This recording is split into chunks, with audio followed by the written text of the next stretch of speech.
Good evening. This is Ken Roberts inviting you to listen to another adventure of Casey, crime photographer. Ace cameraman who covers the crime news of a great city. Our adventure for tonight, the disappearance of Mr. Deselle.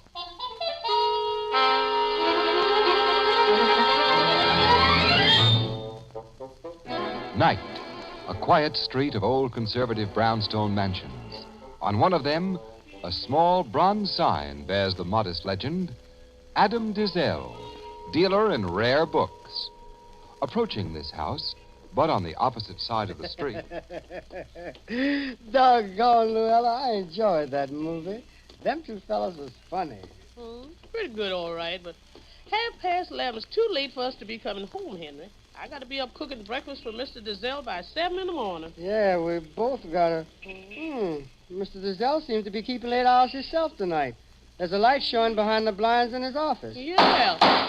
What was that? Somebody shooting guns. In our house. Mr. Deselle's house. Somebody's busting out our door, running down the steps. Yes, 3 men. 2 of them is carrying the third man. Yeah, they're getting in that automobile. Now, you stay here, Luella. I'm going to... No, you stay right here till we find a policeman. Let me look for a policeman. I see 2 of them coming, Henry. They heard them shots. That car's getting away. Police! Police! All right, we're coming. What happened? 3 men in that black sedan, officer. We saw them come out and... I'll commandeer a car and go after them. Schultz, you see what the shooting was about. Okay, Sarge. The shooting was in our house, Mr. Deselle's house. Hey, you come with me. We'll get inside. You 2 work for Mr. Deselle, don't you? Yes, sir. We keep house for him and Mr. Lawrence. We live down in the basement. Yeah, that front door's wide open. It sounded like them shots was fired in Mr. Deselle's office. His office door is closed, Luella. Yeah, and it's locked, too. I'll bust it here. Yeah, that did it. Oh, there's blood on the floor there. Blood! And the office is empty. Where's Mr. Deselle? What happened to Mr. Deselle?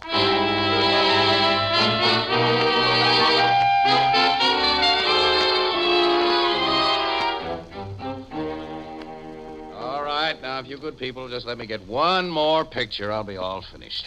Are all these pictures of Luella and me going to be in the papers, Mr. Casey? Well, the best ones will be. Now, hold it just like that. That's all. Thank you.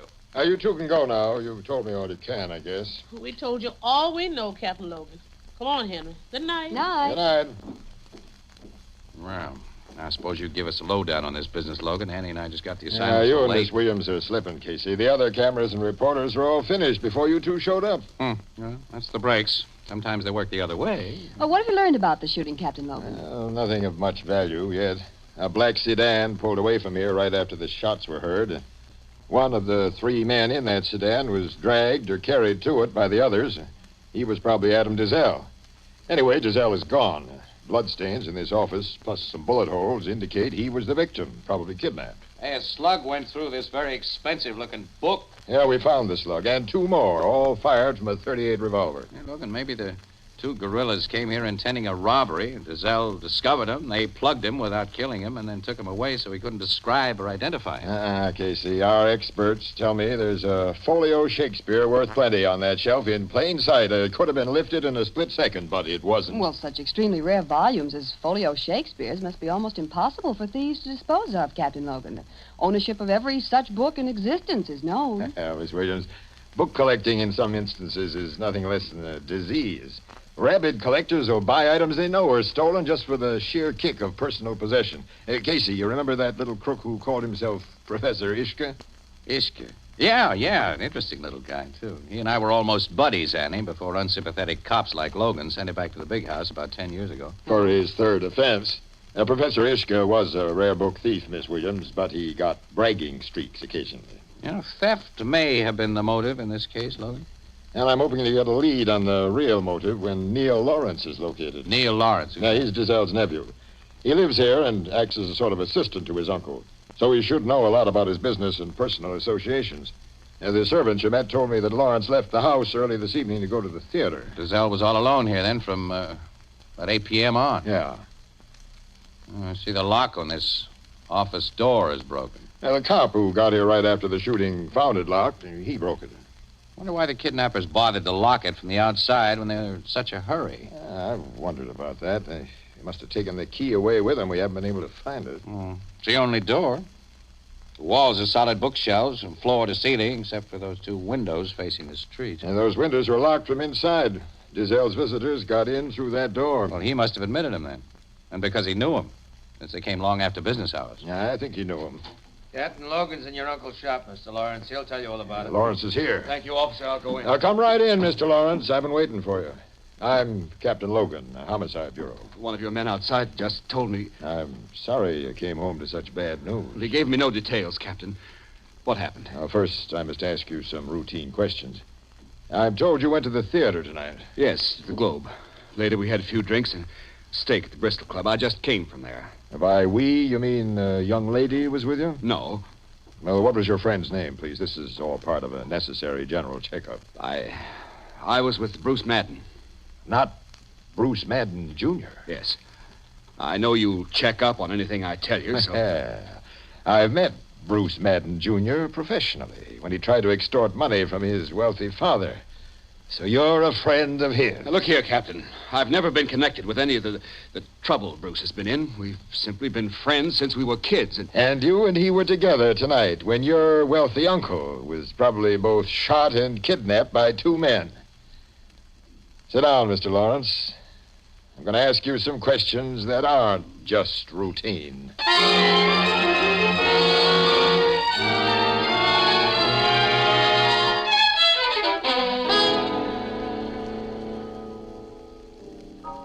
Captain Logan thinks Deselle's nephew, this Neil Lawrence, had something to do with his uncle's kidnapping, huh, Casey? He's about convinced that Lawrence and his pal Bruce Madden, Jr. had everything to do with it, Ethelbert. Police checkup shows that Lawrence and Madden left the Globe Theater about 11 o'clock, and they didn't show up at the Bristol Club until after 12:30. And the shots inside Deselle's place were heard at 11:30. But why should this Lawrence put a snatch on his uncle? And who's Bruce Madden, Jr.? Oh, don't you ever read the papers, Ethelbert? Oh, sure, Miss Williams, but... Oh, Bruce Madden, Jr. is the playboy son of that rich millionaire. Yeah. Several months ago, Madden Sr. washed his hands of the young screwball and cut off his supply of easy money. And young Madden tried to extort money from his father. Now, Logan figures that he and Bruce Jr. got desperate for the old green stuff and put the snatch on Deselle in order to get it. It listens to me like he figures right. Has he put Lawrence and Madden under arrest yet? No, because he hasn't got any real evidence. They're being watched every minute, though. Well, Neil Lawrence doesn't look to me like a kidnapper. He's a good-looking young guy, Ethelbert. Well, now, that has nothing to do with my opinion. We're not even sure there's been a kidnapping. No, not yet. Until there's some proof, such as a demand for ransom. I'm going to believe, well, that Neil Lawrence is simply a victim of circumstances.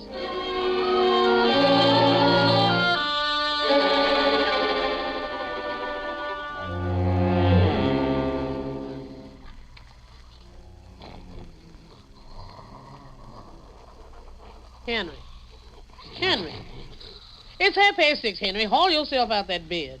Okay, Lou. Well, we got to get breakfast for Mr. Lawrence now, so hop into your clothes while I go upstairs and fetch in the milk. Why don't that milkman leave them bottles in front of our basement like he used to? 'Cause told him not to. Dogs come sniffing down there.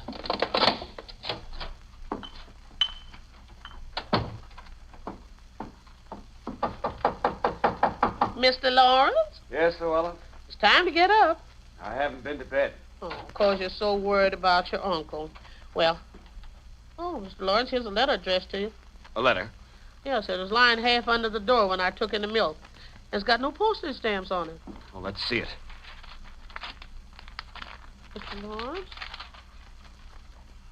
Mr. Lawrence, you look funny. Is there something in that letter about your uncle? It's from my uncle. From Mr. Deselle? Yes, I must phone the police. Letter tells me he's being held by kidnappers and that I must raise $150,000 to ensure his safe return.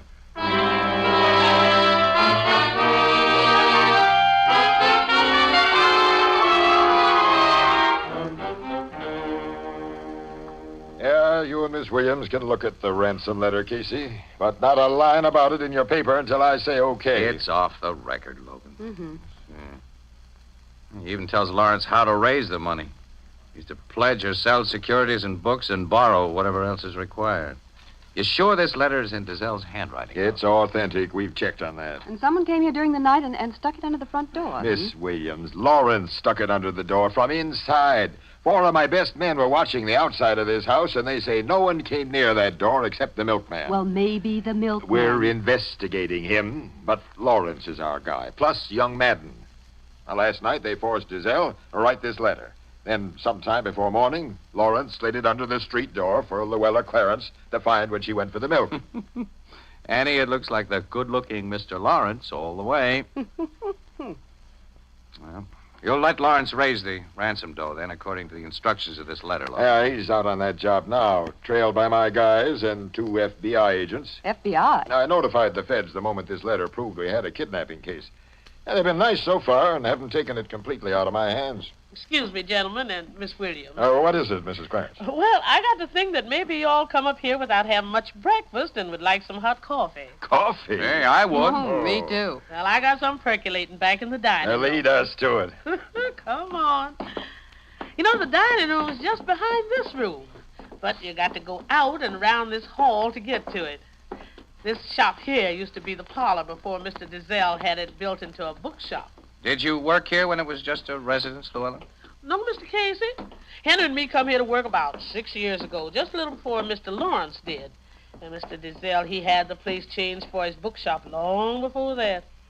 Well, sit down at that table and I'll serve you coffee and sandwiches. Uh-huh. And sandwiches? Oh, they're just made out of odds and ends I had in the icebox. I was going to open up some canned ham and chicken to keep for emergencies, but I found that man who might have ate them up. Your husband's an icebox robber, Luella? Henry declares up and down he didn't touch nothing, Miss Williams, but he's lied to me before. Here's your coffee. Oh, Luella, you're a friend in need. And, Yeah. Dig into him. I got the makings for more. You're entertaining a mob who won't hesitate to ask for more, Luella. Well, that's the kind of people I like to feed. Well, it's pickles for me. Yeah, it's some fireplace you have in this dining room. Isn't it a beauty, Casey? It's so big. Oh, poor Mr. Deselle loved that old fireplace. But it burned up so much wood. My Henry got miseries in his back from toting it. Napkin, Logan. Oh, thanks. Oh, there's a telephone. Excuse me. Oh, you have an extension here in the dining room. Yes, sir. Mr. Deselle put extensions all over this house. Hello? Yes, sir. Oh, just a minute, sir. It's for you, Captain Logan. Your headquarters calling. Thanks. Hold this pickle, Casey. Got it. Logan speaking. Identification positive? When was he found? How long have you been dead? I'll leave Sergeant Martin in charge here and get right up there. What is it, Logan? Yeah, what's up? Quite a coincidence. Another dealer in rare books, a guy named Vladimir, has just been found shot to death in Eastview Park. And according to the medical examiner, he died at about the same time last night that Adam Deselle was taken from this house. And to make the coincidence more coincidental, Ethelbert, it appears that this second book dealer, Vladimir, was killed with a .38 slug of the same type used in the Deselle shooting. And he wasn't killed at the spot in Eastview Park where his body was found. No, the medical examiner says that the corpse was thrown out of a moving automobile. What kind of a book dealer was this Vladimir? About as different from Deselle as a piece of glass is different from a diamond. Deselle's a big timer with an A1 record, while this Vladimir character has been indicted several times for having stolen books in his possession. From what you've told me, I can't see any real tie-up between his murder and the Deselle job. The way that ransom letter was found nails Lawrence for his uncle's kidnapping. And it ain't possible that he and his pal Madden could have been shooting up this Vladimir at the same time. Now, the evidence against Lawrence is purely circumstantial, Ethelbert. Well, I got some cleanup work to do at the office. You coming over, Casey? No, I'm through for the day, Annie. I'll wait around for you here, huh? Okay. See you both later. So long, Miss Williams. Wish I knew more about the rare book racket. I don't trust coincidences, Ethelbert. There must be some connection. Hey, between... Ethelbert, how about a little service? Oh, be right with you, Mr. Evans. Excuse me, Casey. I gotta wait on a customer. Yeah, oh, sure, pal. Go ahead. Hello, Casey. Huh? I've been waiting and watching for you to be alone. Yeah? Don't think I know you, brother. And I've lost weight and considerable hair since the last time you saw me. prison never agreed with me. Hey, wait a minute. You're the guy that used to call yourself Professor Ishka. Yes, quite. Well, well. When'd you get out? I'm glad to see you. Only last week. What do you know? Captain Logan and I were talking about you only a few days ago. Running into you now, Professor, is like the answer to a prayer. This meeting is not accidental, Casey. I've been trying to reach you all day. Yeah? Why should you want to? I want to talk to you about Adam Deselle and Paul Vladimir. Uh-huh. Well, coincidences do happen. What do you know about those two? I was in their racket. Yes, I remember. But you may not recollect a stolen autographed copy of the first and only edition of Mrs. Browning's Sonnets by E.B.B. was responsible for my most recent experience as a guest of the state. Yeah, it's because I recollected your specific talents. Wait, there's a vacant table in that corner. It'll be just as well if certain people don't see me with you, so I'll talk fast. Okay, go ahead. Casey, I'm not a stoolie, so I can't go to the police. But I've got to get a guy, and you can help me. Talk straight, Professor. Is this straight?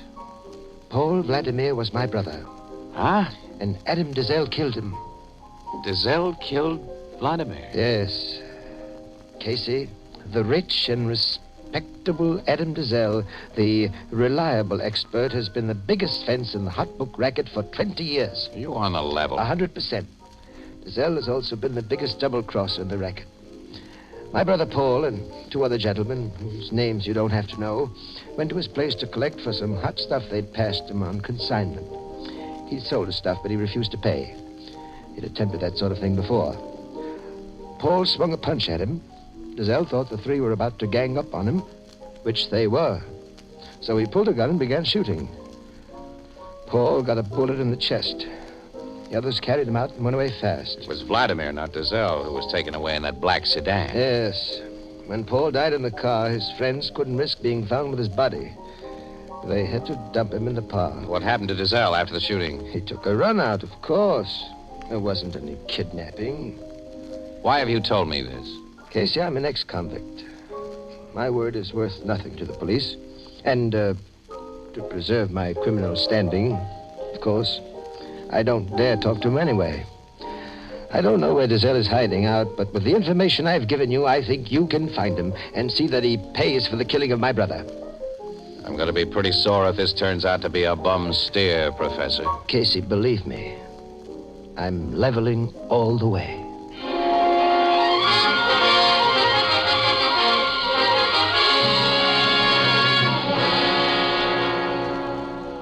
I can't tell you who told me this, Logan, but I'm convinced the story's a straight one. And if it is, Deselle's deliberately playing up his supposed kidnapping in order to collect 150 grand, so he'll be well heeled when he starts for South America or wherever he plans his permanent hideout. Sure, and his nephew's probably in on the deal. Yeah, but if Deselle was dealing in stolen books, we should have found some in his house, and we didn't. And he must have another joint somewhere. Maybe that's where he's keeping undercover right now. Yeah. Well, we'll just sit tight till he sends instructions as to how to pay over. Oh, nuts, that phone of mine never stops. Homicide Bureau, Captain Logan. Yes, Sergeant. Yeah? Where'd you find it? No, don't open it. I want to see it exactly as you found it. I'll be right up there. Come on, Casey. We're heading for Deselle's house. What? One of my guys on duty there just found a sealed envelope addressed to Neil Lawrence lying on the sidewalk in front of Deselle's place. This may be the instructions as to how to pay that ransom.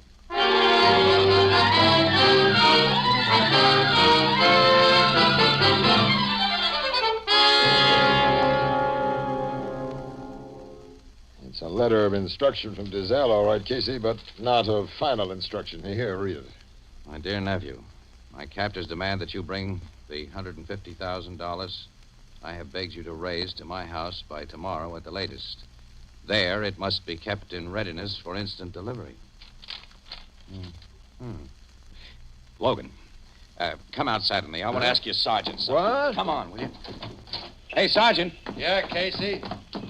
Where did you find this letter addressed to Lawrence exactly? On the sidewalk, right here. Underneath the window of Deselle's office, huh? Yeah, it was tied to a little rock. Oh, Deselle himself probably drove by here in a cab and tossed out the weighted envelope. You kept the rock it was tied to, Sergeant? On a case like this, we keep everything. Here it is. Hey, that's not a rock. That's a piece of fire brick. What's the difference? Say, look. Where's the nearest place you can get a tear gas bomb? Tear gas? The 6th precinct station, a couple of blocks from here. Yeah, well, have your sergeant get one, pal, will you? Quick. Oh, look I'll here. explain it in a minute. Now, don't waste time, please. Okay, Sergeant, get a tear gas bomb. I'm on the way, Captain. You better get 2. Now, Casey, what's the big idea? Logan, I think I know where Mr. Adam Deselle is hiding.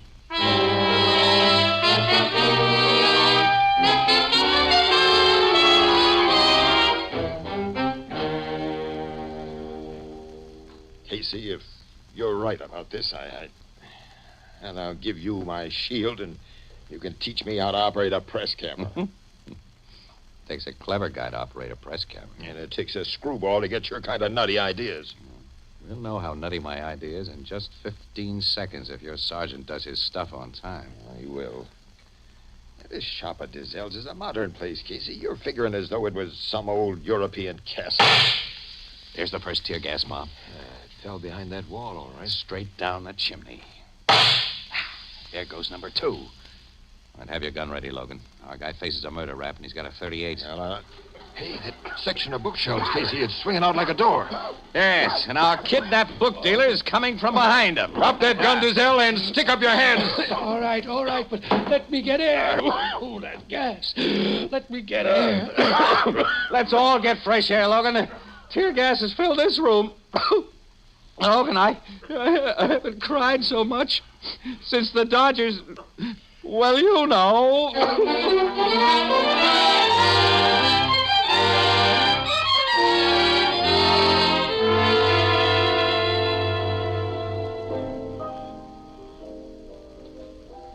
That fella Deselle was hiding in his own house, Casey, in a secret chamber? Secret chamber describes it too romantically, Ethelbert. When Deselle had the living room of that old mansion remodeled into an office and a bookshop, he had bookcases built across the opening of a very big fireplace that was there.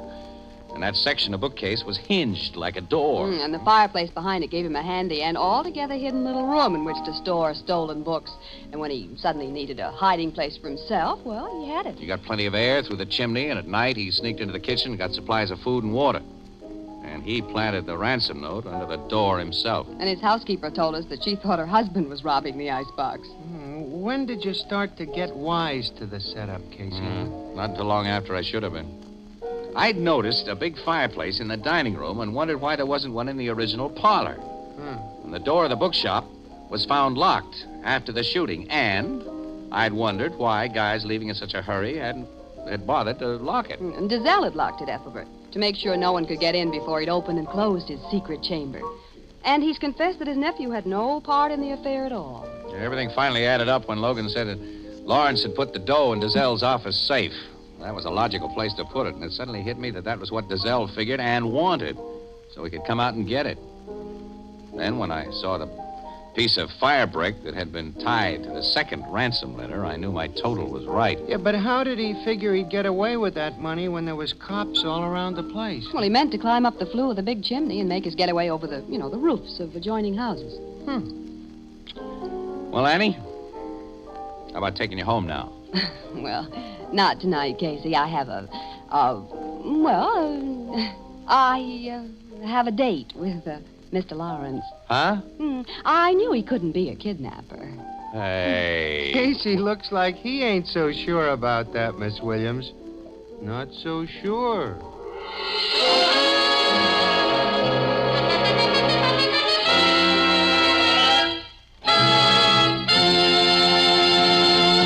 This is the United States Armed Forces Radio Service, the voice of information and education.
good evening.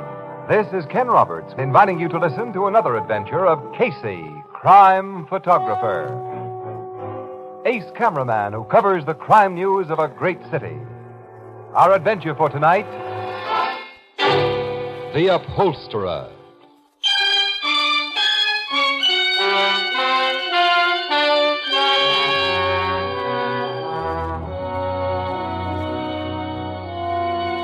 Night. A gloomy street of small, grimy-looking shops, all of which are now closed and dark. In front of one of them... Goldblatt! Goldblatt! This is Perucci. Is everything all right with you? Goldblatt! Hey, what are you doing, Perucci? Why are you trying to wake up old man Goldblatt? Is that your business? And what is a small boy like you, Joey, doing out so late? Late? It's only 10:30. Anyway, the old lady ain't home from work yet.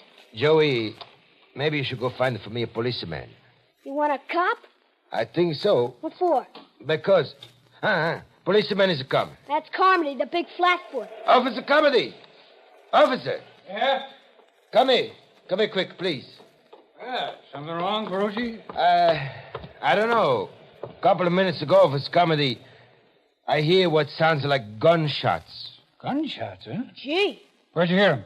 I was just going to bed behind my shop next door.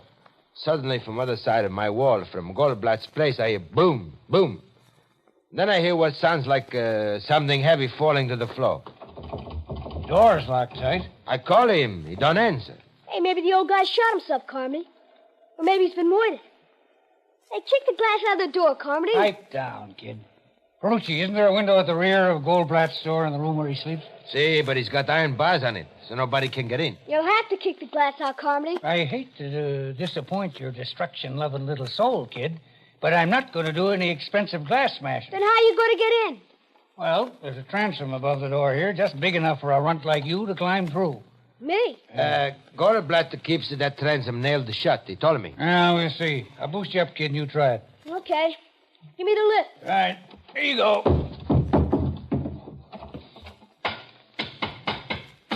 Tight, all right. Can't move it a bit. Well, I guess we'll have to do some glass smashing. Swell. But it'll be cheaper to bust that transom than the door. Here, take my nightstick, kid. You going to let me smash it? I can't reach it, and you can from my shoulders. I'll bust it, but good. That did it. All right, now I want you to climb through, but knock out all the glass so you won't get hurt. Okay. I won't hurt myself. I'll crawl through now. All I want you to do is drop down and unlock the door. Hey, flash your light to the door glass, Carmy, so I won't be in the dark. Okay. Joey, I see a big chair lying on its side just inside the door. Don't skin your legs on it when you drop. I'll keep an eye on that chair, Perucci. All set to go. Made it swell. Now, you have to move that chair out of the way so you can get at the locks. I'm doing it. Now.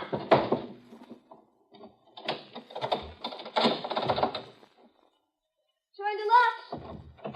Yeah, door don't open. Hey, wait. There's tree locks in the store. I only turned 2.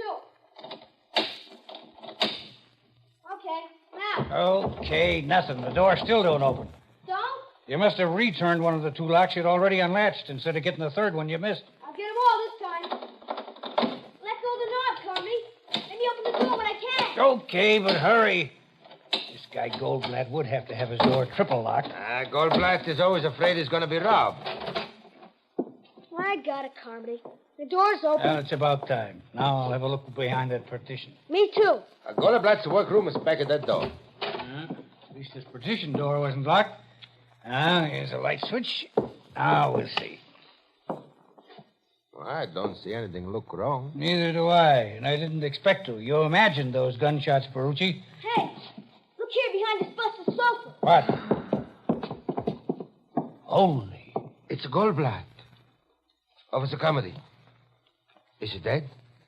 Guy has 2 bullet holes through his chest. He's dead, all right. He's been murdered. Just like the guys in the movies. Perucci, close that front door. The killer's still in this shop. He's not leaving. Lock that door. See, I lock him. Maybe the killer shook to me. No, he won't. I'm keeping my eyes open, my gun ready. Not many places here to hide. Yeah? Nobody under this bed, Carmody. No, nobody in this closet either. You duck under that bed and stay there, punk, if there's any shooting. I ain't afraid. Do as I tell you. Nobody back of this pile of furniture? Nobody hiding anywhere. The killer ain't here. I lock at the front door again. Okay, Perucci. Well, let me have a look at this rear window. Yeah, closed and locked from inside, and there's heavy bars on it, just like you said. Nobody could get through by that door in the front. Well, there's no other way into this place or out of it. And since nobody but us are here now, it's plain that poor old Goldblatt committed suicide. There's no cat beside him, Carmody. Oh, a gun probably fell under the sofa, kid. Here, I'll push it out of the way. No gun there, Copper. I see no gun anyplace. Neither do I. Must be under the body. I'll lift it up a little. Still no cat. No gat. Like I said in the first place, his job is murder. Yes, but if the killer got out that front door and locked it behind him before we busted in here, how could he have wedged that big chair back of the door after he was outside? And nobody could get out of that locked window in the back. Hey, this is a mystery, ain't it? Yes, and too deep a one for me. Thank the Lord I'm just a plain uniform cop. I'm using this phone to call the station house. Let them turn the detectives loose on this one.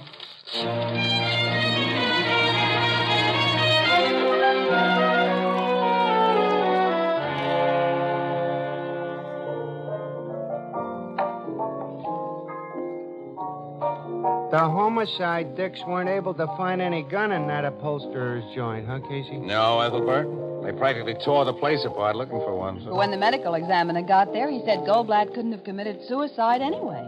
Well, if the guy was murdered, how did the killer get out of the place? Well, Captain Logan and his men are having a sweet time trying to figure that. Yeah, they're going nuts, too. Miss Williams and I just came from headquarters where we talked with Logan and also the kid and the shoemaker and the cop who found the body. They all tell a straight story? Well, it sounded straight to me, yeah. This has all the earmarks of a very baffling mystery. You and Miss Williams ain't been to the scene of the crime yet, huh? No, we weren't working when it was reported last night. But we're assigned to it now. Let's go to the Goldblatt shop and have a look-see, Casey. Okay, Annie. Yeah, Logan said he'd be down there about now. Maybe I can help the poor guy crack the case, huh? How you hate yourself. I? Why, Annie, how can anyone have anything but affection for a charming character like me?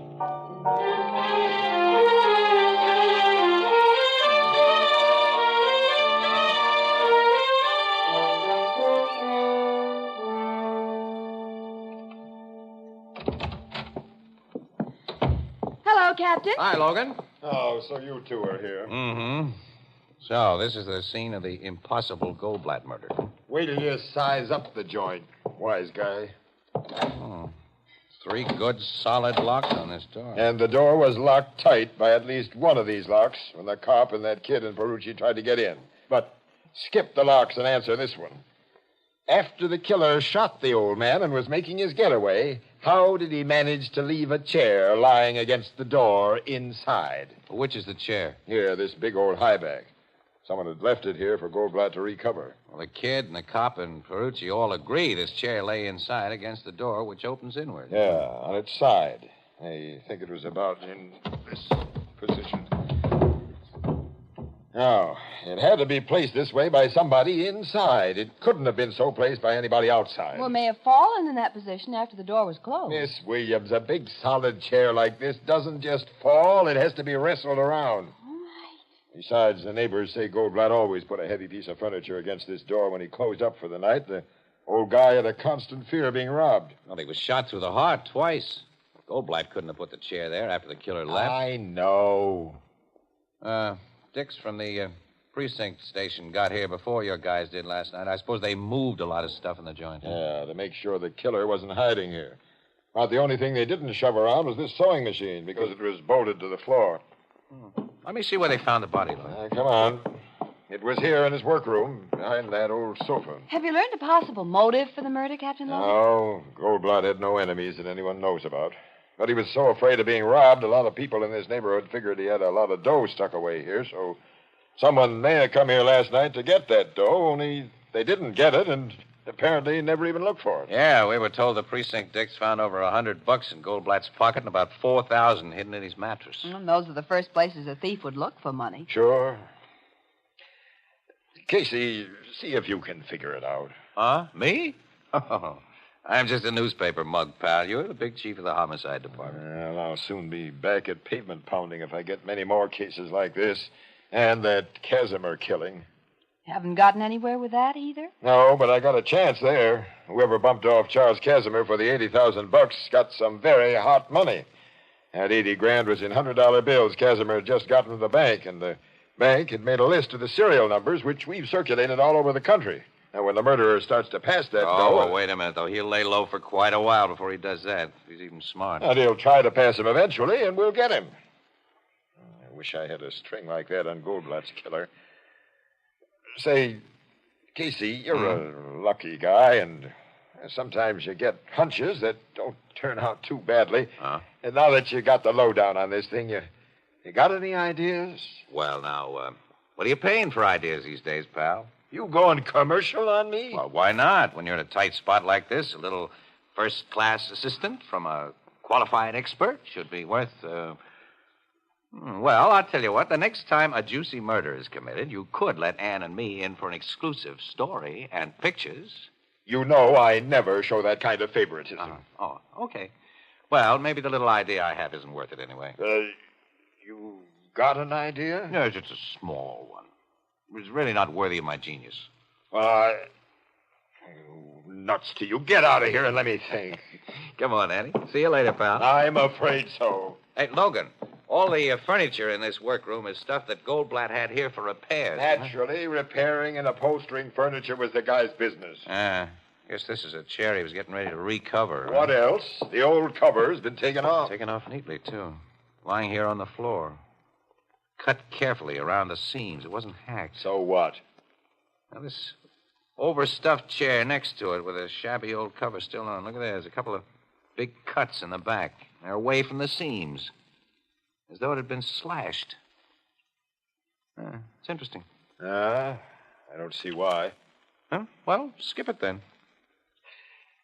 Say, Casey... you still don't want to buy any ideas or hunches, pal. If you're serious, I never give reporters or photographers of one paper preference over those of another paper. Okay, tough guy.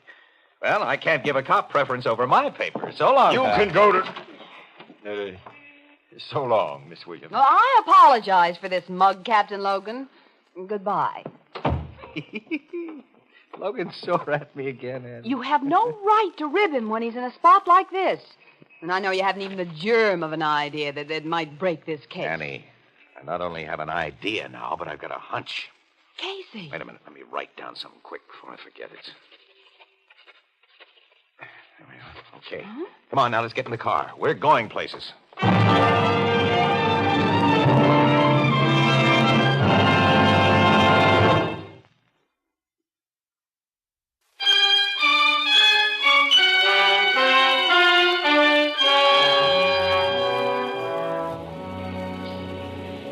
Where are we going, Casey? Not very far, Annie. Oh, will you please tell me? Okay. All right, now. Here's the idea that Logan wouldn't buy.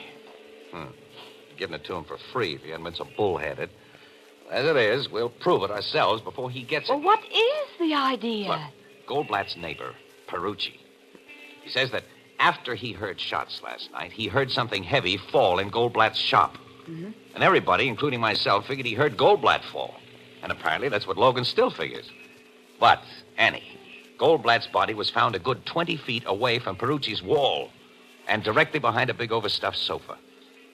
Now, Perucci didn't hear a body drop.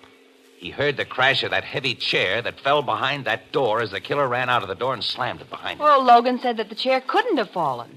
And I think he's right. It couldn't have fallen if it were resting solidly on its four legs. But suppose it was piled on top of another chair upside down. Now, there isn't much floor space in Goldblatt's joint. He must have had to pile stuff up so he'd have room to work. Mm-hmm. And if that chair was piled on top of another, it might have toppled easily. The vibration of a door slam would dislodge it. That's right. The precinct men had moved almost everything by the time that Logan arrived.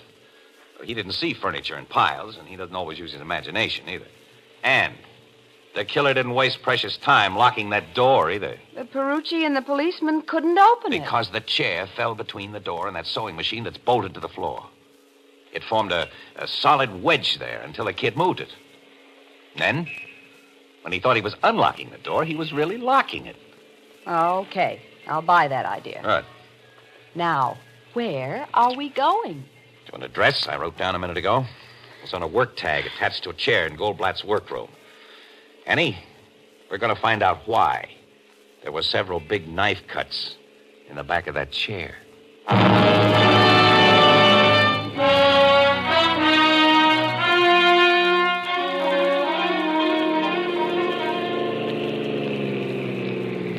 Yeah, there's the address, Annie. It's across the street there. Furnished room to let sign in the window. Yeah, rooming house. Mm-hmm. And it'll be the landlady who sent that chair to Goldblatt for recovery. Now, what's the full extent of your hunch about that chair, Casey? It tells me to get acquainted with the Mrs. Potter whose name was on it.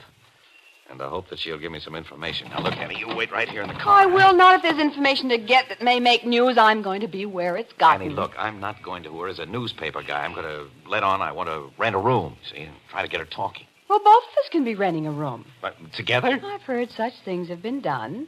We'll pose as husband and wife. Oh, well, that's something that hasn't been done yet. By us. Well, it's being done now. Huh? For very impersonal reasons. Come on.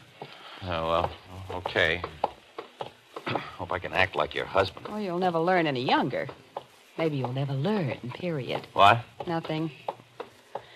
You must have some sort of a plan, so you do the talking and I'll just stand by. Yeah, that'll be best. Okay, here goes the doorbell. You'd better begin to look wifely, huh? Don't worry about me. Hey, someone's coming. Now, remember, let me do the talking. Yeah, okay. Good afternoon. How do you do? We're looking for a room and saw your sign. Oh, won't you and your husband come in? Thank you.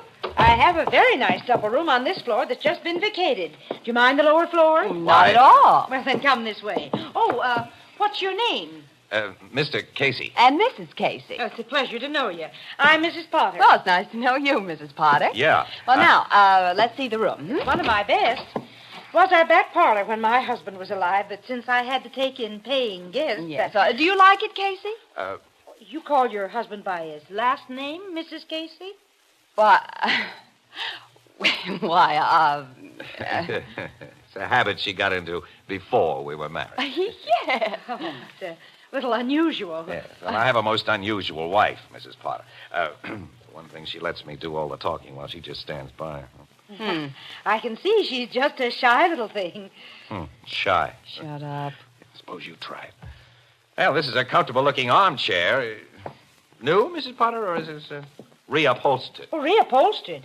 And by that poor man who was murdered last night. What? Murdered? Oh, there's a big piece about it in the morning paper. A little old man named Goldblatt. Why, we heard about that, Annie. Yes, we did hear about it, darling. Huh? They say it's quite a mystery, but it's given me a personal worry. I let him take one of my chairs to his shop only yesterday morning. Yesterday morning? Yes. And now with policemen all over his place, heaven only knows when I'll be able to get it back and in what condition. Well, the cops take pretty good care of things like... I believe they do. I hope you made note of the condition the chair was in when Goldblatt took it to his shop yesterday morning. Well, I mean, were there any tears or cuts in it? Oh, no. It was just terribly shabby and needed new covering. But my. Sending that chair out taught me something I'd never suspected. Oh, what was that, Mrs. Potter? Well, it's been in the room of one of my oldest lodgers, a gentleman who lived upstairs in the second floor front, for over 5 years. And I've always considered him one of the mildest men alive. But he flew into the most awful temper when he came home from work last night and found out that I'd sent that chair to the upholsterer. Oh, He did? Oh, but you're not interested in such gossip, of course. But, Do you like this room? I usually get $20 a week for it, but, by the month, I might make it a little cheaper. Oh, is it $20, huh? Well, have you any vacancies on the second floor, Mrs. Potter? Yes, I have an empty across the hall from the gentleman I just mentioned. Oh, you have? Oh, but I doubt if you'll like it. Well, could we see it? Of course. This way. It's a much smaller room than the one I just showed you. Oh, I won't mind that. Oh, but maybe Mrs. Casey will. Oh, no. I'm easy to please. Yes. Mind the stairs there. They're a little steep. The gentleman who didn't want his chair recovered, is he in his room now? No, he's never in this early. He's at business every day till 6 o'clock. Oh, but my, it's nearly that now. What business is he in? Oh, he's a bookkeeper. Oh. In the offices of the Charles Casimir Company. Charles Casimir? Poor Mr. Casimir was robbed and murdered only a short time ago. Dear, dear, dear, there's so much crime these days.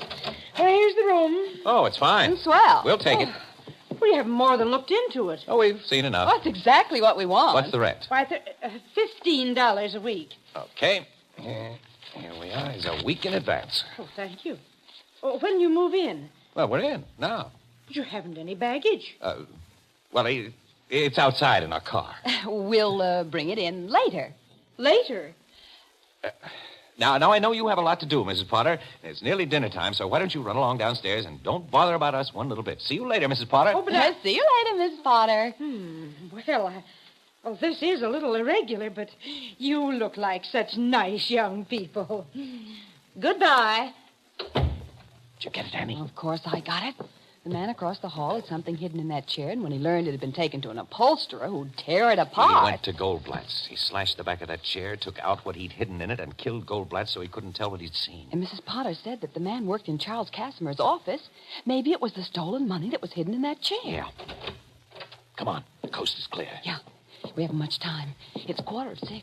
15 minutes is plenty if we work fast. Yeah. Oh, his door is locked. Naturally. These bevel spring locks have never kept me out of a place I wanted to get into. Not when there's enough space between the door and the frame to put this little gadget I always carry. Yeah. Hey, that did it. Come on, quick, so I can close the door again. Now what do we do? Listen, Annie. If this guy killed Goldblatt last night in order to get back the money hidden in that chair, he's had to hide it again. Now, 10 to 1, he's hidden it in here a second time. Yeah, so we search the place. Right. Well, Casey, maybe he's sewn it inside of something again. Yes, that's probable. Yep, look, here. There's a sewing kit on the dresser. It's a needle stuck in the lid. It's threaded with a piece of dark blue thread. Well, that means he was sewing on something blue. Yeah, there's nothing blue in the room. Well, we haven't looked in the clothes closet. Maybe there's something in there that's... And I'll open the door and see. Don't scream, young woman. And if either of you moves, I shoot. Well, this is quite a surprise. It was very fortunate that I came home earlier than my usual time today. Well, we wouldn't call it fortunate. Back over to that wall. What do you think you're going to do? There's only one thing I can do to protect myself. Kill you. I have a car parked outside, and I can make my getaway. And there's something I'm taking along. My winter overcoat. Casey, it's dark blue. There are $80,000 in bills sewn in its lining. Charles Casimir loot. You are quite right. And now, goodbye. You're not going to shoot us? Casey! No, you don't. No. Knocked his arm up just in time. Yeah, you've knocked him out. I'll see that he stays out, too. Annie, run down and get my camera from the car, will you? We get exclusive pictures and a story without any deal from our pal, Logan.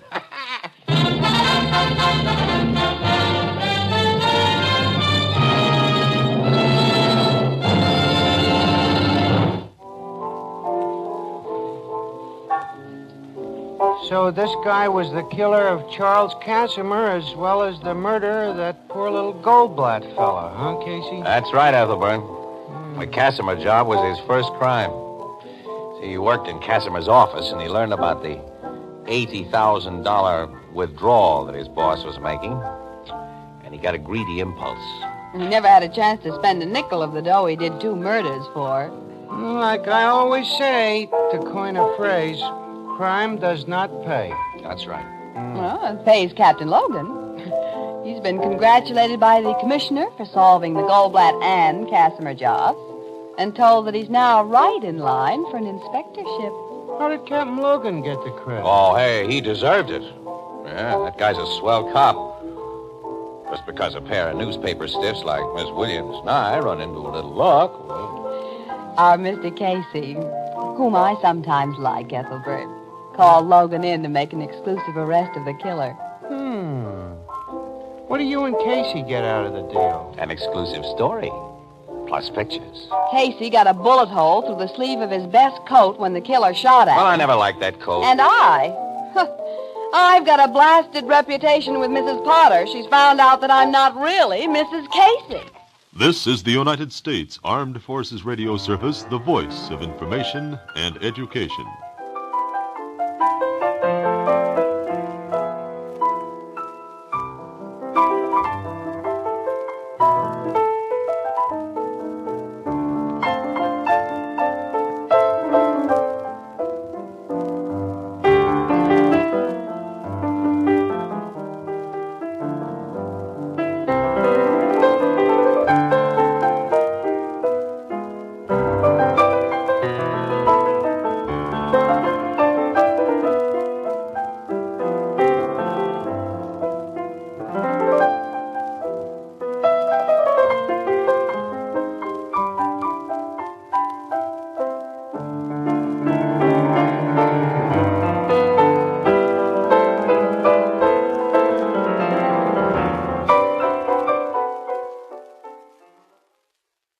Anchor Hocking Glass Corporation brings you Crime Photographer. Hey,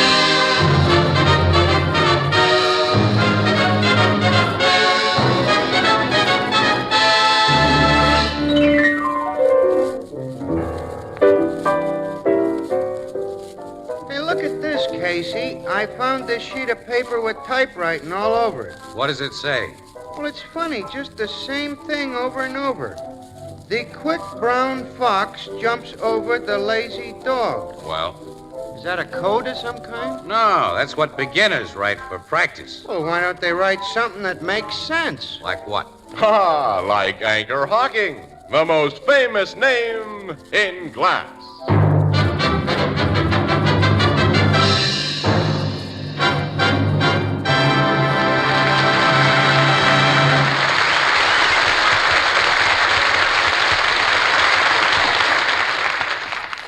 Good evening, ladies and gentlemen. This is Tony Marvin. Every week at this time, the Anchor Hocking Glass Corporation of Lancaster, Ohio, and its more than 10,000 employees bring you another adventure of Casey, crime photographer, ace cameraman who covers the crime news of a great city. Our adventure for tonight, murder in black and white.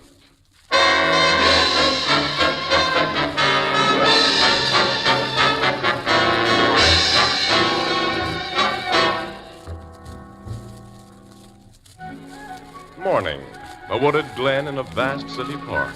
And on the still frost-hardened ground there lies a dead man. Detectives move methodically about the body. Beside it kneels a police surgeon. Watching him is Captain Logan of the Homicide Bureau, Ann Williams, reporter, and the man with the press camera is Casey. Aren't you almost finished, Casey? Yeah, Annie. Thanks for letting me take these shots of the deceased, Logan. I'll do you a favor someday, too. You can do me a favor right now, Casey. You too, Miss Williams. Go back to your paper and let us cops get our work done. Say, Doc, can you tell yet how long ago this guy died? About 2 o'clock this morning, Captain. The bullet that killed him was fired at close range, still lodged in the skull. My guess is that it's a .32. The slug couldn't have been given to a more deserving guy. What do you mean, Casey? You know who this stiff is, don't you? He has no identification on You it. should know him, though.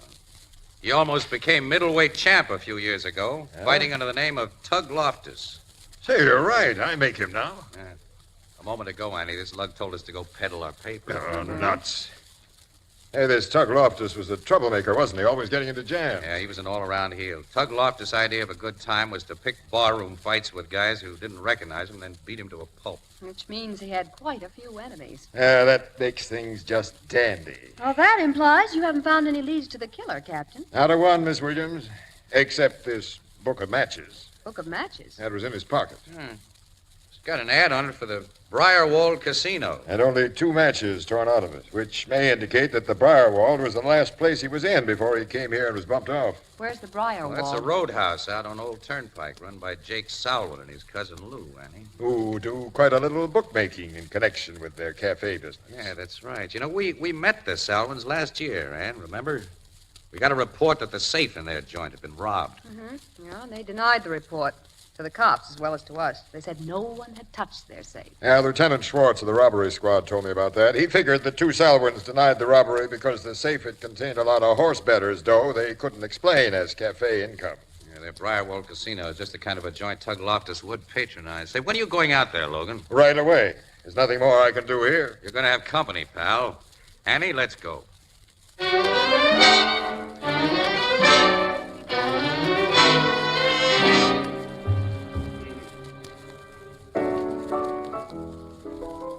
Hey, Walter, fix Mr. Snodgrass one of his specials. You know, with the little piece of pineapple in it? Oh, dear, that guy. Tell me, Casey, what did you and Miss Williams find out at the Briarwold Casino? Nothing, Ethelbert, nothing. Except that Tug Loftus was in the joint only a few hours before he was killed. Well, nobody there remembers him leaving with anyone who might have taken him to Lakeside Park and shot him. I wouldn't believe anything Big Jake Salwin said or his cousin Lou. And neither would Captain Logan. He questioned everyone who works in the place. They all agreed Loftus left there alone? Yeah, they just don't remember. Well, had he picked any fights there before he left? Nobody had on other nights. Since that matchbook was the only clue, it don't sound like this murder will be easy to solve. How about that bullet that killed the guy? Doesn't match up with any gun that ballistics has on record. Well, we better get back to the office, Casey. Yeah, city desk will be paging us if we don't. Uh-oh, that may be them now. I'll see. Blue Note Cafe, Ethelbert, the bartender speaking. Yeah, Casey's right here, just a minute. I knew it. It ain't your city desk, Casey. It's one of the photographers in your department. That fella, Shapiro? Oh, yeah, give it. Shapiro. Hello, Shap. Who? No, I don't know any Mrs. McCluskey. What? Oh, yeah, I remember her now. A couple of years ago. She was a witness in a hit-and-run case. Yeah? All right, tell her to wait. I'll be right over. Thank you, Shep. So long. What is it, Casey? Old gal I met on a hit-and-run killing says she has something hot for me. Oh, you mean a tip? Yeah, it's probably about something unimportant, but come on, Annie, we'll see.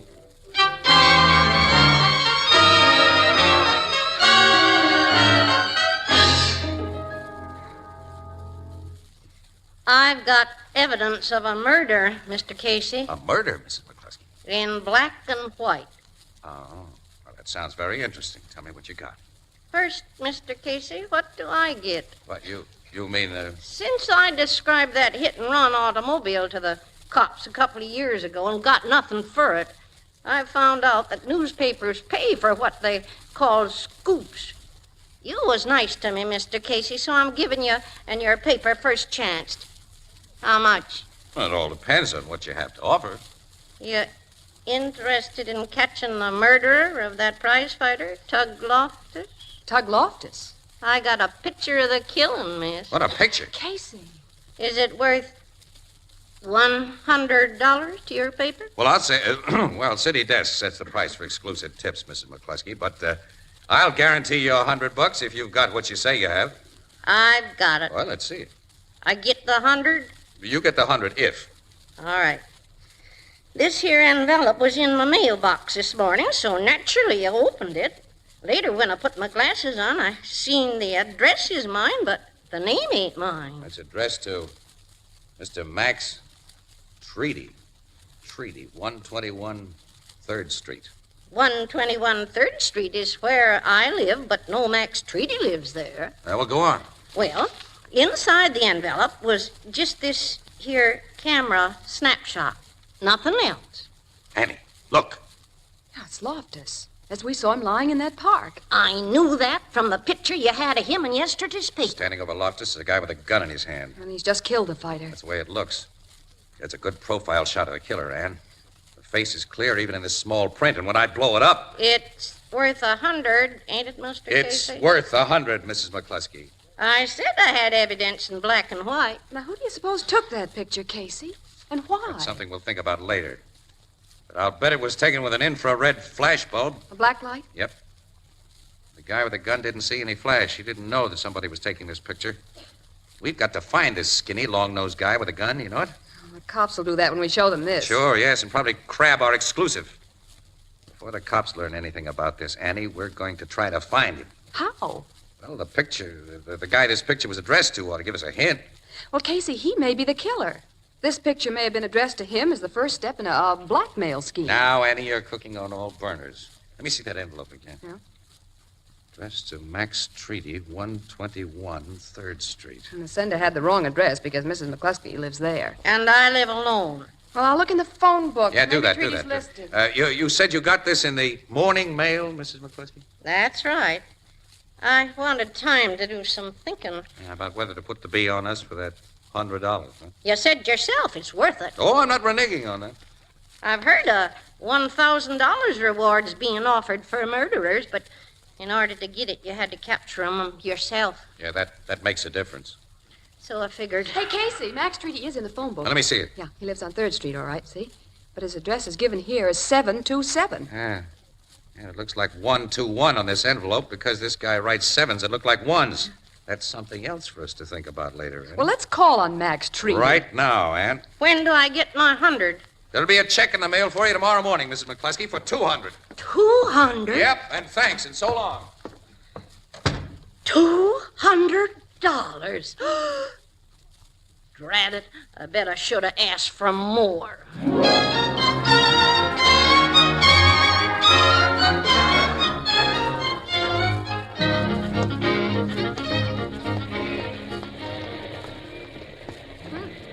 Max Treaty lives in a pretty good-looking apartment house, Casey. Yeah, must be in the dough.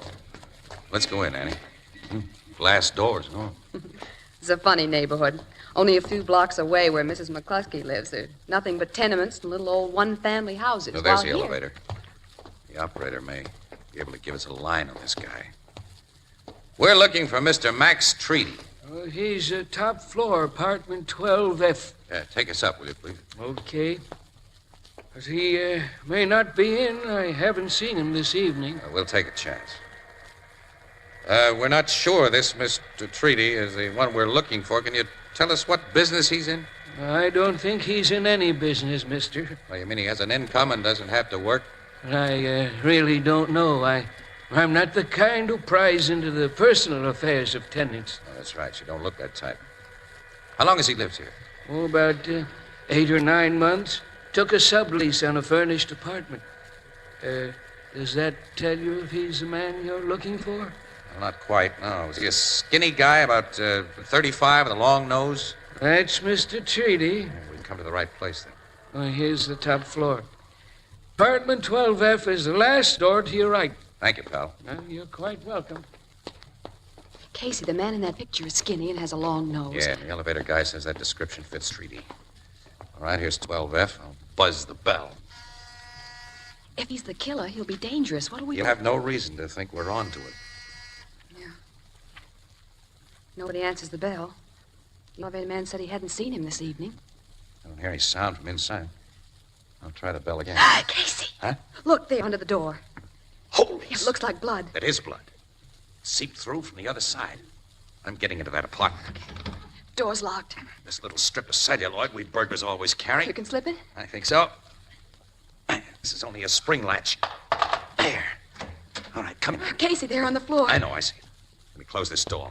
We don't want any visitors here. No. It's the man in that picture, Treaty. He's been beaten on the head. He's Is been dead for a couple of hours, I think. Body's almost cold, and this pool of blood is dry around the edges. His clothes have been searched. And the apartment. I'll say. He and this joint have been practically ripped apart. Oh, isn't this just swell? We came here hoping to crack one murder, and now we've got another. Yes. There's no black and white evidence to show who pulled this one.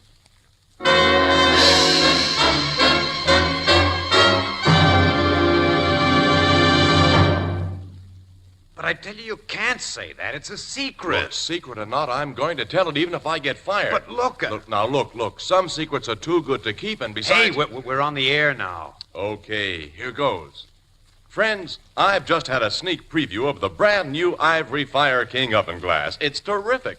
For the very first time in history, they've produced oven glass that's beautiful, rich, warm ivory in color through and through.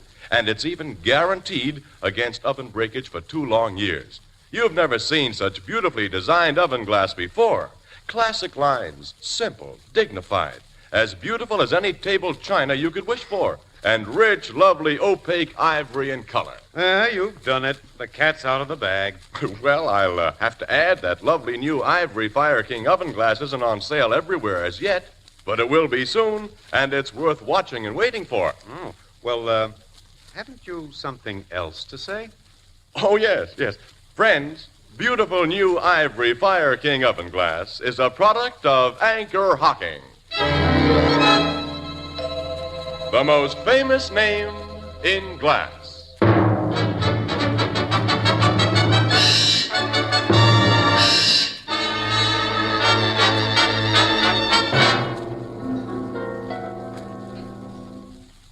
We've got to call the cops, Casey. Take it easy. We'll have a look around first. You've already looked around. The murderer isn't hiding here waiting. No, he probably made his getaway right after he socked this guy for the last time. Our friend Treaty took quite a beating before he was finally knocked off. How can you tell that? Look at the black and blue marks on him. Guy's got to be alive to bruise. Marks around his wrists and ankles. It's been tied up quite a while. Yeah, I see. Apparently, the killer tried to make him tell where something was hidden. He wouldn't or couldn't tell, so the killer searched for John. And how he searched.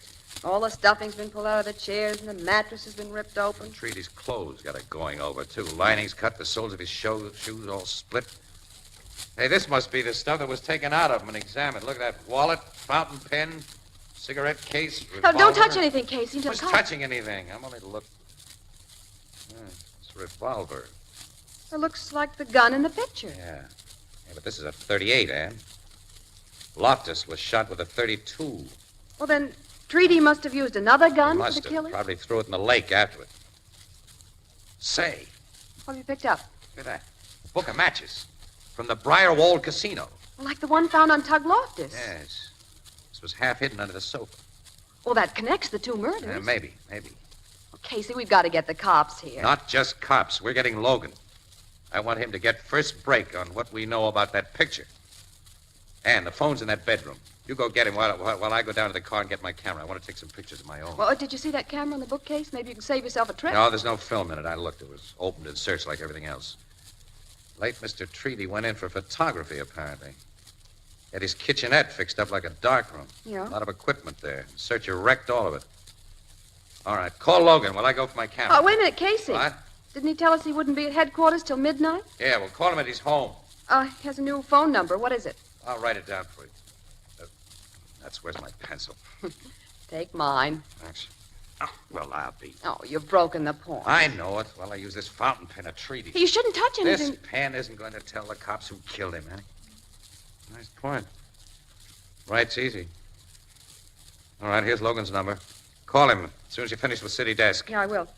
Casey, don't stick that pen in your pocket. Oh, I'll need it to make out my film sheets. Don't worry, I'm not stealing from dead guys. The pen will be put back later. If you think of it, I'll go phone. Ann. Yeah? Give Logan the lowdown about that picture and about everything else. Except, don't tell him about the matchbook we just found. Why not? Well, cops have no appreciation of the newspaper racket. We'll lose our exclusive. We'll go out to the Briarwold and follow it up by ourselves.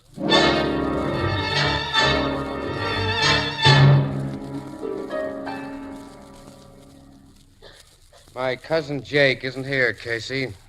Expect him later, Lou? He's sure to be in sometime tonight. All right, we'll stick around. Maybe you can give us some information. Information? About the Tug Loftus thing. Jake and I have already told the cops and you newspaper people all we know about that. Hey, the last time I was in this office, Lou, you and Big Jake were telling the cops that safe there hadn't been robbed. It hadn't been. We still don't know where they got that crazy report. Anyway, the tipster told the cops that he heard Big Jake squawking about the loss of $50,000. Their tipster lied. That safe's never had more than a couple of thousand in it. And that's a big take from a cafe business like ours. Yeah, their cafe business. Lou, what would you know about a guy named Treaty? Treaty? Mm-hmm. Max Treaty. Why do you ask? We understand he's been a customer of yours. He was once a bartender here. A bartender? When did he tend bar here? Till about a year ago. Jake fired him. Jake, huh? After I'd caught Treaty holding out on the cash register. Jake only fired him for that? You know Jake. The guy left here minus a few teeth. Why are you curious about Treaty? He was murdered this afternoon. Murdered? Uh-huh. Was Treaty here the night Loftus was killed, Lou? Yeah, I think he was. Had he ever had any run-ins with Tug Loftus? Yes, about a month ago, Loftus slapped him around at the bar, and Treaty said he'd get even. That was just talk, of course. He knew he didn't stand a chance against that tough pug. We have reason to believe he made his chance. That he killed Loftus. You have? Yeah. We got a photograph showing him doing it. Casey. It's all right. Can't be any secret about it, Annie. It'll be on page 1 of this morning's edition. That'll hit the streets in a couple of hours. Where did you get such a photograph, Casey? Oh, we just got it. You and Jake both use this desk, Lou? Yes. Somebody scribbled some figures on a scratch pad here. Is that your work? Why do you ask? Oh, just curiosity. Can't make out whether some of the figures are meant to be 1s or 7s. Jake makes his 1s that way. Jake, huh? How about his 7s? There are no 7s among those figures. Show me how Jake writes his 7s, Lou. Why? Your nervousness about these figures makes me want to know. Here, take this pen and write. What? That pen? Yes, you recognize it. It's Treaty's. And this is a gun. I see it's a gun, Lou. All right. A .32 snub-nosed revolver. I'm not so sure how much you two know, but I think it's too much. You've reminded me of a bet I missed. What did you find in that pen, Casey? I didn't look for anything in the pen. Well, maybe I missed a bet. Look now. Pull the cap off and see if there's anything inside. Okay. Hey, there is some. What? I'd say it's a rolled-up film, a negative. Take it out. Okay. It's a rolled-up negative, all right. Never mind looking at it. Give it to me. Well, I want to look Give at it to me. You're the boss. Here. Thanks. Thanks to you for reaching for it. I'll take that gat of yours, Lou. No! Let it go or I'll break your arm. Let go! Thanks for the gun. Oh, Casey. All right, now I'll give the orders around here. Put your hands up, Lou. Keep them up and sit down. All right, all right. What's that negative, Casey? It's a nice, clear shot of Lou Solwyn here, taking dough out of an open safe. The safe in this office. That's safe. Right, Lou? You're doing the talking. You took the dough, Lou, on the date it was reported stolen. Somebody caught you doing it with a camera. From that window where a slat in the Venetian blind is missing. And that someone was Max Treaty. And Treaty moved into that expensive apartment soon after the robbery and didn't work anymore. Because Lou here was paying him to keep this evidence undercover. Big Jake is the boss of your bookmaking racket, Lou. He owns it, and you're just a hired man. The dough you stole was Jake's, and if he'd found out that you Okay, took it... Casey, you figured it. Get me out of here now. Take me to the cops where I'll be safe. Jake finds out, he'll kill me. Yes, like you killed Treaty after your counter-blackmail scheme had backfired. Counter-blackmail scheme? Don't you get it, Annie? No. I get it.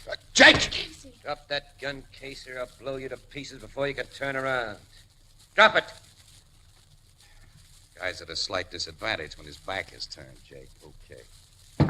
Thanks. You're outside the door? Yeah, listen. Jake, I swear. I said I'd been listening, Lou. I didn't say anything. Casey did the talking. And he doped things out swell.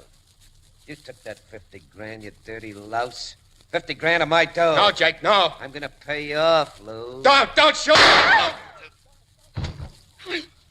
He shot him. Sorry I had to do it, miss. You've done a crazy thing, Jake. You go to the chair for this. I don't think so, Casey. The cops get here, they're gonna find you and this lady dead, too. Sorry, sister, but that's the way it's gotta be. You and Casey will be shot with Lou's gun. My gun will be found beside Casey. The cops have figured that Lou tried to make a getaway, that you shot it out.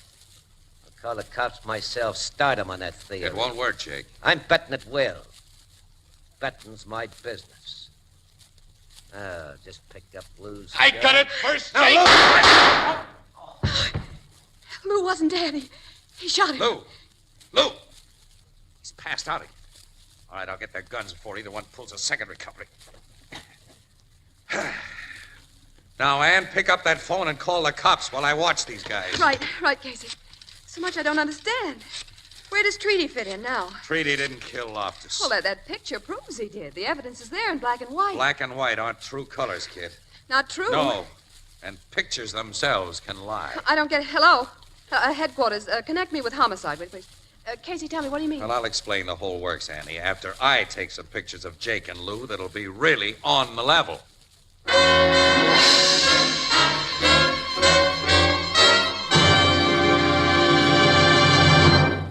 We'll join the crowd at the Blue Note in just a moment. Here's some really good news for the millions of people in the United States who prefer their beer and ale in clean, sanitary glass, as Americans have preferred it for more than 100 years. You can now buy your favorite brand of beer and ale in a new kind of glass bottle, a lightweight, compact glass bottle that requires no deposit and that never has to be returned. Think of it. No more piling empties in the corner. No more carting them back to the store. No more complicated beer bottle bookkeeping. When you've finished your beer or ale, you simply discard the bottle as you would any other food container. And here's another thing. The new Anchor Glass one-way, no-deposit bottles are light in weight, easier to carry home, and they take up less room in your refrigerator, too. So next time you buy beer or ale, demand it in sparkling clean Anchor Glass one-way, no-deposit bottles. Product of Anchor Hocking. The most famous name in glass.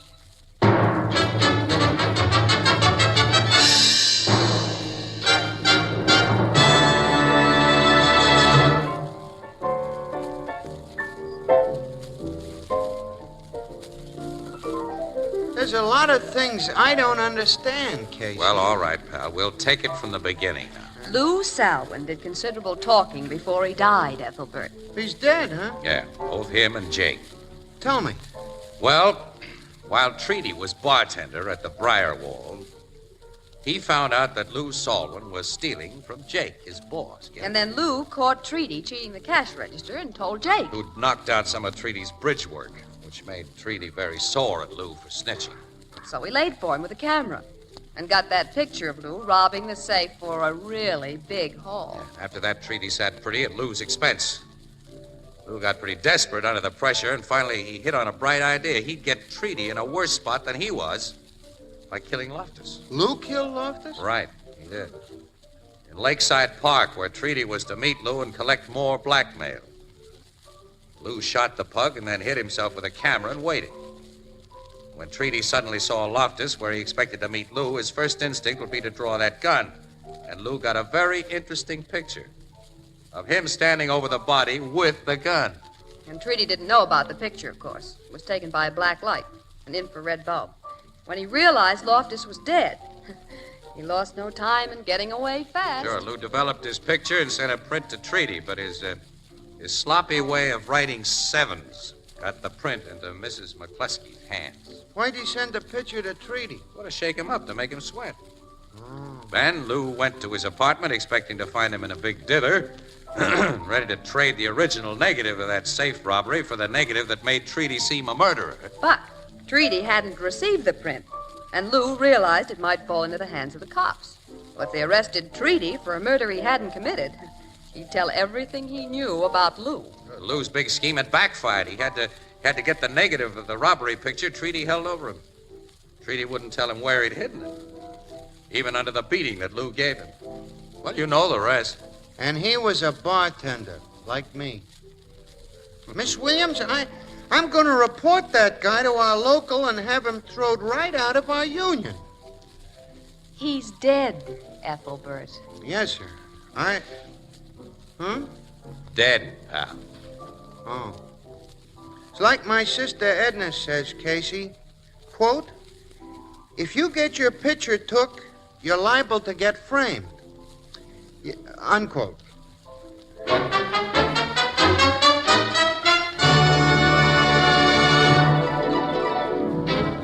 Crime Photographer, starring Stotts Cotsworth as Casey, is written by Alonzo Dean Cole. It is brought to you each Thursday by the Anchor Hocking Glass Corporation, makers of Fire King Oven Glass, Anchor Glass Containers, Anchor Caps and Closures.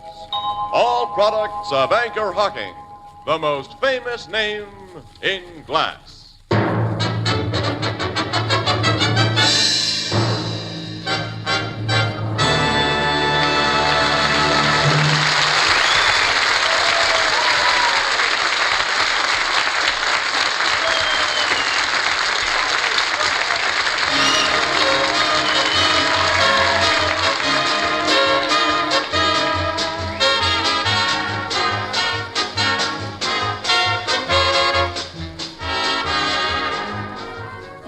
Crime Photographer is directed by John Dietz and is based on the fictional character of Flash Gun Casey, created by George Harmon Cox.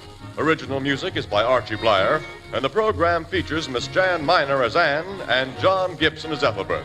Herman Chittison is the Blue Note pianist.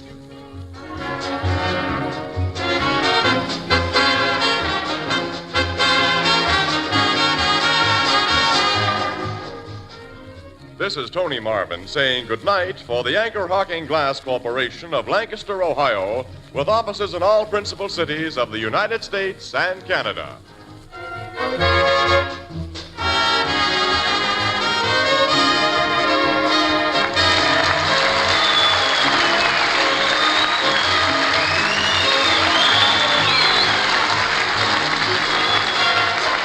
This is CBS, where 99 million people gather every week, the Columbia Broadcasting System.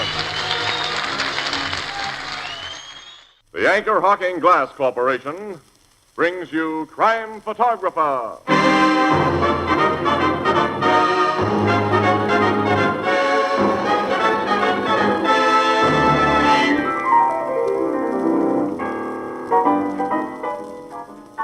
Here comes Casey. Hi, fellas. Gee, I'm glad I got you two guys together. Look, I've got something very important to tell you. Well, go ahead. I know, but I just can't seem to remember it. Well, think, Tony. I know. I still can't remember it. Well, go back to what you were doing when you last thought of it. That sometimes helps. Well, I just had this glass in my hand. Glass! That's it, glass. Look, I just want you two guys never to forget this. Well, what? Go on. Never forget that Anchor Hocking is the most famous name in glass.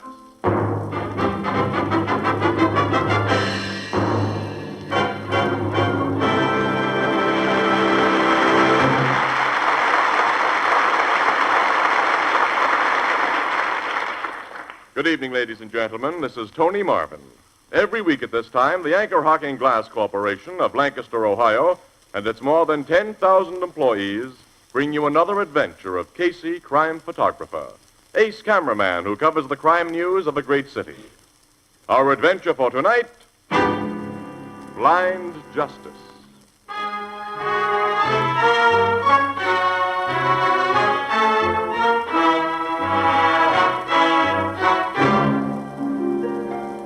Late afternoon, police headquarters, the private office of Captain Logan, Homicide Bureau. On opposite sides of a huge battered desk sit Logan and Casey. Their eyes are hard, their jaws set and tense. Before them is a problem. It's up to you, Casey. Wait, let me think, Logan. Let me think. Well? Got to work this out. It isn't easy. Look, you're the wonder boy with a hair-trigger brain. Let's have some action. Okay, I'm taking that king you discarded and throwing down this juice. That's it! Yippee! Gin rummy! You louse! I had a hunch you were saving juice. Hey, let's see your hand. Ha, ain't that too bad? Kings, jacks, and 10 spots. I may get 80 points and nuts to you. 80 plus 20 for gin makes me another game. All right, figure up what I owe you, Canfield, and we'll call it a day. Oh, quitting, huh? Can't take it when you lose. I guess that's right, pal. It's nearly 5 o'clock, though. I'm taking Ann Williams to the theater tonight for dinner before that. What show are you going to see? Oh, we're going to see that new one opening at the Tivoli. Press agent gave me ducats. Don't you ever pay your way? Well, how can I afford to when you win all my dough? I got you good this time. Excuse me. That's your phone. Captain Logan, Homicide Bureau. Who? Oh, hello. Yeah, I'll be here. What do you want to talk to me about? Okay, come on over. I'm about to receive a visit from a stinker. Oh? Any stinker I know? Milt Havens. Well, the criminal lawyer, huh? Lawyer criminal describes him better. Yeah, stinker's best, though. That rat smells of fixed juries, intimidated witnesses, and every variety of dirty double-cross known in the book.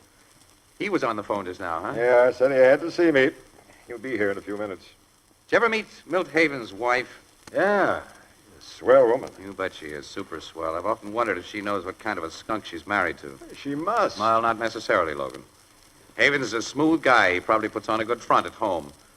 Besides, a woman who spends most of her time helping people and looking for the best in them, as Doris Havens does, well, she might not be able to really see the kind of a guy her husband really is. Ah, she does most of that good Samaritan stuff of hers because she is wise to Milt. It's to ease her conscience and to clean up the blood money he brings in. I see you don't know very much about Doris Havens, Logan. What do you mean? Well, for one thing, the dough she spends on that 3rd Street settlement house of hers is her own dough. She was worth over $1 million when she married Milt Havens. I didn't know that. Well, of course not. You're just a cop, not a newspaper snooper like me. Why, that money was safely tied up in a trust fund. Or Milt would have gotten it away from her long ago to spend on other women. There he goes for the gals, all right. Well, I'm going to get out of here before he shows up. I always feel better when I don't see Milt Havens. So long, pal. So long. Wait a minute. You owe me gin rummy dough. Almost forgot. How much? Here's the score sheet. Read it and weep. Really took me to the cleaners today, Logan. Look, I'm a little short. How about an IOU? Nuts. I want cash. Well, I gotta eat, fella, don't I? I? Pawn your watch or your overcoat. My pal. Why did I ever come in here in the first place? Oh, 2,560 points. Which comes to exactly $2.56. Oh, all right. Here. I hope Ann's got some money. Come in. Oh, thanks, Captain. Hello, Havens. Well, this is a pleasant surprise, my old friend Casey. Hi, Milt. I'll see you later, Logan. Oh, you going? Yes, I got a date. Casey, as a newspaper man, you may be interested in my business with the captain. Oh, yeah? What is your business, Havens? Captain, I want you to look at a note that was delivered to my office this afternoon. First I'll read it to you and Casey. It says, this is your death warrant, Havens. There's a slug in my gat with your name on it, and you're going to get it, special delivery, very soon. From a guy you did dirt to. That's all. Let me see that note. Yeah, sure, here. Any idea who sent it? No, not the slightest. We attorneys who specialize in criminal defense practice make many enemies, Captain. You think this note's from some former client who's just gotten out of jail? Oh, well, it's a possibility. My thought in coming to see you, Captain, was that you might find fingerprints on this note. That I'll might have give you it a clue gone over. While we're investigating, you'll want a police bodyguard, of course. No, thanks. I have a permit to carry a gun, and I'm better than a fair shot, and frankly, I'm not worried. Okay. Oh, Casey, would you like to take a picture of me to run with the story of this death threat? It'll make good newspaper copy for you and good publicity for me. If the threatener really kills you, it'll be a good newspaper story, Havens, not otherwise. I got to run along, Logan. Give Miss Williams my best, Casey. I'll do that. Hope you enjoy that new show at the Tivoli tonight. Yeah, thanks, pal. So long. Oh, Casey. What? You're going to the Tivoli tonight. That's right, yeah. Well, so am I with Mrs. Havens. How about joining us afterwards for supper and a few drinks, eh? No, thanks, but... You'll be with Mrs. Havens? Yes. My wife has always liked you, Casey. She'd enjoy having you with us. Your wife is aces with me. Well, thank you. It'll be a privilege to talk to her again. Oh, then it's a date? All right, yeah. We'll meet you in the lobby after the last act. Partly for business reasons. Business reasons? Well, we could be lucky and get a story. The guy who wrote that note might be waiting outside of the theater for you with his gun.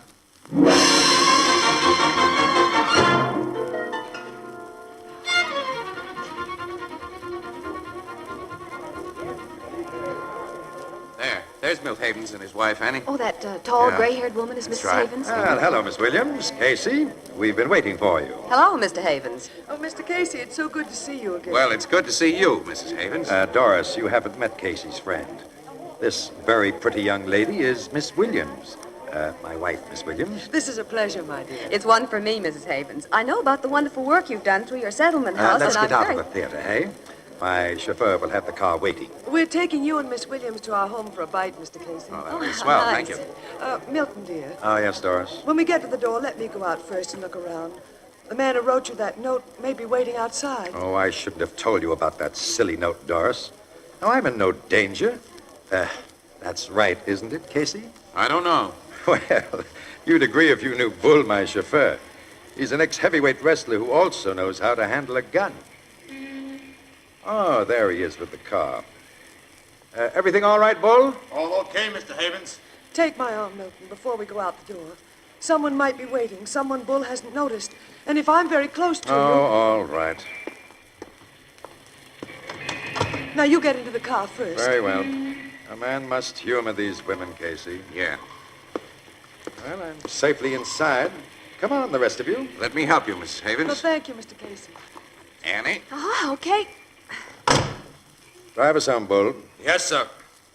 You weren't lucky, Casey. No news story. My threatening friend didn't come to the theater.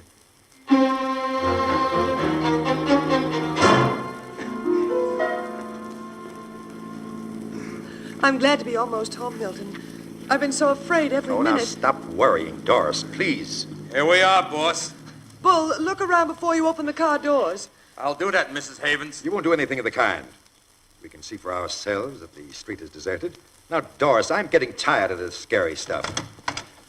Come on. Let me go out with you, Milton. I'll be close beside you. All right, Doris, but you're making me feel like a fool. Come on, Annie. There are a lot of dark places here. I wish... Casey! The guy with the gun. Havens, look out. Don't shoot my husband! Don't! Get away from me, Doris. Oh, Mrs. Havens. I got him, Bull. I shot him. I pumped some lead in them, too, boss. He's finished. He got in 2 shots before you fellas got your guns out. The slugs caught your wife, Havens. Doris, shot. Mrs. Havens? I'm afraid she's dead. Oh, she stepped in front of me. That's how it looked. Let's have a look at the guy who killed her. Okay. He's done for, Mr. Casey. The boss and I got him. Wait a minute, let me see. Wait. His lips are moving. He's trying to talk. Yeah, let me at him. I'll finish him. Drop that gun, Havens. Drop Let it. me go. They killed my wife. I have the right to... Hold him, Bull. Hold him. No, Bull. No. We can't let you do something foolish, boss. The man's murmuring something, Casey, Yes, I but know. I I'll can't lift make his out head, what Ann. it is. Maybe then I... Okay. What is it, Guy? What is it? Now, let me go. Let me go, Bull. I'm going to finish him. He's finished now, Havens. The guy who shot your wife is dead. Dead. Did he say anything, Casey? No. But his lips seem to form 2 words. 2 words? Double cross. I recognize this rat. I defended him several years ago and lost, and he went to prison. He probably thought I'd crossed him up. Maybe he was trying to talk about the past. I wonder. Why, what do you mean? I've got a hunch, Havens. A nasty hunch.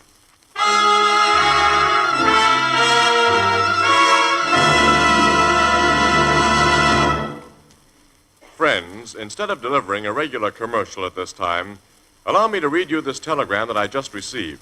Lancaster, Ohio. Quote, Anchor Hocking Glass Corporation scientists announce perfection, amazing new method of manufacturing oven glass in beautiful, rich, warm, opaque ivory. Development, result of years of research, is first of its kind in history. Makes possible introduction of completely new and far more beautiful line of oven glass called Ivory Fire King. Designed on simple classic lines, new Ivory Fire King oven glass resembles finest table china in appearance. New Ivory Fire King oven glass, guaranteed 2 years against oven breakage. Not yet available everywhere, sensational Ivory Fire King oven glass on display and sale soon throughout United States. Tell audience to watch for it, not miss it. It's the world's finest oven glass. William V. Fisher, President. Unquote. Mark up another first, another triumph. Ivory Fire King oven glass, a product of Anchor Hocking. The most famous name in glass.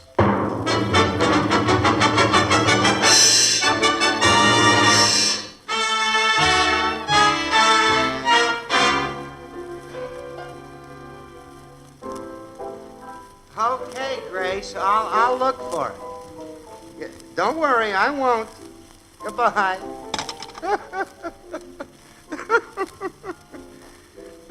These women. Now, Casey, you and Miss Williams was about to tell me who the guy was who shot poor Mrs. Havens. Yeah. It was a rod hot, Ethelbert. His name was Barker. He just finished a stretch for armed robbery, and Havens had been his lawyer when he was convicted. So he tried to kill Havens for letting him be convicted, huh? Apparently. Well, it's open and shut, Casey. His fingerprints were on that threatening note that Havens received. Well, that makes all the parts fit perfect. Not quite. Mrs. Havens was killed instead of her husband. Well, that was accidental. You say she jumped in front of him. No, Miss Williams says that. Well, she did jump in front of Havens. Well. I saw her do it, so did the chauffeur. And her husband, who was closest to her, says that I'm not she jumped believing in front. anything that Havens guy says. Everything happened so fast, Annie, you can't be sure of what you saw, neither can Bull, the chauffeur, and I'm not sure of what I saw. Oh. I couldn't swear of what I think I saw. But I do think that Havens pushed his wife away when she tried to step in front of him. And I think I saw the gunman aim directly at her and not at her husband. I think Havens was behind the murder of his wife. That's what I think. Casey, you despise that man so much you can't be reasonable. Well, he tried to put another bullet into the killer, didn't he? He learned he was still alive and trying to talk. Well, he was half mad because of his wife's death. No, he did a perfect... Ann. He was afraid that guy would tell us that he'd been hired to kill Doris Havens. So Havens double-crossed him, shot him. So he'd never be able to give away the deal. Well, that's only your stubborn theory. Well, there's a good basis for it. Well, The way Havens set the stage in Logan's office with that threatening note. The way he got you and me for witnesses when he learned that we were going to the Tivoli. I'd have to swear that ex-con Barker shot Mrs. Havens. That Havens shot him in self-defense. But, Casey, since that Barker's fingerprints were found on that threatening note... Well, that only builds my theory, Ethelbert. Oh. Sure, Barker was an experienced crook. He wouldn't have left incriminating prints on that note if he sent such a note. But if he was working for Havens, Havens could easily have gotten his prints on a blank sheet of paper and then have printed the note himself. Ah, that is an angle. Well, that's all it is. How about motive, Casey? Havens had nothing to gain by his wife's death. Her money is in a trust fund that he won't inherit. If he just lost his taste for her, well, divorce was simpler than murder and a lot less dangerous. He wouldn't have dared to try divorcing her. Why wouldn't he have dared? Some of the toughest crooks in this town have a soft spot for Doris Havens because she'd helped so many of them. Helped them and their families. If it gotten around that Havens was giving her the double cross, he'd have had orders to lay off or else. Well, you still haven't a motive. I know. I can't figure why he'd want to get rid of her. I just feel that he did, that's all. Oh, nuts. You know who Claudia Stafford is? Well, who doesn't? Claudia Stafford is the heiress who has over $10 million in her own name. Poor girl. What about her? I was thinking her chauffeur comes in here occasional, and when he gets tight, he gets confidential with us bartenders. Well, the last time that happened, he told me that Claudia Stafford and Milt Haven was carrying a torch for one another. Huh? What? Yeah, he said they was meeting regular, Casey. Why, Annie. With Havens free to become that dame's husband. She has full control of her estate. Well, there's his motive. The Stafford dough. The same thought occurred to me while you was talking, Casey. Well, so what? There's still no evidence that Haven was behind his wife's murder. You've got to get evidence, Ann. If he hired Barker for the job... Captain Logan can check up on Barker. He may have said or done something. The cops will have a tough time on that kind of checkup, and they may get nowhere. Barker was a crook and associated with crooks. They're the only people he'd spill anything to, and they won't help the cops. No. Wait a minute, though. A few of them might help me.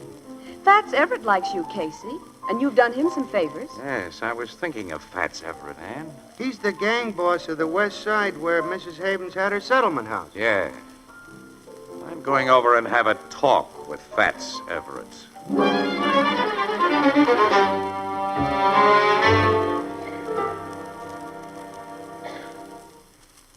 You've got quite an interesting theory about Mrs. Havens killing Casey. Yeah, I thought you'd find it worth listening to, Fats.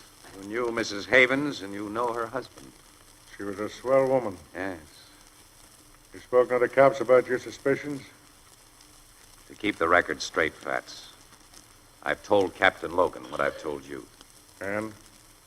He said there was only one chance in a million of proving up on my idea. Mm-hmm. You didn't tell Logan or any other cop that you were going to talk to me? No. Okay. Now forget you've talked to me. I'll speak to some of the guys about this Barker Rod Hut. You'll hear from me later. Thanks, Fats. Think nothing of it, Casey.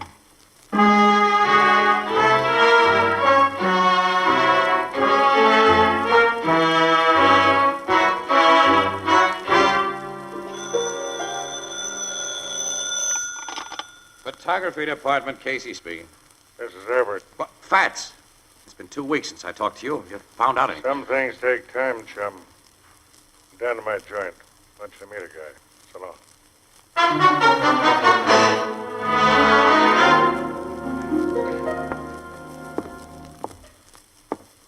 We're in the next room, Casey. I want you to meet in there. You got it locked up, Fats? Mm-hmm. That's him. Get up, Dopey. You gonna let me out of here now, Mr. Everett, huh? You gonna... Close your trap till you're told over. Yeah, I will, Mr. Everett. Don't hit me again. Now tell this guy what you told me. Yeah, okay, Mr. Everett, okay. It's about Barker. We was in Sturdica, and we got sprung at the same time. And he was never saw at that mouthpiece. Wait a minute. Barker told you that? Yeah. I was his pal. And he told me how Havens was gonna pay him $1,000 to knock off his wife. Barker got $100 of it in advance. Which was all he got, except some slugs from Haven's gat. Barker bought Hooch with 100, and him and me, and him and me, we got pie-eyed together. And that's when he told me about Havens and the job that he'd been hired to do. He wouldn't even tell a pal like me that unless we was full of red-eye like that. Your theory was 100%, Casey. Now, will you let me out of here, Mr. Everett, and will you give me a bottle of red-eye? Sit down. Shut up. Guy's an alcoholic, Fats. He's everything that's crummy. He's even been in the bug house. But he was Barker's pal. I've checked. Yeah. His testimony'd be worth a plug nickel in court. He's an ex-con. He's a rummy and a nut. He says Barker was drunk when he told him about Havens. Well, DA wouldn't even try for an indictment on the strength of his story. He's the best I could do for you, Casey. Yeah. And I believe his story. I've checked. Well, there's still no evidence against Havens. He's going to get away with what he's done. He killed a swell woman. Yeah, she was tops. She's dead, and he'll go on living better than he ever has before on Claudius Stafford's dough. Guess that old gal, Justice, is blind. I try to think she is, Casey, for my own sake. But all guys like me are just a little bit afraid of her. Blind or not, she seems to get around. And to catch up with the fastest runners. We don't get away. Well, Havens is getting away. Yeah. Yeah, I guess you're right. You want to take this jerk to the cops, or shall I turn him loose? Well, won't do any good, but I'll take him to the cops. Now get him out of here, then. All right, come on, No, you. don't take come me to on. the cops. Shut up. So long, Casey. Be seeing you one of these days.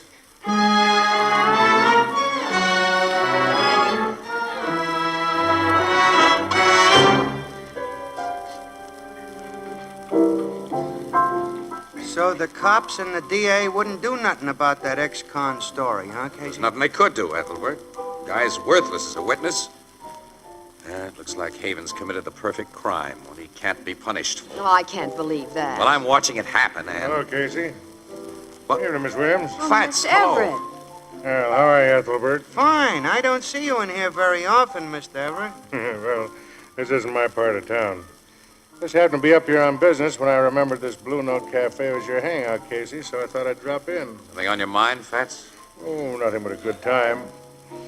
There's a new night spot just opened in my district, and got a part interest in it. Thought you and Miss Williams might like to pay it a visit tonight as my guests. Well, thanks, fella. We just put the paper to bed, though, and I'm dead tired. Oh, so am I. Another time, Mr. Everett. A guy both of you know has reserved a table at my new club tonight. You two might pick up a story with pictures. Who's the guy? I'd rather save him for a surprise. Join me?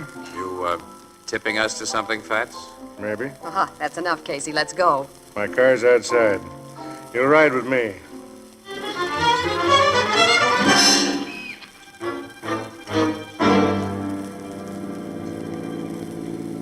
There's my new nightclub, Miss Williams. We'll park here. Hey, wait a minute. Your joint's almost directly across the street from the 3rd Street Settlement House, Fats. Yeah, Mrs. Havens' place. Yeah. She did a lot of good in this neighborhood. Well, come on, let's get out of this bus. Wait a second now. Shall I light a fresh cigar? Oh, sure. What time you got, Casey? 12:30. 12:29, to be exact. Mm-hmm. That checks with my watch, so we both must be right. Just the shank of the evening. Let's go. Got your camera, Casey? Yeah, sure, I got it. I think you two will get a kick out of my new club. We're drawing some of the most important people in town, Casey. Yeah, well, look, suppose you break down now and tell us who the guy is you spoke of. Guy? Yeah, the one we know who's reserved a table might be good for a story. Oh. It's the mayor. The mayor? Oh. We're joining his party. You know his honor, Miss Williams. He's always good for a story. And it won't hurt your new club if we run something about him being there. That's right. We can use some free publicity. Ann! Huh? Milt Havens just came out of that club. Hey, the car across the street is firing at Havens. Oh, it's getting away. I'm getting a picture of this. Fats, what's the... I'm sorry I bumped your arm, Casey. I would have gotten a picture of that murder car, Fats, if you hadn't The bumped my car's arm. gone now. It's around the corner. Never mind the car. Let's have a look at Havens. Hurry. He's dead, Casey. Bullets almost cut him in two. Here's the picture you really wanted, Casey. The dead body of a rat. I'll take it, Fats. And you brought me down here to take pictures of the mayor.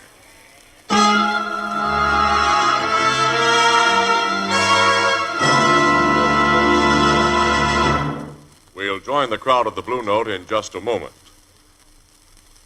No deposit, no return. Get it, friends? Those 4 words, no deposit, no return, are sweeping the United States like wildfire. They mean that you can now buy your favorite brand of beer and ale in a new kind of glass bottle, a lightweight, compact glass bottle that requires no deposit and never has to be returned to the store. So say goodbye to beer bottle bookkeeping, to empties piling up on the corner waiting to be hauled back to the store. Yes, indeed. The new Anchor Glass one-way, no-deposit bottles can be discarded just as any other food container after you've used the contents. And they're light to carry home, take up less space in your refrigerator. Now, you, of course, prefer your beer and ale in clean, sanitary glass. Americans have for more than 100 years. So demand your favorite brand of beer or ale in the sparkling new Anchor Glass one-way, no-deposit bottle. Product of Anchor Hocking. The most famous name in glass.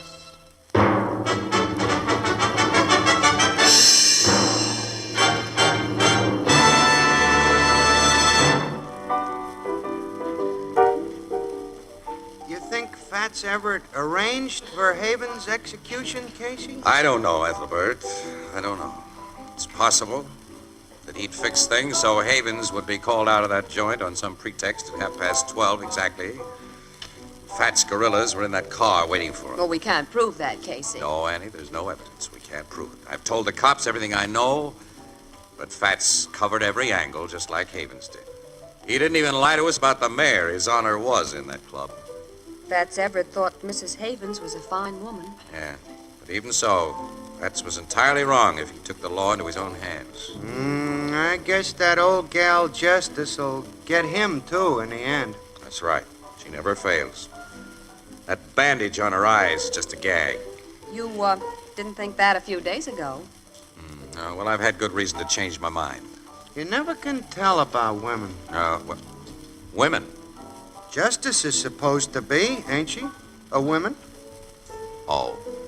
It's getting harder to tell about 'em all the time, especially with this here new look. It ain't justice, Casey. Why, if them skirts get much longer, us men might as well be blind. Annie, I think we're approaching a change of subject. I, can see that. Enjoy yourselves, gentlemen. Good night.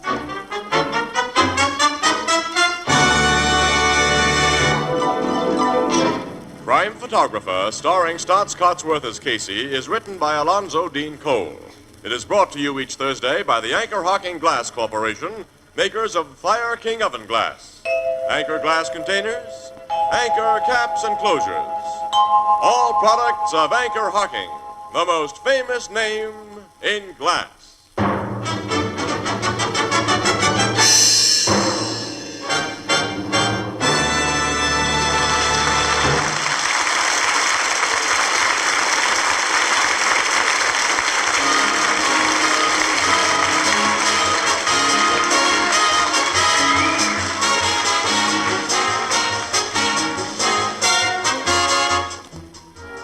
Crime Photographer is directed by John Dietz and is based on the fictional character of Flash Gun Casey, created by George Harmon Cox. Original music is by Archie Blyer, and the program features Miss Jan Miner as Anne and John Gibson as Ethelbert. Herman Chittison is the Blue Note pianist. Crime Photographer, under a new sponsorship, will be brought to you next week, same time, same station. Be sure to listen in. And friends, this completes the current series of Crime Photographer programs under the sponsorship of the Anchor Hocking Glass Corporation. Our thanks to you listeners for your local support and to all those who've had a part in making these programs so interesting and exciting. This is Tony Marvin saying goodnight for the Anchor Hocking Glass Corporation of Lancaster, Ohio, with offices in all principal cities of the United States and Canada. This is CBS Columbia Broadcasting System.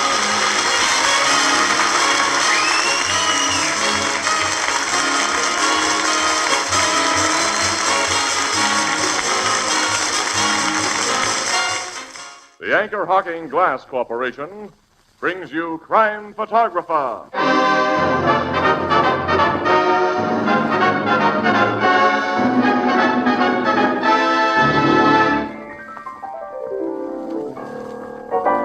Hi, Ethelbert. What are you thinking of? I was just thinking how differently they teach kids to write today. You mean you went to school, Ethelbert? What I mean is they don't teach them to write the ABCs today. No? No, they teach them to write whole words. That sounds reasonable. Look, here's a page from my little nephew's copybook. Read it. Wow. This is something we got to get Tony Marvin to read. You go ahead, Tony. Oh, what a beautiful thought, Casey. It says here 16 times, one after the other, Anchor Hocking, the most famous name in glass.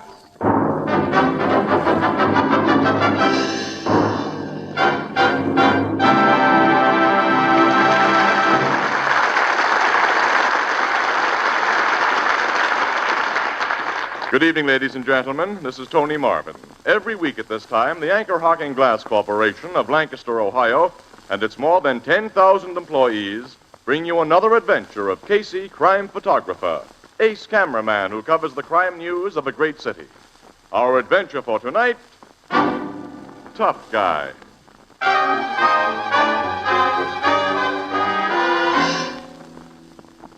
Saturday night, shortly before 10 o'clock. A side street cab stand on the fringes of the city's theatrical district. A tall man, dressed entirely in gray, detaches himself from the doorway of a shabby hotel where he's been loitering and approaches a taxi that has just moved up to the first place in line. He opens its door and... Take me up to 132nd Street. Yes, sir. Whereabouts in 132nd? I'll tell you when we get there. Just take the shortest way. Okay. You a good driver? I don't get no complaints.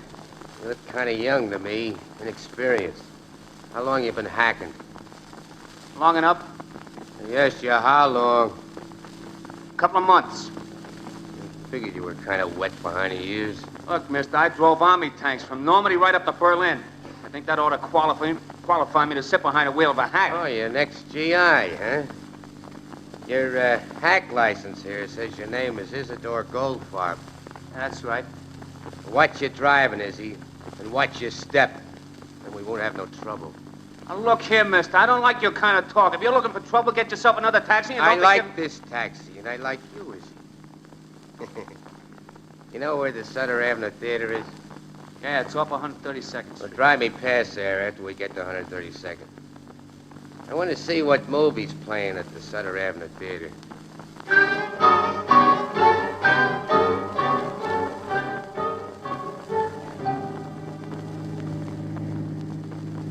Turn around here, Izzy, and take me past the Sutter Avenue again.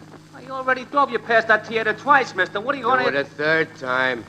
Okay, but what's the big idea? What do you care as long as you get your fare paid? It's a good picture playing at the Sutter Avenue. About cops and robbers. It's exciting, I hear. You like pictures about cops and robbers, Izzy? Yeah, they're all right. Yeah, they're made for jerks like you. Now, wait a minute. They teach you that crime don't pay. Stop here, let me out. Mister, I'll be glad to. Here's $2. So long. Wait a minute, Mac. The meter says $2.40. You want to make something out of it? Oh, I guess that's a gun you're holding inside your pocket, huh? You start something, you'll find out if it is. I was only kidding about the dough, Sap. Here's a 5 spot. Keep the change and forget you ever saw me. Remember that, punk. So long.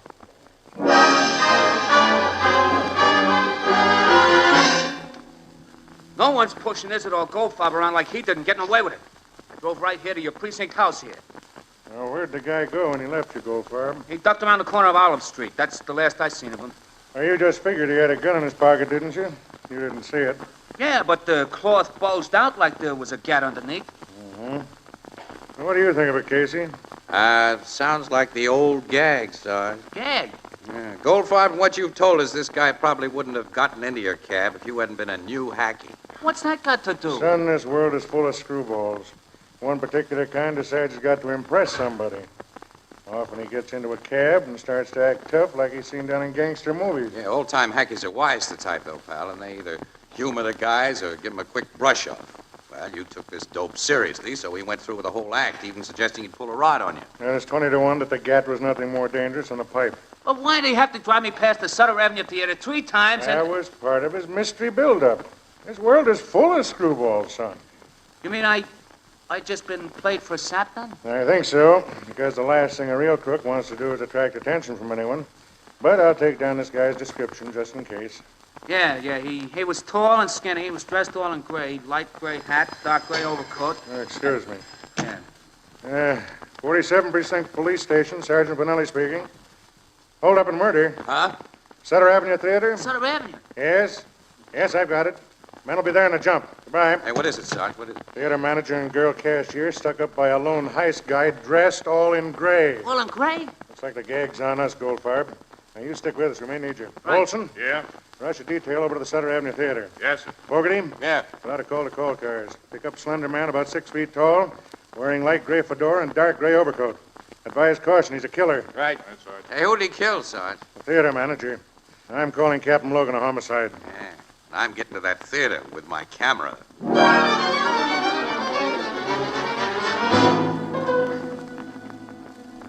Wait just a minute, Miss Summers. I want still another picture of you. Stand on the left side of that office door this time, huh? I'm so upset, Mr. Casey. I can't pose anymore. Look, this won't take a second. This will be a profile shot. You got a swell profile, kid. Break it up, Casey. Uh-oh. You finally got here, Logan, huh? I'm here, and you'll take no more pictures. Hey, you precinct guys had no business to let this newspaper... Don't blame them, pal. I got here at the same time they did. Pipe down. The dead man's in that office, Sergeant? Yes, Captain. Nothing's been disturbed in there. After we made sure he was dead, we came right out here in the lobby and closed that door. Hey, you tech men, get in there and do your stuff. You too, Doc. Yes, Captain. This girl the cashier? Yes, sir. She's got a name as cute as she is, Logan. Betsy Summers. It's Betty, not Betsy. Oh, Betty's cute, too. Shut up, Casey. Miss Summers, my report is that you witnessed the hold-up and murder. Yes, sir. I'm Captain Logan, Homicide Squad. Please tell me everything that happened. Well, I work in the booth out by the main doors. I'm the ticket seller. Tonight, as I always do after the feature goes on for the last time, I checked the last of the day's receipts, closed the booth, and brought the money and the remainder of the last ticket roll used to Mr. Mackle's office. Mr. Mackle's your theater manager? He was. Now, go on, please. Well, as usual, he was inside, checking the previous receipts I'd given him, and his door was locked. The door being locked was usual. Yes. Yes, I knocked, and just as he opened the door, a hand was pressed down over my mouth. A man had come up behind me I hadn't seen or heard him. When the door opened, he pushed me inside, closed the door, and said he'd shoot Mr. Mackle and me if we made any noise. Had a gun, huh? We found the gun, Captain. Wait, Sergeant. Go on, Miss Summers. The man told Mr. Mackle to open the safe, and Mr. Mackle did as he was told. Then he must have thought he saw a chance to grab his gun. Anyway, he jumped at the man, and the man shot him. And then the man ran out that door, and I screamed. People finally heard me. They came to the office, and that's all I know. Anyone see him make his getaway? We haven't found anyone who did, sir. Logan, take a look at this layout here. There's a fire exit leading to an alley only a few yards away from the door of that office. The guy went out that way, then through the alley to the street in back, which isn't heavily traveled. We know he did that because we found his gun at the alley only a few feet from that fire exit. Now, let's see the gun. Here, sir. .32 revolver, no fingerprint on it. One shell fired. Very recently. Now, Miss Summers, I understand you were able to provide a good description of the bandit. Well, I can't be sure about his face, Captain. Things happened so quickly, and his hat was pulled down, his overcoat collar turned up, but I am sure about his height, his figure, and his clothes. That's more than most witnesses are sure of. Hey, Logan, have you heard about a previous report made by a cab driver on a mug answering the same description? What's that? A hacky named Goldfarb came to the precinct house just before this job was pulled, Captain. One thing at a time, you fellas. I want to know about this hacky and about everything else, but first let me get a complete picture of what's happened here. Now, Miss Summers, how much money did the stick-up get away with? I guess about 6,000. Not a bad haul. Now, you say your screams finally brought help to you, Miss Summers. Didn't anyone hear the shot that killed Mackle? No. The picture being shown here, Logan, is a crime picture. At the time the shot was fired in that office, a noisy gun battle was coming over the soundtrack. I see. Well, I'll take a look inside that office now. Captain Logan. Yeah? I've got the guy in gray. You've got... You're nuts putting a pinch on me, copper. Come on, you... That's the man who held us up, Captain. He's the man who shot Mr. Mackle. What's this babe talking about? I never saw her before. I saw you. I recognize your clothes. You're the killer. You're Shut crazy. up! Where'd you find this guy, officer? I spotted him in the crowd outside. I was there for the same reason the crowd is. I heard there'd been a stick-up. Shut up, I said. You searched him? First thing, sir. There's no gun on him, and he's not carrying the stolen dough. We know what he did with his gun. You fellow, where's the money you took? I asked you a question. Answer it. Twice before you told me to shut up. I'm taking that advice till I see my lawyer. Stuff like that'll get you to no place. Where's the dough? I give it to charity. Well, since you want to play it the hard way, take him down to headquarters, boys.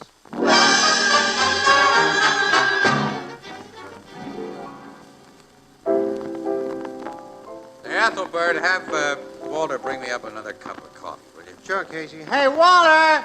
Another cup of Java for this guy who never gets his breakfast before noon. How about you, Miss Williams? No, thanks. I don't want to spoil my appetite for lunch. Well, you were able to get to bed at a decent hour last night, Annie. I had to follow up that theater job.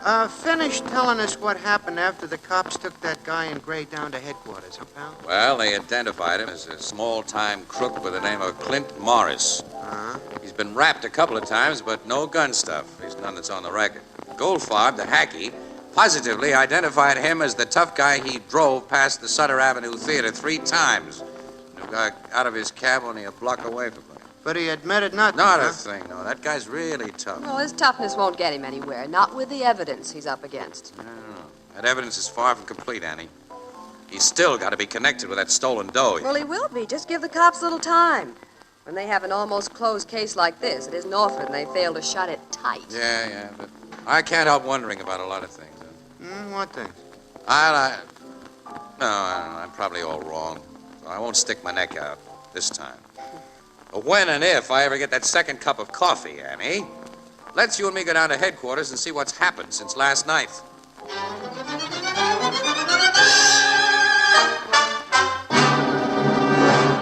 This is what's happened. The case against Morris is completely blown up. Blown up, look. Captain. And you helped do it, Casey. But me? I didn't. No, I'm glad it happened now instead of later. The pictures you took of Morris right after his arrest, pal, one of them ran in this morning's Express. Uh-huh. Right on page 1, too. Well, a guy saw it, a conscientious guy who runs a corner drugstore only 3 blocks from that theater. Yeah. He comes in here with 3 other guys about an hour ago, and they all swear that Morris was in the drugstore when the stick-up and the murder was committed. So Morris has an alibi. He has a perfect alibi. Yeah, I figured he might have.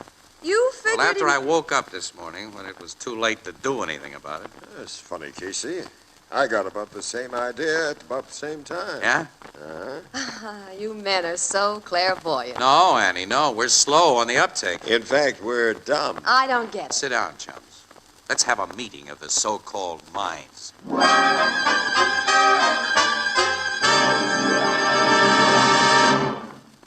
Here's how to brighten up your breakfast table for years to come at a cost of only $1 or $2.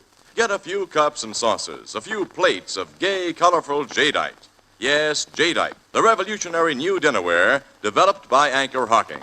Jadeite is a delicate, inviting green in color. It has the texture of rare and costly porcelain. Yet jadeite is as strong and heat-proof as the Fire King oven glass you use for baking. And jadeite is incredibly low in price. For instance, a cup and saucer cost only 15 cents for the 2 pieces, and a complete 35-piece dinner service for 6 is yours for less than $5. Ask for jadeite at your favorite chain store, department store, hardware store, or any store selling chinaware and glass. Remember jadeite, spelled Jadeite. Jadeite, newest triumph of Anchor Hocking. The most famous name in glass.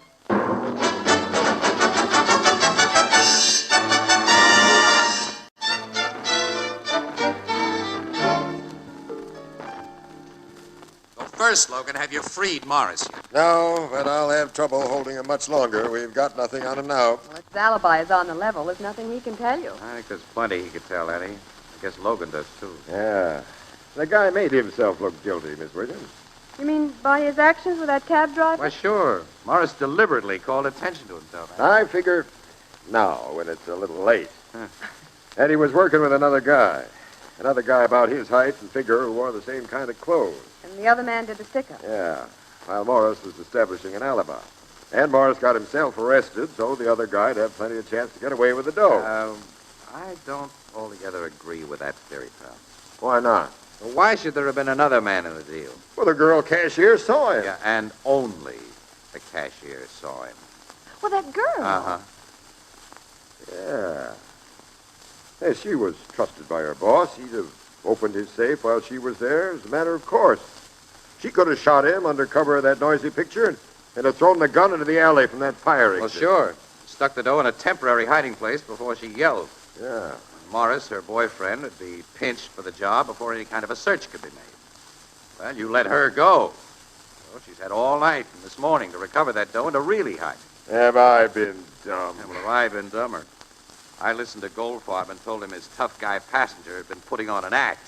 And I fell for the act. I'll turn Morris loose, have him tailed night and day. Eventually, he'll contact that Summers gal or whoever worked with him, and then... Yeah. That'll take a long time, Logan. Well, of course, you know a quick, easy way. Maybe. The Summers babe is a pretty cute little number. What's her looks got to do with it? Oh, to Casey, a gal's looks have everything to do with everything about Now, it. you're wrong, Annie. You're wrong. But that applies to a lot of guys less smart than I am. It might apply to Morris. What are you driving at? Well, deals between men and women that result in robbery and murder are seldom just business deals, Logan. Look, they made us fall for a corny old trick, pal. I think we can make them fall for one, too.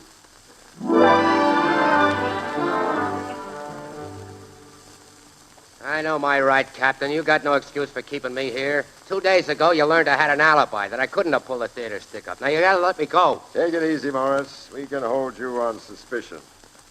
Casey, this guy denies everything. Mm-hmm. He sounds on the level to me, Logan. You don't know his kind like I do. I am on a level. Oh, look, Casey, you're not a cop. You must know I'm getting a raw deal here. Can't you do something through your paper? Oh, no, I'd like to, Morris, but you know how things are. Yeah, sure. You gotta string along with these coppers or you don't get news or pictures. You gotta be as lousy as they are. Come in. Inspector Phillips wants to see you, Captain. I'll be right with him. Morris, don't try to crash out on Casey while you're alone with him. Fat chance, with bars on the windows and steel doors with cops outside it. I think you'll stay here. See you later. You know, I'm really sorry for you, Morris. You are getting a raw deal. Nuts, Casey. You're just like the cops. No. Because I think I owe you something. You owe me something? Yeah. What? Well, if it hadn't been for you, I wouldn't have met a swell babe. Babe? Mm-hmm. The cashier at that theater. Betty Summers. What about her? I've been getting acquainted. She went to dinner with me last night. Yeah? Uh-huh. Yeah. Got another date with her tonight, too.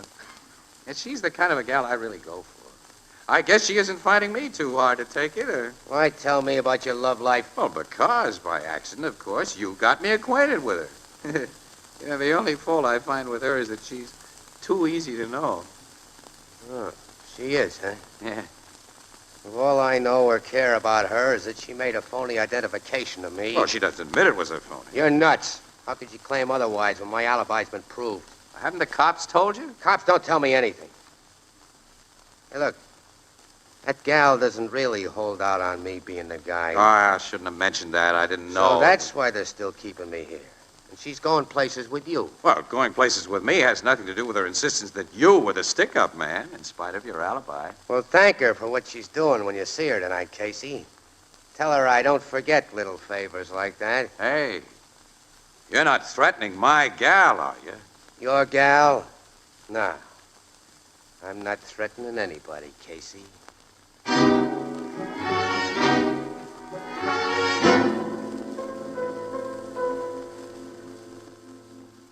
Well, thanks very much for letting me take these additional pictures of you, Miss Summers. Oh, you're welcome, Mr. Casey.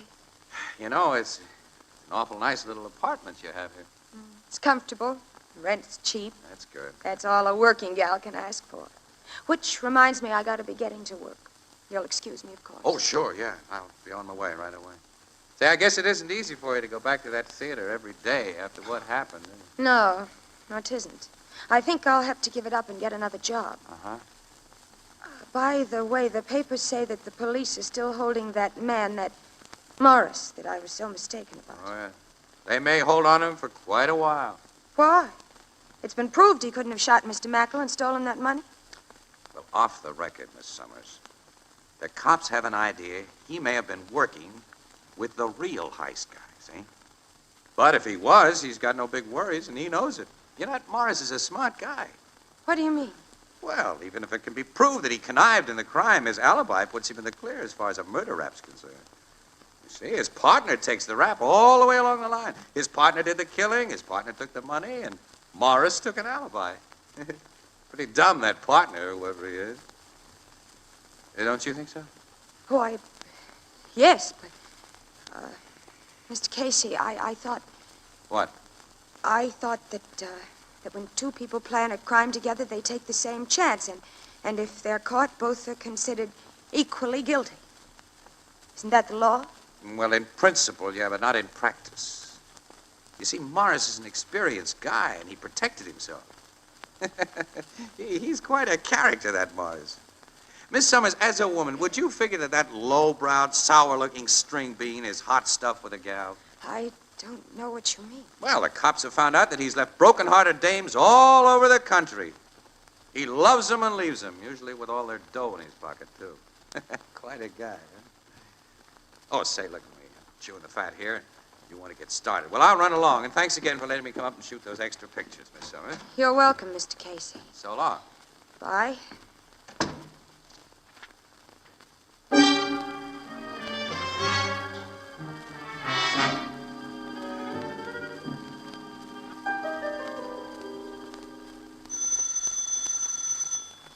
Who's there? Me, Clint. Clint? Let me in. Just a minute. I'll close and lock the door. You've escaped. No, the cops turned me loose a couple hours ago. I'm legally free. Surprised, ain't you, Betty? Surprised that you were foolish enough to come to my apartment. We're not supposed to know each other, and if you were followed... I wasn't followed. I'm smart enough to know when I'm being tailed. You're smart in a lot of ways. Yeah. So are you, babe. I wasn't, but I'm learning. You learn fast. Too fast. No, I learned almost too late. But I can think when an idea hits me in the face, Clint. And I've been thinking hard ever since I started for work this afternoon. I'm glad to see you tonight. That goes double. Everything you said. But I thought I might have to stall around before I could see you until your boyfriend left. My boyfriend? Yeah, I listened for a long time outside your door there to make sure you was alone. What are you talking about? You played me for a sap. I played you for a sap. And how? After my brains playing that theater job. I even told you how and when to shoot your boss and where to hide the dough. Sure, you planned all the dirty work for me while you set up an alibi that'd keep you in the clear. That alibi will keep me in the clear.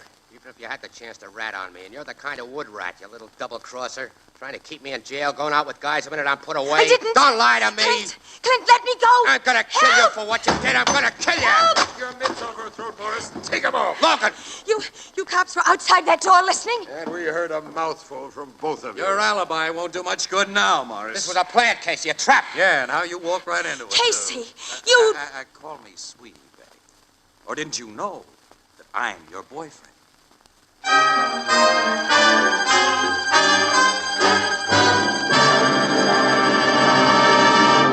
We'll join the crowd at the Blue Note in just a moment.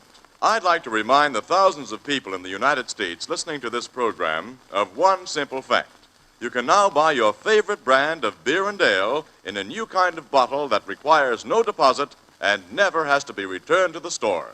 Because practically every one of you has known the annoyance caused by empty bottles, I repeat, you can now buy your favorite brand of beer and ale in a new kind of bottle which requires no deposit. This new Anchor Glass one-way, no-deposit bottle is light and compact, easy to carry home, takes up little space in your refrigerator. For more than 100 years, Americans have preferred beer and ale in clean, sanitary glass bottles. So here's a good rule. When buying beer and ale, always demand glass bottles. And remember, you can now buy your favorite beer and ale in a new kind of bottle that requires no deposit and never has to be returned to the store. The new Anchor Glass one-way bottle, a product of Anchor Hocking. The most famous names in glass.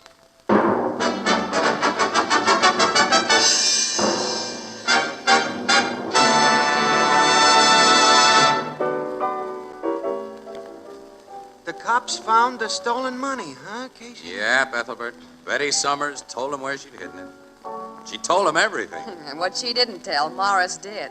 After those two former lovebirds started to talk, it was hard to shut them up, because each one of them was blaming the other for the mess they'd gotten into. I'll bet they blamed one another most for believing the stuff Casey told each one about the other, huh, Miss Williams? Well, that did seem to be a pretty sore point with them. What made you figure they was that way about one another, Casey, and that you could bust them up the way you did? Well, Casey knows all about love, Ethelbert. He learned from books. Annie, the vernal equinox will soon be here. Spring. You might let me take you for a drive by the seashore on some moonlit night in spring. And? Well, and then if it doesn't rain, Yeah? I might show you some things that can't be learned from books. Oh, Casey, I can hardly wait for spring, moonlight, and guaranteed dry weather. Say, what? You two are spoofing. Why, Ethelbert? I don't approve of spoofing the tender passion. As my sister Edna says, quote, love may not be all it's cracked up to be, but folks who won't give it a try ought to be cracked down on. Unquote, and I got business to attend to. I'm afraid Ethelbert and Sister Edna have something, Casey. Yeah, Annie. Afraid they have. It's almost spring. There's no moonlight, and it's raining. Well, who cares? Let's go.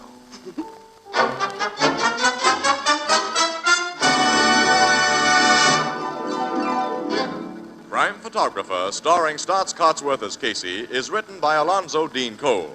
It's brought to you each Thursday by the Anchor Hocking Glass Corporation, makers of Fire King Oven Glass, Anchor Glass Containers, Anchor Caps and Closures. All products of Anchor Hocking, the most famous name in glass.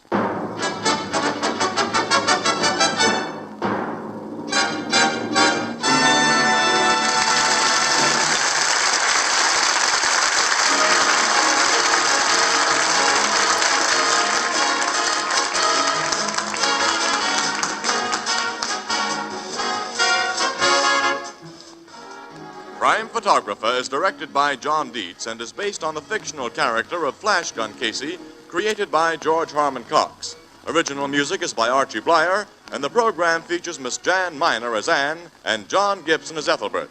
Herman Chittison is the Blue Note pianist. If your child were crippled, you'd do everything in your power for him. Lucky you, your child's all right. But how about your neighbor's child? It's within your power to help him. So buy Easter seals. Help crippled children. This is Tony Marvin saying goodnight for the Anchor Hocking Glass Corporation of Lancaster, Ohio, with offices in all principal cities of the United States and Canada. This is CBS, where 99 million people gather every week, the Columbia Broadcasting System.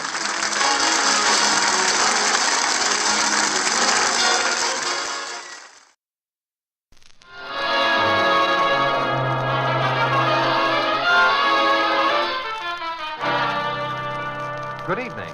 This is Ken Roberts inviting you to listen to another adventure of Casey, Crime Photographer. Ace cameraman who covers the crime news of a great city. Our adventure for tonight, the coffin.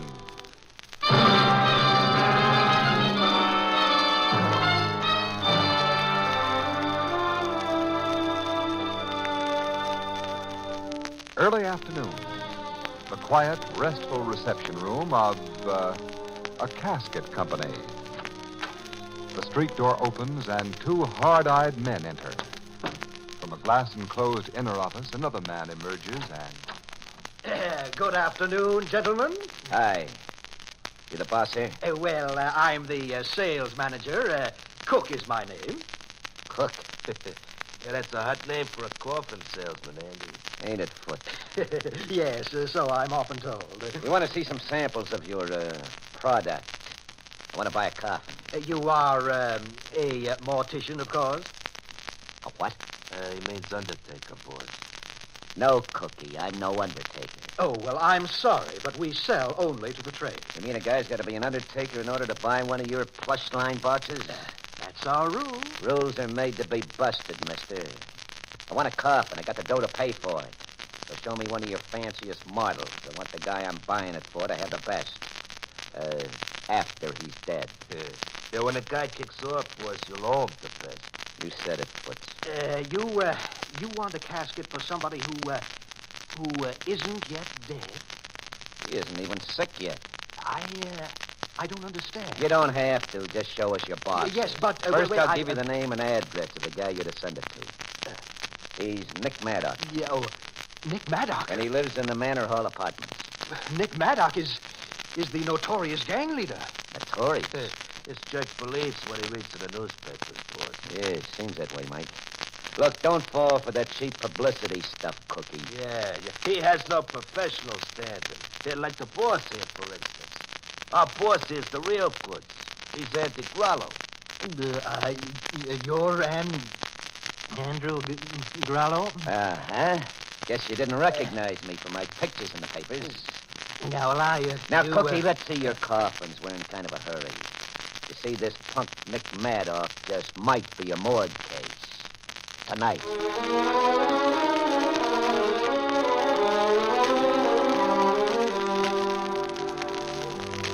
Now, Miss Williams, this coffin salesman Cook knew Andy Grollo's reputation, so he took little Andy in his hood back into the display room and let him pick out a silver-plated slumber box, which Andy paid for, cash on the line.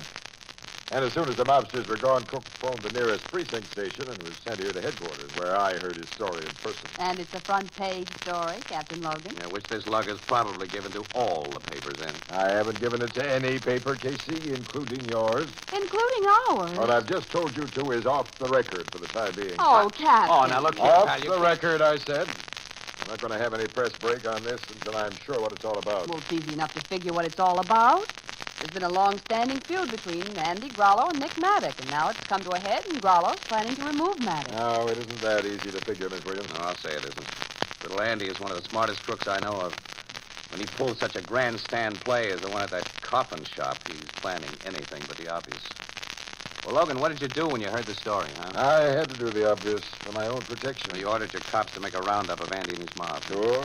And so far, we've pulled in every known member of the gang except Andy and the gorilla who went with him to that casket sales room. You got Maddock protected, of course. As much as I can protect his type. I got cops spotted around his apartment house. He won't let him inside the apartment itself. He knows about Andy Grollo ordering a coffin for him. Yeah, I told him myself. I had to, again, for my own protection. And did Nick Maddock do a burn-up, which gave me another worry.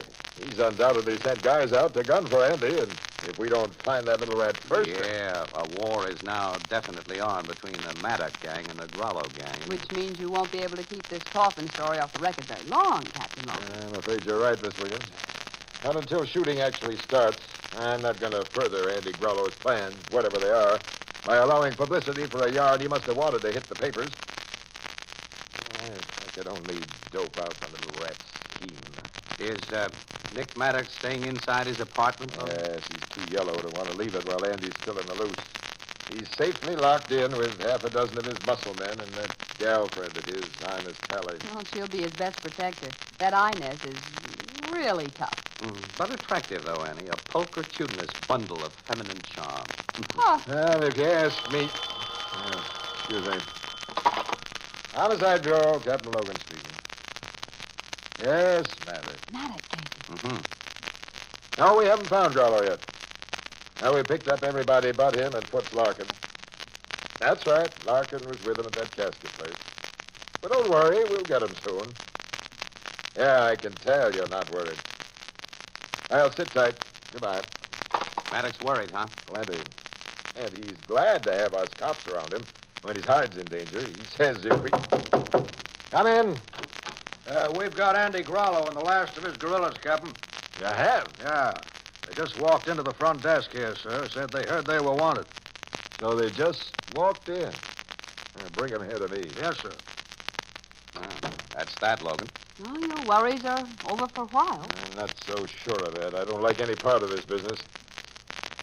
Well, at least Maddock won't become a morgue case tonight, as Grollo hinted to that coffin salesman. Grollo and his hoods are going to be guests here for some time. Inside, you fellas. Thank you, Sergeant.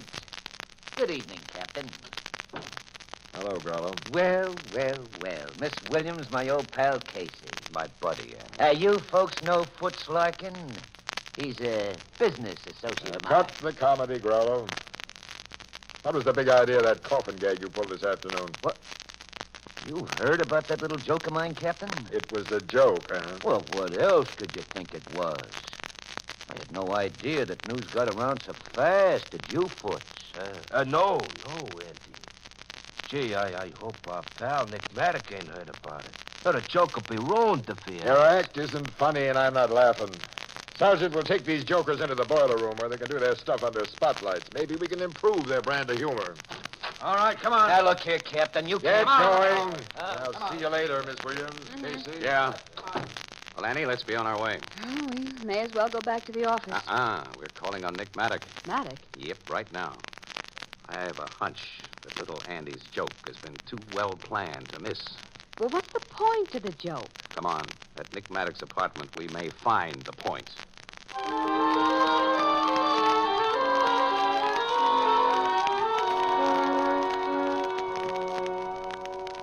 Grollo said that coffin thing was just a gag. Casey? Now, that's his story, Nick, yeah. Very funny. Answers a big laugh, don't it, Inez? I've been busting my sides ever since I heard about it, honey. Well, the laugh's on Andy Grollo right now, Mr. Maddock. He and his men are having a session with the cops that'll last all night at least. He was smart in giving himself up to the cops, Miss Williams. If I or my guys had come across him, it'd have been just too bad. Nick means the little Andy would have got his teeth knocked out. Nothing more. Sure, Inez. We know that law-abiding guys like Nick don't go in for the extreme forms of violence. Miss Williams, how about you and Casey having a drink or two on us?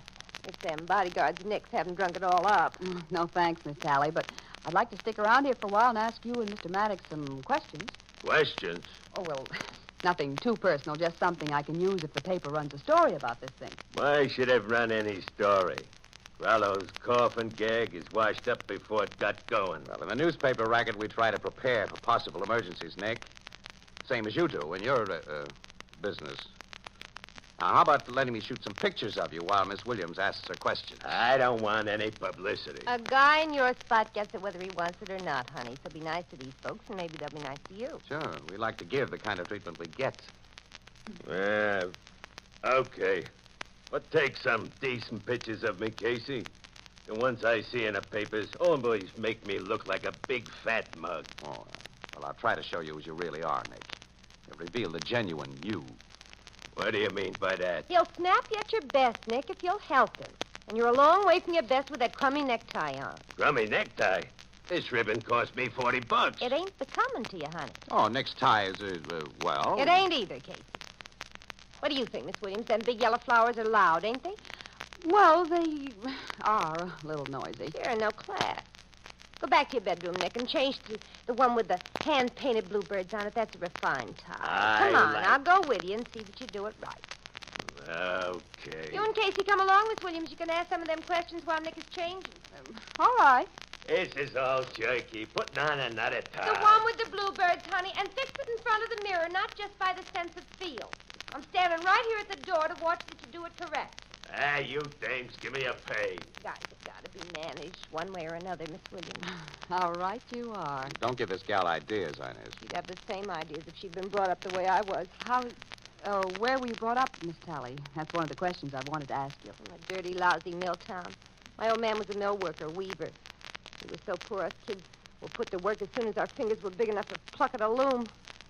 You see, I'm not one of those gals that tries to kid the folks that I come from a fine old family. Hey, that shot! He's got Nick. He's fallen. He was shot from that window. Keep away from that window, Inez. Whoever shot Nick may drill you. Here. Inez! And then don't you go to that window, Casey. Let me go, No. Annie. I see the gunman, Casey. He's getting away over the roof. Get out of the way. Let me look. It's too late. Gone, but there's the rope ladder he used. I see that. Hey, what's happened here? Hey, the boss. Well, Well, bodyguards you mugs turned out to be. The guy that shot Nick is on the roof. Get up there, Ollie, and head him off. All right, come on, you guys. Let's go. Casey, is Nick dead? I'm afraid, Inez, that Nick is ready for little Andy's coffin.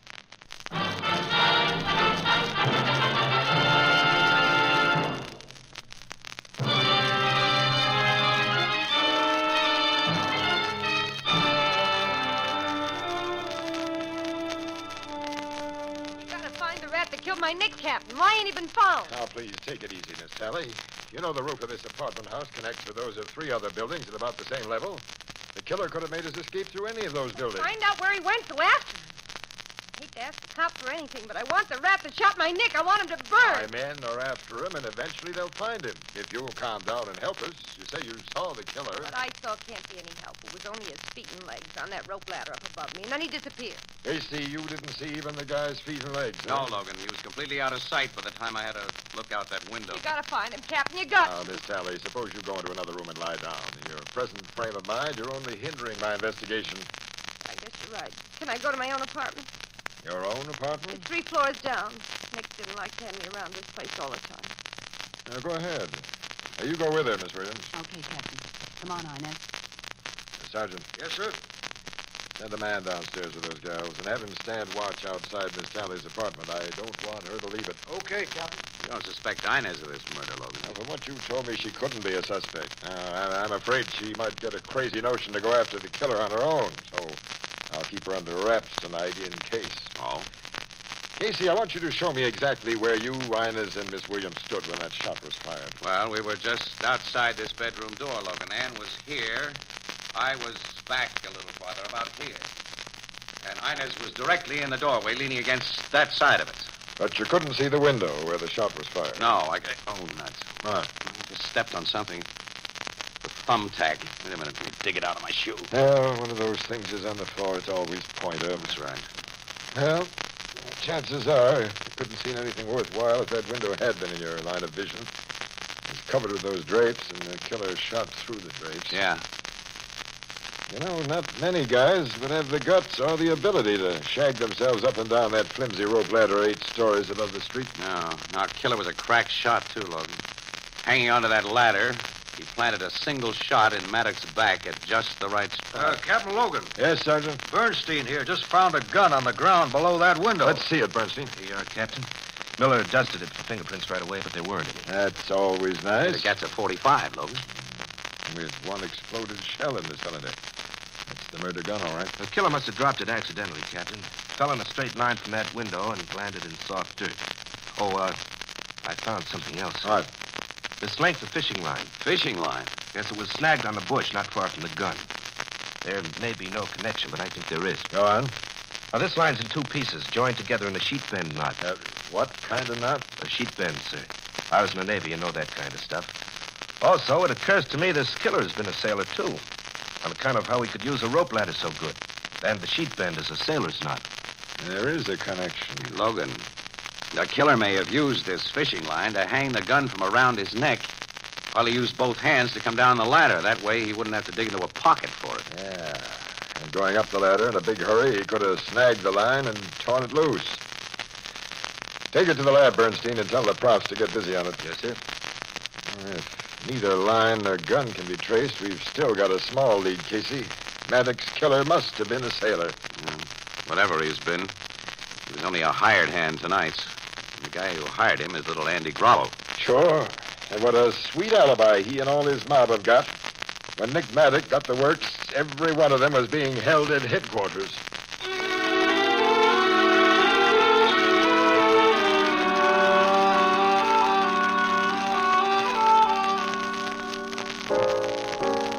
Captain Logan still ain't got nowheres on Nick Maddox's murder, huh, Casey? Nope, nowhere at all, Ethelbert. Gee, and it happened almost 2 weeks ago. I thought with all the swell clues the cops had, it'd be solved in a couple of days. What swell clues did the cops have? Well, to begin with, they knew Andy Grollo must have planned it and hired the actual killer. You've got to do more than know a thing when you charge a man with murder, Ethelbert. The law demands proof. That's why his attorneys were able to spring him out of jail only a few days after Maddox's funeral. How about that fish line, the gun, and the rope ladder? No, they haven't been traced to the person who used them. Maybe they never will be. And millions of men have been sailors. And finding the sailor who used that rope ladder and who tied the knot on that fishing line, well, looking for a needle in that old haystack is easy by comparison. I never thought too much of that sailor idea, Miss Williams. You know, when I tie a couple of pieces of string together, I loop what you call a sheet bend as a matter of habit. But you? Mm-hmm. You've never been a sailor, Ethelbert. Me, a sailor? Oh, goodness, no. Well, then... But my old lady used to do fancy work on a loom when I was a kid. She taught me how to weave, too. And what sailors call a sheet bend is exactly the same as a weaver's knot. Wait a minute, a weaver's knot? Uh-huh. Well, why didn't you tell me that before? Did you ask me? Annie, come on, let's get over to the office. Huh? I want a good look at the pictures I took in Maddox's bedroom right after he was shot.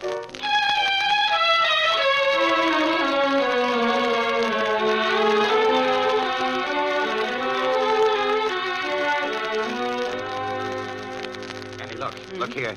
In this picture, I pulled the drapes back from that casement in order to show the dangling rope ladder outside. Oh, yeah, I remember. Well, only one side of the casement was open. You see the angle of the opening? Angle? No. Now, look. A gun clamped to the open side of that window would point directly at anyone standing in front of the mirror, as Maddox stood when he was shot. Casey. And a strong cord could have been looped around the trigger, then passed around the butt of the gun, and then further passed along the wall of the room behind the bed, and fastened to a thumbtack in the wall near where Inez stood. Well, you think Inez? Inez was taught to tie a weaver's knot when she was a kid, don't forget. It became part of her job to tie them. It's the kind of a knot she instinctively uses. And if you remember, Annie, I stepped on a thumbtack just inside that doorway. But she couldn't have set off a gun trap while we stood within a few feet of her. Why not? All she had to do was pull on a fishing line that we didn't even know existed. And the purpose of the whole setup was that somebody should be with her to alibi her. Well, she did persuade Maddox to go into the bedroom and to fix his tie before that mirror. Yeah, and after the shooting, she made a beeline for that window. Before I got there, she had time to loosen the spring clamp and stuff it inside her dress. Well, naturally, the gun fell, carrying the fish line with it. And the line, only looped around the trigger, naturally, would fall free of it. Well, but Casey, that rope ladder... It was never used. It was hung from the roof simply as a red herring. Oh. You see, there had to be believable evidence that Maddox was shot from outside. Well, I don't believe that Inez Talley has the brains to have planned such a setup. Oh, you underestimate that gal. But I think the plan was mostly Andy Grollo's. Grollo's? And that coffin gag, Annie. It wasn't pure coincidence that he got himself and his entire mob a perfect alibi on the night Maddox was killed. Oh, no. We've never kidded ourselves about that. But instead of hiring a killer, as we thought, someone who wasn't a regular member of his gang, he had an inside track on Maddox's girlfriend. And she double-crossed Maddox because Grollo has more money, more brains, and better look. Or maybe simply because she didn't like Nick's taste in neckties. I don't know. Female motives are anybody's guess. Huh. Well, how are you going to prove your pretty theory? Annie, Inez may have something in her apartment that'll tie her up with Andy Grollo. And, of course, you prefer to search her apartment without police assistance. Well, remember, Annie, exclusives earn bonuses for poor newspaper stiffs like us, and Christmas isn't too far away. Mm-hmm. Well, I've been in Inez's apartment, and the locks on her door should be easy for an accomplished housebreaker like yourself. Mm-hmm. Shall we, Miss Williams? Tonight, Mr. Casey?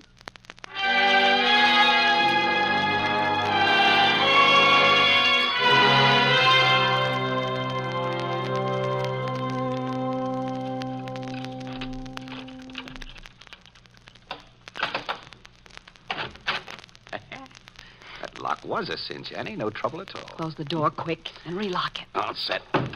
Okay. Now, where we begin? In her bedroom. Look for a clamp that might have held that gun, and for anything that may connect Inez with Andy Grollo. Okay, her bedroom's in here. All right, we'll work it over together. You remember where the light switch is? I think so. Yeah, I've got it. Good evening, Miss Williams. Andy Grollo. And my old pal, Casey.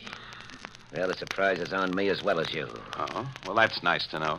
When I did let you... myself in that front door right after Inez left.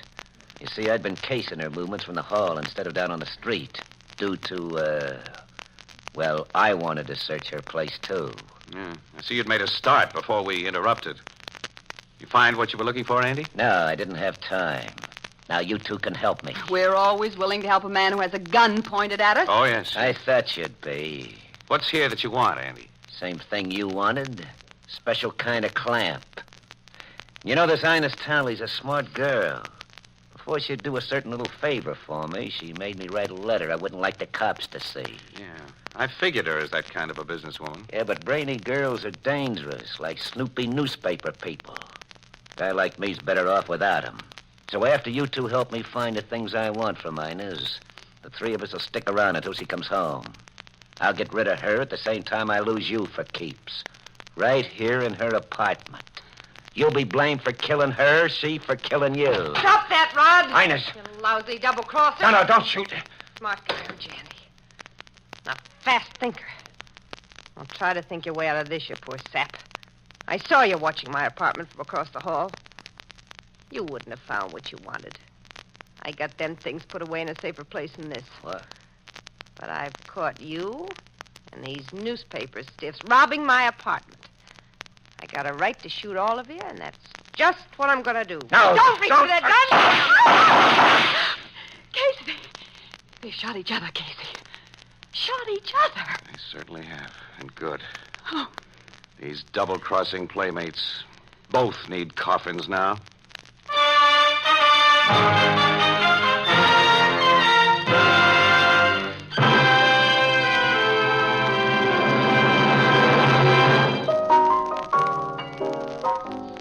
Say, Miss Williams, did the cops find what Andy Grollo was looking for in Inez's apartment? Mm-hmm. In a safety deposit vault, she had a letter he'd written that would have incriminated him plenty in the Maddock murder. Why did a smart guy like him let her have so much on him? Well, he thought he was smarter than he was, apparently, Ethelbert.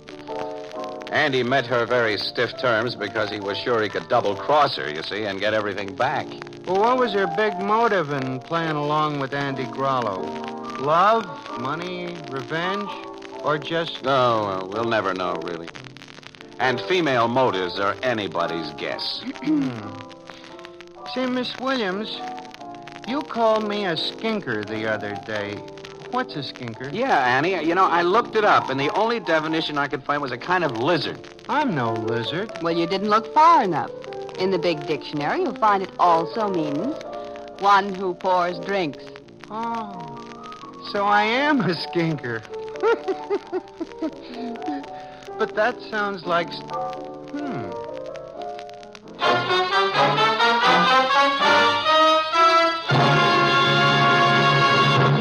Tonight's adventure was written by Alonzo Dean Cole. Stott Cotsworth played the part of Casey, Jan Miner was Anne, and John Gibson was Ethelbert. Next week, another adventure of Casey, crime photographer.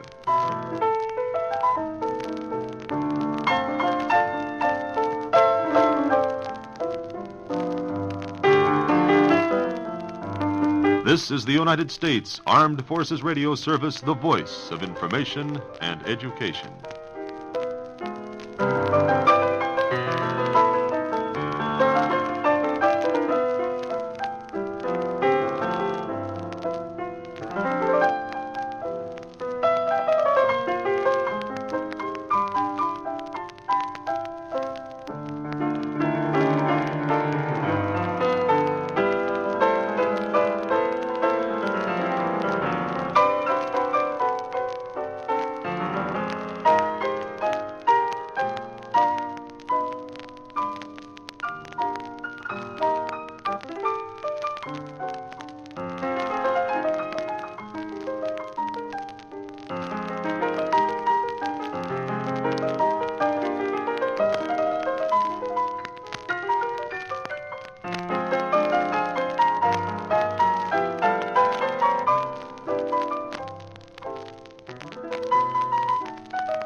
Good evening. This is Ken Roberts inviting you to listen to another adventure of Casey, crime photographer. Ace cameraman who covers the crime news of a great city. Our adventure for tonight, the suicide.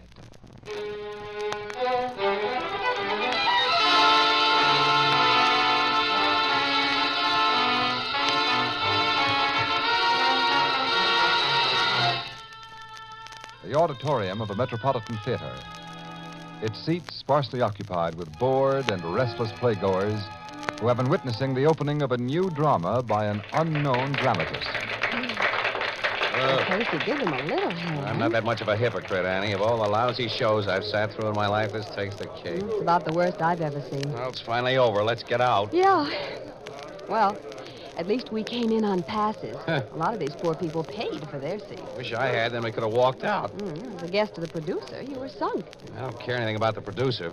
Carl Ashby, who authored this mess, is a nice guy when he sticks to the real estate business and doesn't try to write plays. The blonde who played the lead is his wife? Yeah, it's his wife, Nedra Millard. Was she terrible? She can't act, but you gotta admit she's got a face and figure that are something.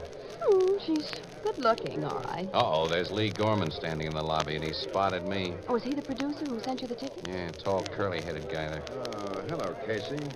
I see you stayed for the finish. Yes, Lee. Miss Williams, Mr. Gorman. How do you do? Miss Williams. Well, there's no use asking how you liked the play, of course. Well, I don't think you could be kidded, fella. No, it's a complete flop. One of those big mistakes we all make at one time or another. Closing it up? Well, the insanity to keep it on. Carl feels pretty bad about the whole thing. The author, Miss Williams, Carl Ashby. This was his first play. And so Casey told me. Whatever made him think he could write a play, Lee? He doesn't know anything about the theater. He's a businessman. Well, they say everyone in the world has more or less secret ambition to write a play. And he's married to an actress, you know, our leading lady. Nedra needed a starring vehicle. Yeah, but how could she have been fooled? Well, how was I fooled? I've been in show business longer than Nedra has. Now, believe it or not, Casey, we thought the thing read well and it looked good in rehearsal. Now, I know we were only kidding ourselves. Well, I must be getting backstage with the bad news of our closing. Nice meeting, Miss Williams. Well, thank you, Mr. Gorman. See you later, Casey. Well, so long, Lee. Better luck next time. Well, I hope so. Come on, let's get out of this theater, Annie. Yeah. Boy, I can't figure it. What? This flopperoo. Lee Gorman's a smart showman. Oh, well, he's never had any big smash hits, you know, but he knows the theater. He must have known this play didn't have a chance. Well, as he said, everybody makes mistakes. It was too big a mistake for him to make. Another funny thing, too. Lee Gorman's the kind of a guy some gals fall for pretty hard. I had a gorgeous surprise when I met him. He's a beautiful hunk of man. But what's funny? Before Nedra married Ashby, quite suddenly, about a year ago, the gossip was that she was crazy about Gorman. Yeah? Yeah. It's funny, he and Nedra and Ashby are together in this thing, isn't it? Yeah, it is. Well, you've made me curious. I made myself the same way. Huh. So Gorman to you is a beautiful hunk of man. Why, huh? Mr. Casey, can you be curious about my motivations, too?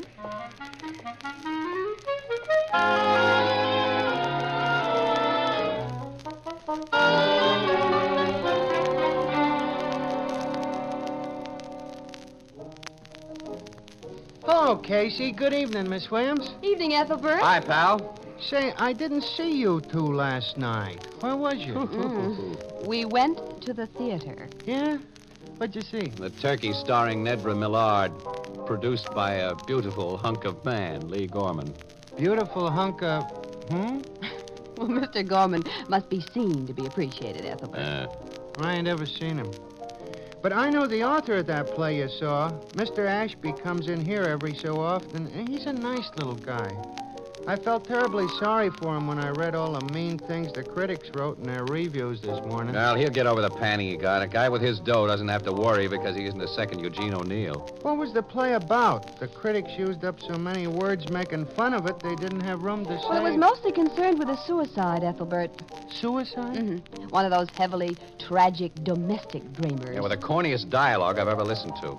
Why should a cheerful, pleasant little guy like Mr. Ashby write about suicide? What I'd like to know is why he should write... Tell me after I answer this phone, Casey. Blue Note Cafe, Ethelbert speaking. Just a minute. Your city desk, Casey. Huh? Okay. Hello, Burke. Yeah, wait a minute. Delhi Towers? Yeah, I know. It's a swanky apartment building on East Parkway. What do we cover there? What? Oh, we're on our way, Burke. What is it, Casey? Carl Ashby didn't only write a bad play about suicide. He's just jumped from a window 20 stories up.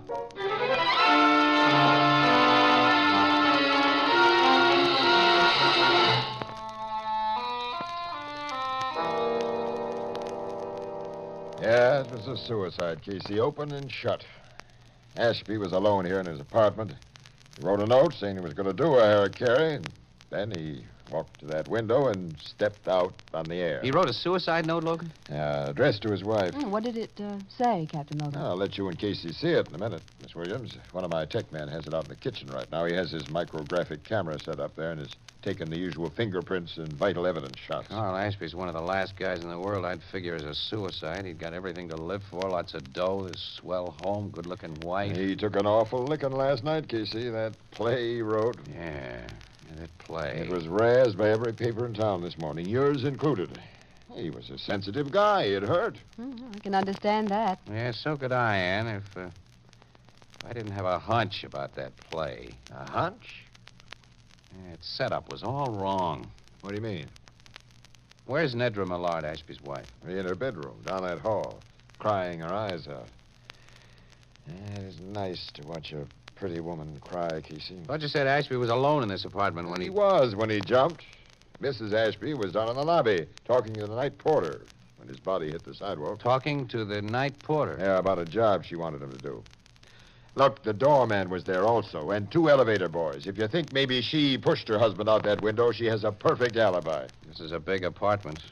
Don't the Ashbys keep servants? Yeah, maid, cook, and butler. They were all sent to the movies tonight because Ashby wanted to be alone. Well, Mrs. Ashby actually sent them out, I imagine. Naturally. The woman of the house usually attends to such matters. Oh, come on in, Sergeant Dressler. Here's that suicide note, Captain. We've given it the full treatment. We're finished with it now. Thanks, Sergeant. This is the note Ashby left, Casey. I want to see that, too. Yeah, so do I. Here.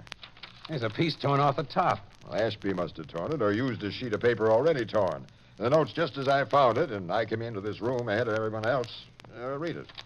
My beloved wife, when life becomes a mockery, one can only long for the sweet repose of death. I am a failure. That poor guy means that play he wrote. I have failed not only myself, I have failed you, whom I love with all my heart. He figured he'd done Mrs. Ashby a dirty trick because as the play star, she came in for some of the panning he got. That's one way of translating the statement. He goes on. The shame, the bitter agony of shame I suffer. Oh, brother. It's a terribly corny letter, Casey. Yeah, terribly corny is right, Ann. You finished? Yeah, the note's unsigned. Well, I told you we verified Ashby's handwriting. Yeah, but he didn't sign it. There's no name at the bottom. It just ends. You said it was addressed to Mrs. Ashby, Logan. It starts off with my dear wife. Yeah, but not my dear Nedra. The top of the page is torn off. And what does that mean to you, wise guy? Nothing yet. But it's put a punch behind my hunch. I think it's a lead on how to add up. So you're going to do some arithmetic. Mm-hmm. Well, $5 says you'll get nothing out of it but mental exercise, which won't do you any harm. This case is open and shut. What? Captain. Mrs. Ashby. I have my nerves under control now. You were most considerate and kind in letting me go to my room. I had to be alone for a while. Now, if you want to question me some more... I'm sure you've already told me all you can, but sit down, Mrs. Ashby. Thank you. Hello, Mr. Casey. Hello, Nedra. You haven't met Miss Williams. Nedra Millard, Mrs. Carl Ashby. Miss Williams is a reporter on my paper. How do you do, Miss Williams? How do you do, Mrs. Ashby? We're sorry to be here under these conditions. You have our deepest sympathy. Thank you. You knew poor Carl rather well, Mr. Casey. Yes, and I liked him. Captain Logan tells us you were downstairs when he fell. Yes, in the lobby. We heard someone scream outside, then an awful, dull thud. Carl was lying on the sidewalk. I'll try not to think of it, Mrs. Ashby. You'd left Carl alone up here how long before it happened? I don't know, 5 minutes, maybe 10. When you left him, you had no inkling Oh, that of course not. I knew he was greatly depressed about the play, but I never dreamed... Take it easy, Mrs. Ashby. You thought Carl's play had a chance of success, Nedra? Oh, I wouldn't have encouraged him to write it. I wouldn't have acted in it if I hadn't. You only realized your mistake last night. Yes. All of us make mistakes, don't we? Big ones. Yeah. Big ones. Miss Williams and I have to get back to the paper with our stuff. So long, Nedra. Oh, and Logan, I'm taking your $5 bet.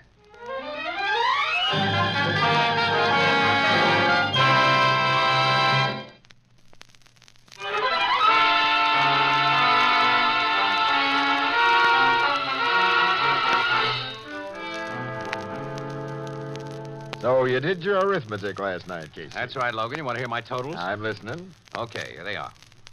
Nedra Millard married Carl Ashby for his dough. But Lee Gorman remained her white-haired boy. She and Gorman planned a nice, safe way to get rid of Ashby and to get his money for themselves. You know, the dear old perfect crime. I've heard of the perfect crime. Yeah, well, you almost swallowed this one. Tell me more. Well, Ashby, like millions of other people, wanted to write a play. Have you ever thought of writing a play, pal? I've never had the time. Well, Ashby had the time. Never had the time. Well, Ashby had the time, so he wrote his play, guided by his wife and Gorman. Guided? Sure, they knew the theater. He'd naturally take their professional advice because he was an amateur. Now, this play dealt with a suicide. That suicide note you found after he dropped 20 stories was written for his play. What psychic power tells you that? The torn off top of the note tells me that. Have you ever read a play in manuscript form? No. Well, the name of the character who is to speak is written either above the speech he's to make or at the upper left-hand side of the speech. Now, in this case, I'm sure it was written above. That's why the top of the page was torn off, to get rid of the play character's name. You think? Yes. Now, what's more, the whole text of that note was in keeping with a corny dialogue Ashby wrote for his play. It was stilted, unnatural, it wasn't real. You saw the play with the lines of that note in it? Of course not. Gorman and Nedra aren't dumb. Sometime before the play went into rehearsal, I think one of them got Ashby to write the page you found in his own handwriting as part of a suggested script change. Of course, naturally, the change was never made, but the page was carefully preserved. And whoever got the page from Ashby after he wrote what was wanted took care that only the writer's fingerprints appeared on it. Sure. And Gorman produced the play, knowing it would make a laughingstock of its author. The ridicule certain to be heaped on poor Ashby was to provide an apparent motive for his suicide. And how do you think was Ashby actually killed? Lee Gorman did the job. Gorman let himself into the apartment with a key given him by Nedra, pushed Ashby, who was a much smaller guy than himself, out the window, planted that suicide note for you to find, and took the freight elevator down the back while everyone was out front gawking at the body on the sidewalk. You have a very nice theory, Casey. Well, I'm sure it's more than a theory. It's a fact. How are you going to prove that? Well, listen, now, don't you cops want to do anything for the dough we taxpayers shell out to you? Go on, you get the proof, pal. Suppose I already have pretty good proof that your theory is all wet. Huh? $250,000 is a lot of money, isn't it? What are you getting at? I had a talk with Ashby's lawyer this morning while you were still wrestling with your arithmetic. He told me that Ashby took out a $250,000 life insurance policy in his wife's favor less than a year ago. Less than a year ago? And like almost every other life insurance policy, it automatically becomes void if the holder commits suicide within 12 months of its date of issue. Oh, wow. Yeah. Then, as things stand now, Nedra loses $250,000. Huh? That's right, Sherlock. Do you still think she helped arrange a murder that'd look like a suicide? No. And Gorman wouldn't either. Not with that much jack involved. Well, maybe Ashby's leaving us so much dough they can afford to skip that policy, huh? She'll get a nice piece of change, but Ashby's lawyer says he wasn't as rich a guy as people thought. Did Nedra know about that policy? Well, Ashby's lawyer says she knew about it. Yeah, well, who's the lawyer? Ben Cartwright. Is his word good enough for you? Yeah. When Cartwright tells you anything, it's so. Well, did he say that she knew about the suicide provision? No, but everybody knows about those suicide clauses. Well, not everybody, Logan. Not everybody. Gorman's a bachelor. He's never had any reason to take out life insurance. And sharp-shooting gals sometimes miss their target through overconfidence. Everybody does make mistakes, Logan. I'm paying a call on Ben Cartwright. Why? I'm still convinced that my theory about Ashby's suicide is right. And I'm going to try to prove it by the thing you think disproves it. That insurance policy.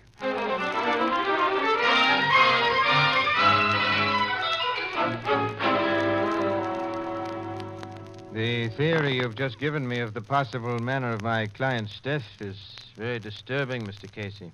Mr. Cartwright, I'm laying all my cards on the table because I need your help. To your knowledge, did Mrs. Ashby know about the suicide clause in that $250,000 policy? To my knowledge, no. I never discussed it with her. Do you think her husband ever discussed it with her? I doubt it. When I took out life insurance, I didn't tell my wife. Healthy-minded men pay little attention to that suicide clause, and I always regarded Carl Ashby as a healthy-minded man. Well, so did I. And I didn't know him as well as you did. Carl Ashby was my friend as well as my client, Mr. Casey. How can I help you? You handled all of his affairs? Yes. Mrs. Ashby knows that, of course. She must know it. Well, Captain Logan quoted you as saying that Ashby wasn't as rich as people thought, but his widow stands to collect a nice piece of change. A very nice piece of change. It would be unethical of me to tell you the extent of his estate, but it's large. Now, Mr. Cartwright, I'm not a lawyer, so I don't know how your legal ethics will tie up with what I'm going to ask you to do. But where murder is concerned, I think everybody's ethics can be stretched a little. And Carl Ashby was your friend. Go on. Well, I'd like you to call on Mrs. Ashby today and talk to her about that insurance policy and form your own idea as to whether she knew about the suicide clause. Now, if you decide she didn't know about it, give her to understand that her husband left her less than say, $10,000.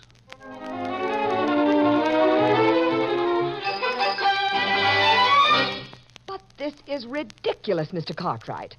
Carl was worth over $500,000. He told me so. Financial reverses can be more easily concealed from a man's wife than from his attorney, Mrs. Ashby. Only $10,000. Of course, had he died by any other means than suicide, you'd receive an additional $250,000. Yes, $250,000. Well, I must be leaving now, Mrs. Ashby. Goodbye. Goodbye. What? Oh, yes. Goodbye, Mr. Cartwright.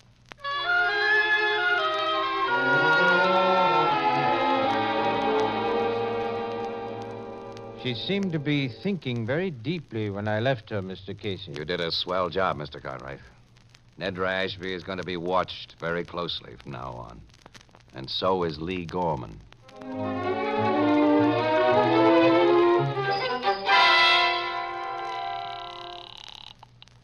Hello? Lee, this is Nedra. Oh, how are you, darling? I've been trying to get you for the last hour. Well, I just came home.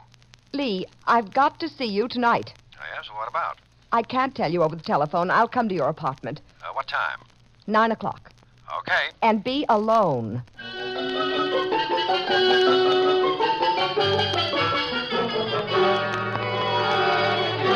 Well, you're here right on the nose, Nedra, my sweet. Close that door, Lee. Oh, sure, darling. Now, let me take your wrap. No, I'll keep it on. Say, you're upset about something. Hey, the cops haven't... No, the police haven't bothered me. Your scheme has worked out swell, Lee. Carl is considered a suicide. Well, I told you he would be. But you didn't tell me that the $250,000 life insurance policy he took out for me is no good if he kills himself. Why, what do you mean? I won't get a dime of that $250,000 because Carl supposedly took his own life. Well, I don't get it. No, because you don't know anything about insurance policies. And I didn't. But I've learned about them today from Carl's lawyer. And he told you The main thing he told me was that I'll get only $10,000 from Carl's estate. Only? Yes. My rich husband was practically broke. That insurance policy was the biggest thing he had to leave me. And I'm going to get that $250,000. You can't get it if the company won't pay. They'll pay on every form of death but suicide. They'll pay on proof that Carl was murdered. And they're going to get that proof. Are you crazy? We killed Carl, you and I. No, Lee. You killed him. Just you alone. I don't think I heard you correctly, my dear. You planned and executed some of the principal details of the scheme. You even made it possible for me to get into the apartment that night. And while I made it possible for you to use the freight elevator without danger of detection, I was establishing a perfect alibi for myself. You mean that This gun will tell you what I mean. Oh. Well, what do you want me to do? Sit down at that desk. Oh. Then? Then you'll write a confession that you and you alone killed my husband. No. Sit down and write. No, you can't get away with this. If I wrote such a confession, do you think I'd stick to it after it was written? If you're fool enough to try and pin this murder on me, I'll tell everything that happened, and you'll go to the chair with me. I'm not a fool, Lee. Write that note. I get your plan now.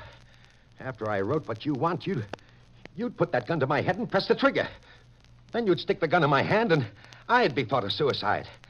Yes, that's your plan. Take your pen and write. No. Since you mean to kill me, If you take another step, I'll shoot you now. Sorry, Mrs. Ashby. I don't like to shoot guns from ladies' hands. Captain Logan! Cops, you've been listening. Yes, we had a front row seat for your little performance on that fire escape with a dictaphone rigged so we heard everything you said. And some very interesting things you and Lee said, Nedra. Weren't they interesting, Casey? He did it all, no matter what you heard. Lee Gorman did it all, not I. Little liar, you planned the whole thing. It was your scheme. It was all you. No, it was That's you. enough. Take these ex-lovebirds away, boys. Just a minute, Logan. I want Lee and Nedra to pose for a couple of pictures. Oh, yes, and from you, I'd like $5.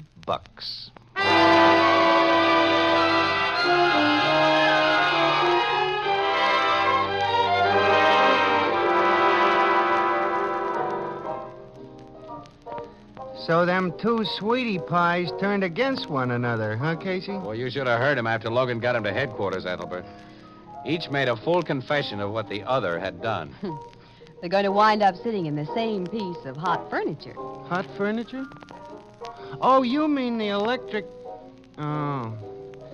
How'd you figure Mrs. Ashby would go to Gorman's apartment after that lawyer talked to her, Casey, and do what she did do? Well, there wasn't anything else she could do to salvage that $250,000 insurance. And Lee Gorman was right in his theory, Ethelbert. She meant to shoot him when she got his confession and make him appear as a suicide. You know, I'd say that Nedra Millard Ashby ain't a very nice lady. Check, pal. You can say that again. But, a certain person I know thinks Lee Gorman a beautiful hunk of man. And tell Ethelbert what you did with the $5 bet that you won from Logan, Casey. What? Well, okay. I bet it back to him, plus 5 more, that the Red Sox would win today. And they lost. Well, everybody makes mistakes, don't they? Oh, that's what I've always said. Everybody makes mistakes. Yeah. Did you say the Red Sox lost today?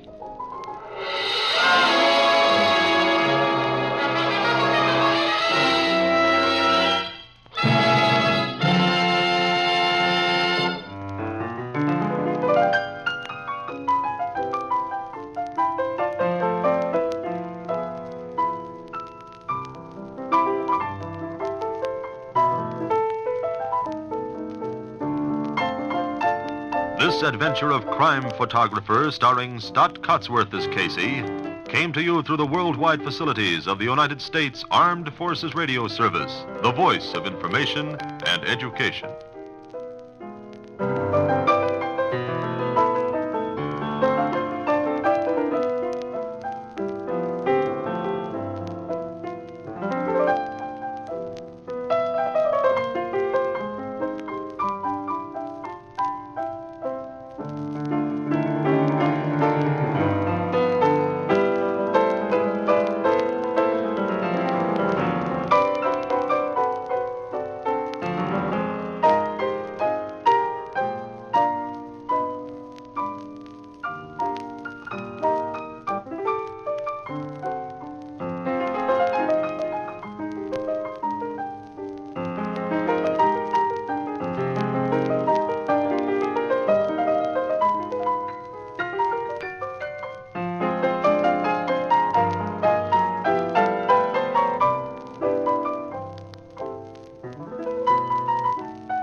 The Anchor Hocking Glass Corporation brings you Crime Photographer.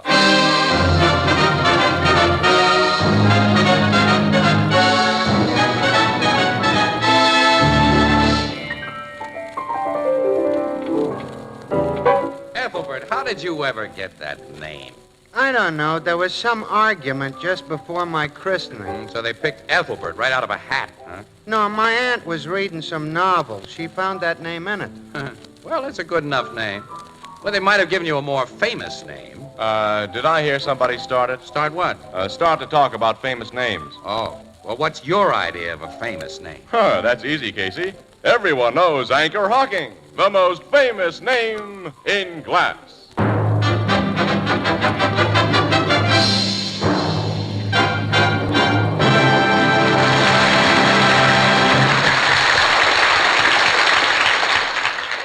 Good evening, ladies and gentlemen. This is Tony Marvin. Every week at this time, the Anchor Hocking Glass Corporation of Lancaster, Ohio, and its more than 10,000 employees bring you another adventure of Casey, crime photographer, ace cameraman who covers the crime news of a great city. Our adventure for tonight, Fog.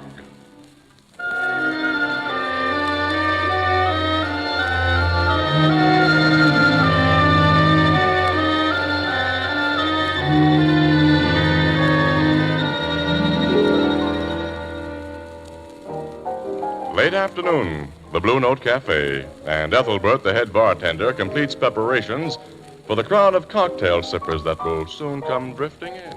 Walter, bring up some more lemons. Yeah. Oh, hello, Casey. Hi, Ethelbert. Hi. Just come in off a job? Yeah.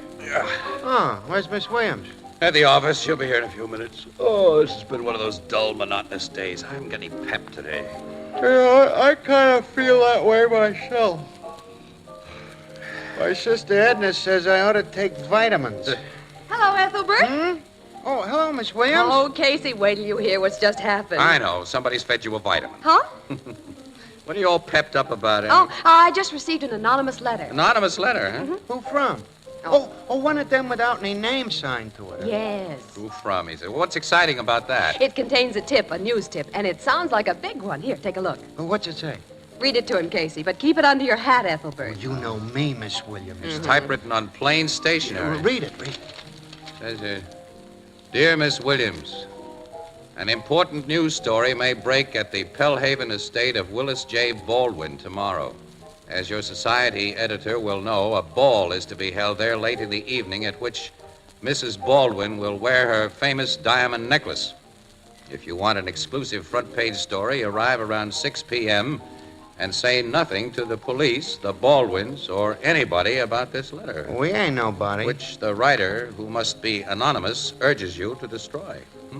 Well, isn't that something? It's something, all right, but what? Casey, it's a tip that somebody's going to try to steal those diamonds. That's the way it sounds to me. To show this to City Desk, Annie? Yeah, right after I read it. Burke's assigned us to follow it up. Well, we covered together. Huh? I've read about Mrs. Baldwin's diamond necklace, Casey. It's said to be worth over $1 million. Yeah. Casey, who do you suppose sent this letter? Well, how should I know? What I'm wondering about, Annie, is why was it sent to you? This kind of a tip is seldom sent to a gal reporter. I never had one just like it before. We're to be at the Baldwin's 50-room suburban cottage at 6 tomorrow night. How are we going to crash into their place at dinner time? Look, I'll tell you what. I'll phone Mrs. Baldwin and give her a yarn of some kind. Oh, you know her? Well, I've taken pictures of her, news pictures. Have you ever met the Baldwins or anybody who's intimate with them, Annie? Oh, I've interviewed the Count de la Fere. Who's the Count de la Fere? One of those ornamental slickers with a foreign title. Who gets around the high cost of living by being a perpetual house guest of the oh-so-rich and idle. I think he's staying with the Baldwins now. Yeah, well, Willis J. Baldwin's supposed to be a tough, shrewd guy. He's not the type who puts up with lounge lizards. Well, Count Raymond de la Fere may be Mrs. Baldwin's special friend. Yeah. Well, look, I'll go over to the phone booth, put in a call for Mrs. Baldwin, Annie. See if I can make us a date.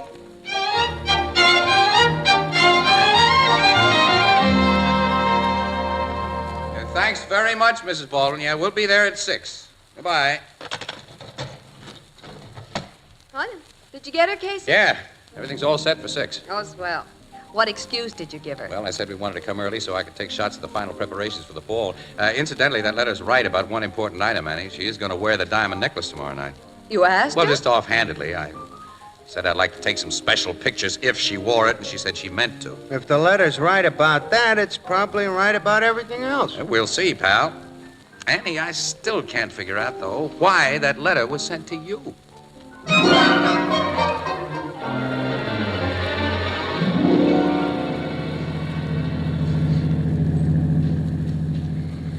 Can't you drive just a little faster, Casey? It's after 6, and Can't we're help late. it, Annie. I can't help it. I can't see. If I try to do any speeding through this fog, we might wind up in a hospital. Must be close to the water. Hear that foghorn? Yeah.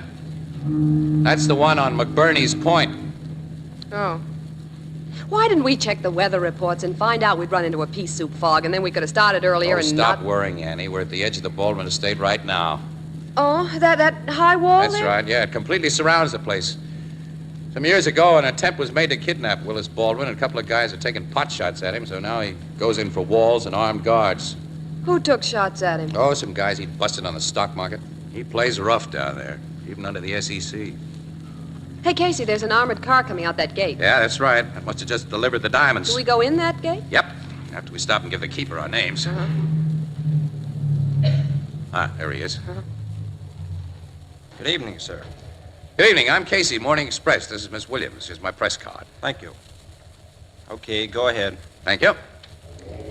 Oh, he obviously is one of the armed Oh, guards. yeah, there are a dozen or more on the place. Not counting Big Tim Blake, Baldwin's personal bodyguard. This doesn't seem to me like a good place to try any robberies. Wish I could see something of the grounds, but the fog's so thick and black. Yeah, a really slick crook may have done something you wish we had done, Annie. Checked weather warnings. You mean a This crook? fog would be a great help in getting away. Oh, yeah. Now, here's the house. Well, it's a regular castle. Yeah. Oh, there's another guard. Good evening. Good evening, Miss Williams and Mr. Casey. Yes, sir. I just got word from the gateman. May I take care of your car, Yeah, sir? thanks. Come on, Annie. The butler will announce you. He's coming now. Yeah, I see. Hey, Casey, I know that butler. Yeah? Yeah. I'm sure I do, but I can't remember where I've seen... Here he is. You're the people from the Morning Express. Yeah. Follow me, please. His voice is familiar, too, Casey, and he gave me a funny look. Did you notice? Fleming? Is that Mr. Casey? Yes, Mrs. Baldwin. Well, I'm very glad to see you. Mighty nice of you to let us barge in on you this early, Mrs. Baldwin. Not at all.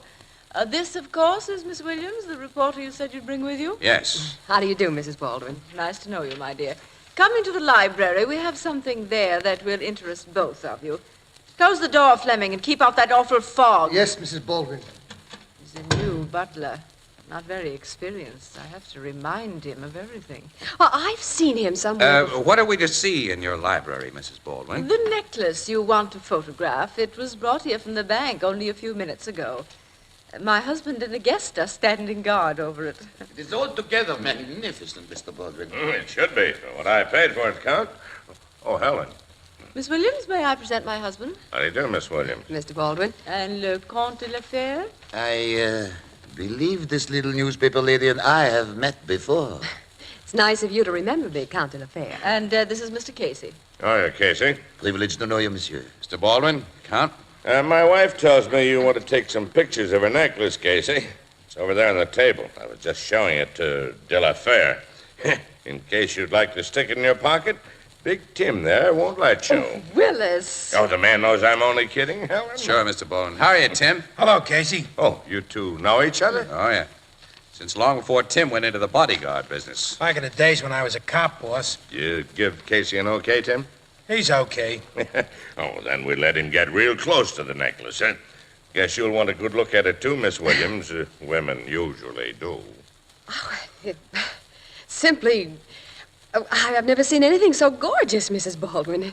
It is nice, isn't it? Mr. Baldwin tells me, and this necklace is the greatest number of perfectly matched first water diamonds set in any single example of the jeweler's art, Miss Williams. Oh, And it is worth.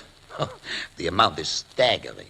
Any man could live high, wide, and handsome for a lifetime on what this necklace is worth, De La Fère. So I imagine. But he'd have to steal it or steal my wife, whom I gave it to, and neither of those things can be done while I'm around. I'm sure it would be quite impossible. Quite impossible. Would you like to take your pictures now, Mr. Casey? Yes, Mrs. Baldwin, thank you. I'm surprised there aren't detectives from your insurance company here to watch this necklace. They're usually around. These diamonds are not insured. What? Not insured? Except for a few days each year, they're kept in the bank vault. And when Mrs. Baldwin wears them, as she will tonight, my own employees like Tim here keep them well protected. I never take my eyes off them, boss. I'll shoot a picture of them lying here on the table. No, go ahead. Where's that dumb new butler, Helen? 15 minutes ago, I told him to bring in cocktails. Oh, well, here he comes now, Willis. Why did you take so long, Fleming? I'm sorry, sir. Some matters came up that All right, you're here at last. Bring that liquor wagon over here. There's one picture. Serve the cocktails, Fleming. Yes, Mrs. Baldwin. No, I don't like to drink in half darkness. Why have you got all the shades drawn, Helen? Well, you know I always draw them when there's fog, Willis. It's so dreary to look outside. Well, then let's have something besides just a few table lamps on in here. Turn on the main lights, Fleming. Yes, Mr. Baldwin. I like to see the people I'm talking to. What's that? What have you done to the lights? I told you to turn more on, Fleming, not to switch them all off. I haven't touched the switch, sir. I hadn't reached it. Now it's so dark I I'll can't get find some it. lights on in here. Tim. I found the switch, Willis. There. Well, now that we can see again. Mr. Baldwin, the diamonds! They are gone.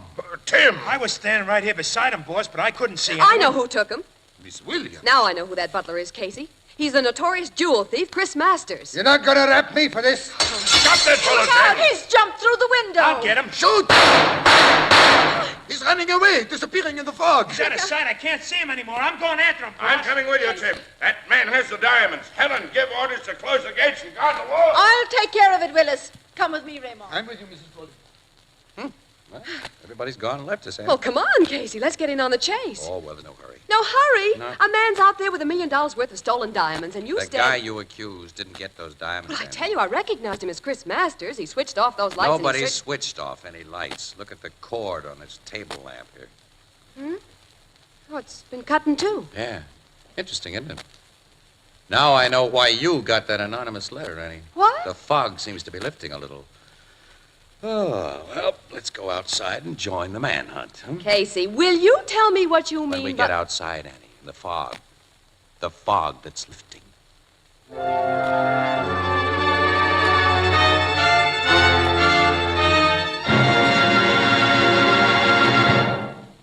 You know, you hear a lot about modern industrial design with its twin ideals of beauty and usefulness. But nowhere is this better exemplified than in the creation of a new kind of dinnerware called jadeite. And it's spelled Jadeite. Jadeite is really beautiful. It has the color of fine jade and the texture of rare porcelain.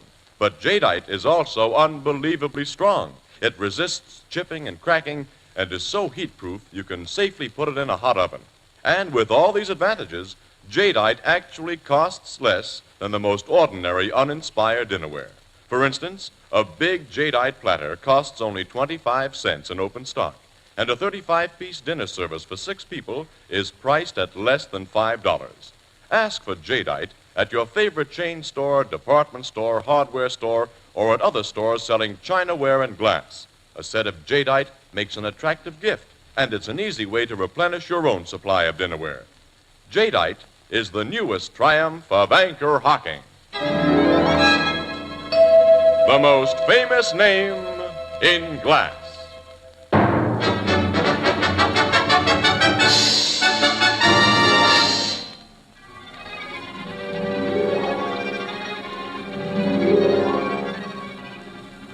State covers a lot of territory, Annie. I think Chris Masters will be fairly hard to find. Casey, I want to know why you think he didn't take those diamonds. Okay, Annie. But it's because he had no chance to take them. The person who sent you that anonymous letter saw to that. The person Yeah, who that sent- letter bothered me. It just wasn't right. When we got here, I recognized Masters under his butler suit and his dyed hair and phony English accent a few minutes after I saw him. You did? Sure I did. Yes, and I was sure he recognized me and you. He wouldn't take a chance on lifting those diamonds with us in the house, Annie. Go on.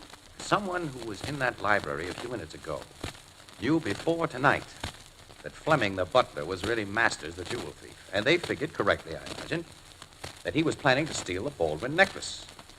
Well, that someone decided to get it first. to let Masters take the blame. But this someone didn't want to be the person who pointed the finger at Masters, because that wouldn't look so good. So you were brought out here to make the accusation. Mm-hmm. The article I wrote on Masters after my interview with him several years ago was featured under my byline. That's right. By Ann Williams. And that meant that I'd be sure to recognize Masters. Wait a minute. You said nobody switched off those lights? Yeah, that's right. The fuse was blown. The fuse was? Yeah. The cord on that table lamp, Annie, had been cut with a scissors and knife, causing a short circuit.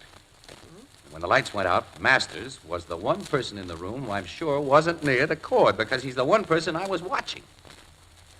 It's that cut lamp cord that makes me certain somebody besides Masters was after the diamonds.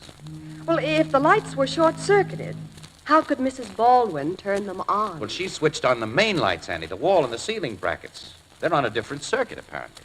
Oh, well, why did Chris Masters do a run-out the moment I told who he was? That seems to prove Well, that it he only had- proves that whoever sent you that letter did another smart piece of figuring. Annie, didn't you mention in your story on Masters that as a jewel thief he lost his head, kind of, when things got hot, and he always did a run-out? Mm-hmm. And if I hadn't accused Masters and he hadn't run, Mr. Baldwin would have called the police, and everyone in the room would have been searched. Uh-huh. Now the thief has had a chance to get the diamonds off his person and into some hiding place somewhere. But then the someone who planned all this is either... Count de la Fur, or whatever his name is. Big Tim Blake, or Mr. or Mrs. Baldwin. Well, the Baldwins wouldn't steal their own diamonds, Oh, wait Casey. a minute, Annie. People have been known to stage phony thefts of their own property. Well, sure, to collect insurance, but Mr. Baldwin said the necklace wasn't insured. Yeah, that's right. What do you think about Count de la Fere? Well, $1 million worth of sparklers might be very attractive to a guy like him. Baldwin seemed a little jealous of Yeah, I him. caught that. And you know the bodyguard, Tim Blake, so... Well, I don't know Tim Blake well enough to eliminate him as a suspect. He said he'd been a cop. Why did he leave the force? For the good of the service, the commissioner figured Tim was too willing to use a gun. He shot up a couple of guys that maybe shouldn't have been shot up. Well, be no way of finding out who really got the diamonds if he or she hasn't already hidden them. Oh, he or she hasn't hidden them, Annie. Well, a minute ago, you said... I said the thief has had the chance, but he didn't take it. Well- You see, the person who got those diamonds, Annie, wasn't the person who planned on getting them. Oh, what are you talking about? Annie, when the would-be thief reached for that necklace in the dark, he or she got a great big surprise. It wasn't there. It wasn't there. Well, how do you know? Because I'd reached first. You? Yeah. Meet Raffles Casey, the $1 million bandit. Oh, well, what have you done with the necklace? It's in my pocket. In your pocket? Sure. Oh, Casey. And everybody but you and me, including the would-be thief, is sure that it's in Chris Masters' pocket. Oh. Annie, it won't surprise me if the smart would-be thief does something very foolish very soon.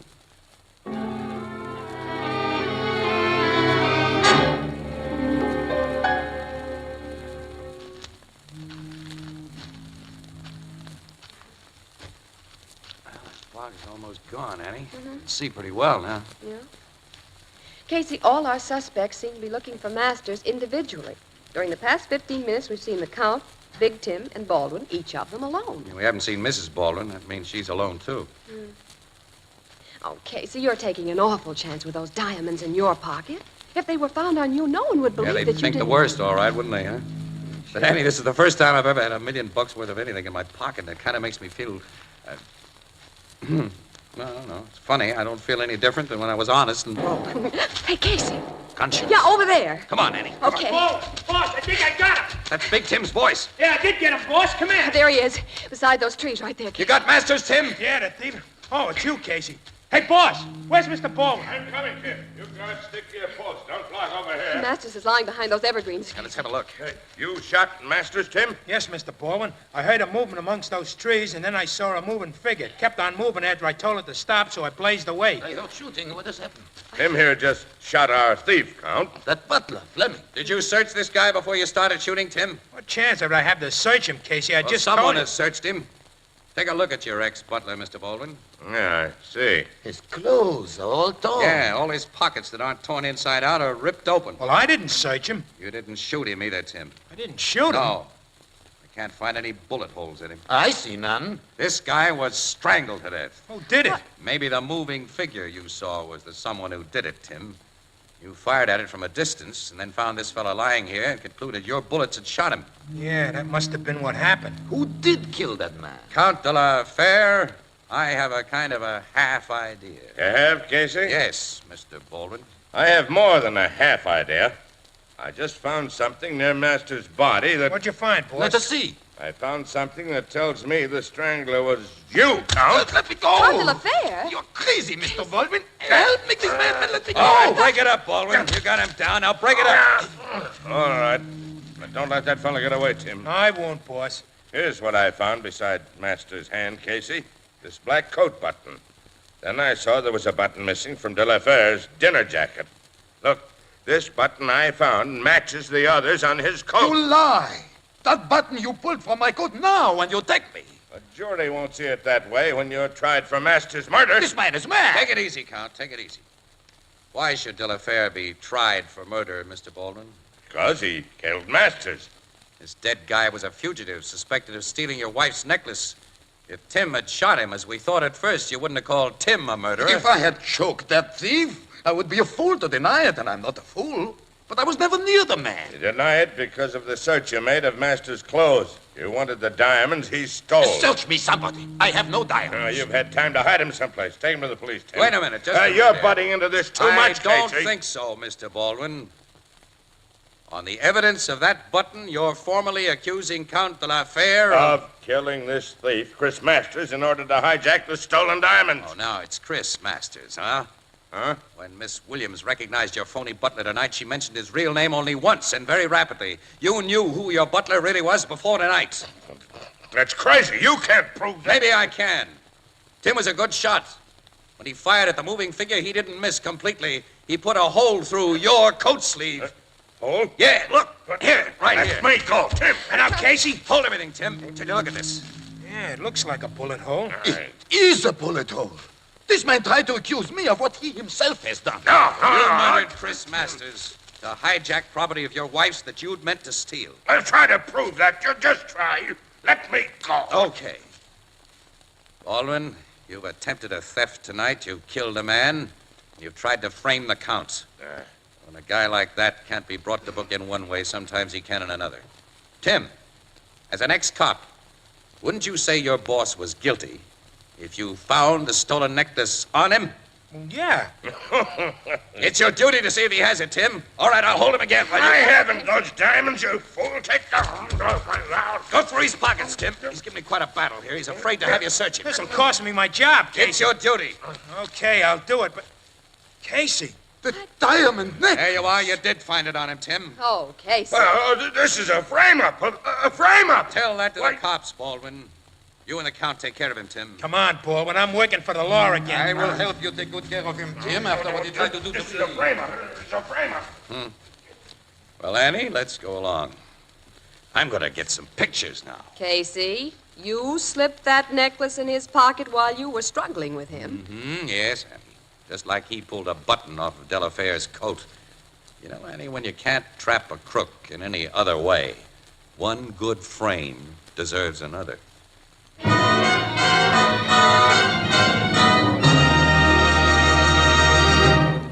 We'll join the crowd at the Blue Note in just a moment. Will you please give me your attention for 1 minute? I have a message of importance for the millions of people in the United States who are listening to this program. Listen closely, please. You can now buy your favorite brand of beer and ale in the new one-way, no-deposit bottle. Now, let me repeat that. You can now buy your favorite brand of beer and ale in a new kind of glass bottle that requires no deposit and that never has to be returned to the store. This new bottle is light in weight and very compact. It's easy to carry home and takes up less room in your refrigerator. You pay no deposit on the new Anchor glass bottle, and you do not have to return it. Remember, it's glass, clean and sanitary glass. For more than 100 years, Americans have preferred beer and ale in glass bottles. So I suggest that when you buy beer or ale, you demand it in the new Anchor glass one-way, no-deposit bottles. Product of Anchor Hocking.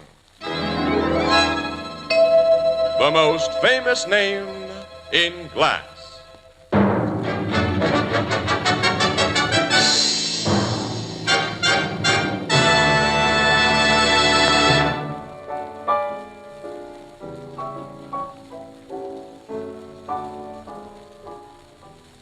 Well, Baldwin confessed after the cops went to work on him, huh, Casey? Yeah, good thing, too, Ethelbert. Naturally, I couldn't have stuck to my frame-up in court. Baldwin needed money to pull himself out of a deep hole he got into in the stock market. That big estate, in fact, everything he had was mortgaged to the rafters. Only his wife's necklace was free and clear. He preferred to steal it rather than ask her for it. Yeah, because he was pretty sure she wouldn't have given it to him. Why did he try to frame that Count, whatever his name is? Well, first to cover himself, of course, and then second because he thought his wife was in love with a guy. Baldwin had a big nerve to be jealous after some of the things he'd been doing. What things? Mostly blondes. Yeah? Blondes? Oh. The cops have been digging into his private life. And found blondes, huh? Wow. Tell me more. Well, there was a little chick named Doris. Oh, darn, there's the bar phone. I'll be right back. Ethelbert, Blue Note goes for Cafe, blonde. Ethelbert speaking. Wow. Huh? You'll have to speak louder. I can't understand you. Huh? What? Casey? What's his name? Huh? The fog is entirely gone. Are you in the same room with When the we phone? came in here, I noticed the stars were up. Yeah, I noticed that too, Louder, Annie. please. Spring was kind of in the air, too. Mm-hmm. You know, Oh, it's a nice night to be outside. Yeah, it is. It's a swell night to be outside. Oh, no. No, I can't. Well, what are we doing here? You know, we'd be crazy if we stayed here, Annie. Come on, Annie, let's go. We're going, Casey. Oh, mister, you got the wrong number. Tell me about them blonde. Walter, where did Casey and Miss Williams go? Out! Out? Out! Oh, well, of all the... Walter, bring up some more lemons.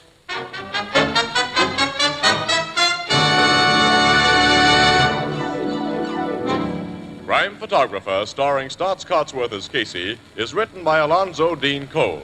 It is brought to you each Thursday by the Anchor Hocking Glass Corporation, makers of Fire King Oven Glass. Anchor glass containers, Anchor caps and closures. All products of Anchor Hocking, the most famous name in glass.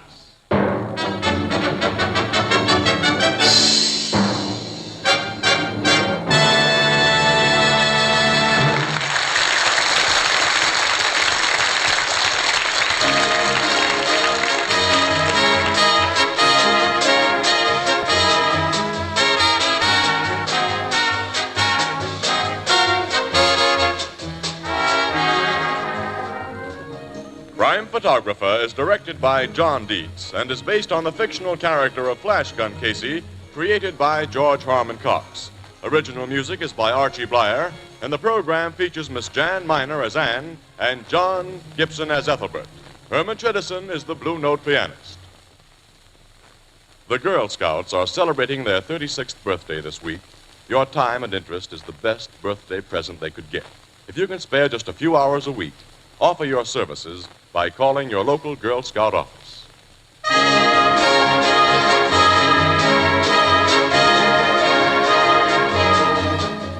This is Tony Marvin saying goodnight for the Anchor Hocking Glass Corporation of Lancaster, Ohio, with offices in all principal cities of the United States and Canada.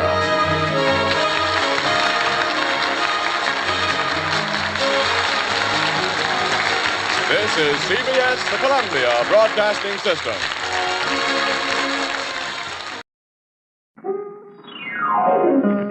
The way that gives that natural look is T-O-N-I, Tony.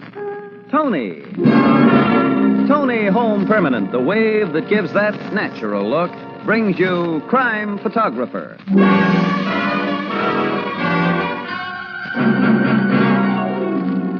Good evening, everyone. This is Bill Cullen greeting you for Tony Home Permanent and inviting you to listen to another adventure of Casey, Crime Photographer, ace cameraman who covers the crime news of a great city.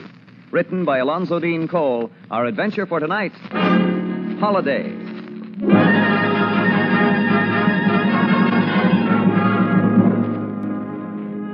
Thanksgiving Day, early afternoon. Among the crowd that strolls idly by the Blue Note Cafe There's a slight, worried-looking man who, unlike the other strollers, doesn't appear to be in a holiday mood. Biff Connors. Huh? Hey, you remember me, fella? Casey, Morning Express. Sure, I remember you. Hey, Casey. Couldn't be better. Biff, I haven't seen you since, gosh, it must be 3 years.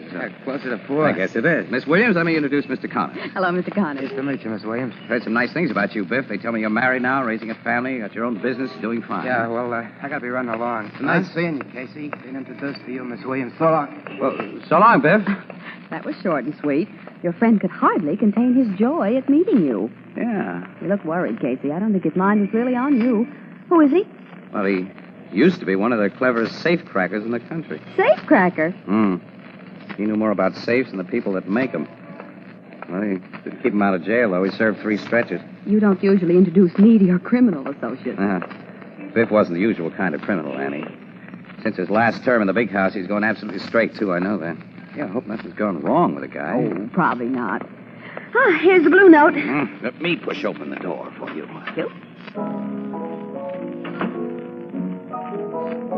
Well, look who's here. Hi, pal. Good afternoon, Ethelbert. Happy Thanksgiving to both of you. And to you? In big red letters. Had your turkey and trimmings yet? No, we plan to go to a movie and then have dinner about 7 o'clock. You having it here? What? Thanksgiving dinner in this joint? Oh, not a chance. What's the matter with this joint? The chef's putting out a $1.75 special today. Casey's taking me to the Ritz for dinner. And then we're going to a play. Yep. Movies in the afternoon, the Ritz for dinner, and then an evening show, huh? Mm-hmm. You are having a holiday. We're not going to waste any of it hanging around here as much as we love you, Ethelbert. Oh. Casey, it just came to my mind. As of November 1st, you owe us on your October bill. Oh, well, that's all right, Ethelbert. Just carry it over to December. I'm going to need all the dough I've got on me today, I think. Yeah, and you'll need all you got on you in December. I don't like to dun a pal, Casey, but I know you... Huh? Oh, hello, Biff. Mr. Excuse Connors. me for butting in like this, Miss Williams, but Casey, after I left you outside, I got to thinking... Well, we're glad to see you again, fella. How about having... No, thanks. I hope you'll excuse me, Miss Williams. Casey, if I ain't asking too much, will you step outside with me while... So I can talk to you alone? Well, I'd appreciate it, Casey, lots. Sure, go ahead, Casey. I'll wait for you here. Oh, well, okay, Annie, thanks. Okay, Biff. Thanks a million. You look awful worried, fella. What's this all about?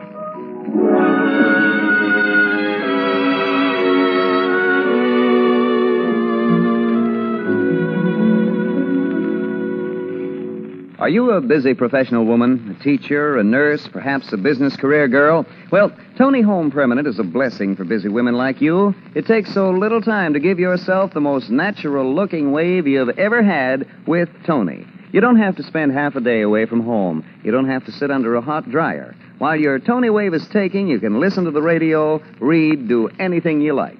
This weekend, get the Tony Kit, complete with plastic curlers for just $2.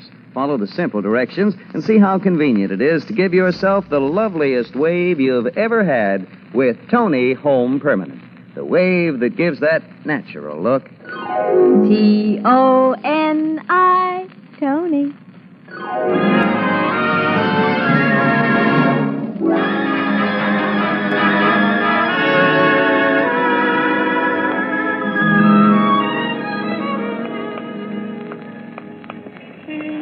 Turn into the side street, Casey. It ain't so crowded. We can talk. Okay, Biff.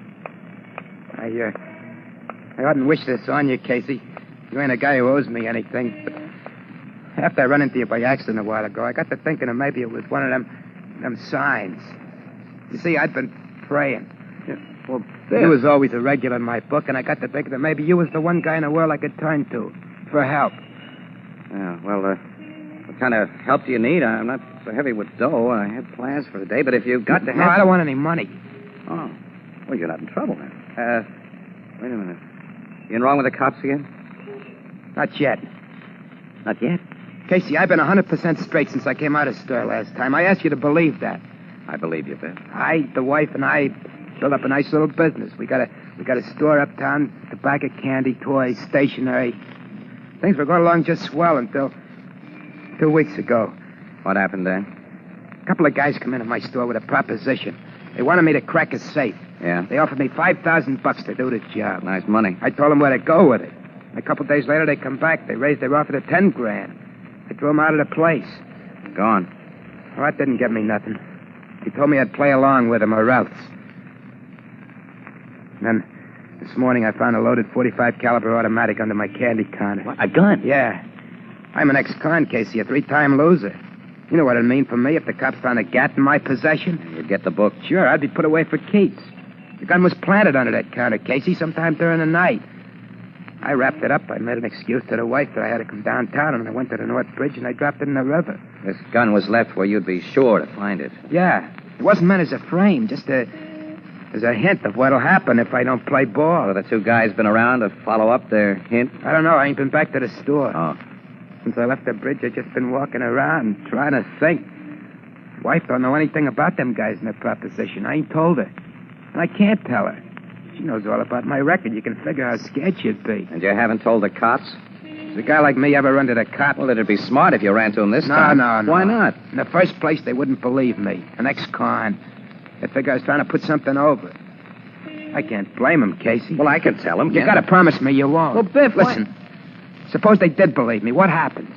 They set a trap for the guys who propositioned me. Them guys got friends who'll know that the squeal that the cops acted on had to come from me. My life wouldn't be worth a nickel. Yeah. Guess you got something. Promise there. me you won't say nothing to the cops, Casey. You got it. Well, what do you want me to do, Biff? I don't know. I just had to talk to somebody, that's all. For a guy I knew was right, and I ain't got such a good head, Casey. I figured maybe you could figure my way out. Well, thanks for the compliment. Well, who are the guys that came to you with this proposition? I don't know. They didn't tell me their names. Well, I get around a little. What do they look like? One was tall and skinny, had a long face and big yellow teeth. He kind of looks like a horse. Yeah? The other's a little dark guy, heavy set. Wait a minute. The one you say looks like a horse, has he got a long scar on his neck? Yeah, like somebody done a shiv job on it. Can't be two mugs who answer to that description. Scar neck, horse face must be Jake Bannister. Head strong-arm goon for Nick Reynolds. Nick Reynolds? Well, you must know who he is. Well, the name's familiar, but... Hey, you are out of touch with the rackets, kid. Nick Reynolds is the Mr. Big behind some of the dirtiest crooked work that goes on in this town. But he poses as a solid, respectable business guy, and the cops have never been able to nail him. Oh, wait a minute. Tell me more about the little heavy-set mug. Well, he looks... He's got a cauliflower ear like a pug. And he stinks of perfume. Hey, Tony Chef. He's another of Reynolds' guys. This is beginning to sound like hot stuff. I don't suppose they told you whose safe they want opened, huh? No. They tell you anything about it? Only there was a small house safe, a real tough one. That's what he needed, an old hotshot like me. And they offered you dough to crack it, 10 grand. They didn't say anything about giving you a share of what's in it. That's right. I got a notion there isn't any dough in the box to share, Casey. Just something that somebody wants and is willing to pay high for. Think you can find out from those guys where the box is, the location of the house, and who lives there? Well, they won't tell me unless I say I'll play ball with them. No, that's right, they won't. Look, Biff, go back to your store. They ought to be paying you a visit there today after planting that gun. Try to learn all you can. And then... Well, I've made other plans for this afternoon, but I'll stick around the Blue Note. I'll write down the number of a phone booth there so we can talk in private when you call. There, here it is. Thanks, Casey. I got a dinner date for around 7 that I can't break, fella, and then I'll be tied up for the rest of the evening, so if your guys don't show by 7, well, things are going to have to just ride a while, I guess. But in the meantime, I'll be running down a little tip I got on Nick Reynolds. A tip? Yeah, it's just a piece of gossip I didn't think much of until I heard your story. Now it may mean something. Well, so long, Biff. Take it easy now and try not to worry, huh? Yeah, I'll try, but remember, you promised me, Casey. You won't tell the cops. Yeah, that's right. I won't tell the cops.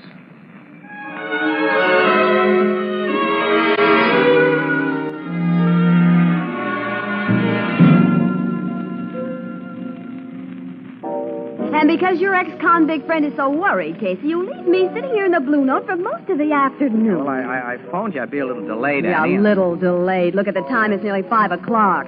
You were taking me to the movies this afternoon. Remember? Oh, please, kid, what's a movie when a guy's in a jam? Oh, yeah, the poor fellow is in a bad spot. Yeah, he's in a terrible spot from what Casey's told us, Miss Williams. And I don't see what can be done about it without help from the cops. And if they're brought into the picture, Ethelbert, Biff would be killed for squealing. Nick Reynolds is behind this thing, and he plays rough. Casey, You said you'd been following up a tip on Reynolds? Yeah. You know Monty Summers, Annie? Of the Summers Detective Agency? Yeah, Summers Blackmail Bureau would be a better name for his outfit. Yeah, that's right. Well, Summers is a shakedown artist of the dirtiest kind. He's done a lot of work for Nick Reynolds, but he doesn't work for him anymore. There's been a bust-up. Yeah, I heard that. Well, my tip was that Summers pulled the old double-cross and collected evidence against his boss, Reynolds, enough to send him away for life. Now, Reynolds is supposed to be paying him plenty to keep that evidence under his hat. Well, that tip sounds like a phony. Reynolds wouldn't pay a blackmailer. He'd have him bumped off. Well, sure, like you just said, Casey, Nick Reynolds plays rough. Yeah, but he's too smart to play rough when he stands to lose by it, though. If Summers has the goods on Reynolds, it's in documentary form that won't be destroyed by his death. It's a cinch that Summers has convinced his old boss that the stuff will be made public if he's killed or if he disappears. Yeah, that's so. But, Casey, what's it got to do with your friend Biff Connors? Ethelbert. Two of Nick Reynolds' trusted hoods offer Biff a flat sum, not a share, to open a house safe. You mean? Well, it could be Monty Summers' documentary evidence that Reynolds wants. I see. And if it is, Sure. and we could get it, Casey. Oh, what a story. What a story. With exclusive pictures, too. It'd be worth missing an afternoon movie for, wouldn't it, kid? Well, I'll say. And if the evidence got Nick Reynolds sent to jail, this town would be a much better place to live in. But how is this theory of yours going to help Biff Connors, Casey? It doesn't. It's a complication. Well, since Biff hasn't phoned, I guess Reynolds' mugs didn't show up at his place. He's probably taking a holiday off. No, I'd like a little holiday myself. And away from this place.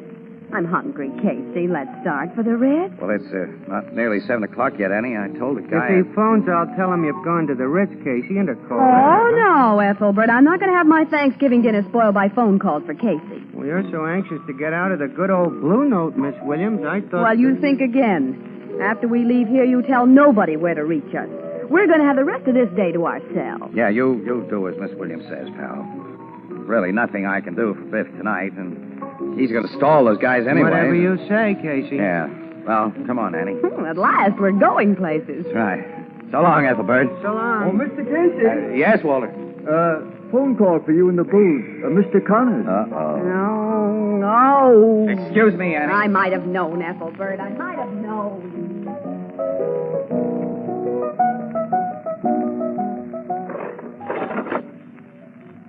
Hello, Casey speaking. This is Biff Connors. Anything happen? Plenty. Them guys were here and I couldn't stall them like you told me, Casey. Couldn't stall him. No, they said they'd get my wife and kid if I didn't fall in line. They weren't bluffing. I gotta do their job tonight at 12 or else. 12 tonight? Yeah, I promised them I will, and I have to. There's no way you or anybody else can help me now, pal. I just phoned because I said I would, and you wouldn't have kept hanging around till 7 o'clock. That's all. So long. Hey, wait a minute. Don't hang up. There's no use talking, Listen, Casey. Biff. After you promise those guys that you do their job, did they tell you where it's going to be? Yeah. But you know what you promised me, Casey? Yeah. No cops. You've got to trust me, fella. Now, give me that address, will you? Okay. It's on Riker Avenue, number 390. 390 Riker. That's right. Those two guys will go there with you at 12 tonight? Yeah, and they'll be watching me every minute, Casey, with guns in their mitts. Well, listen. Stay in your store. I'll get in touch with you there by 10:30. You got some plan, Casey? You think there's a chance? There's a swell chance, Biff. There's every chance. Now, stop worrying, kid. You'll hear from me in a couple of hours. Hold on. I got faith in you, Casey. So long. Faith in a liar. I can't figure any chance.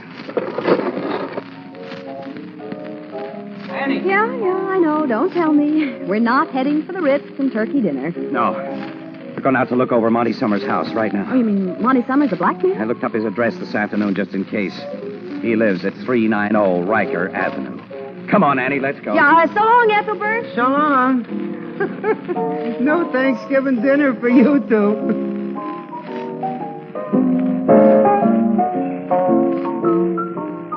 Over the thing and through the woods to Grandmother's house we go.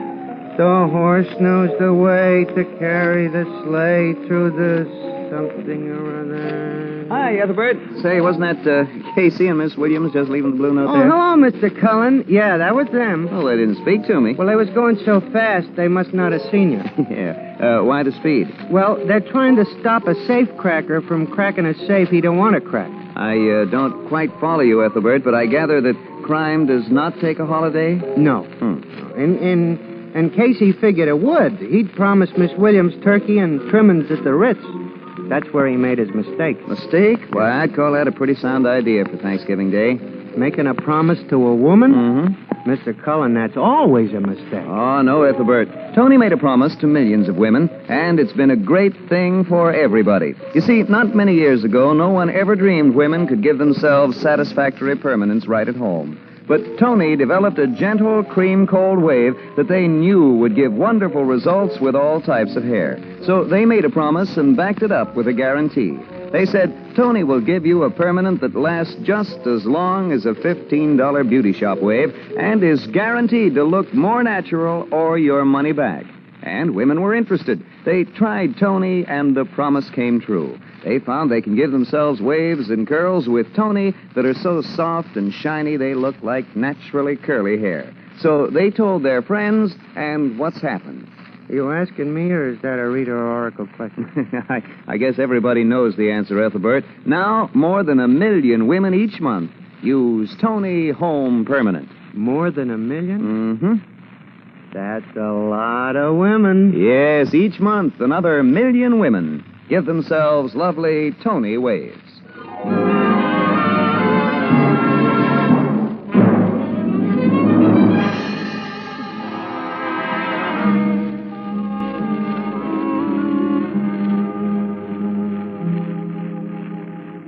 That's a whale of a big house, Annie. Monty Summers lives well. Oh, now that we're looking at it, Casey, what are you going to do? Annie, we've got to think as though we planned to crack a safe here ourselves. The easiest to go in and out from the front. Mm-hmm. See, I think I'd come here in a car. I'd park it under one of these trees. Not directly in front of the house, of course, but close enough for a quick getaway. And leave a lookout in it? No, I wouldn't do that. A guy sitting in a parked car might attract attention, which I don't want. I'd post a lookout, but he won't be in the car or even near it most of the time. Hmm? Well, now that that's decided, what do we do? I don't know, kid. Trying to make us think, that's all. I'm pretty sure that Nick Reynolds will come here himself with Biff and those rodmen tonight. He'd trust nobody but himself to take that evidence out of the safe. He'll want it in his own hands to take it away and examine it, destroy it. Well, if there's a chance of getting him, we've got to get the cops in on this. But they catch Biff opening the safe. In spite of everything that we could say in a guy's favor, the law says that fourth offenders go up for life.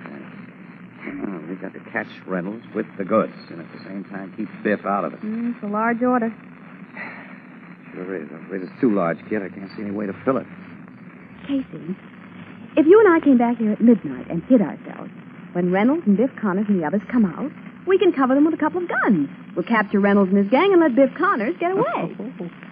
Annie, can you really picture you and me in a gangster movie act like that? We'd only get ourselves shot. No, I guess we're not the right type. Why aren't we like some of the characters we see in the movies? They solve everything so easily by just drawing their trusty automatics and going bang, bang, bang. Wish we were. What am I, a woman or a mouse? In that Western we saw last week, a gal my size captured a dozen tough cattle rustlers all by herself. Well, her boyfriend was pretty good, too, don't forget. Tall, dark, and handsome in the fancy pants. He was certainly a shark with a lariat, too. He lassoed the character who tried to steal Grandpappy's beef ranch. He yanked him off his pinto pony so hard I kind of got aching bones myself. It's so easy in the movies. Oh, well, this line of thinking isn't getting us anywhere. No, wait a minute. Maybe it is. Huh? Lasso. Man. Horse. Casey, what are you... I've got an idea, Annie. You have? Yeah, come on, get in the car. I'll tell you about it. We're on our way to borrow something that I'll need. Then I'll get to Biff Connor and tell him honestly that he has a swell chance.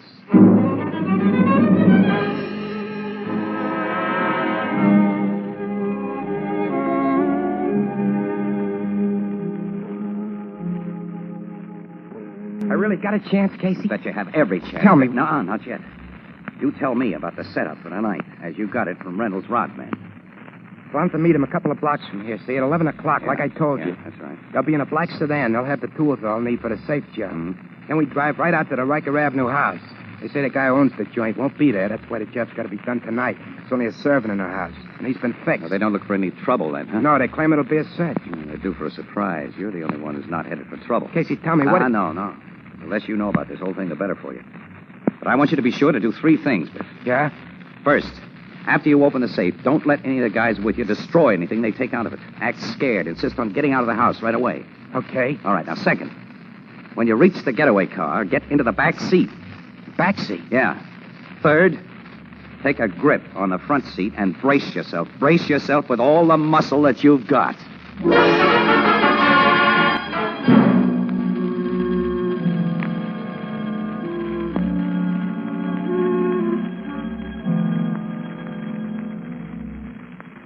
They've been in that house over an hour, Casey. Yeah. Monty Summers' safe must be really tough. Reynolds had to get an expert like Biff for this job. You're sure it was Nick Reynolds that we saw go into the house? Yes, dead sure. He went in with Biff on horse face. Yeah. Reynolds' presence here, Annie, means that we guessed right about his deep personal interest in that safe. Casey, that explosion. Yes, that's from inside the house. It means Biff has had to blow the safe. Well, then it's open now, and they'll soon be coming out. That's right.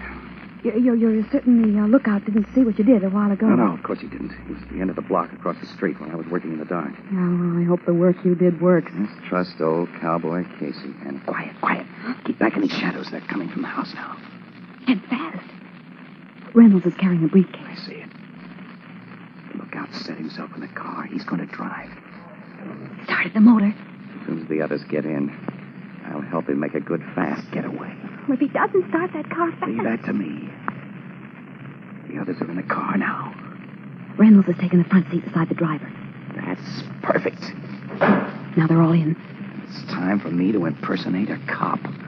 Here goes. Hey, you fellas in that car!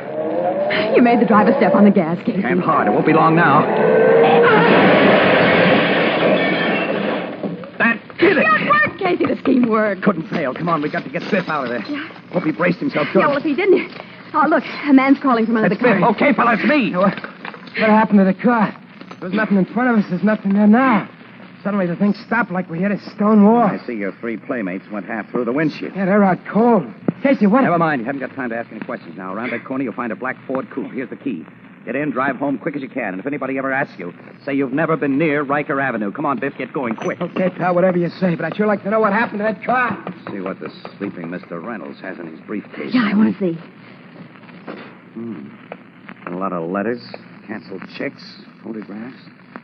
All incriminating, I imagine. Now, Annie, we'll call the cops. And then, Casey, you think a gal may safely hope for a bite of dinner?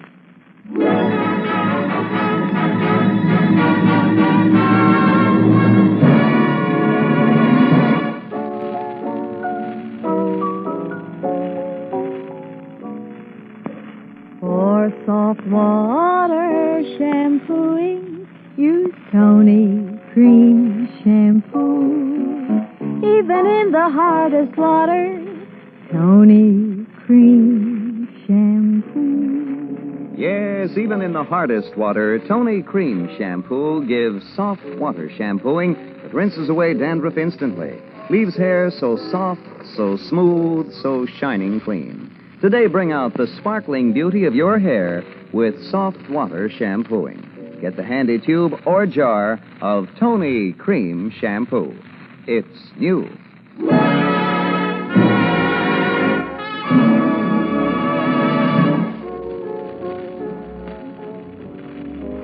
I'm terribly sorry we can't get you and Casey nothing better out of the kitchen than this cold turkey, Miss Williams. But, of course, the cook's left hours ago. And, Oh, I just love cold turkey, Ethelbert. And at this hour of the morning. It's so much nicer than the dinner I expected to have at the Ritz. Yeah, well, I'm awful sorry, Annie. I certainly gummed up your day, didn't I? Don't you ever know when I'm kidding, Casey? I've had a swell day. A real day for Thanksgiving, because we accomplished something worthwhile. Your pal, Eddie. Say, you ain't told me yet how you made that car stop like it had hit a stone wall. You've seen a lot of Wild West movies, Ethelbert. Sure. Well, then you've seen men pulled off running horses with lassos. Lots of times. The horse always kept on running. Yeah? Well, now imagine the horse was lassoed, not the rider.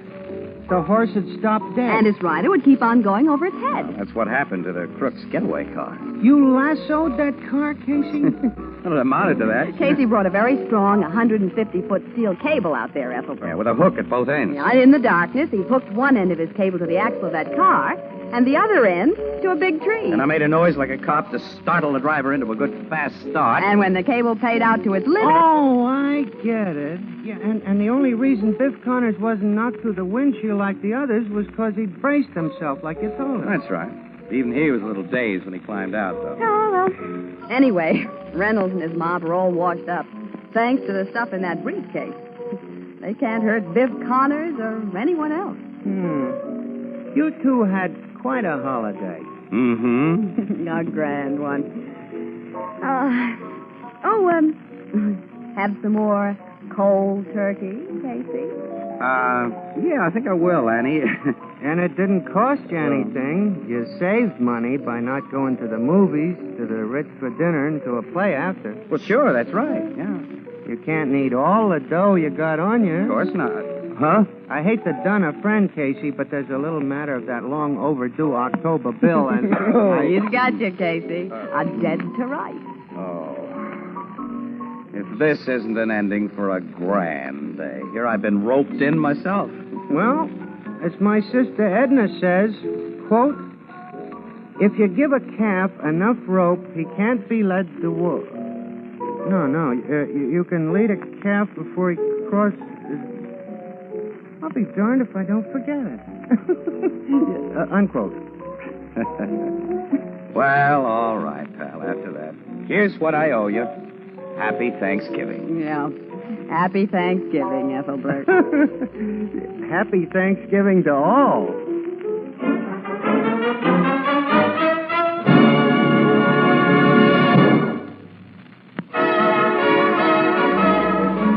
Crime Photographer, starring Stotts Cotsworth as Casey, is directed by John Dietz. It's written by Alonzo Dean Cole and is based on the fictional character of Flash Gun Casey, created by George Harmon Cox.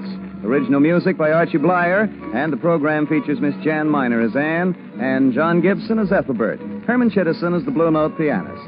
This is Bill Cullen asking you to listen again next week at this same time to another exciting adventure of Crime Photographer, and also inviting you to listen to This is Nora Drake, radio's thrilling serial romance, heard every Monday through Friday, 2:30 p.m. New York time, over most of these stations. Both of these programs brought to you each week by Tony Home Permanent, the wave that gives that natural look, and the new Tony Cream Shampoo for soft water shampooing, even in the hardest water. This is CBS, where 99 million people gather every week, the Columbia Broadcasting System.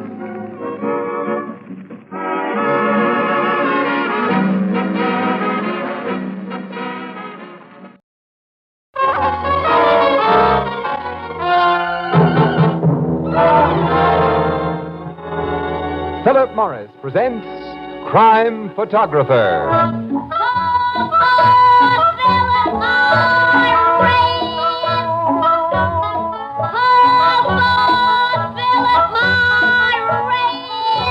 It's a wonderful, wonderful feeling to wake up fresh with no cigarette hangover.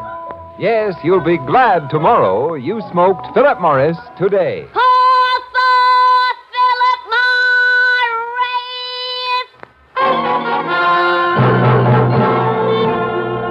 Good evening. This is Ken Roberts, greeting you for Philip Morris, and inviting you to listen to another adventure of Casey, Crime Photographer, ace cameraman who covers the crime news of a great city. Written by Alonzo Dean Cole, our adventure for tonight, Death of a Stranger.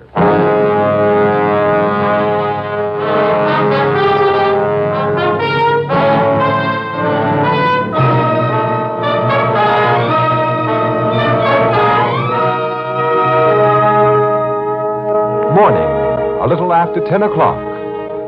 Behind a massive desk in the richly appointed office that is a part of his home sits Robert Hayden, whose lucrative business is the buying and selling of rare stamps. A door opens and his brother enters. What do you want, Ronald? An old fellow outside wants to see you. Who is he? He wouldn't give me his name. He said you'd know who he was if I told you he has, the 3 skilling orange error. He has the 3 skilling orange error? Well, don't ask me for an explanation. He wouldn't give me any. For your information, Ronald, the 3 skilling orange error is a Swedish stamp The only one known to exist is owned by an ex-king who would be a most unlikely visitor to this office. Your man outside is a nut. Get rid of him. But the old chap acted perfectly I sane. said get rid of him. Very well. Oh, wait, Ronald. Can't you learn the least thing about a secretary's duties? I've done something wrong again? You've just wasted my time, Ronald. Look, I've had to support you most of your life, and mine. When my son Horace was taken ill, you offered to take over his job. But you've been nothing but a bother. Now, file these letters, and correctly, please. I'm going upstairs and see Horace. He's gone out for a walk. Why, the doctor told him to stay in bed. Oh, that young fool. If he has a relapse when I need him, I'll see if he's gone out. Answer that telephone and say that I'm out. Wait. I'm expecting a call from my son, Arthur. If it's him on the wire, say I'll have that check for him this afternoon, and not to bother me about it before then. What check? Oh, he'll know about it. Pick up that telephone. I'm going up the back stairs. Robert Hayden's office. His secretary speaking. Well, you're learning, Uncle Ronald. Soon you'll be a better secretary than I am. Oh, it's you, Horace. Mm-hmm. Is Dad there? He just went upstairs to raise the dickens if he found you out of bed. Well, I'm down in Market Square. I walked all the way here, and I feel fine. Oh, your dad won't like it. Does he ever like anything I do or you do? The only member of the family who ever gets a decent word out of him is my little brother, Arthur. Is he around now? No, but your father's expecting him, I think, to pick up a check. Another check for the fair-haired boy, huh? When I want extra money, the old man tells me to live on the salary he pays me. Well, now, Horace, your father tries to Dad! Uncle Ronald! What? Come here! Someone help! What was that, Uncle? Your brother, Arthur, he's yelling. Hold the wire, Horace. Uncle Ronald! What's wrong, Arthur? I just came into the outer office, and I found that man. Look at him. Good. Arthur, Ronald, what's going on here? Who is that? That's the stranger who wanted to see you, Robert, the man who gave me that message. There's a knife in his throat. I found him slumped in the chair like that. Is he dead? Yes, Arthur, the man's dead. Looks like suicide.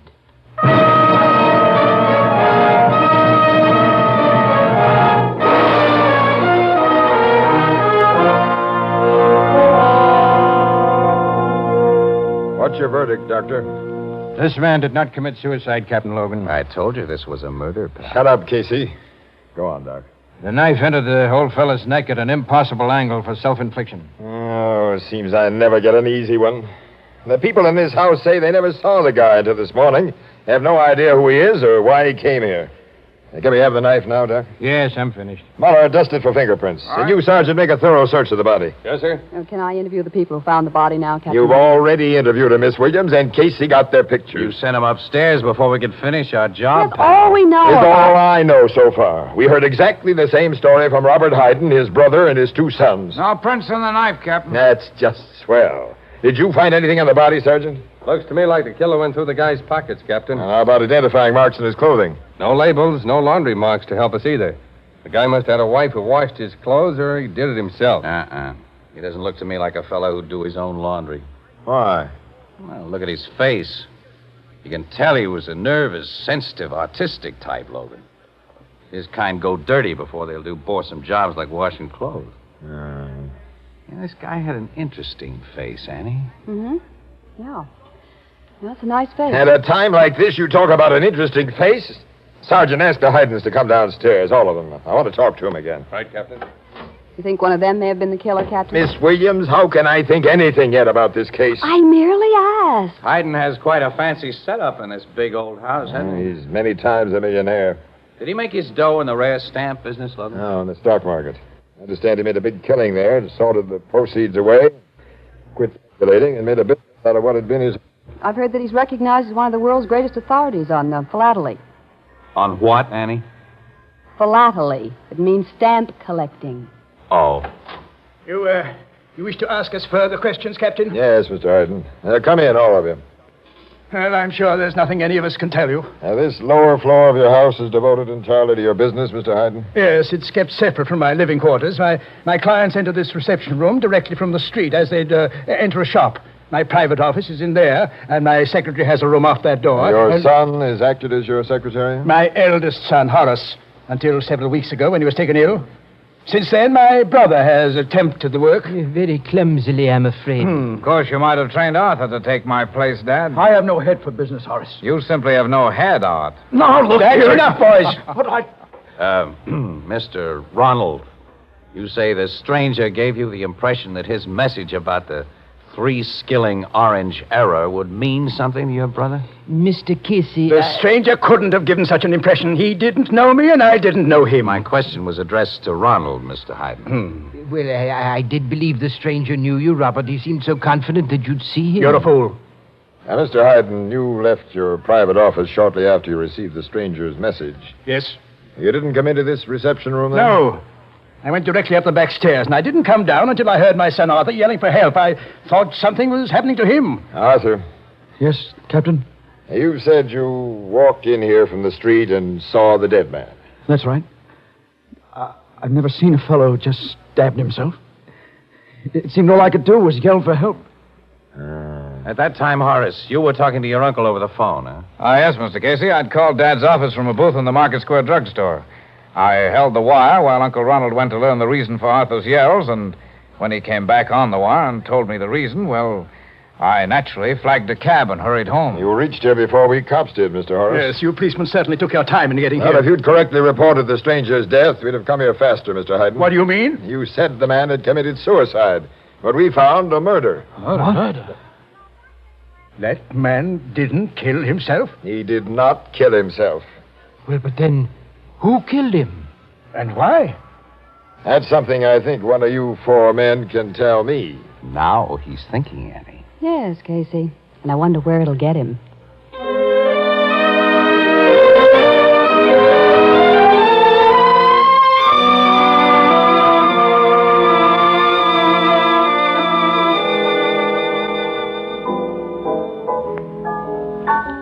Just a minute, Mr. Nestor Camp. I'm fixing up your order. You say Logan got nowheres with them Haydens, huh, Casey? No, nowhere at all, Ethelbert. They haven't changed their stories a bit. And the victim's identity has to be known before Captain Logan can hope to prove that one of the Haydens or anybody had reason to kill him. Logan lost his sense of values on this one, Annie. Showed his hand too soon. There's no new clue to the stranger's identity, huh? Nope. That makes things really tough. You think any one of them Haydens could have done it except the one who was telephoning from Market Square? I don't know. And we won't know anything about this stranger until... You know, that guy's face haunts me, Annie. You know, it's the kind of a face that you don't forget. Yeah. If the paper had print that close-up I took of him... Yeah, somebody would be sure to identify it. Why won't they print it? But did you ever see a close-up of a guy with a fresh knife wound in his throat? No. Well, you won't. In any family newspaper, Ethelbert. Too many customers wouldn't like it. Well, I'm a customer, and I wouldn't object. Well, all right, pal. You asked for it. Here's the picture I took of the dead stranger. Oh. You see? Yeah. Hey, that dead guy is Mr. Carfora. What? He lives in my neighborhood, Casey. Where? Oh, who was he? Where? What was he? Mr. Carfora owns a little old house on Bay Street, just back of the lumberyard. He and my sister Edna sent their clothes to the same wash lady. And she says he'd done some kind of work in his house, but she didn't know what. Annie, we're going to that house on Bay Street right now. First, I'm going to kiss Ethelbert. Blue Note Cafe, Ethelbert Oh. Oh, it was Williams.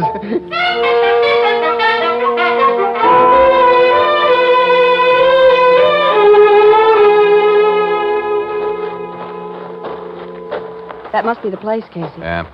It is the place, kid. It's the only house in the back of the lumberyard. Well, it's so dark, I can't see whether that's lumber piled back there or what. Well, I got a flashlight here. We should have phoned Captain Logan to join us. We'll let that lug in on this after our exclusive is in the bag. Come on, Annie. You're going to break into the house? Oh, not break in exactly. I'm kind of handy at opening doors without causing any damage. Well, I hope we can find something in there that establishes a motive for Carfara's killing. I have a hunch we will find something. Casey! Explosion. It was in Carfara's home. Hey, look, the place is on fire. That man. He's running from the house. You stay there, Annie. Casey, come back here. After I get a good look at that... He's shooting at you. Your flashlight. Shot it right out of my hand. That was foolish, mister. You got no target now. Another miss, fella. Try again. Now, that gun flash gave me a target. Now I've got you. Casey! Casey, where are you? I can't see! Answer me, Casey! Answer me! Oh.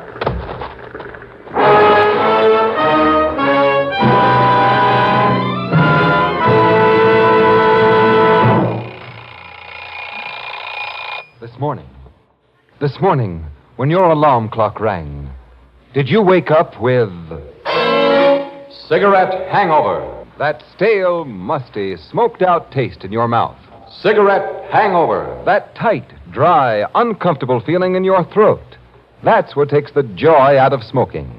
And when that happens to you, it's time to change to Philip Morris. Remember, Philip Morris is the one, the only cigarette proved definitely less irritating, definitely milder than any other leading brand. That fact is recognized by eminent medical authorities. No other cigarette can make that statement. Remember, top-ranking doctors, eminent nose and throat specialists actually suggest Philip Morris in cases of irritation due to smoking. That's why we say, if you're tired of cigarette hangover, join the millions and change to Philip Morris. You, too, will discover in Philip Morris a milder smoke, a fresher, cleaner smoke than you've ever known before. Yes, you'll be glad tomorrow you smoked Philip Morris today. Philip Morris, America's finest cigarette.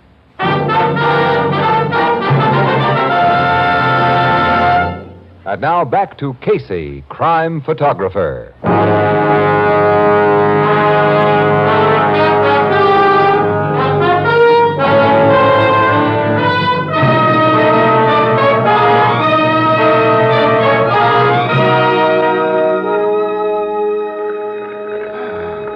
Sure you're okay, Annie? Yeah, I didn't really black out, Casey. The wallop I got was just a glancing blow. There's a welt on my head the size of... Ivan, don't sit up. Sit still for a while. Don't try to move. We got to get away from here, kid. That burning house is throwing out too much heat.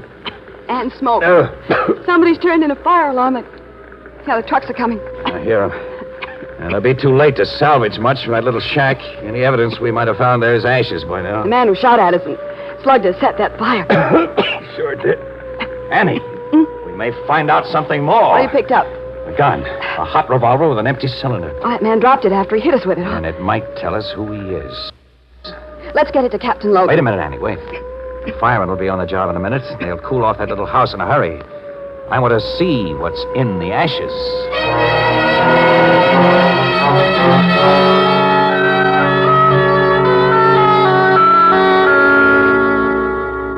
You say this guy Carfora was an engraver, Casey? Well, that had been his trade, Logan, but the guy was essentially a hobbyist.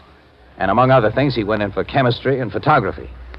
Annie and I saw the remains of some swell equipment in the ruins of his home. Yeah, we checked our findings there with neighbors who'd known him, Captain. Nobody knew him really well, but we're told that his main interest was philately. Yeah. Huh? Stamp collecting, dumbbell. Oh, stamp collecting. Well, anybody knows that. Yeah, well, get the connection, though. Carfora was an absolute bug on stamps. He bought them constantly and is supposed to have owned some very rare books on the subject. His collection apparently was destroyed by the fire. And that fire was no accident, pal. It was set by the guy who slugged Dan and me. Have you any idea why? Captain Logan. Yes, Sergeant? I just got the report on the gun Casey found, sir. Oh, good. Swell. Well, let's have it. A permit for a revolver of this make and serial number was issued 6 months ago to Arthur Hayden. Arthur? Well, that's the youngest son and his father's favorite. Arthur's the one who discovered Carfora's body. Sergeant, issue an order for the arrest of Arthur Hayden. Wait a minute, Logan, will you? Now, before any arrests are made, before anyone's told about that gun or our identification of the stranger, let's have a talk with Robert Hayden. The old man. Yeah. He could have used his kid's gun tonight. He's the big stamp man, and stamps are the link with Carfora. All right, let's have a talk with Robert Hayden.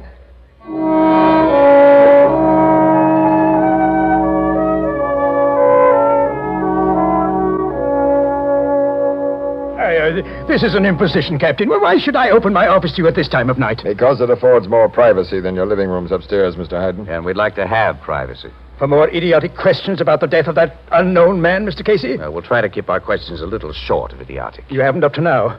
But citizens must cooperate with the police, I suppose. Please step into my office. Ladies first, Miss Williams. Oh, thanks. Now, what can I tell you that I haven't already told you before? First, Mr. Hayden, what business did you do with Angelo Carfora? Angelo Carfora? Mm-hmm. Is the name familiar? Well, of course it is.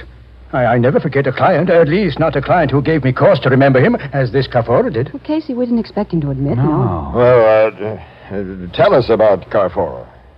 Well, he did business with me for a long time, buying only seconds, stamps that are damaged in one way or another and worth only a fraction of normal value. But quite frequently, he submitted undamaged stamps for my opinion as to their genuineness. I found all of them to be forgeries, except the last one he sent, which was a perfect postmaster provisional. Oh, his business meant little to me in a monetary way, but he had a feeling for stamps, and I enjoyed his interesting letters. I never met the man personally, but... You never met him? No. Why do you ask me about Carfora? I thought you were only concerned about that murder.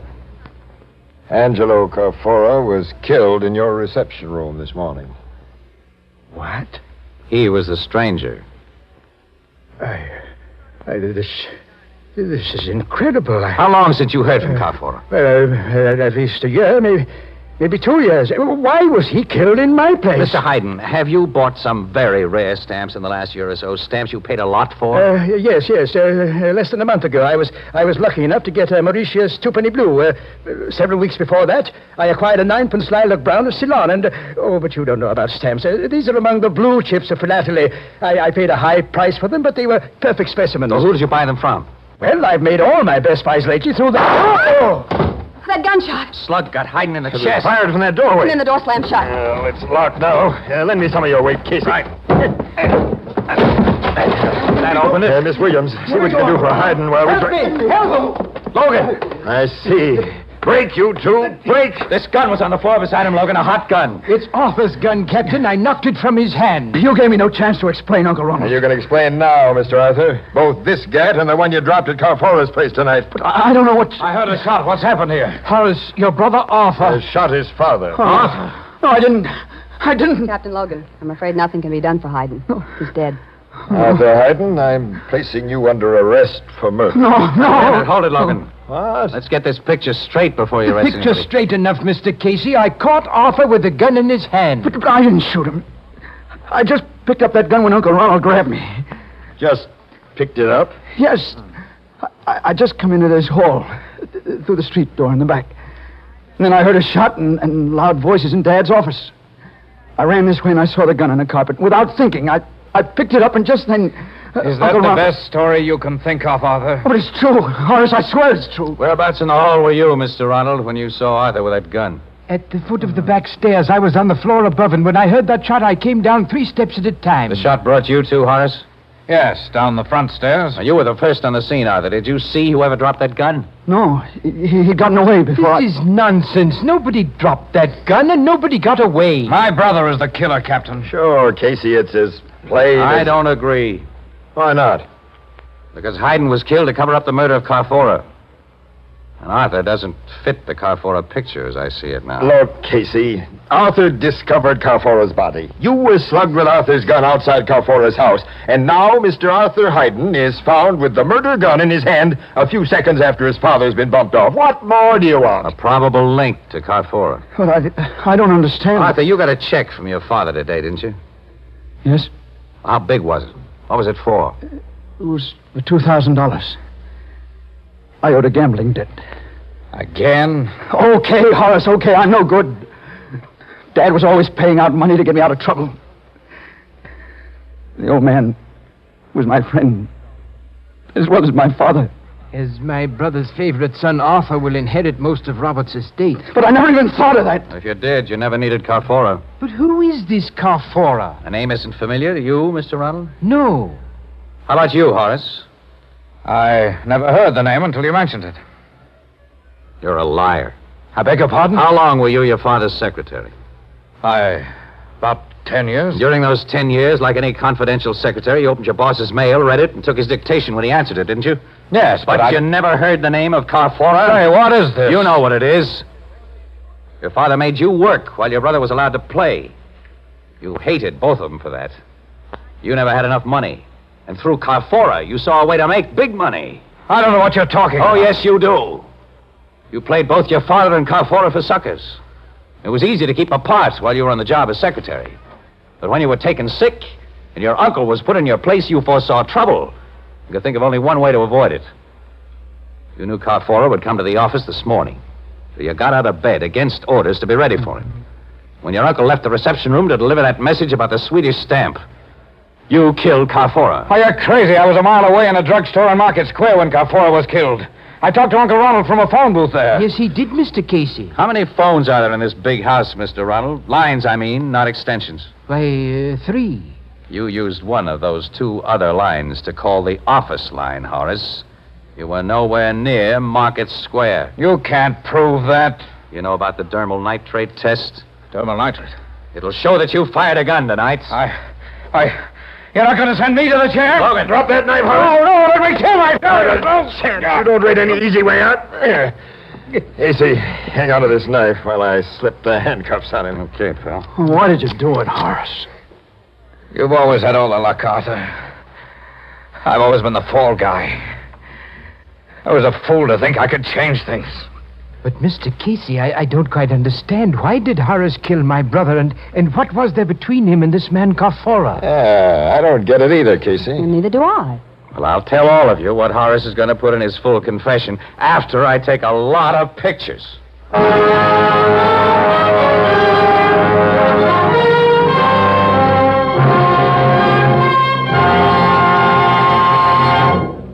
We'll join our friends at the Blue Note in just a moment. But first, it's a wonderful feeling. It's a wonderful feeling. It's a wonderful, wonderful feeling to wake up fresh with no cigarette hangover.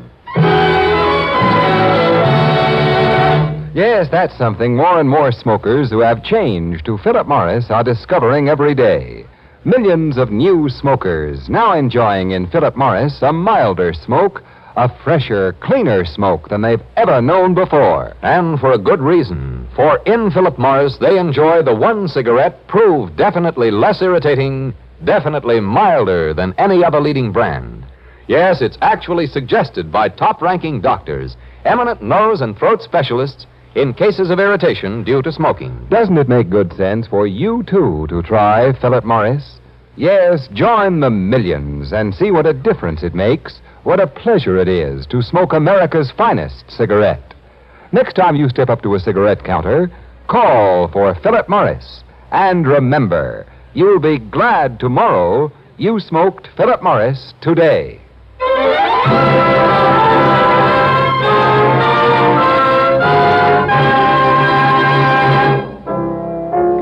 Did Casey call a turn on Horace's full confession in advance, Miss Williams? Pretty nearly, Ethelbert. Well, what was the Carfora setup, and how'd you know? It was all very simple. To a mastermind. Huh. Carfora was a bug on philately. Stamps, that is, to you, Annie. He was a skilled engraver who had a lot of fine chemical and photographic equipment, and somebody wanted to destroy the place where he lived and worked. All of which didn't mean much to your mastermind until I talked with Robert Hyden. Well, he supplied missing parts of the puzzle. Carfora, you see, through the mails, had bought a lot of rare stamps that were in reach of his pocketbook because they were damaged. He'd sent Hyden a lot of undamaged stamps for appraisal. In Hyden's expert opinion, all were forgeries except the last. Which told the great Casey that Carfora had been trying to make perfect stamps by copying damaged ones and had finally succeeded. You mean he was a stamp counterfeiter? Yeah, that's right. But he didn't try to pass his counterfeits off as a genuine article, though. He wanted to sell them for what they were, perfect copies. But Horace was hit with a big idea. He made a deal with Carfora, and an exclusive secret deal, but in his father's name. And then stamps for which he paid Carfora only a few dollars, he sold to his father and other collectors for thousands. Gee, what a racket. And like all crooked rackets, it couldn't last. Carfaro called to see old man Hyden, which would have exposed the whole setup, of course, so Horace had to kill Carfaro. Then he removed all identification from the little guy. Which gave him time, as he thought, to set fire to Cafaro's house and then destroy all the evidence of his counterfeiting activities before the police could see the evidence and smell a rat. Then Horace shot his old man to keep us from smelling the same rat. And tried to frame his brother for both jobs. Nice guy. Charming person. Annie, it's lunchtime. Would you like to put on the feed bag with a really charming person? Meaning, of course. Oh, of course, but the great Casey. Are you paying, or do we go Dutch, or must I lend you 10 until payday? Now, that's a nice question. Well, it's a fair one. Like all the masterminds of my acquaintance, you're usually broke. Well, as a matter of fact, tonight I am. No wonder. What do you mean? Well, he's been associating with stamp collectors all day. What's that got to do with it? Philately. Don't you get it? He's philately broke. Oh,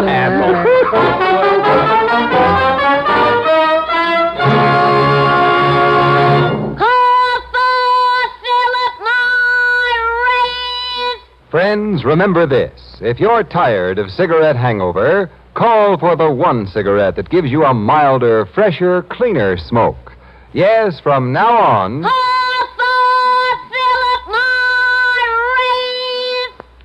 Good night, Johnny. See you next Thursday, same time, same station. When Philip Morris again will present another exciting adventure of Casey, crime photographer, starring Stotts Cotsworth. Until then... Smoke a pipe? You get real solace, comfort, and pleasure from Revelation pipe tobacco. Plus smooth burning. Plus a swell aroma. Revelation pipe tobacco is a revelation in smoking pleasure. Only 15 cents. Try Revelation. Crime Photographer is produced and directed by John Dietz. It is written by Alonzo Dean Cole and is based on the fictional character of Flash Gun Casey, created by George Harmon Cox. Original music by Cy Fewer, and the program features Jan Miner as Anne and John Gibson as Ethelbert. Herman Chittison is the Blue Note pianist. This is Ken Roberts saying goodnight for Philip Morris, America's finest cigarette. This is CBS, the Columbia Broadcasting System.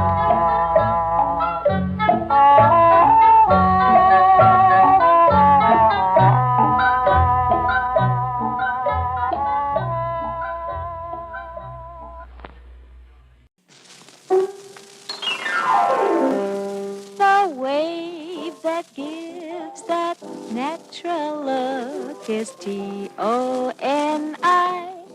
Tony. Tony. Tony Home Permanent, the wave that gives that natural look, brings you Crime Photographer.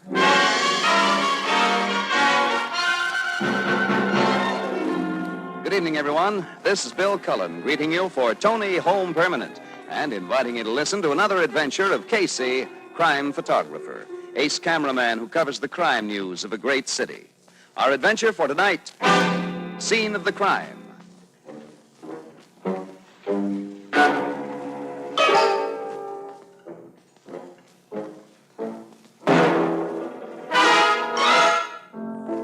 Evening in the Blue Note Cafe. Yeah, but, Casey, what's so funny? Look, Casey, I don't want to be in the Blue Note all my life. I'm only striving for self-improvement, like the ad said. I am dissatisfied with my present lot. Well, Bert, that's fine. I admire you. And I guess there are a lot of things that you can learn by correspondence course, but why did you pick on being a detective? Well, gee whiz, Casey. I want to be like you. You? Oh. Well, I'm flattered. Well, in that case, why don't you take a course in photography? Well, you see... Yeah? Well, Casey, I don't like to say this, Well, but go on now. Go on. I think you're a lousy photographer. What? But I think you're a swell detective. Swell. I am the best confounded photographer the Express ever had. The way you go out and solve cases, the way you catch criminals, I think that's wonderful. Well, you'll never learn to do that by some correspondence course. The ad says satisfaction guaranteed. Oh, sure. What do they call this course, anyway? How to be a detective in 10 easy lessons? 12 easy lessons. 12. Yeah, I just got the third one this morning. Look. How to identify an unidentified corpse. Yes, sir. It tells all about how to identify corpses. It's... Oh, hello, Miss Williams. Hello, Ethelbert. Come on, Casey. Huh? Where? Out to the county turnpike. A murder was just committed there, and the corpse is still unidentified.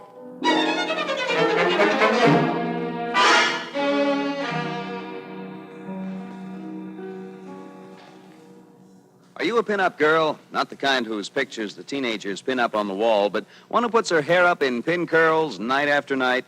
Well, you can save yourself all that trouble easily with Tony Home Permanent. Once you have a Tony, you're carefree, almost as if you had naturally curly hair. Come wind or rain or sleet, you don't have to worry, for your beautiful Tony wave is in to stay. Tony is the permanent that gives you this twin guarantee. Your Tony wave is guaranteed to last just as long as the most expensive wave you've ever had. And your Tony is guaranteed to look more natural or your money back. Tomorrow, get the Tony Kit, complete with plastic curlers for $2. And you'll discover why more than 2 million women each month find long-lasting, carefree loveliness with Tony Home Permanent. The wave that gives that natural look.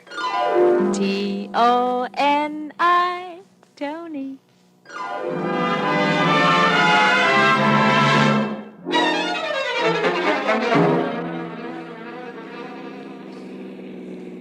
Andy, I wonder how Logan's going to feel about this. I know how he'll feel.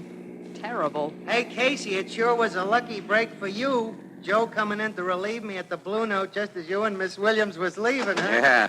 Now I can identify your body for you. Yeah, sure.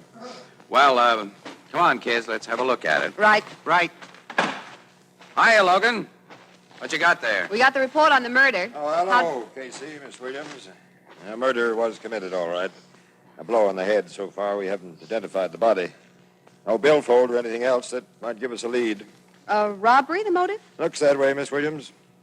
Tech man over All there. right, everybody. All right, stand back. Give him the air. Ethelbert. Ethelbert, what are you doing here? Oh, hello, Captain Logan. I'm taking a course in detecting, and I just... What? You heard him, Logan. Ethelbert's going to give us a hand detecting. Oh. It's not bad enough, Casey, to have you on my neck everywhere I Now, go. Logan, you know you love It's not bad enough to have Miss Williams trailing me around. Why, Captain Logan, how can you be so ungallant? That's not enough. Now I have to have this... No, wait a minute, Logan. Just a minute. Come over here, pal, just a minute. I want to talk to you. Casey, I won't have it. Now, Logan, you listen to me. I've done some favors for you. You have not. I have, and you know it. I'll keep on working with you and doing my darndest to cooperate. What is this, Casey, an inaugural address? I'm just asking a favor of you. Now, don't hurt Ethelbert's feelings, or so help me, I'll scuff up every footprint I can find and wipe off every fingerprint in sight. You wouldn't. No, I know, I wouldn't. But you wouldn't hurt Ethelbert's feelings either, now, would you, pal? You're a nice guy, Casey. You really are. The trouble is you got too many dumb friends. All right, let Ethelbert go to work. My tech men have finished anyway. Yeah, I know, look. Okay. Did you find out who the dead guy is yet, Ethelbert? Yeah. How about it, Ethelbert? Well, it's this way. I've checked the deceased for laundry marks, physical characteristics, signs of recent struggle, and other highly indicative points. Yes? But I didn't find out who he was. I see. Okay, boys, cover him up. Note, however, the state of the cranial section. It has obviously been shattered by a projectile blow, which, for reasons not yet apparent, Hey! Hey, what? Hey, I know this guy. His name's Dave Wilson.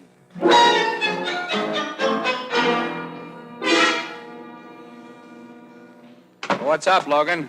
Boys here at headquarters have any information? Yeah, the dead man's name was Dave Wilson. But I already told you that 3 hours ago. Quiet, Ethelbert. That's official, Logan? His brother just identified him over at the morgue. Then it's official. I ought to know Dave Wilson when I see him. I'd better get in touch with Annie. Now, don't bother. She got the story by phone from Flanagan. I've known Dave Wilson for 5 years. Ethelbert, you can go now. But we're very grateful to you for identifying Wilson, but we're busy. Go home.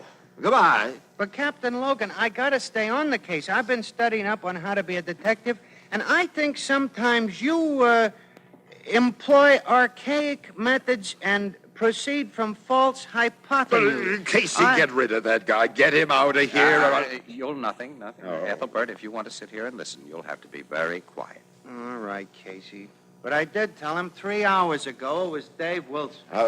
What about Wilson's record, Logan? Well, he hasn't got one. Not a thing. Not even a parking ticket. No, Dave was Ethelbert? a very nice guy. Look, Logan, let's get down to brass tacks. What do we got to go on? Well, you know, Casey, it looks to me like a gang or grudge killing. It has all the signs. All the signs except a corpse with a police record. As far as we know, this Wilson was a perfectly law-abiding citizen. Well, as far as we know, sure. Dave Wilson wasn't no criminal. Ethelbert, be quiet. Dave Wilson wouldn't have got bumped off in no gang killing. How do you know? Because Dave Wilson wasn't no crook. He was a very nice guy. Oh, shut up, Ethelbert. You don't know anything about Dave Wilson. I know he was a very nice guy. He used to come around the Blue Note almost every week to make a collection. Collection? Sure, that was Dave's business. He took bets on the numbers. Oh. He what? Well, you know, you place a bet on the numbers. Holy jumping Jupiter. Why didn't you say so before? Huh? That's the answer. Gang killing, huh, Logan? Yeah, you bet. Who's the top dog in the numbers racket now? Muggs Benson, and he's been trying to pressure all the little guys out of the business. Well, it looks like he pressured Dave Wilson out of it. And it looks like we've got him. We'll just pick up Muggs, and he'd better have a darn good alibi or else. Yeah, he's... say, Ethelbert, that's the second time today you've come up with the right answer. If you're not careful, you'll turn out to be a success.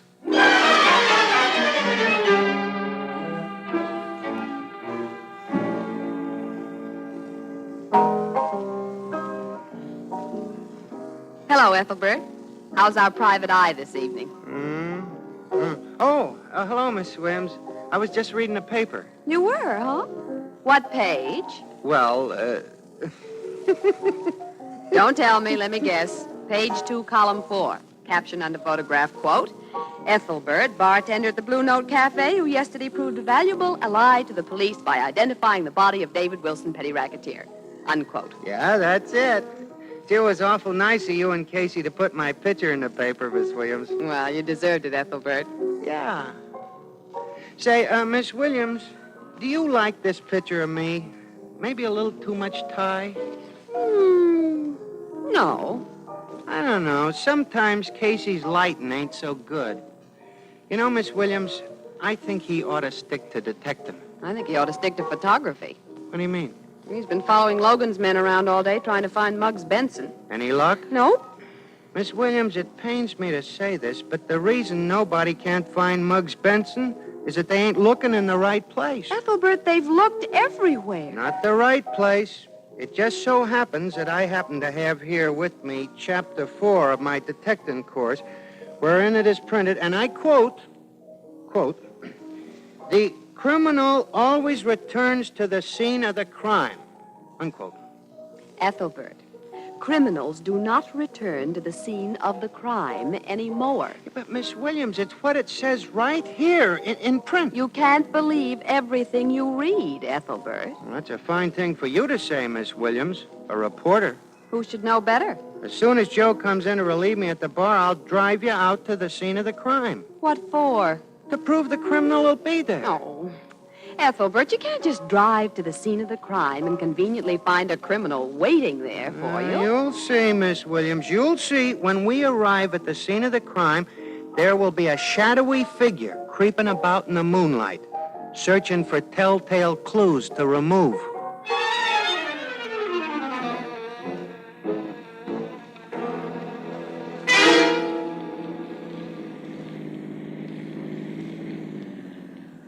Ethelbert, this is the most ridiculous. Honestly, if Casey ever finds out I came out here... Miss Williams. What? Look over there in the moonlight. Good heavens. A shadowy figure creeping about in the moonlight. What's he doing there? Searching for telltale clues to remove. You mean you think it's Muggs Benson? Why not? Like the lesson said, a criminal always returns to the scene of the crime. Did the lesson tell you what to do with the criminal when you found him? Well, in such cases, the approved solution is to detain the fugitive until such time as such help as can be obtained is obtained. I see. Well, do you think you could detain while I obtain? Huh? Do you think you can slug that man and sit on him while I go for help? Gee, I don't know. No, if only Casey were here. What would Casey do? He'd creep up behind Benson and slug him. Okay. Ethelbert, what you going to do? Creep up behind Benson and slug him. Oh, Ethelbert, be careful, please. Remember, it's a murderer. I'll remember.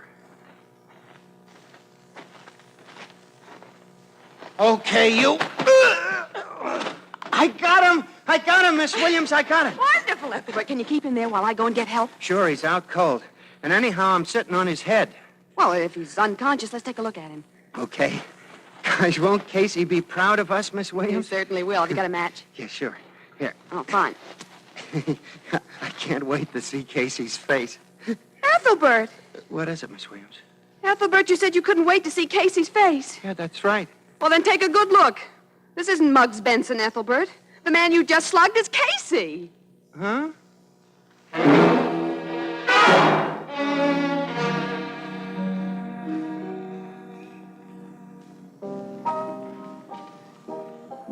Hi, Ethelbert. Say, what's this I hear about your turning detective? I had to dash right over and find out about it. Oh, 'twas nothing, Mr. Cullen. I just happened to know that Dave Wilson. Well, now that you're famous, I suppose you're going on with this new profession of yours, huh?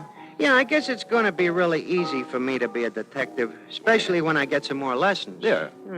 But I'd like to go around with Casey all I can for practice, you know.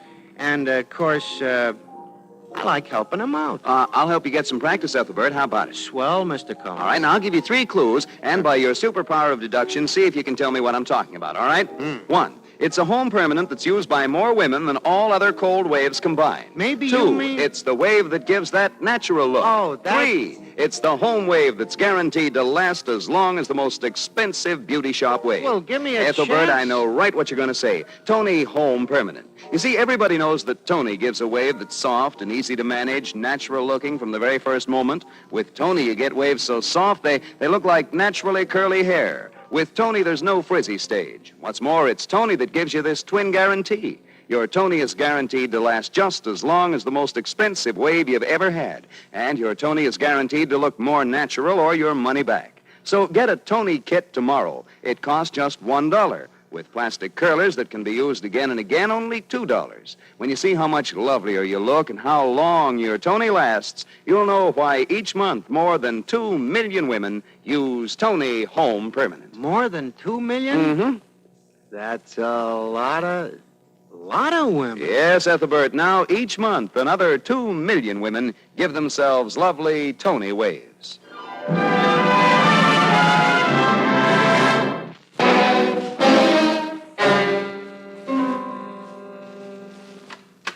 Yeah, Miss Williams. Bring him into my office. All right, Captain Logan. Here, Casey.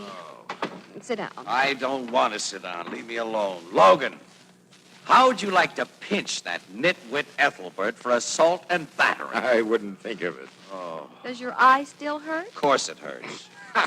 What are you laughing at, Logan? You, Hawkshaw. That sure is a beautiful shiner. Who'd have thought Ethelbert pegged such a wallop? Just wait till I get my hands on that bird brain. Now, Casey, you leave Ethelbert alone. He didn't mean any harm. What was the idea of going out to the murder spot anyhow, Casey? Logan, occasionally, evidence is found at the scene of the crime. It has happened. My boys went over the place. And occasionally your boys miss things. That has happened, too. Well, here's something they didn't miss.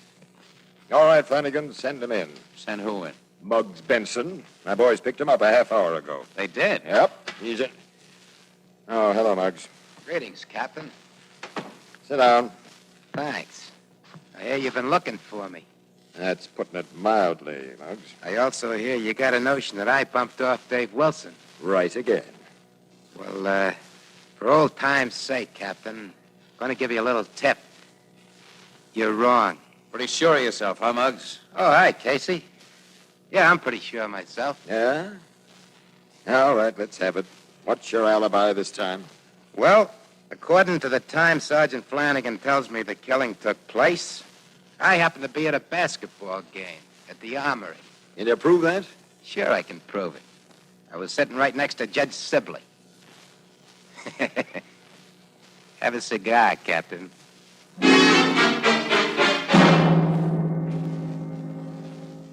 All right, Muggs. Judge Sibley corroborates your story. You can go now. Thanks, Captain.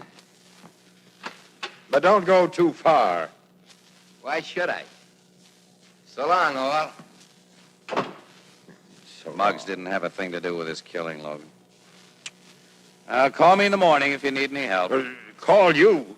I happen to have a police department at my disposal. Doing great, too, isn't it? Call me in the morning. Ethelbert, what Casey, when you opened that door, you got me right in the eye. That makes us even. What was your eye doing there, anyhow? I was looking through the keyhole at Muggs Benson. Casey, he ain't the criminal type. The criminal type has got broad, flat features, small eyes, jutting chin. Gee whiz, Captain Logan, you are a perfect criminal type. Yeah, Ethelbert, look, suppose you just go back to the Blue Note Cafe Joe's and over stuff. there relieving me. I gotta stay on this case. Sorry, Ethelbert, but I'm afraid there isn't any case. A guy got killed, wasn't he? Yeah, we haven't got a case against anyone. Well, then we gotta make one. Justice has gotta triumph. Yeah, well, it doesn't have to triumph tonight. I'm going home. Oh, no, you're not. Burke wants a story and some pictures of the bereaved family. We've got to take a run over there. Swell, I'll go with you. Like it says in Lesson 2. Huh? Lesson 2. The answer to a perplexing problem is often to be found in the daily trivia of the personages involved therein. Come on, what are we waiting for?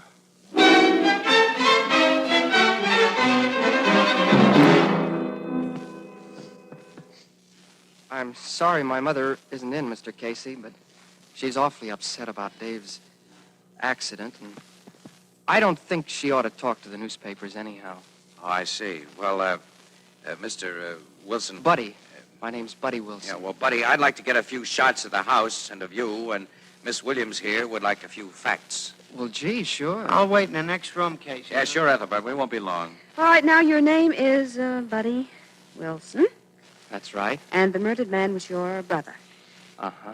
How about looking over here for a minute, Buddy? That's it. Hold it.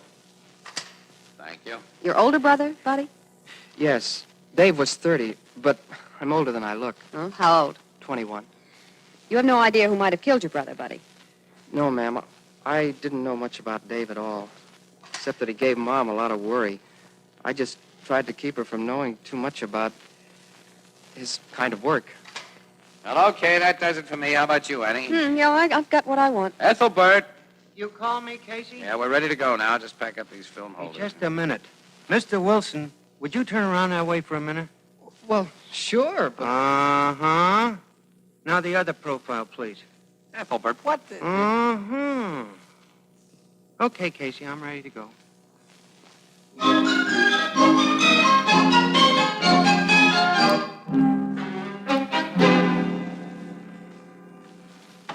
Ethelbert, what in the name of heaven was the idea of that last rigmarole about Buddy Wilson's profile? Casey, Miss Williams, that man is the murderer. I can tell. What do you mean you can tell? Criminal type written all over his face. I was studying his contours. That blue-eyed, blonde-haired little cherub, Ethelbert, he's got a baby face. So had baby-faced Nelson. That man is a killer, Miss Williams, and I got the proof of it on this box. Ethelbert, where'd you get that cigarette box? From Buddy Wilson's house. I swiped Are you crazy? You could be arrested for stealing that. Casey, don't touch. I'm going to take it back as soon as I look for fingerprints. Oh, well, what good are fingerprints? We don't have any of the murderer to compare these with. This box is going to be lousy with Buddy Wilson's fingerprints. Well, of course it is. It's his cigarette box. Why wouldn't it have his prints on it? Casey, you're just belittling on account of you didn't think of it yourself. Oh, Ethelbert. All right. But if I was you, I'd investigate Buddy Wilson right away. Well, I'm certainly not going to. All right. Let a criminal escape. Ignore justice. I'm not ignoring justice. Might as well just open the jail doors. Might as well give everybody a gun. That has nothing to do with it. Can't even take the trouble to investigate a vicious criminal. Can't even... All right. Now, all right. I'll investigate Buddy Wilson. But for one reason only, understand? What's that? To keep you quiet.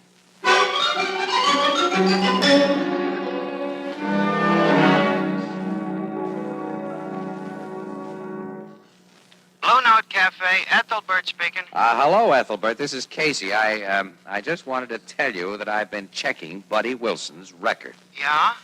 Yeah. I'll read you what I have. Buddy Wilson. Criminal offenses? None. Arrests? None. Occupation? Salesman. General remarks? Graduated high school with honors. Class valedictorian. Sings in church choir. Sole support of aging widowed mother. Well, how's that for a record, Ethelbert? That's fine, Casey. Just fine. We all make mistakes sometimes, Ethelbert. Yeah, sure. So you'd better return that cigarette box you swiped from Wilson. Yeah, sure. Did you find any fingerprints on it? Yeah, sure. Whose? Mine.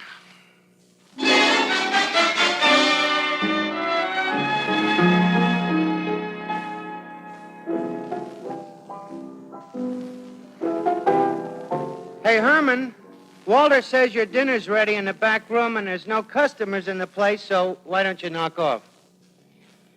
Now, let's see, where was I?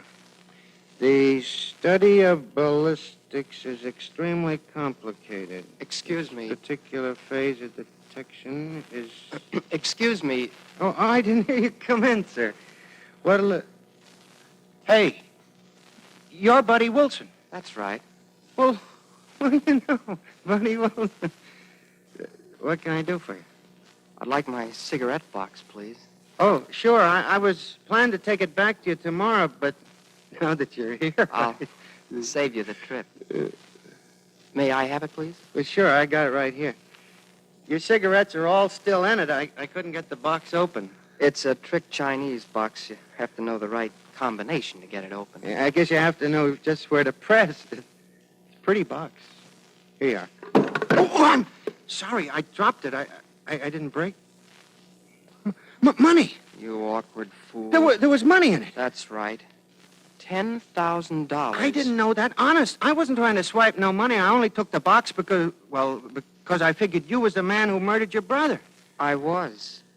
That's how I got the $10,000. Yeah, I figured there might have been some reason why you might have done it. I'm studying up on how to be a detective, and I... Oh, my God. Oh, my gosh, you killed him. You're the killer. When I came here for my box, I figured you to be stupid enough not to open it, so I had some hope of recovering some money I desperately need.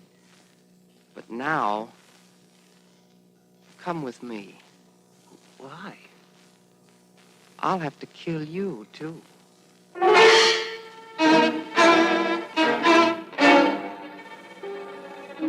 Casey speaking. Oh, hello, Herman. What? He did? Out of the Blue Note? What did the guy look like? I see. Okay, Herman, thanks. Thanks very much.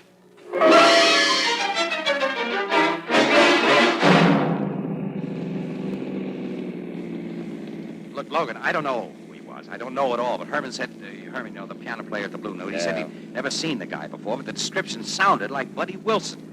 And Herman said it looked as though he forced Ethelbert to leave at the point of a gun. Well, I still don't see why we're driving out here. Because if Buddy Wilson is the one who picked up Ethelbert, it's my guess that he took him to the same spot he took his brother for the same purpose. Well, the murder spot's right around this bend. All right. Pull up beside the road now and be quiet. Get your gun ready. What for? Just get your gun ready. I don't see anybody. No. Let's move up this way.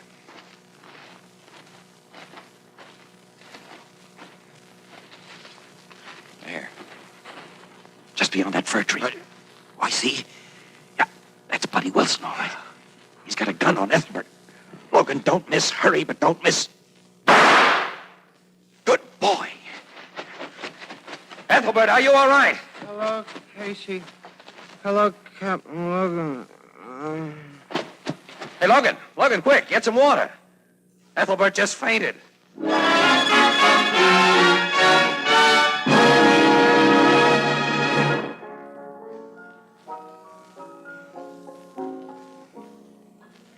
For soft water shampooing, use Tony Cream Shampoo. Even in the hardest water, Tony Cream Shampoo. Yes, even in the hardest water, Tony Cream Shampoo gives soft water shampooing that rinses away dandruff instantly. Leaves hair so soft, so smooth, so shining clean. Today, bring out the sparkling beauty of your hair with Tony Cream Shampoo. Get the handy tube or jar. Tony Cream Shampoo. It's for you.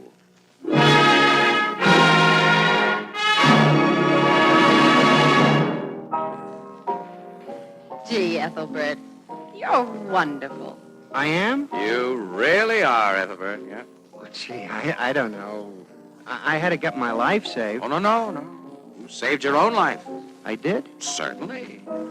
You taught me that a criminal always returns to the scene of the crime, and that's what saved you. Hey, that's right. Say, tell me, Ethelbert, why did Buddy kill his brother? One of the two most commonest motives there is. Money. The money that was in the cigarette box? You deduced correctly. Buddy had to hide that money fast the night we went to interview him, and the first place he seen turned out to be said cigarette box, which I swiped. Remarkable, Ethelbert, remarkable. But, Casey, you'll have to get along without me. Why? Why, Ethelbert? What do you mean? I've decided to drop my detective course in favor of something more refined. Refined? What? They're going to give me credit toward my diploma for those detecting lessons I took, so I switched over to how to identify well-known wildflowers. Here's lesson 1 right here.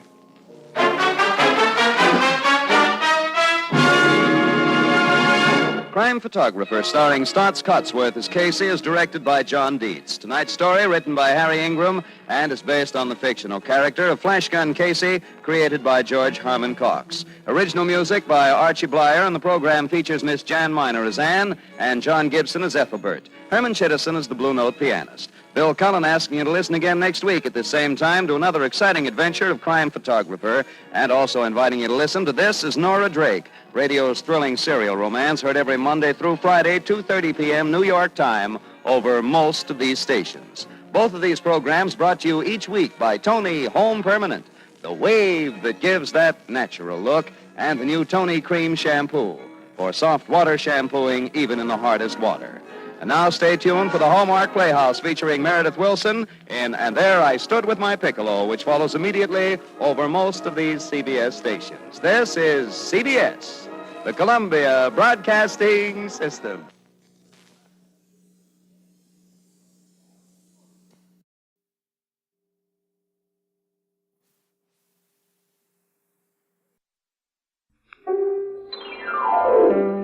The wave that gives that natural look is T-O-N-I, Tony. Tony. Tony Home Permanent, the wave that gives that natural look, brings you Crime Photographer.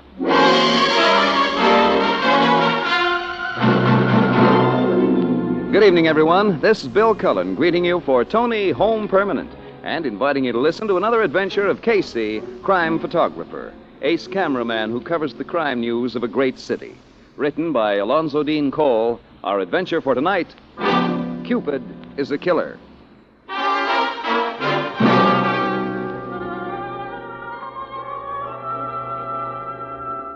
Early evening in the Blue Note Cafe. Casey and Ann Williams are perched on two tall stools when... Ethelbert! Your phone's ringing. Answer it. It might be important. I'm coming. Just bringing up some lemons. Well, hurry up. Come on. I'm coming. Hello? Blue Note Cafe, Ethelbert speaking. Yeah, he's here. What? It's for you, Casey, your city desk. Oh. Give me it. Hello, Burke. Yeah, Miss Williams is here with me right now. Okay, Burke. Right, we'll be right over. Yeah, so long. Now what, Casey? An assignment for you? A murder, maybe? So right you are, Ethelbert. Come on, Annie. Yeah, but who, where... We'll give you the details when we get back. So long, pal.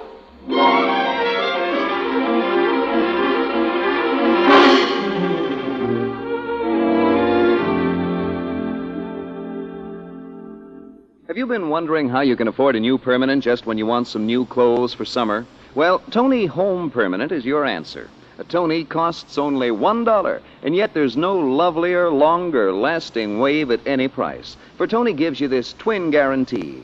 Your Tony wave is guaranteed to last just as long as the most expensive wave you've ever had. And your Tony is guaranteed to look more natural or your money back. So get a Tony Home Permanent for only $1, with plastic curlers $2. And save money for new summer clothes by giving yourself the loveliest wave you've ever had with Tony Home Permanent. The wave that gives that natural look. T-O-N-I,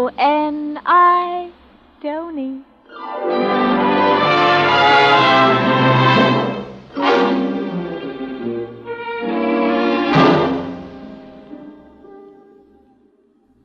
was shot by someone who was outside, Logan. The bullet came through that window. That's right, Casey. The killer was across the street in a parked automobile. He used a high-powered rifle. Rifle? We found the slug that went through this guy's skull, 30-30. I remember 2 other killings that fit this pattern, Logan.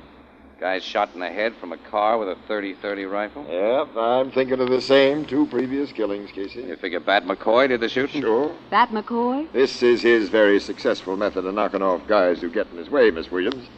Of course, I'll have him picked up for questioning, but he'll have a 22-carat alibi ready as usual, and we won't even be able to hold him. You identified the dead guy, Logan? Yeah, he's a young fella, Benny Thrush. He played piano over at Bat McCoy's Purple Slipper Cafe. Why would a big shot like Bat McCoy want to bump off a piano player? I'll tell you. You 2 know a gal named Valerie Hooper. She used to be a cashier at Schmidt's restaurant. Yeah, we know her. Yeah, we often eat at Schmidt's. Pretty kid, isn't she? Yeah, redhead. Nice, too. What happened to her? We haven't seen her for... 2 months ago, she got married to Benny Thrush. What, this guy? Who's just been killed? According to what I've heard from my private sources, McCoy fell for Valerie hard. She's not the 2-timing sort, so McCoy didn't get anywhere. Now, it's my idea, Casey, that he killed Mr. Benny Thrush in order to have a clear field with Mrs. Benny Thrush. Bat McCoy would do a thing like that. And I'll give you a 10-to-1, Casey, that McCoy will throw a top-grade funeral for his ex-piano player and will officiate as chief mourner, all to make a hit with Mrs. Benny. Oh, nuts, and we cops can't do a single thing. Not a pretty picture, Logan. But, fancy gangster funerals make good newspaper copy, Casey. Right. Annie, you and I are going to attend that funeral.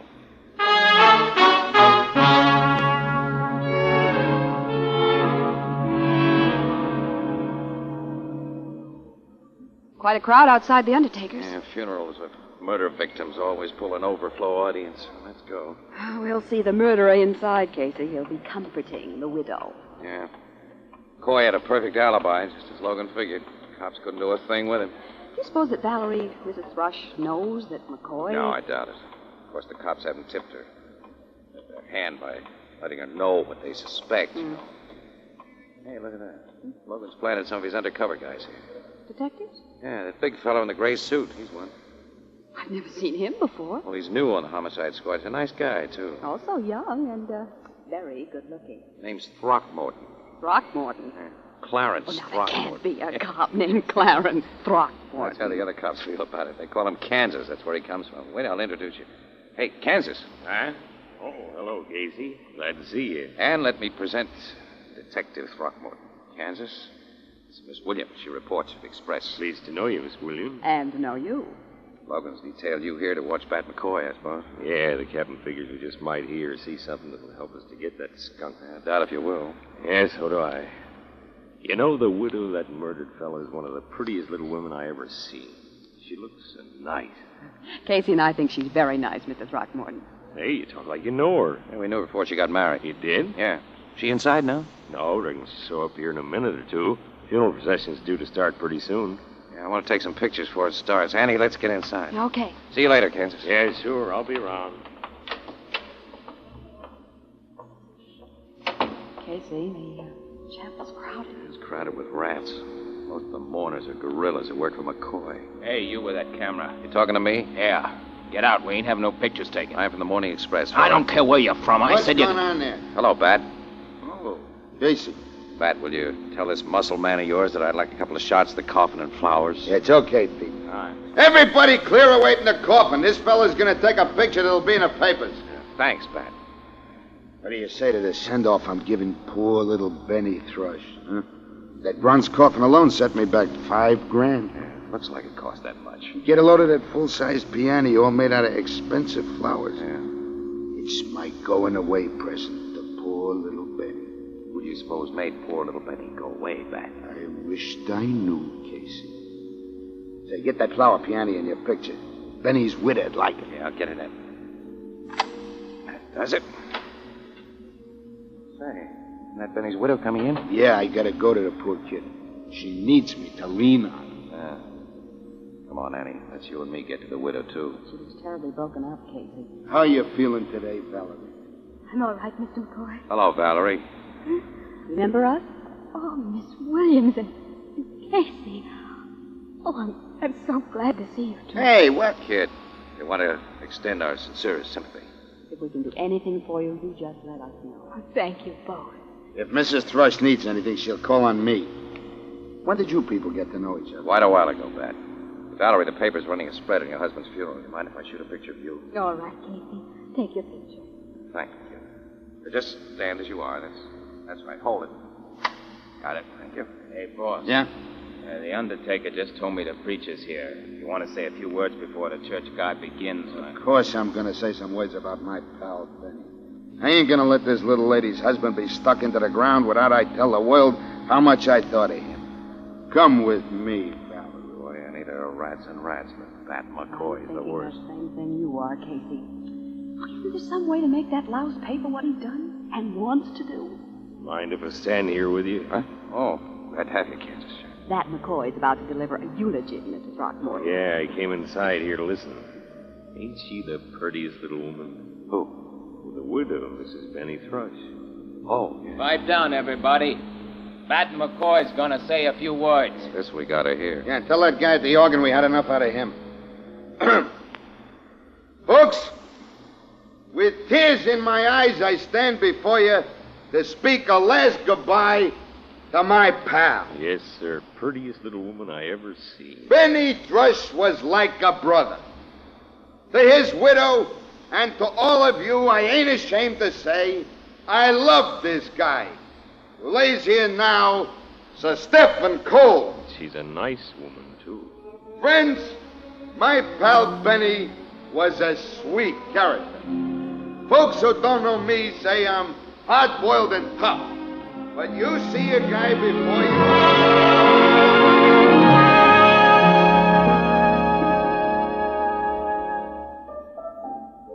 Bat McCoy talked over that coffin for almost an hour about how much he thought of the late Benny Thrush, huh, Casey? That's right, Ethelbert. And was it hard to take? I can sure imagine, Miss Williams. It's a dirty shame the cops can't do anything. 3 killings. I guess to make a case, the cops would have to find the gun practically right in his murdering hands, wouldn't they? Yeah. Man, there ain't much chance of him doing that. But one chance in a million, I guess. Ethelbert, tell the waiter to bring me some coffee, will you? Okay, Miss Williams? Yeah, please. Will you have that coffee on me? What? Kansas, Mr. hi. Throckmorton. Hello, Miss Williams. Casey, the folks at your office told me I'd probably find you here at this Blue Note Cafe. You were looking for me, Kansas? Yeah. Say, Ethelbert, shake hands with Detective Throckmorton. Detective Throck? This is the first time I ever met a cop by the name of Throckmorton. It's kind of funny. This is the first time I ever met a bartender by the name of Ethelbert. Hey, what's funny about that? Yeah, say, Casey, that was a mighty fine picture you took at the funeral yesterday. I saw it this morning's paper. Yeah, that shot of the coffin and McCoy's floral piano did turn out pretty good at that. Oh, that picture, yeah. Which picture are you talking about? Oh, well, Miss Williams, I know this ain't very polite, but do you mind if I take Casey out the side door there for a minute? It's about a private police business. No, go ahead. I don't mind at all. Oh, thank you, ma'am. If you don't mind, Casey. No, I'm right with you, Kansas.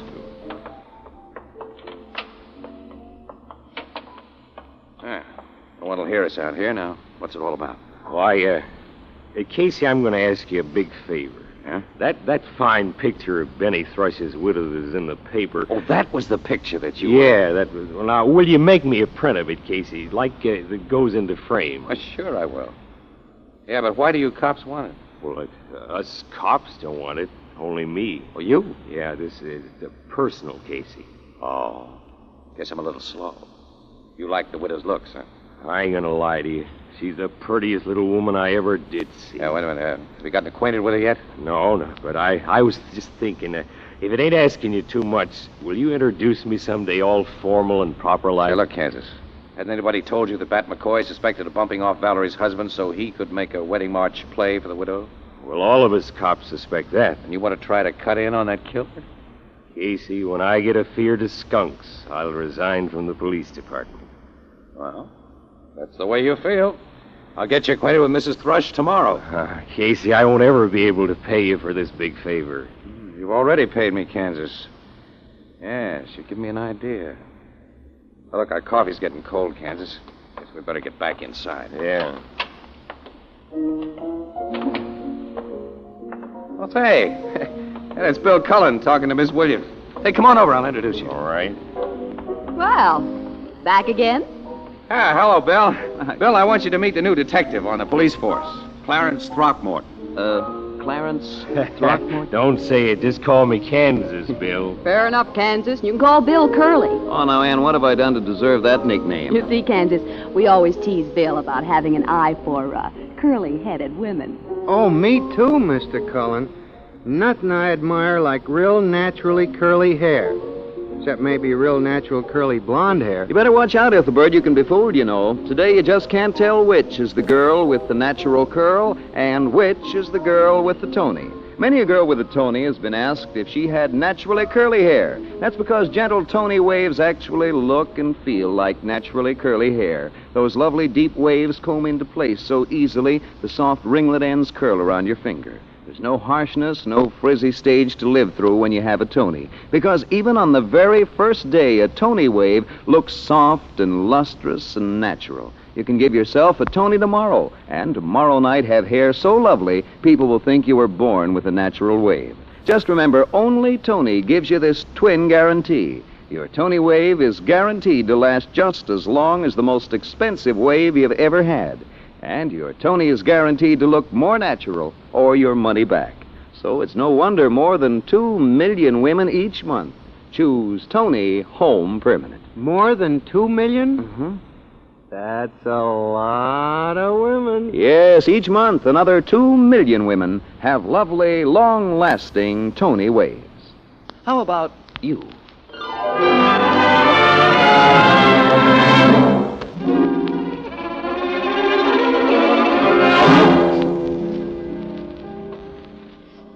Casey, I don't like your idea at all. Yeah, but it's beginning to work, Logan. And sooner than I expected, too. It's just a couple of months since I introduced Kansas to Valerie Thrush, but the guy is so honestly crazy about her that I think she's already gotten that way about him. And what's more important, Bat McCoy has found out about it. Boy, is he burning. I know McCoy's sore. The men I have tailing him report that he followed Kansas home last night and took a very thoughtful gander at the windows of the house. Well, that's swell. He's getting ready to pull something. Yeah. If he follows his standard grudge murder pattern, he's getting ready to pull that 30-30 out of its hiding place. Which is exactly what we want. We want to find that rifle in McCoy's hands, Casey, and we want to find him attempting another murder with it, but we don't want him to commit that murder. Look, I've got that all figured out, Logan, and I got the answers. Yeah? Now, look. We're almost certain now that McCoy is planning to rub out Kansas, and it's 1,000 to 1 that he'll make the try in his usual way. His usual successful way. Yes, but this time, we pick the time and the place. Well, if we can do it. We can. The time will be tomorrow night, and the place, Mrs. Thrush's apartment. Mrs. Thrush's apartment? She lives on the first floor with nice big windows facing the street, Logan. Now, McCoy, watching from a parked car across the street, is going to see something in that apartment that'll make him use that 30-30. You're going to arrange for the killer to be there and see things. Uh-huh. And you'll be hiding close enough to nab him with the goods. Mind giving me the complete details? I'll be very glad to, pal, and even a dumb cop like yourself will see what a cinch this is going to be. Tell the dumb cop more. Okay, now listen. Kansas knows he's in danger from Bat, but he doesn't know that we've deliberately planned to set him up as a decoy. Excuse me, you've deliberately All planned. right, okay, I've deliberately planned. We'll come clean with Kansas tomorrow morning and give him the whole setup. You mean you'll come clean with him? All right, I'll come clean. Now, look, Valerie so far doesn't know a thing. She doesn't even suspect that McCoy gave her husband the works. But we need plenty of cooperation from her now, Logan. So I am going to her apartment this evening, give her the complete picture, and tell her what she has to do to help us. Before you continue, you're sure she will help us? Well, of course she will. Sure. She'll even thank me for the chance to do it.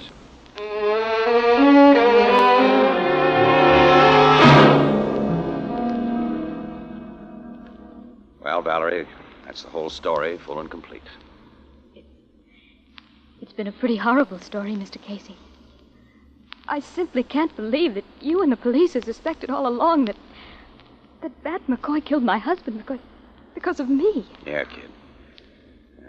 Now, I've told you how that you can help us to make him pay for what he did. You've told me a lot of things, but some of them you've tried to cover up. Huh? Kansas. Mr. Clarence Throckmorton. You brought him here. He was nice to me. He made me like him, trust him. Not because he liked me, but because you and he wanted the glory of solving a crime. Glory? Hey, Valerie, I don't want to hear another word from you. All right, Mr. Casey. I'll help the law catch the killer of my husband. When Bat McCoy phones me this evening, as he always does, I'll make a date with him for tomorrow night. Then, later, I'll break it and let him know that Mr. Throckmorton will be here in his place. I'll do everything you've asked me to. But I never want to see you again, Mr. Casey. Well, Valerie, listen. Get out of this house. But, Valerie... Get out! And tell Mr. Clarence Throckmorton that I hate him. I hate him. I hate him. I hate him.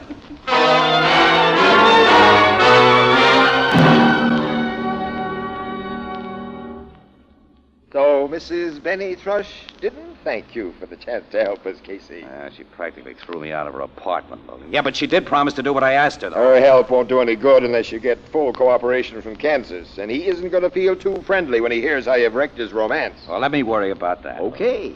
Maybe you better worry a little about selling him on the job he's got to do tomorrow night. That won't be any trouble at all. We'll see in just an hour from now when he reports here at my office.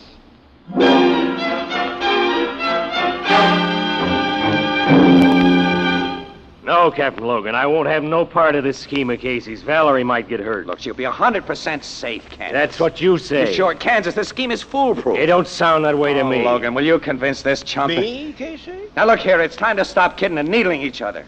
We're out to get a 3-time killer, aren't we? Yes, we are. And I think your scheme is sound. Detective Throckmorton. Yes, Captain? Now, this is an order. You'll do exactly as Casey has requested. I won't do it, sir. You won't? No, sir. You know what that means? Yes, sir. Here's my gun. Here's my shield. Well, now, look here, man. When you joined the force, you assumed a duty. You can't just I quit never and- assumed no duty of putting a woman in bad danger, and I am quitting. I'm no longer a cop. You're going to Valerie's apartment to persuade her right now? Yeah, right now. Oh, I've seen enough of women to know that you might persuade her, and I'm not giving you the chance. Casey! I feel like a skunk for hitting him, Logan. It's the only way to save our plan. You chump! This KO you handed him won't last more than a minute or two. It's long enough to put him in charge of your police surgeon. Police Yes, surgeon? sure, under medical observation for the next several hours. Casey, what do Look, you... have the doc strap into a bed, will you, in your emergency hospital here at headquarters, and keep him there until after we do our stuff tonight. I can't pull a phony like that. If you don't, we lose our chance to get McCoy, Logan. Everything's set. Can't let Kansas spoil it. Kansas is the guy McCoy wants to kill. Kansas and I are the same size. We got the same color hair. If I put on his clothes and McCoy sees only my back... Sure. From across the street, he'll be certain that I'm Kansas. Okay, Casey. I'll get the doc and give him his orders. But is Kansas going to be sore at you? Yeah, he'll be sore at me. Valerie is sore at me. Uh-oh. Just thought of more trouble. The gimmick of our scheme is that McCoy's going to see Kansas and Valerie pull a hot Hollywood kiss. You don't think she'll do it with you? No, but what I'm worried about is that Ann Williams will be with you tonight, Logan. So what? Well, she's on an out-of-town assignment right now. I can't get hold of her to explain my substituting for Kansas. And if things aren't explained before she finds out that I'm the guy that she'll be seeing making woo-woo with Valerie, well, he's going to get the wrong idea. Hey, that is possible. Well, it's a certainty. Think no more about it, Casey. When she meets me tonight, I'll explain everything. Logan, can I depend on that? Of course. Don't always trust you in personal matters. Well, now, if that isn't a fine thing to say to a pal.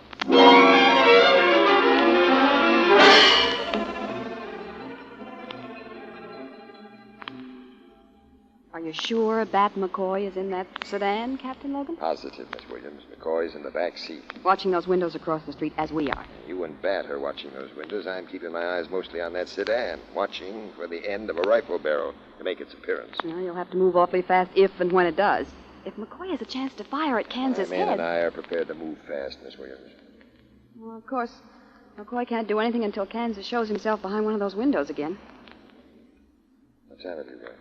Why, it's just 1 minute to 9. He'll show himself in 1 minute, then. This was Casey's scheme. He must know the time you and Kansas set. Sure, Casey knows. Well, then why isn't he here? As I've told you, he said he'd join us in time to get pictures. Well, where do you suppose he is? I have no idea. Only 30 seconds now. Watch that window on the right, Miss Williams. Yeah, I am. Kansas and Valerie have been out of sight all this time. You think they've been mixing romance with business, Captain? Could be. You know how it is when a guy and a gal get together. And Valerie's a beautiful gal. Any man could fall for a gal like Valerie. Those redheads are dynamite. So I've heard. Captain, I see Valerie behind that window now.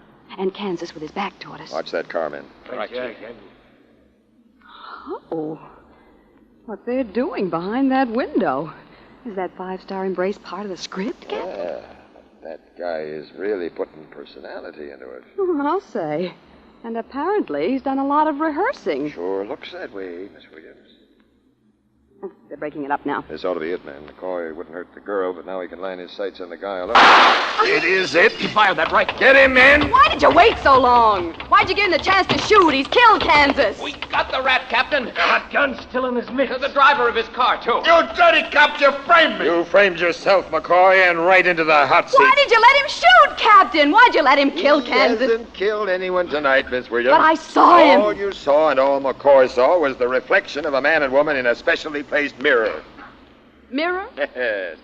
When Valerie and her boyfriend seemed to be directly behind that window, they were really in another part of the room where a bullet from out here couldn't possibly hit them. Oh. Hey, Logan, you're standing in front of McCoy. Move away. I want his picture. Oh, Casey. Yeah, hello, Annie. Yeah, there's one shot, and I'll take another one. Oh, Casey, that gray suit you have on. Yeah, Kansas's clothes fit me okay, don't they, Annie? Kansas's clothes? Yeah, hold it for another picture, will you, boys? That does it. You were the man we've been watching in that apartment. I'll get sure. Oh, you double-crosser. Logan. Didn't you explain? Oh, I'm such a dumb cop, Casey. I forgot. You double-crosser. Good night. Annie, where are you going? I've a story to phone to the paper, Mr. Casey. Yeah, but wait for me, will you? I'm not going your way.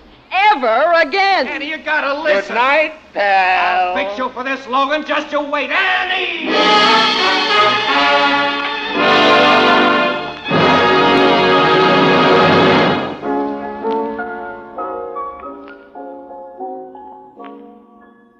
For soft water shampooing, use Tony Cream Shampoo.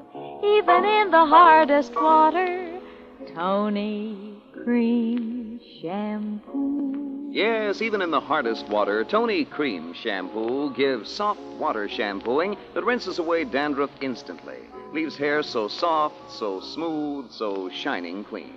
Today, bring out the sparkling beauty of your hair with Tony Cream Shampoo. Get the handy tube or jar. Tony Cream Shampoo. It's for you.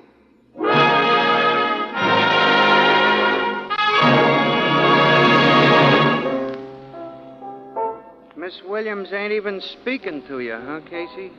No. I guess she's off me for life, Ethelbert. That was certainly a dirty trick that Logan played. Well, I can't blame him, really. I've stuck the needle into him so many times. That's so. Well, you don't have to agree with me. Gee, and you're also in wrong with Mrs. Valerie Thrush and Detective Throckmorton. Yeah, plenty. They tell me that Throckmorton is the best two-fisted fighter in the department. Huh? They say he spends a couple of hours every day in the gymnasium. And you do most of your training leaning on this bar, Casey. Still in all, it ought to be a fight worth watching. Will you shut up? Why, Casey? Uh-oh. Oh, here's Detective Throckmorton now. Kansas? Yeah, Miss Williams and Mrs. Valerie Thrush are with him. Wait, all together? And all looking very mean. Yeah, I see. Hello, Casey. Hello, Kansas. Hello, Casey. Glad to see you, Annie. Hello, Mr. Casey. Hi. Good evening, Mrs. Thrush. We've been looking for you. Yes. And now we found you. Now, look here. You socked me after trying to turn Valerie against Now, me. listen, Kansas. You listen to us. You really hit Kansas and had him locked up so you could take his place, Casey. Annie, I You've swear. double-crossed all of us, Casey. I'm not going to take any more of You're this. taking plenty more. Shall I give it to you here or will you step outside? Come on outside, Kansas. I tried to give the three of you honest explanations, and you haven't even listened to me. Come on outside. Oh, Casey, let me give it to you here. Huh? Let him, Casey. Yes, Valerie and I want to watch. So do I, Casey. What is it? Here, pal. I'm giving you first look at the engagement ring I've just bought Valerie. And I'm giving you this kiss for bringing Kansas and me together. Yeah. Gee. Hey, now give me a chance, Valerie. Annie? Annie. You double crossers. I'm another, Casey. Logan. Hello, pal. And me too, Casey. You were in this too, Ethelbert? Uh-huh. And, now what'll it be, ladies and gentlemen? Casey, this celebration will be on you.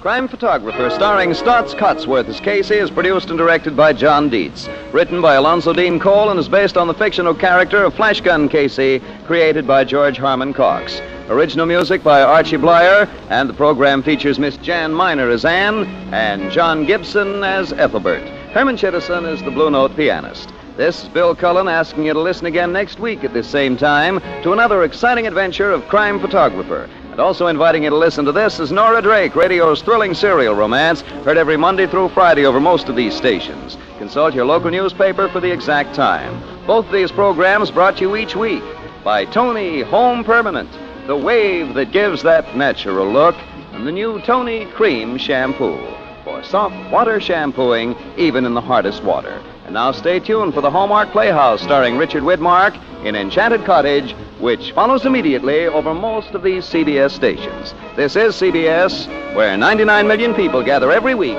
the Columbia Broadcasting System.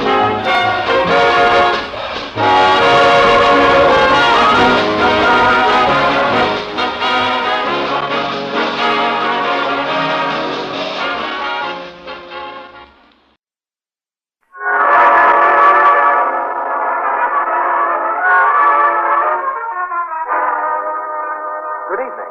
This is Ken Roberts inviting you to listen to another adventure of Casey, crime photographer. Ace cameraman who covers the crime news of a great city. Our adventure for tonight, wanted a gun.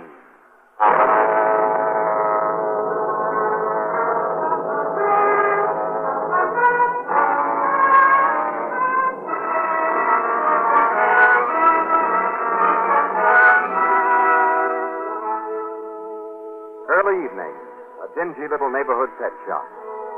Only a few pert canaries are there, half a dozen drowsy puppies, and the poker-faced fat man who is Paxton, the proprietor. Then the street door opens and... Hello, Paxton. Evening, Mr. Mercer. You're, all alone, I see. Yeah. What's that young bull terrier of yours need tonight, huh? Well, I just dropped in to say hello. Ah, that's good of you. You look as though you had something on your mind, Mr. Mercer. Paxton, I want a gun. A gun? I've been told you can get me one. I sell pet supplies, not guns. Whoever told you... I got a phone call today from a man who said you knew the right people. He wouldn't give me his name, but he was obviously somebody who knows the spot I'm in. As you must know it, you hear all the neighborhood gossip. I know Jeff Robbins gets out of city jail tomorrow after serving 60 days for throwing a punch at his wife because of you. I had nothing to do with her. Robbins is just a jealous fool. But you figure Robbins will come out of jail pretty sore at both of you. He's threatened both of us, and I need a gun to protect myself. How about her? Well, she'll be with friends he doesn't know about, but I can't disappear like that. I've got to be at my job. Now, I don't want to go to the police for protection. I see. Will you get me a gun? Well, if I don't, you'll try to get it from somebody else. Yes. Well, Mr. Mercer, then I may as well get you a business. And I won't be too hard on your pocketbook. A good handgun, fully loaded, will cost you only $75. 75? Under-the-counter prices usually run from $200 up. Guess you don't know much about guns. No, I don't. I've got 75 on me. Give me the gun. Why, hey, I don't keep those things in stock. You get your rod tomorrow. That's Wednesday. You come to the back door of my shop for it at 6 tomorrow night. But Robbins will be released long before that. Well, he'll have a few things to do besides looking for you. He's half owner of the business, for one thing, and will want to know how his partner's been running it. Besides, you know, Mr. Mercer, 60 days in jail can take the fight out of a fella. All right. I'll be at your back door for that gun at 6 tomorrow night.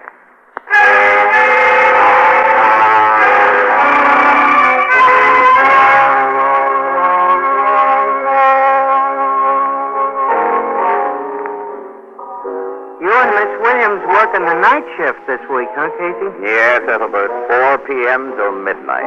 Darn it. Made me miss out on passes for Wednesday matinee today. Working sure interferes with a person's relaxation. Well, there's one regular pleasure that I count on, boy, and I get it regardless, and that's putting on the old feed bag. Annie, it's 6:30. It's dinner time. Come on, let's find ourselves a table. Huh? I'm all for that, Casey. I can recommend our pig's knuckles and sauerkraut today if you like it. We don't. We don't. Then I suggest, and you both like this, I know. Tell the waiter, see, to tell the chef. Oh, excuse me. Let the phone ring and tell us what. Oh, you can't do that. Bruno Cafe, tell the chef. Ethelbert speaking. Yeah, they're here. Your city desk, Casey. Oh, isn't that nice? Hello, Bert. Hey, look, this is supposed to be our dinner out.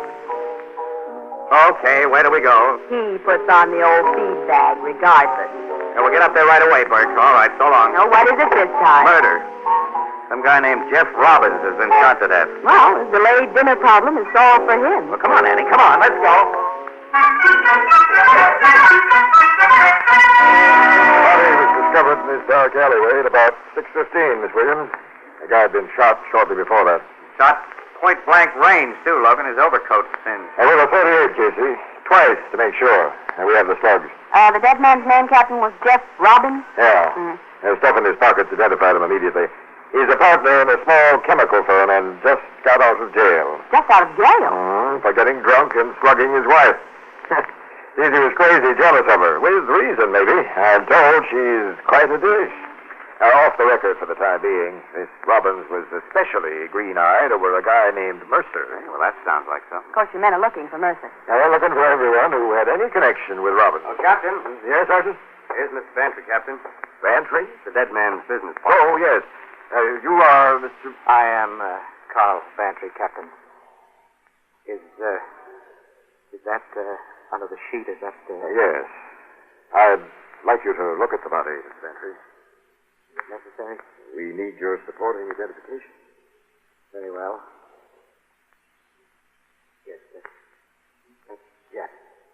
Oh, now, take it easy, Mr. Bantry. I've known this man ever since. We went through college together and the war, and since then we've been business partners. I understand. Mr. Bantry, I've been told that many people, including his wife, found Robbins a difficult man to get along with. Well, Jeff Robbins did drink too much, and he was subject to fits of wild temper and of unreasoning jealousy, but I liked him. He was a loyal friend and a brilliant chemist. You and he were in the chemical business, Mr. Bantry? Yes, Mr... Casey's my name, Morning Express. I'd like some pictures of you, if you don't mind. Oh, very well. Thank you. Well, just go on talking to Captain Logan. I'll get some unposed shots of you. Oh, there's one more question I'd like to ask you. First, Casey, you'll wait until I ask my question. Oh, all right. And now, Mr. Bantry, tell me what you know about Robbins' recent imprisonment for assault and battery and his attitude toward a man named Hugh Mercer. You've learned about Mercer? Yeah. Your partner was very bitter toward Mercer, wasn't he? He made threats of what he'd do to him after he got out of jail. Yes. You think that Mercer may have killed him in order to avoid fulfillment of those threats? I'm asking what you think. I know very little about Mercer. Now, what do you think? What do you know? He's a rather good-looking young fellow who's probably attractive to a certain type of woman. Mrs. Robbins' type? The boys are bringing in Mercer now, Captain. Yeah? Hey, this I want. Hey, you fellas have got to believe me. You've got to believe me. This is Mercer, Captain. They picked him up as he tried to hop a bus 6 blocks from here. Oh, he did, huh? And they found this, Captain, a .38 revolver in his pocket, fully loaded, except for 2 slugs that had been recently fired. I've never fired that gun. I didn't know it had been fired. I bought that gun from Paxton tonight, the pet shop man. First, he swore he'd found it. I'm telling you the truth now. You've got to believe me. Tell me the truth, Mercer. Tell me all about this gun and Paxton's pet shop.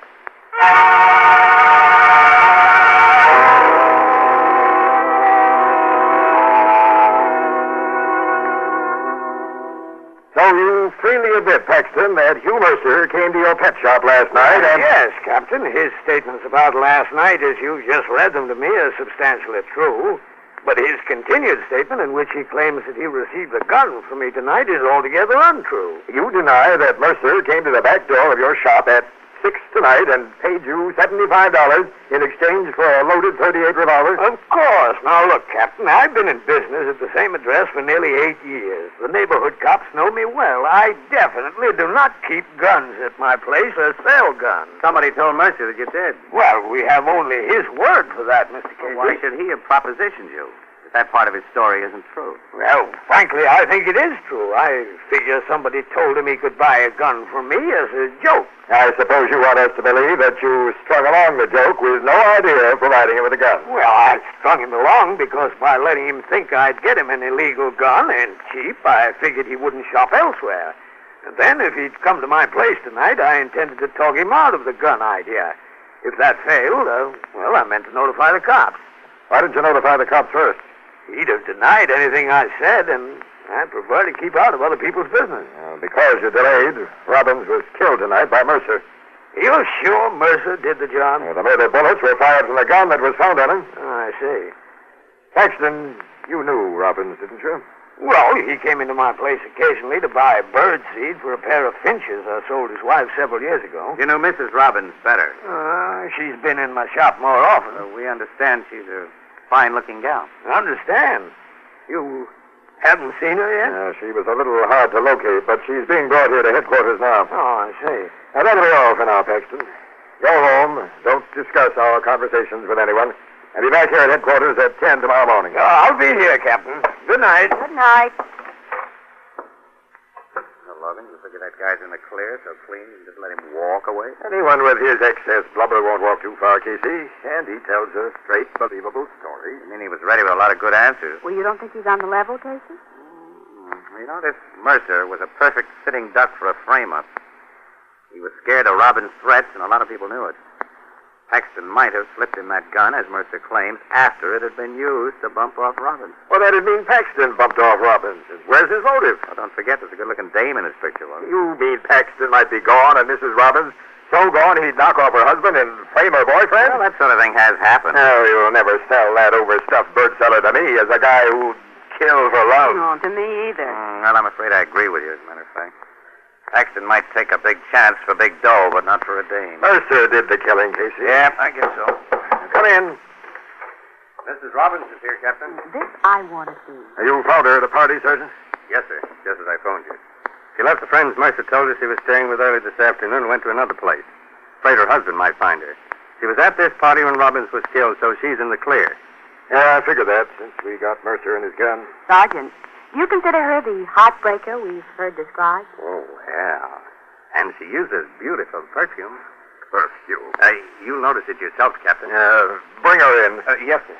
Beautiful perfume. Some of these cops are yours, Logan. The captain's ready for you, Mrs. Robbins. Thank you. Captain? I am Captain Logan, Mrs. Robbins. How do you do? Hey, she is good looking. So are gold-plated dumbbells. She doesn't make me think of those dumbbells. Please sit down, Mrs. Robbins. Oh, thank you, Captain. So you'll find this chair the best, I think. Thank you, Mr. My name's Casey. No, just relax, Mrs. Robbins. We realize you've had some very shocking news. And I shan't add to your trouble. Just a few routine questions. And then you can go home. You're so kind. May I have a drink of water? No, I'll get it. I'll get it. No, I got it. Casey! Well, Logan.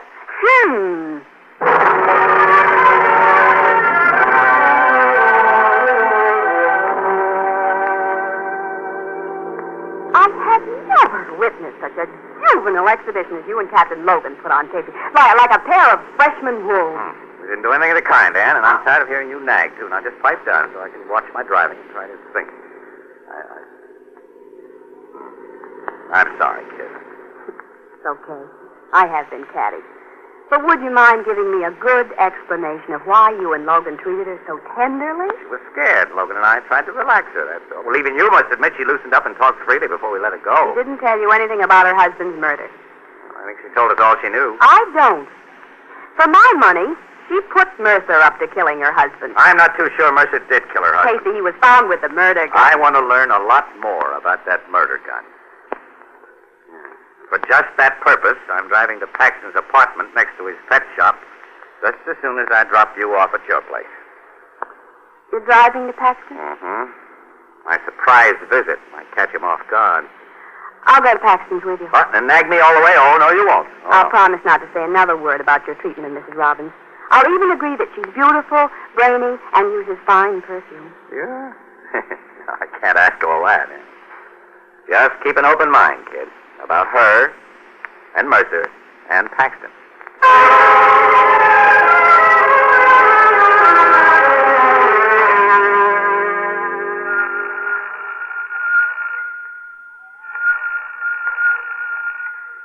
Paxton can't be in, Casey. Well, to try this door. Well, this is locked. Come on in, Annie. Well, we can't walk in. Yes, we can't. Came here to see Paxton, and I'm going to... Casey, look, there. What? He's lying beside that chair. His face is all twisted. Paxton. This guy's dead, Annie. And now those burns around his mouth. He's been poisoned. It's a corrosive acid poison. I can smell it. So can I now. And I smell something else. So do I. Perfume. Mrs. Robbins' perfume, Casey.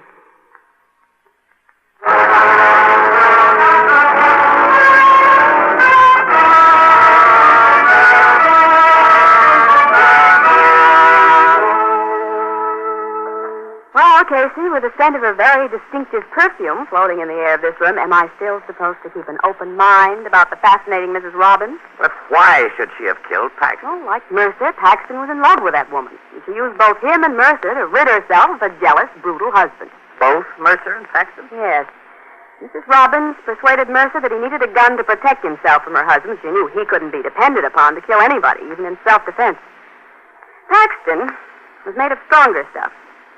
Last night, at her urging, Paxton got Mercer to come to him for a gun by means of that mysterious phone call. And tonight, Paxton shot Robbins a short time before Mercer was to call for the gun, and then gave him the murder weapon for the cops to find on him. Well, then you figure Mrs. Robbins wanted Paxton, her accomplice, out of the way. Yes. She came here as soon as she was released by Captain Logan, suggested that Paxton set out highballs, and there are 2 empty glasses on this table, Casey, and spiked his drink with poison. It's a good theory, Annie, but... Casey? Huh? Something in this dead man's hand, something that looks like... Let me see it. Yes. It's a piece. An entire corner torn from a $100 bill. Clutched in his finger. Annie, that perfume isn't simply floating in the air. This piece of a $100 bill is soaked with it. Smell it. Yes. Because she had it in her purse. She paid Paxton money for the murder of her husband, Casey, and then killed him to get the money back. And as he was dying, she tore it from his hand. That's the way it looks, kid. Well? Now, wait a minute. We won't bring in the cops on this yet.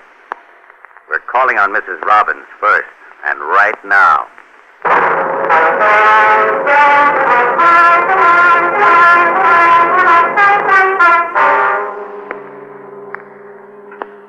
Mr. Casey, why have you and Miss Williams come here? Haven't disturbed your sleep, Mrs. Robbins. After what has happened today, will you please tell me... Where did you go after Captain Logan told you might leave headquarters? Be home. And you've been here ever since? Yes.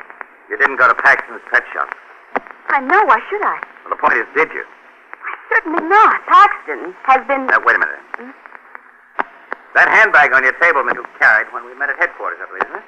Yes. Perfume. It was dropped after I came home, and a perfume flask inside was broken. What are you doing with my bag? I want to see what's in it. Give it to me. You aren't. Not only break a flask of perfume in your bag, but you leave a wad of $100 bills in it with a torn-off corner. It's perfect. Well, that's what you two are talking about. And I don't know where all that money came from. Some change in my bag.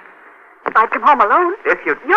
You killed Paxton. Able to tell how you contrived your husband. Oh, the police won't think Now, wait a minute, then. Wait. Wait? Yes. Mr. Casey, you must believe me. You didn't come home alone, Mrs. Robbins? Somebody paid your cab fare? Yes, Mr. Bantry. Bantry? My husband's partner. He was waiting outside of police headquarters. Well, was he with you when you dropped your bag and broke that perfume flask? It was Mr. Bantry who dropped the bag and accidentally stepped on it. Oh, yeah? Who inherits your husband's share of the Robbins and Bantry chemical firm? I do. Was your husband insured in favor of his partner? No. They talked about partnership insurance, but couldn't afford the premium. They planned to take it out after the formula was perfected and sold. The formula? It was something they've been very excited about. A secret chemical process that will improve the quality of cheap, thin plastic. Jeff said it would make us rich. Has Bantry discussed this formula with you? No. He knows how ignorant I am about such things. Mrs. Robbins, I want you to phone Bantry and ask him to come here right away. Come here at this hour? Yeah, I've got an idea he's still awake, waiting for news about you rather than from you. Now, if you were to tell him that you've learned something about that formula, that it's been sold, for instance. Mr. Casey? Now, never mind. Wait a minute. I'll dope out a complete plan of action for you by the time he can get here. And then, I want you to offer him a drink. But why? We'll be here, out of sight. Annie, I'm playing a hunch.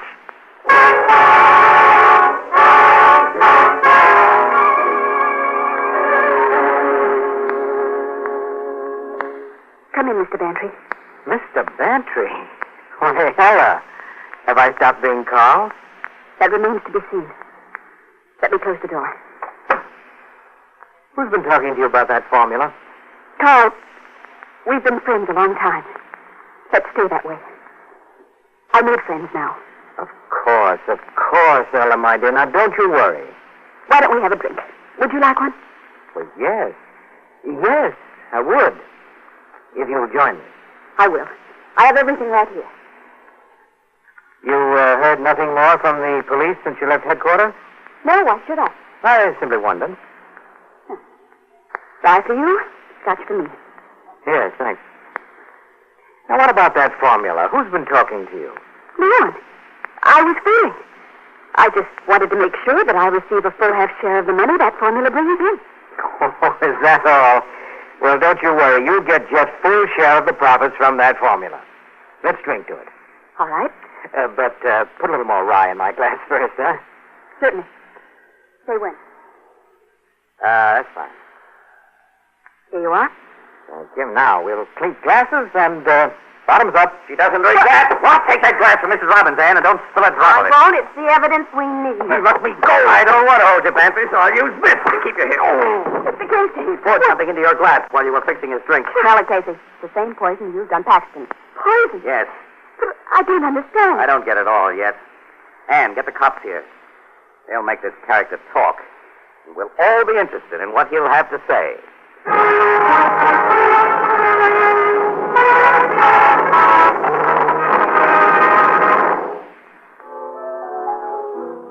What did Bantry confess to the cops, Casey? Well, we have the full story now, and you can read it in the Morning Express, Ethelbert. I don't want to wait to read it. Well, okay, impatience. I'll tell you. That formula, a process to toughen cheap plastics, was perfected during Robin's stretch in jail. And it can be sold for at least $100,000. Bantry wanted all of it. With the promise of a few thousand, he persuaded Paxton to frame Mercer with that gun after Bantry killed his partner with it. Bantry shot Robin? Yeah, and passed the gun to Paxton. And then he poisoned Paxton and hung a pretty little frame around her. And he would have gotten away with it if our Mr. Casey... Oh, well, it's nothing, Ann, at all. I just merely had an inspiration. If our Mr. Casey wasn't so pig-headed as to think a good-looking gal can do no wrong. My great gift for character reading gets no respect from certain people, Ethelbert. I'd like to meet Mrs. Robbins, Casey. You say she's a blonde? Mm-hmm. Blonde. Wow. Oh, I mean, Blue Note Cafe, Ethelbert speaking.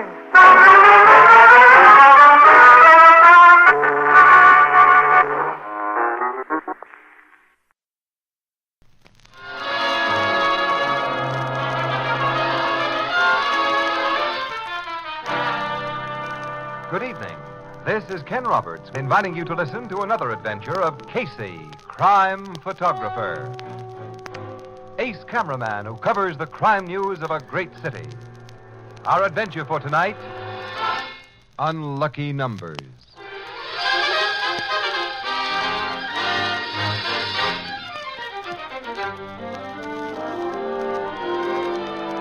Afternoon at the Blue Note Cafe.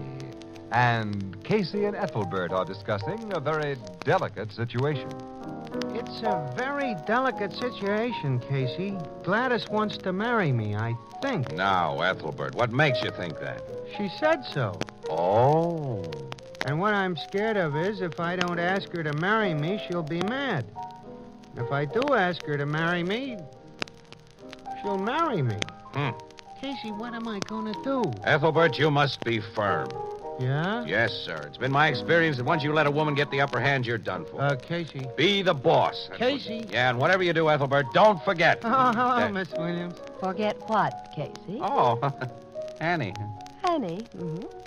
Well, Ethelbert and I were just, we were just... I know. You were teaching him to be firm. I once worked for a firm. Don't change the subject, Ethelbert. Anyway, Casey, Burke has an assignment for us.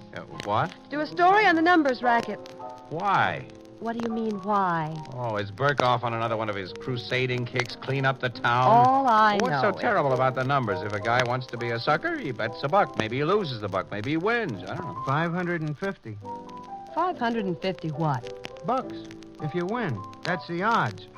You bet on the last 3 digits of the Treasury balance. Well, what's the harm in that? Well, don't look at me. All I know is Burke said to get the lowdown, something to break it up. So, let's go. Well, go where? How do you start? Well, you could ask Steve Polachek. Who? Steve Polachek. He plays the numbers. Well, that's a start. Where does this Steve Polachek live? Over on Ward Street, 22, I think it is. Mm-hmm. Oh, come on, Casey. Okay. All right. Of all the silly assignments Burke ever handed us, this is without a...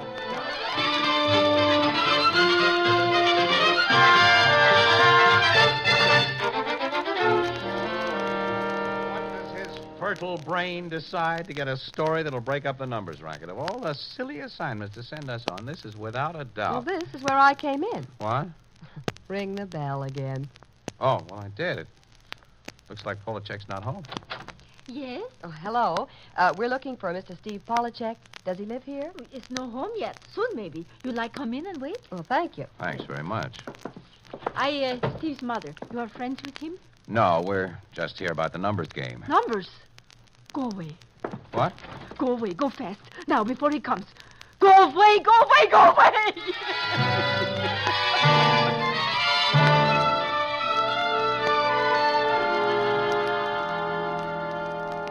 She's all right now, Casey. Oh, I'm sorry we upset you, Mrs. Polachek. I forgot to say that we were from the Express, you know, the newspaper. Is this all right? Excuse, please, Mr. Casey, Miss Williams. I think when you say numbers, I think you come sell Steve numbers. Well, we haven't. But even if we had, Mrs. Polachek, why should you be so upset? Oh, it's bad. It's bad. But why? Well, it's like sick with my Steve. It's like sick. Sick? From betting? Mr. Casey, now you listen. You know a man that drink, maybe. No can stop. Well, sure, but... Well, numbers like that with my Steve. He no can stop. No can stop. You want story for newspaper? All right. I tell you story. Now, Steve and me, we want farm and country. Little farm. Chickens, maybe cow, you know. I know. So we save money. Steve is good boy, works on shop. Every week bring home money for save. $3, sometimes maybe 5. I put money in sugar bowl. It's good. I save. Go on, Mrs. Polachek. I save. I wait. There's no hurry. Good things you got to wait for. But Steve, all the time he hurry. No can wait. Young, you know, lots of time he has, but no can wait. Yeah, I see. Then, one time Steve no bring money for save. He spend $3 for bet, for numbers.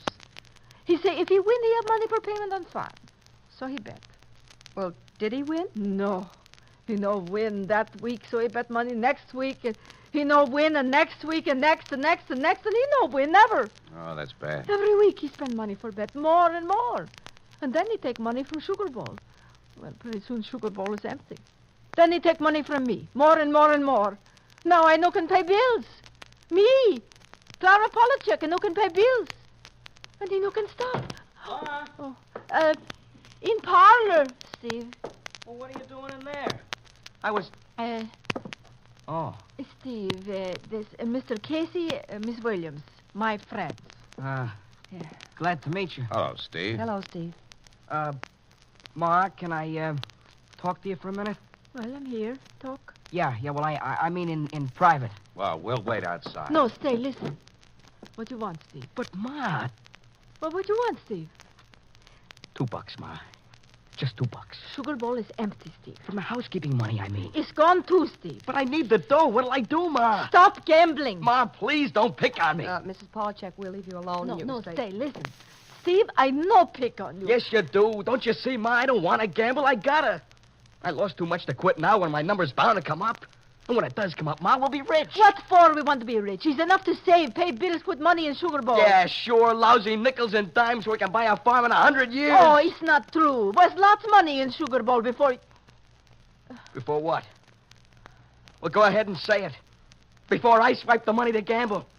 That's what you was going to say, huh? Stevie, please. Before I rob the sugar bowl, before I swipe the money. Stevie, I no blame you. You can't talk about nothing else but your lousy sugar bowl. Stevie. Lousy old sugar bowl with a lousy old crack in it. All empty. Look at it, all empty. And I don't care, you hear me, Ma? I don't care. I don't care about your lousy old sugar bowl. Oh, Ma, help me. Somebody help me. Steve. Oh, Ma, I can't stop. It's like being drunk or crazy. Every week I get my dough and I say, this time I'll bring it home to Ma, all of it. Then that guy comes along with his lousy numbers and I can't stop. Those numbers guys, Ma, I wish they was all dead. So do I, Steve. So do I.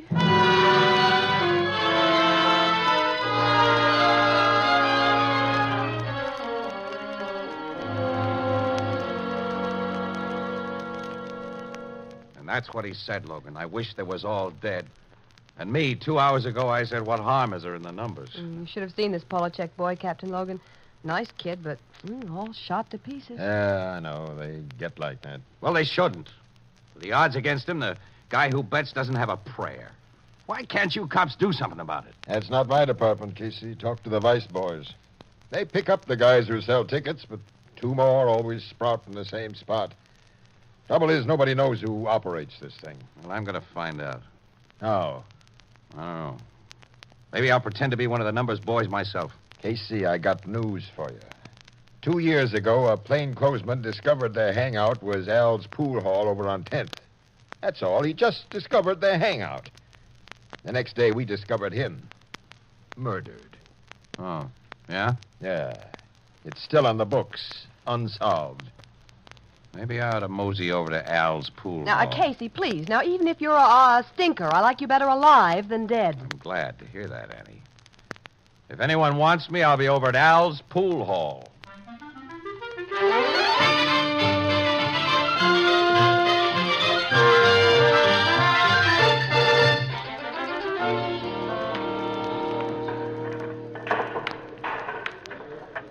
That's a nice pool hall Al's got here, huh? Yeah. Nice tables. Yeah. You're new. I ain't seen you before. I'm new. None of the boys, they ain't seen you before. Well, I'm new. Numbers? Huh? Work for Andy? Uh-huh. South Side? That's right. Andy don't operate on the South Side. He does now. What do you mean? He started this morning. You mean he's taking over the Reed territory? Figure it out yourself. Well, that's good news. I'm glad to hear it. They call me Whitey. Like a game of pool? Sure. They call me Duke. Reason I cased you first off, we gotta be careful. Sure. Yeah, I'll break. One ball in the side pocket. Sure.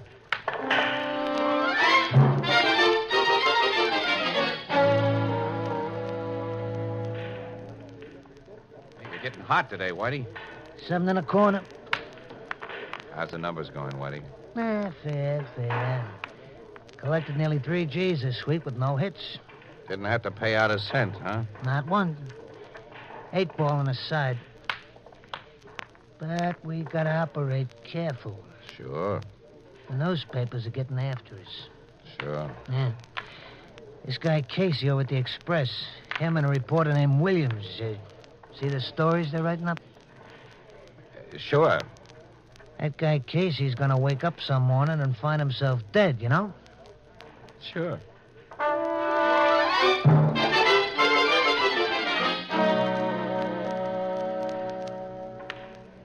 Glad you dropped in today, pal. What's up? This Casey's getting on our necks. Well, at least we haven't let him know who our boss is yet. No, we gotta keep our mouths shut.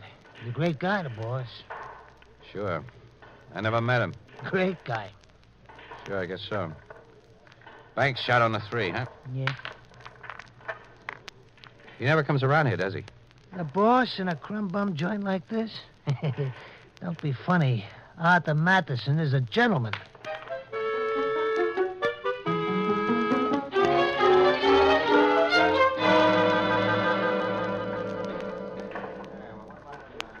What do you say today, Whitey?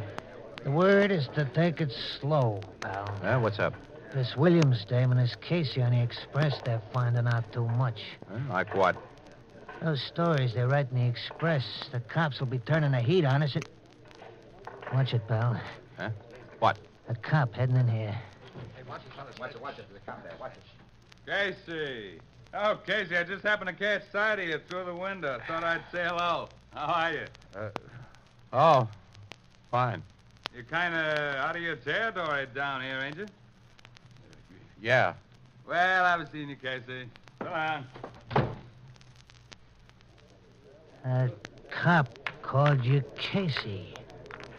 Now, ain't that a coincidence? This guy at the Express I was just talking about, he knows a lot of cops, and his name is Casey, too.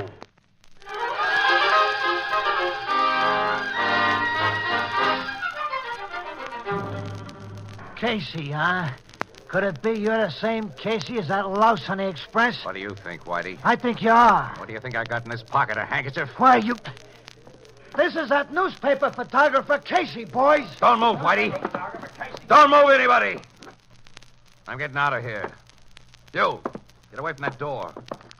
You, too. It's better. So long, boys. See you later.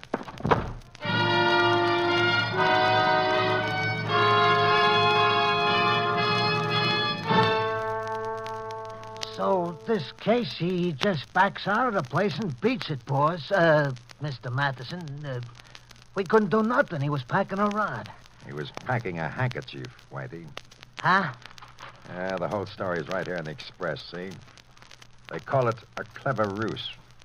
Well, what do you know? My name is in that story, Whitey. Yeah, I see. And I'm displeased, Whitey.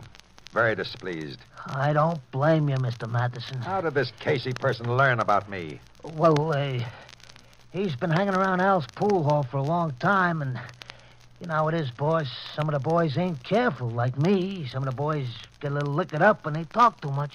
Yeah. Whitey, remember what happened to that cop that nosed around Al's pool hall 2 years ago? Oh, yeah. Now, if we could lure Casey over to the house with the silver door... Yeah, the silver door. I could call him up with a phony newspaper story. No, better have Gloria do it. Yeah, that's better, Gloria. Have her give him some human interest story about something about, let's see, a kitten that joined a litter of puppies. Yeah, that's good. And Whitey... Yeah, Mr. Matheson. I note that your receipts have been extraordinarily low for the last few days. You haven't collected much money. Aren't you working, Whitey? Oh, yes, Mr. Matheson. I'm working hard. Well, I'd suggest you work harder, Whitey, much harder. Now get going.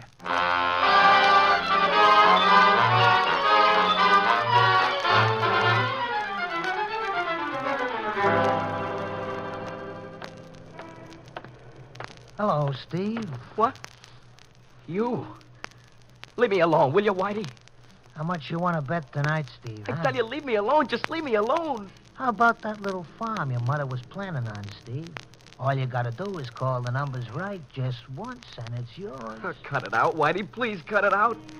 I'm taking my pay envelope home tonight, you understand? Sure, but you're due for a break, Steve.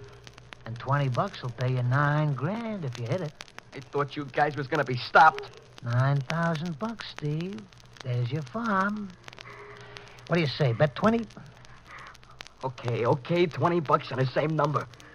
But this is the last time you're going to make me open my pay envelope. That guy in the paper, that Casey, he'll get you guys, the whole pack of you. I'll tell you a secret, Steve. Casey's through. The boys at the Silver Door are going to take care of him. Permanent.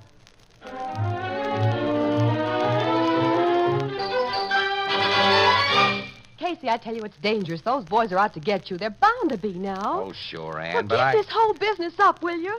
Drop it. I can't. Why not? Well- Matheson's the head man, and you found that out. Now let the police handle it from now on. I've just been talking to Logan. The cops haven't got a thing on Matheson. They can't touch him. That's a very sharp guy, that Matheson. hasn't made any mistakes. Well, don't you make any. Drop the whole thing while you still can, please. Oh, excuse me, Annie. Photography, Casey talking. Yeah? Oh, where? Wait a minute. 926.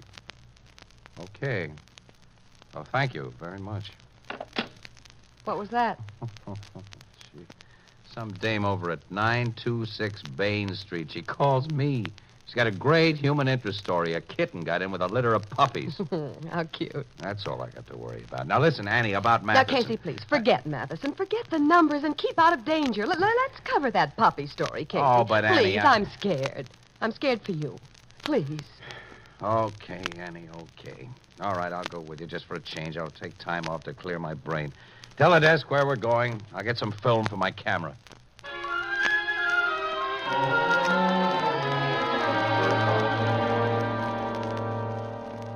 Quite sure everything is taken care of, Whitey? Don't worry, boss. Casey will be here. Gloria phoned him with that puppy story like you suggested. Mr. Matheson. What? That's him. That's Casey getting out of that car just across the street. Oh. Hey, he's got some dame with him. Now, don't get excited, Whitey. Remember what we planned. Let them come up the walk and ring the doorbell. Oh, what about the dame? Well, the lady must suffer sometimes for the company she keeps. Okay. Now, remember, Whitey, let him climb the porch step, let him ring the doorbell, and then we'll deal with Mr. Casey.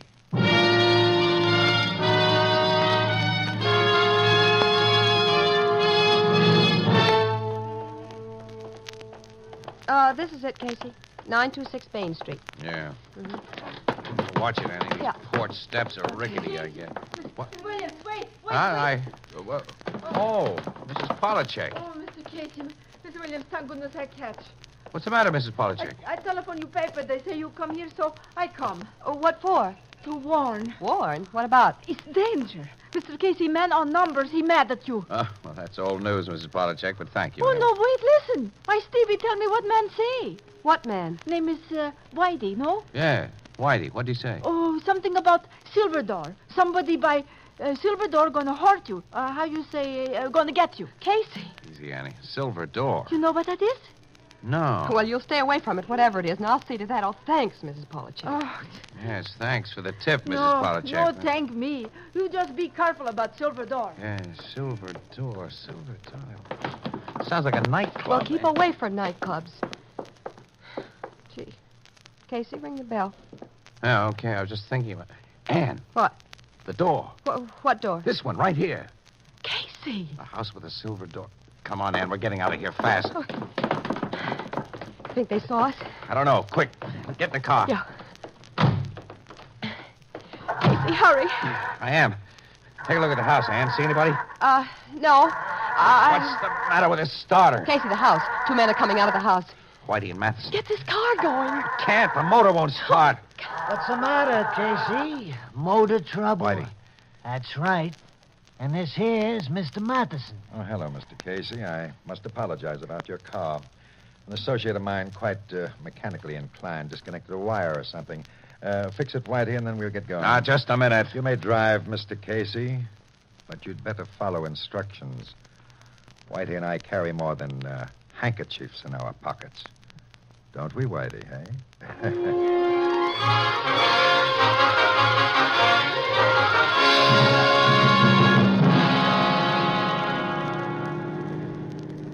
Take your next left, Mr. Casey, please. You're not going to get away with this, Madison. Why not? Because the cops know I tied you up to the numbers racket. Go on. Well, if anything happens to Casey or me, the police will know you're responsible. Not if anything happens, Miss Williams. What do you mean? The police might very well suspect me in a crude case of murder, say, shooting or knifing. But if Mr. Casey happened to drive this car off a cliff... I'm not likely to drive it off a cliff. Oh, yes, you are, Mr. Casey. Very likely. In fact, you're going to. No one will ever prove you were knocked out ahead of time, and there will be a smell of liquor about you and Miss Williams. Just an unfortunate case of drunken driving. Accidental death. Gee, boss, you think of everything. Well, I try to, Whitey, I try. Keep straight ahead, please, Mr. Casey.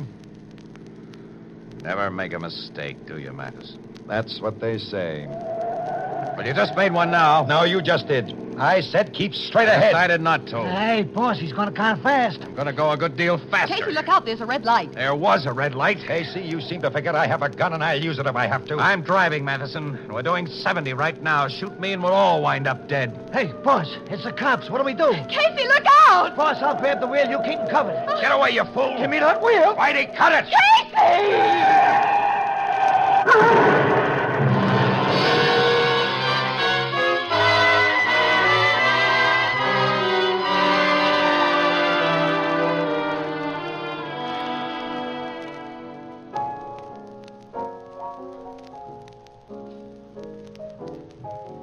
Casey, another pillow behind your back? Oh, no, thanks, Ethelbert.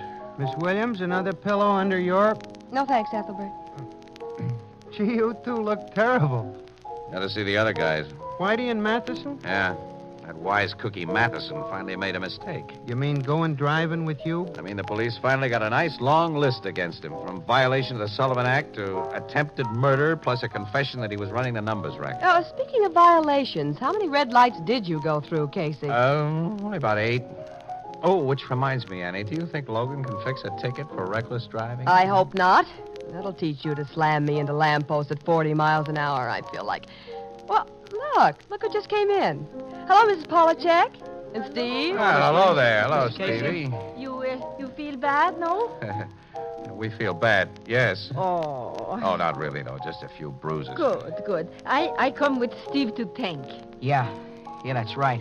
You don't have to thank us. Oh, yes, there's much to thank. Now, no more numbers. Steve gamble no more. We put money away for farm. And, Steve. Yeah, Ma? Money, I forget. Give me $3 now for save. So Miss Williams, Mr. Casey can see. Oh, okay, Ma. Settle for $1.50, Ma? Steve, you Now, say... take it easy, Ma. Take it easy. But, Steve, what'd you do with other $1.50? Well, look, I broke your sugar bowl, remember? And, well, you always like blue, don't you? So I bought a blue sugar bowl to start fresh, Ma. Oh, here. You are good boy, Stevie, good boy. Blue sugar bowl no cost $1.50. Yeah, I know, Ma. So? Well, I had to buy some flowers for Miss Williams, didn't I? And a tie for Mr. Casey, didn't I?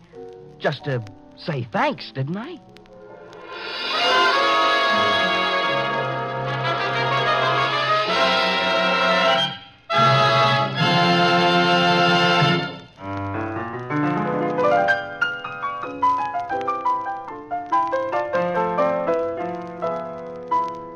Tonight's adventure was written by Alonzo Dean Cole. Stott Cotsworth played the part of Casey, Jan Miner was Anne, and John Gibson was Ethelbert. Next week, another adventure of Casey, crime photographer. This is the United States Armed Forces Radio Service, the voice of information and education.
First on the scene, crime photographer. Got it.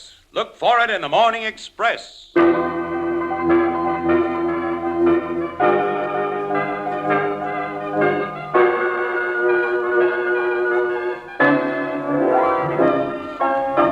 CBS Radio brings you Crime Photographer, another adventure of Casey, ace cameraman of the Morning Express, who covers the crime news of a great city. Written for radio by Alonzo Dean Cole and played by Stotts Cotsworth, tonight's adventure, Source of Information.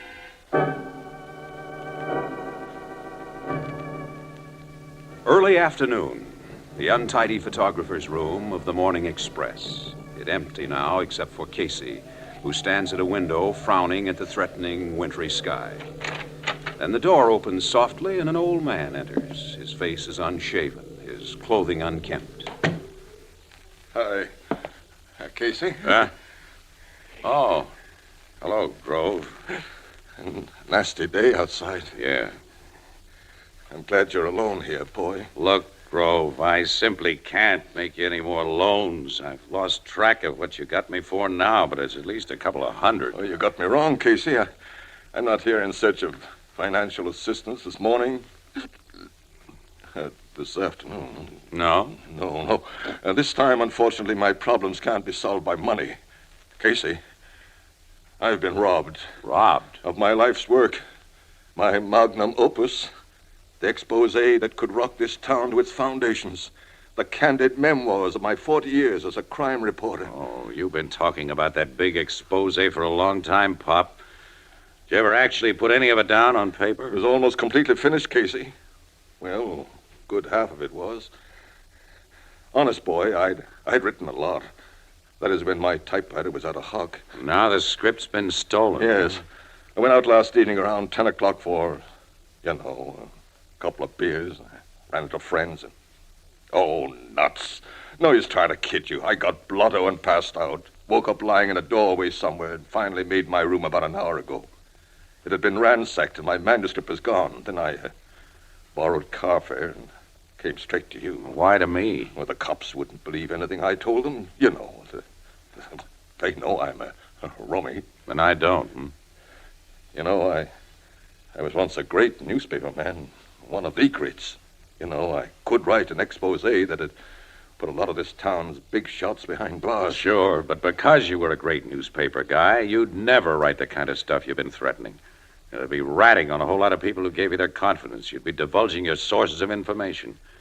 And drunk or sober, no top banana in our racket ever does that. He might, when he's piled up the grudges I have. I doubt it. You don't realize what it is to be in the gutter and see guys whom you know are stinking rats riding by in their Cadillacs. Sons even sold out their own fathers and mothers. I know. But you're a newspaper man, and you wouldn't betray your source of information.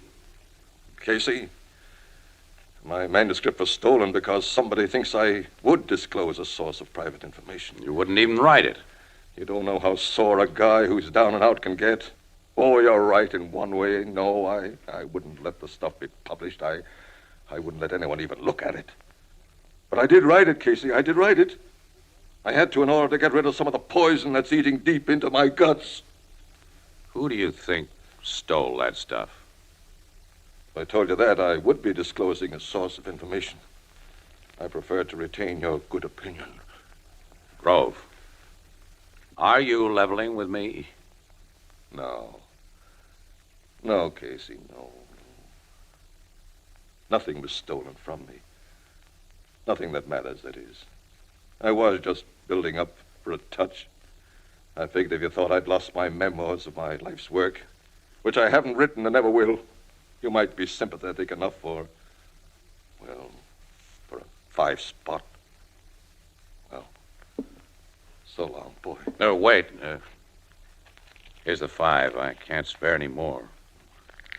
Thanks. Now, look here. I was talking to a guy last night who wants some ghostwriting done. It's the kind of thing that you can bat out in your sleep. It'll pay good dough. You go see him. Casey, I can't write anymore. You can. No one who's ever been as good as you were has ever finished until they're dead. I'm writing the guy's name and address on one of my cards. Now, you give it to him. Okay. Thanks again. Forget it. So long, boy. Yeah. Grove, you were lying to me about those memoirs being stolen. Yeah, nothing's been stolen from me. Nothing of any value can ever be stolen from me. So long. So long, pal. I wonder. Oh, nuts.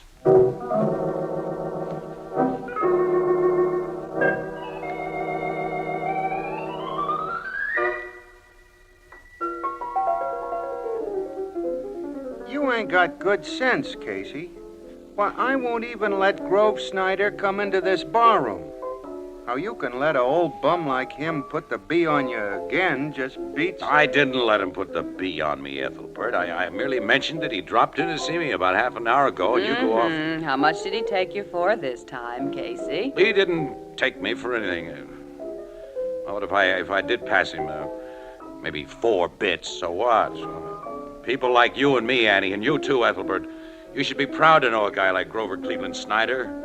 You know, his byline was once the most famous in this country. Sure, and then he drank it up. For the past 5 years at least, he couldn't have held a job on the Bingeville Bugle. Okay, he's a bum and I'm a sap. I wonder if he's ever wrote any of them memoirs he's always talking about.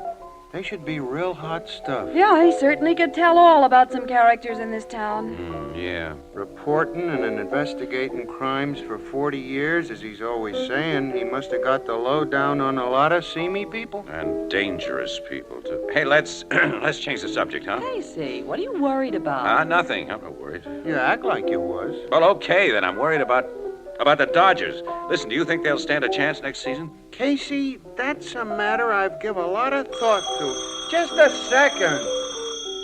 Oh, excuse me. Blue Note Cafe, Ethelbert, the bartender speaking. Oh, hello.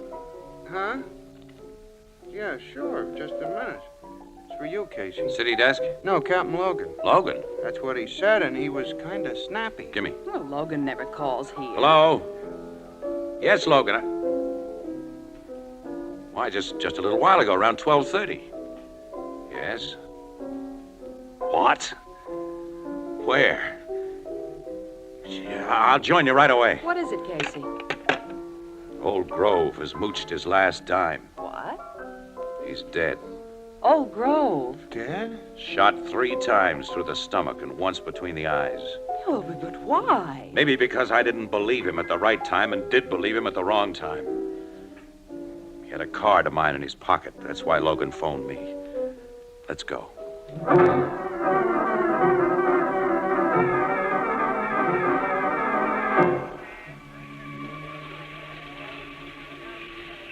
And Casey, you believe now that Grove was telling the truth when he said those memoirs were stolen from his room last night? Well, that seems to be the answer, Logan.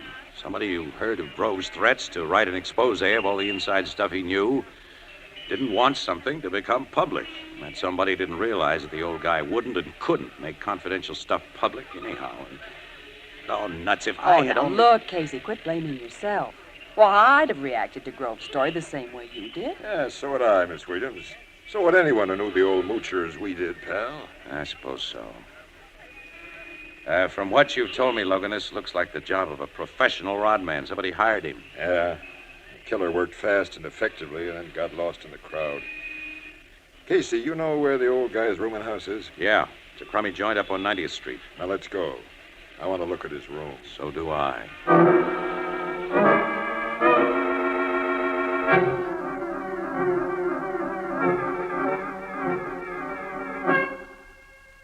See here, Captain.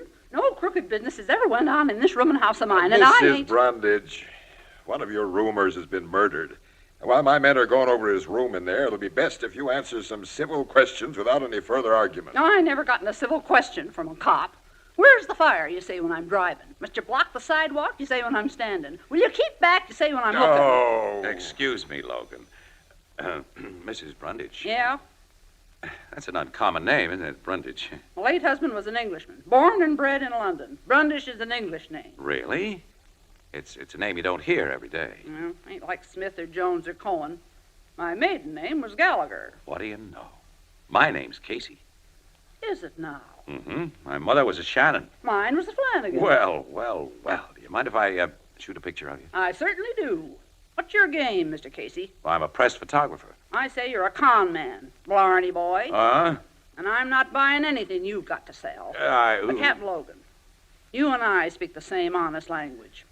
What is it you want to know about poor Grove Snyder? Well, Mrs. Brundage. Sit down, Blarney boy, and way back. Okay, Annie. Will I ever hear the last of this? Now, first, Mrs. Brundage, have you any idea when Snyder left his room last night? I heard his typewriter going until, maybe 10 o'clock, Cap. If he went out, it was after that. And when did he return? I didn't see him till around 11:30 this morning. Did he say anything to you then? Yep. Said he'd been robbed and wanted to borrow 50 cents from me, which I'll never see again, and went out. And you didn't touch anything in his room? No. I just took a look at the mess inside, then closed the door and locked it. You know anything about the book he was writing? Sure. He talked to everyone about it. He was going to turn this town inside out and make him $1 million, he said. Have you ever seen his manuscript, Mrs. Brundage? His what? The accumulated pages he typed for his book. No. But sometimes he typed all day and most of the night, and then he'd go on a bender, and I wouldn't hear his machine for a couple of weeks or more. Often it'd be in a pawn shop. That's all I can tell you about Grove Snyder, except he was a pest, a moocher, and a sorehead. But he was a real gentleman underneath, and I'm sorry he's gone. Hey, Captain Logan. Yes, Sergeant? We finished with the room. Good. Excuse me, Mr. Brundage. Certainly, Captain. What'd you find, Sergeant? A loose floorboard there. Underneath was this scrap of paper. The corner torn from the typewritten page. Mm-hmm. So the manuscript was hidden under the floorboard. Oh, that's my guess, Miss Williams. Well, what's written on that torn-off corner, Logan? There's nothing that makes sense. Just the end of a sentence. Ulti case was broken. Ulti case? Ulti. U-L-T-Y. It's merely part of a word that's been torn, Casey. The entire word could have been tumulty or faculty. There's a good 4 inches of blank paper under those 3.5 words, so this was probably torn from the final or bottom page of the manuscript by whoever lifted it from that hole. Anything else, Sergeant? Yes, sir. The boys and I picked up 22 cigarette butts off this floor. All of a brand the landlady said Grove Snyder never smoked. Well, the thief must have been here an awful long time to smoke 22. The thief and killer, Annie. He came here to get that manuscript and bump off Grove Snyder at the same time. The old man got too drunk to find his way home, and the killer had to get out before people in the house woke up this morning. So he picked up Grove later, tailed him, and shot him. Yeah, I think that's how it was. Here's a little thing we found that don't look as though it belonged to Snyder, sir. Dice? Only one. Well, Grove never shot craps. He didn't gamble at all. Nobody be gambling with that dice, Casey. Crooked? As a country road, Captain. Look. It always comes up 5. You get a 6 with it, and you've thrown 11. Or a 2 gives you 7. And you can't throw snake eyes or double deuces or boxcars. Hey, you couldn't put a raw cheater like that in a game. Even school kids would get wise to it after a few passes. But a guy might carry it as a gag, a pocket piece, or a trademark. Sergeant. You reminded of somebody, sir? Hialeah Sam. Hialeah Sam? There's a wanted on him in 4 states, Casey. He's a killer who'll work for anyone who'll pay his fee. You know, some crooks always wear polka dot neckties and blue suits. Hialeah Sam is never without a pair of loaded dice in his pocket. Old-fashioned hick cheaters like this. They're his calling cards, his identification papers when he goes into new territory. And he may be minus half a pair right now. Yeah, that's the picture I see. Sergeant, get out a special alarm on Hialeah.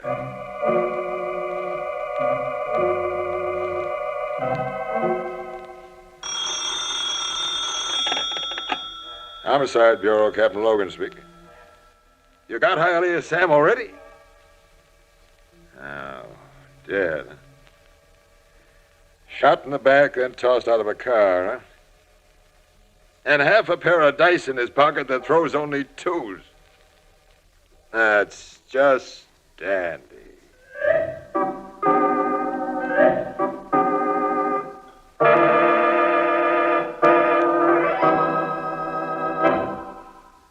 We'll return to Crime Photographer in just a moment. Tomorrow night, Marlena Dietrich as Diane LaVolta unmasks a fake diplomat on Time for Love. It's a drama of international intrigue involving our roving young adventuress, Miss LaVolta, in a skiing episode that turns out to be deadly. Tomorrow night, CBS Radio's Time for Love will be loaded with thrills, and it'll be yours over most of these same stations. And now, back to Casey, Crime Photographer.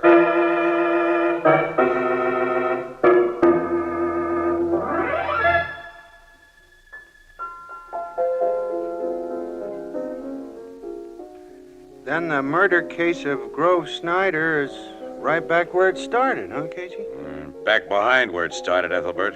We had some leads, but with this Hialeah Sam bumped off, we got nothing. Oh, well, even if the cops had found him alive, we'd have had nothing, Casey. Hired killers of his type don't talk. I know. You know, the way that gunman was bumped off as a lead, Annie? Oh, yeah? It was just as unprofessional as the murder of Grove Snyder was professional. Poor old Grove had 4 shots pumped into him, all at vital spots. Hialeah Sam was shot only once. And the ME figures that he was still alive when he was dumped haphazardly out of a car and slowly bled to death. Well, where's the lead to this one? I'm looking for it. You know, in my book, somebody hired Hialeah Sam to steal Grove's manuscript and to bump the old guy off. But Hialeah wasn't able to do both jobs at the same time. Circumstances compelled a long wait, a wait longer than it takes a guy to smoke 22 cigarettes. And to kill time, he probably read Grove's manuscript. Oh, and learned a lot of dirt about the person who'd hired him. Say. So the employer couldn't take a chance. He killed Hialeah? I think so, Ethelbert. Yeah, well, who do you suppose the employer was?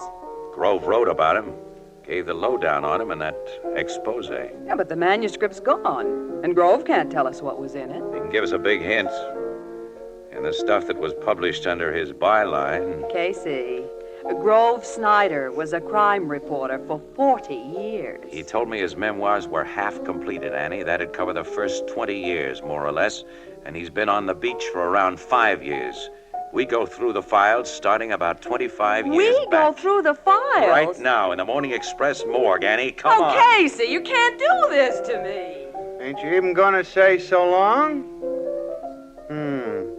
Reading back numbers of newspapers from 1930 back.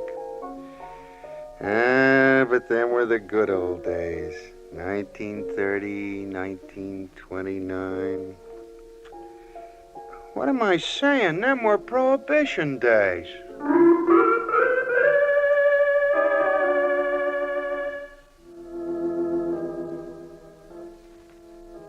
Ann? I found something. Look, come here and read this. September 15th, 1929. Today, former political power Big John Keston and his chief lieutenant Fred Ziggy Friedlander entered Woolstock Prison to begin serving the life sentences imposed on them for instigating the New Year's Eve massacre of the 4 McNulty brothers. McNulty? That torn scrap of paper, Annie.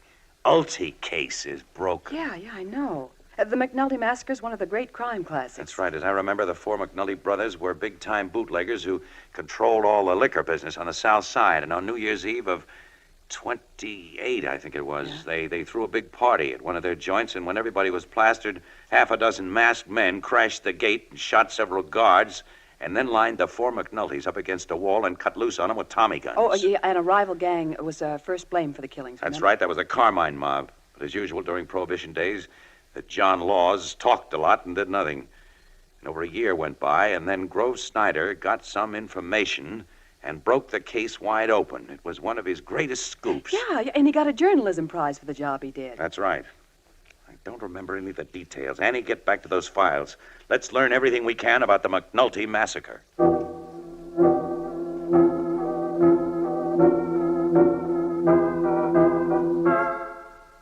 And what did you and Miss Williams get out of boning up on the McNulty ancient history, Casey? That Grove Snyder, through a source of private information that he, of course, refused to identify, secured evidence that sent 3 guys to the chair and 2 others to Woolstock with life sentences. And Grove had to have bodyguards during the trial and for nearly a year afterwards.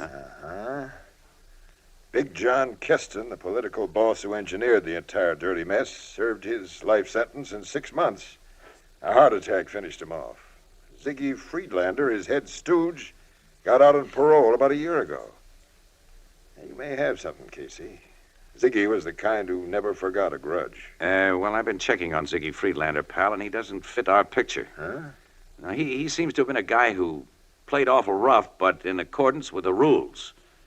I mean, he'd have knocked off Grove or his own brother to save himself and his boss from those life sentences. But after the book was thrown at him, he couldn't nurse a hate for a newspaper guy who played according to his set of rules. Well, what's your idea? Big John Keston had a son, an only child. Yeah, I believe so. You don't know much about him? Nothing, as a matter of fact. Well, I made it a point of learning something about him, and I'm going to learn more.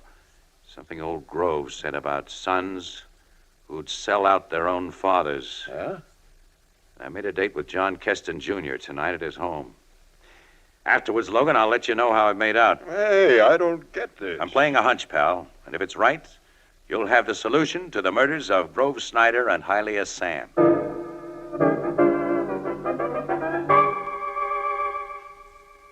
Have a chair, Mr. Casey. Thanks, Mr. Keston. Beautiful apartment you have here. Oh, it's a little large for a bachelor, but I never like cramped quarters. You're a newspaper man, you said when you phoned. Yeah, Morning Express. We're alone here? Yes. You, of course, want to interview me about the professional indoor tennis matches I'm sponsoring next month. No, I'm here to talk to you about Grover Cleveland Snyder. What is Grover Cleveland Snyder? You don't know? I'm not sure that I do. He's the man who sent your father to prison. Oh, that's Snyder. Mm-hmm. And less than a week ago, the papers reported his murder. I don't read crime news, Mr. Casey. Since you're familiar with my father's tragedy, you can imagine why I don't. There's practically no limit to my imagination, Mr. Keston. You, of course, didn't know that Grove Snyder was writing a book. No. Or that the typewritten manuscript of that book was stolen from his room the night before he was killed. My only knowledge of the man and his works dates back 25 years when I was a boy. He sent my father to prison on false evidence, and my father died there. My mother died, too, as a result of our disgrace.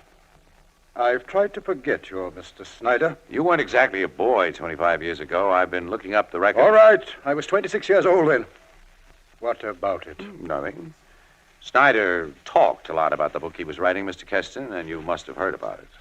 The book was going to be an expose of the rottenness and rattiness Grove Snyder had encountered as a crime reporter. Now, look here. Yes, there was one thing that nobody knew about that half-finished book but Grove and me.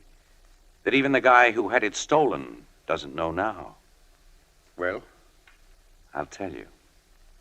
The guy who stole the manuscript got only half of what his employer wanted. He found the original, but not the carbon copy. Carbon copy? Mm-hmm. Writers make carbon copies of what they write. I have the copy of Snyder's expose. What do you want, Casey? What am I offered? Before we go into that, let's have some proof that you're telling the truth. All right, how's this? You inherited $2 million when your old man died of a heart attack in prison. He was a big, strong-looking guy, but the docs told him to watch his step and avoid excitement because of his weak heart. And you knew of a way to provide lots of excitement. So you got acquainted with a famous newspaper man named Grover Cleveland Snyder. You make me sound like a murderer. Uh-huh. But your old man had a stronger ticker than you and his doctors thought. And it carried him through a long court trial and 6 months in jail, but it finally gave out. Didn't you find that story in your copy of the old Grove manuscript, Mr. Keston? You've come here to blackmail me. Have I? But you're not going to get away with it. What? Oh. Is that the gun you used on Hylia Sam? Yes. And since you know about him, you know I use it well. He read that lying manuscript, too, and thought he could hold it over me. I want your copy, Mr. Casey. Where is it? In my apartment. We're going there right now, and you're giving it to me. With that gun in your hand, what can I do? Only what I tell you. That's what you think. What? Drop your rod, Junior. I have. Don't shoot, don't Who are you? Junior should know. Or has 25 years in stir changed me too much, Junior? Ziggy Friedlander. Uh-huh. And it's nice to meet up with you again after all this time. You heard? Yeah. I called while you was out to dinner, Junior. And as an old friend should, I let myself in. I wanted to look over your swell big flat in private.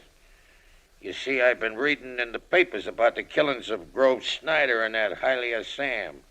In a prison, I'd done an awful lot of thinking. Everything added up, Junior, but I wanted to be sure. Even very suspicious guys like me find it hard to believe that a son would sell out his father. What are you going to do, Ziggy? Do to a rat like you? No, don't. Hey, Ziggy, let the law have it. When did I ever live with the law? It makes too many guys and too many mistakes for a guy like me. I don't make any. Ziggy, no! Friedlander, keep back, mister. This rod's got 3 more slugs in it. And they're for me? No. I've done the job I came to do, and though you didn't mean to, you helped me. I've heard about you, Casey of the Morning Express. You're pretty well known up in Woolstock. Yeah? A lot of guys there hate your guts, but they say you play according to the rules. You weren't pulling up blackmail on Junior. You had cops waiting downstairs for him, didn't you? Yes. Well, your cops are still waiting. And here's my rod to give them. Ziggy. Yeah, I'm old. I'm tired. I just paid a debt that's been eating me. And the only home I got is prison. If they put me in a death cell this time, well, that's according to the rules. Some guys learn how to really think in prison, Casey. I did. Come on, let's go.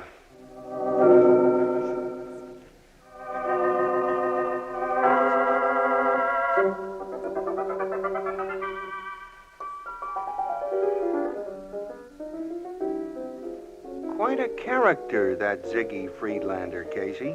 Yeah. Yeah, well, don't get sentimental about him, Ethelbert. He's a vicious, wild animal that's only been partially tamed by old age and long imprisonment in a cage, and he shouldn't have been let out of that cage. I guess that's right, Miss Williams. Say, Casey, I'd like to read the hot stuff Grove Snyder must have wrote in his book. You think he might have really left a carbon copy of it? Of course he didn't, Ethelbert. Old-time newspaper guys like Grove never made a copy of anything. He simply stuck a single sheet in a typewriter and banged away with a copy boy waiting beside him to grab each page and rush it to the desk. I figured Keston wouldn't know about that. And Grove Snyder speaking to you about rats who even sold out their own fathers and mothers gave you the idea? Well, it helped. But Ziggy Friedlander figured Keston, too, and without that lead. But it took him 25 years to do it. Well, your pal Casey's a very bright guy, Ethelbert. Oh, sure, and you're a modest violet. You know what your bright pal Casey is called in certain quarters, Ethelbert? What, Miss Williams? Blarney boy. Blarney boy? Yeah, I'll tell you about it. I knew that was going to be brought up sometime.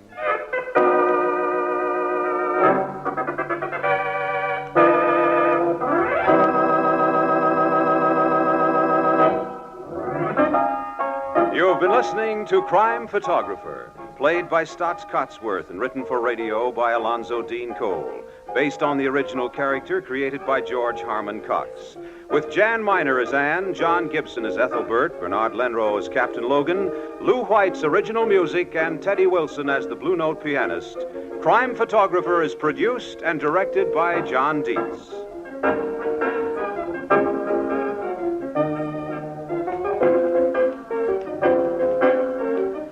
This is Bob Hite inviting you to join us again next week at this same time for another fast-moving adventure of Casey, Crime Photographer.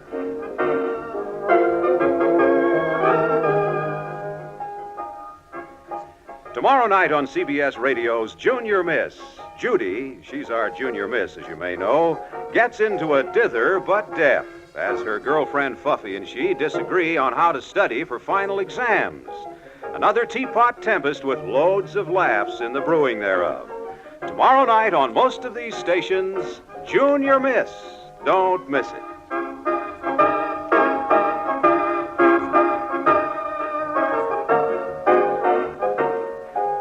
Gangbusters go into action Saturday nights on the CBS Radio Network.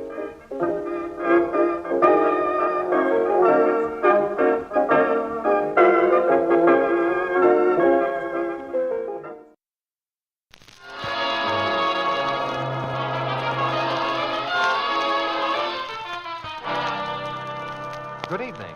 This is Ken Roberts inviting you to listen to another adventure of Casey, Crime Photographer. Ace cameraman who covers the crime news of a great city. Our adventure for tonight, Snowball.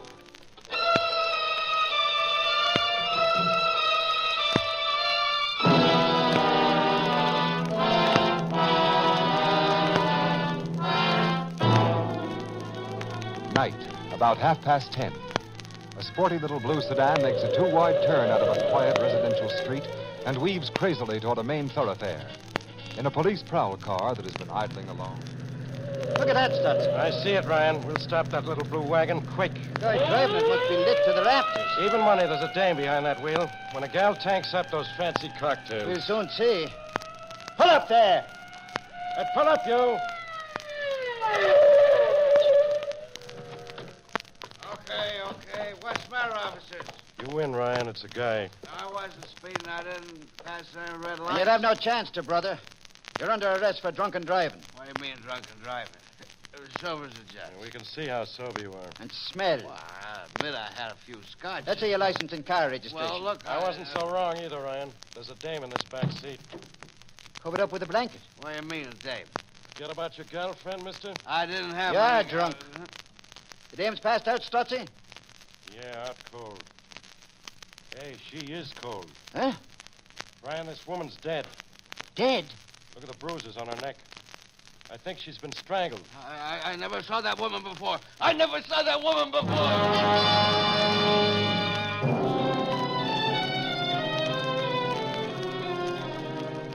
I never saw that woman before, Captain. I never saw that I'll talk to you in just a minute, mister. And while Captain Logan's busy, I'll take your picture, chum. Doc, what's your verdict? Oh, this woman's been dead about an hour, maybe a little more. I'd say she was strangled about 9:30. Strangler must have had an easy time of it, Doc. That dead gal can't weigh over 100 pounds. Expensive clothes she has on, Casey. I wouldn't know about that, Annie. You think she was killed in this car, Doc, or put here after she was dead? I don't know, Captain. Oh, Sergeant, now that Doc's finished, see if you can find any identification on her. Okay, sir. I swear I had nothing to do with that woman's death, Captain. I've heard their story, mister. Now I'll listen to yours. Now, according to your driver's license, your name is Rasco, huh? Yes, George P. Rasco. I'm a respectable The businessman. car numbers on the registration you handed these arresting officers are not those of this car you're driving. Well, that's the reason. That's what happened. My car's the same make, the same model, the same color as this. When I left the party, I made a mistake and got in the wrong car. Tell me about the party you left. Well, it was at the Crofts Hall Apartments. A friend of mine lives there, Bob Willis. He invited a bunch of us because his wife is away. What time did you leave this Bob Willis apartment in the Crofts Hall? I was drunk, Captain. I don't know. That sounds like the truth. Remember what you did after you left the party? Why, I just went to my car, I guess, to what I thought was my car. I got in and I started to drive home. You parked your car near the Crofts Hall Apartments? Yes, when I went into Bob Willis. Hey, you should find it still there. We'll certainly look for it then. The keys for your car wouldn't fit another car. How did you work I can't remember. This car must have been unlocked. Captain. Yes, Sergeant? The dead woman's wristwatch has Jim to Irene engraved inside. And a tailor's label inside her jacket has made for Mrs. James Royce written on it. We just got a radio report on the license of this car that seems to clinch your identification, Captain. Yeah? The car is registered in the name of James R. Royce, whose address is 111 Oakland Lane, sir. Mrs. James R. Royce. I never heard of Mrs. James Royce. Save it, Rasco. Officer Ryan, you and your partner take this guy to your precinct station and put him on ice. Yes, sir. I swear I look, I'm a married man. My memory. Sergeant, you, Peterson, and Goldberg go to the Crofts Hall Apartment, see if you can find the car registered under Rasco's name parked near there, and check his party story at the Willis apartment. Yes, sir. All this while you, Annie, and I call on the dead woman's husband, Logan. I'd prefer to call on him minus your company, Casey. You know, this guy's getting antisocial, Annie. He's also rude, but he can't insult us. Not a chance. Come on, pal. We'll help you find out what Mr. James Royce may know about his late wife's murder.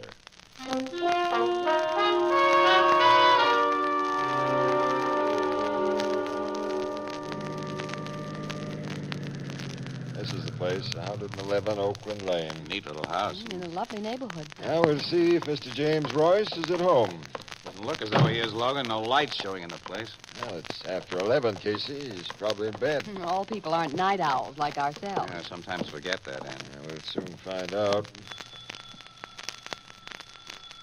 Oh, that bell should wake him. I'll buzz him again. And longer. I hope he isn't home. I hate this kind of a job, breaking the news of a tragedy. Yeah, me too. You and Casey invited yourselves here, Miss Williams. I know. Hey, take your finger off that bell button, Logan, fast. What? Smell that, smell. Smell? Here, your nose close to the door jamb. gas. Yeah, that's cooking gas. Casey. Break the glass panel of this door, Logan. Use your gun, bud. Hurry up. Oh. House must be full of it. I'll reach inside and turn the door latch.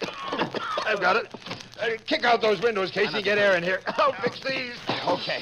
I'll find the light switch. No, Annie, no. The switch would make a spark and blow us up. Lucky the doorbell didn't set this stuff off. I'll use my flashlight to see. That gas will be coming from the kitchen stove. Sure, back this way. Here's the kitchen. Oh, that man. Yes, his head in the oven. Turn off those burners, Casey, or I see if he's alive. Yeah. Get that kitchen door open, Annie. Get this gas out of here. Quick. My lungs are taking all it. How is the guy, Logan? Finished. Completely. Maybe a full motor. Not a chance, Miss Williams. Guy did a double job on himself. A double job? Look at this little bottle beside him. Poison. Yeah, a quick shore poison by the label. Well, you can risk throwing a switch now, Casey. Get us some real light in here. Yeah. That's better. Captain Logan, there's a highball glass inside the oven. Quarter full. Apparently this guy mixed his poison with a little joy juice after he turned on the gas and drank it and slumped down with his face in the open oven. He was thoughtful of the neighbors. He turned off the pilot light before he There's turned a on wallet the gas. in his hip pocket. Let's see. There's his driver's license. I imagine he... Yep. Our dead guy seems to have been James R. Royce. The husband of that woman who was found. Murder and suicide.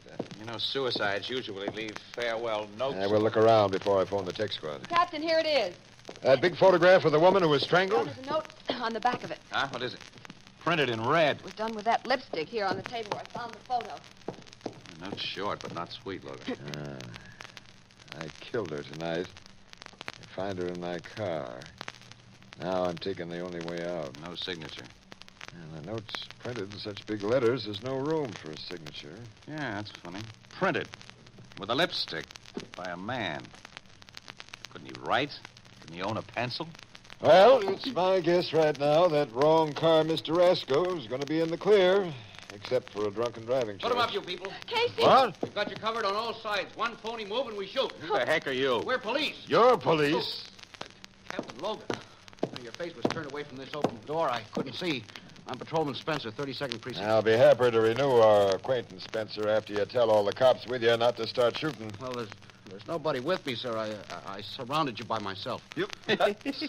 Seems your friend Spencer can stretch himself. I guess neighbors heard the racket we made here and phoned the precinct house. Yes, sir. I got the radio report in my prowl car. What's happened here, sir? That guy by the stove. You can help us find out what's happened, Spencer. Yes, sir. Round up the neighbors for a little question bee about Mr. and Mrs. James Royce.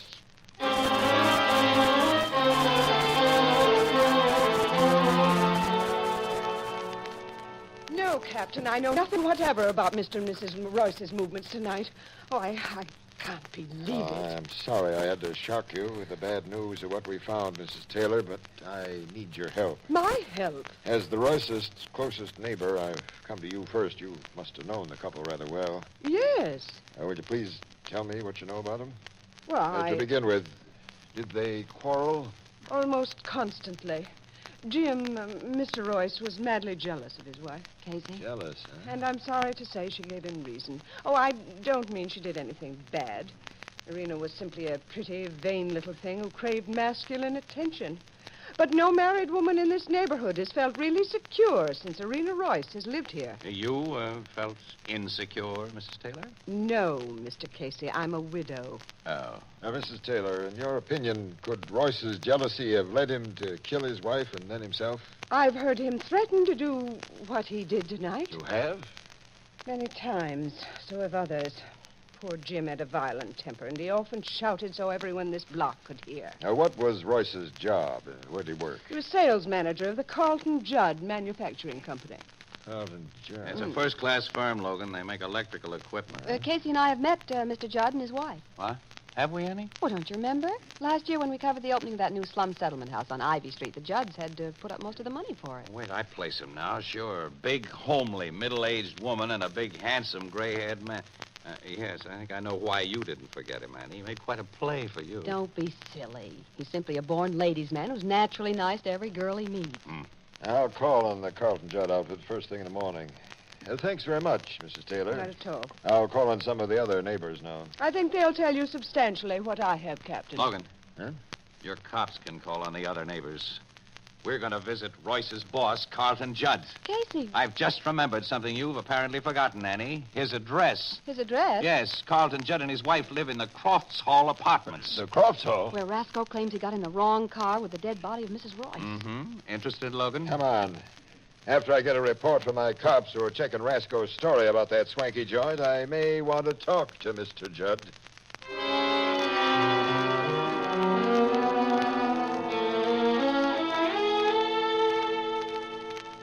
You people have brought me terrible news. I'm inexpressibly shocked, Miss Williams. I'm sorry, Mr. Judd. Yeah. James Royce was more than a valued employee, Mr. Casey. He'd become a personal friend, also his wife. Both of them frequently visited Mrs. Judd and myself in this apartment. Why, I'd expected James here this very night. You expected him tonight? Yes, Captain. He was to bring me a contract he expected to close after office hours. When I returned home an hour ago, I wondered why I didn't find it here. Mr. Judd, you said you returned home an hour ago. Well, how long were you out? Why, most of the evening, Mr. Casey. I attended a movie. With Mrs. Judd? No, I went alone. Mrs. Judd isn't home. Yesterday, she left on a motor trip to California. You have servants, of course, who could have let Royce in while you were at the movies. It so happens I'd given the servants a holiday during my wife's absence. Well, then how could Royce get in? I'd lent poor James a key to this apartment. Royce had a key to Yes. the place, huh? I simply can't believe he's dead and that his lovely wife... So was she as lovely as she looked, Mr. Judd? Yes. I considered Mrs. Royce to have been an altogether splendid woman. Well, you knew her. We didn't. Captain, if there's any way I can be of service, please command me. If not, I'd like to be alone. Good night, Miss Williams. But it's really morning, isn't it? Yes, nearly 1 o'clock. Say, what movie did you see tonight, Mr. Judd? Lost Boundaries of the Empire. I walked home from there and took my time. These apartments are a cinch to get in and out of without being seen. Why do you say that? Just thinking out loud, that's all. Are these apartments soundproof? Unfortunately, no. Mrs. Judd and I are often unpleasantly aware of our neighbors in the adjoining apartment. If they weren't now vacationing in Europe, you'd hear one of their radios blasting out dance music. Any further comments or questions concerning my home, Mr. Casey? No.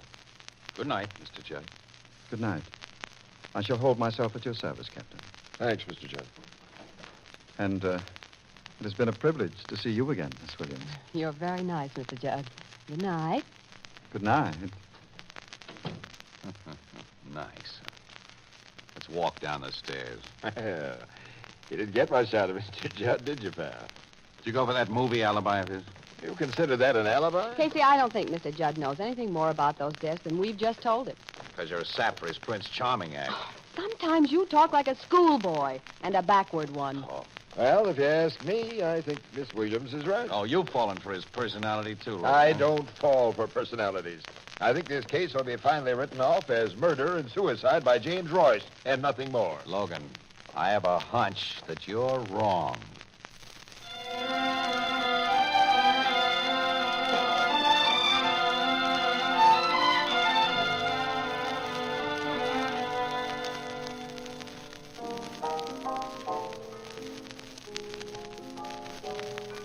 Cigarette, Ethelbert? Thanks, Casey.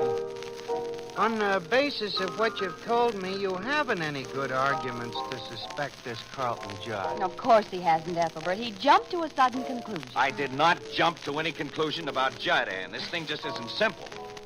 Now, for instance, why was that note printed? And with lipstick? Well, maybe Mrs. Royce's vanity was the real cause of her husband's jealousy.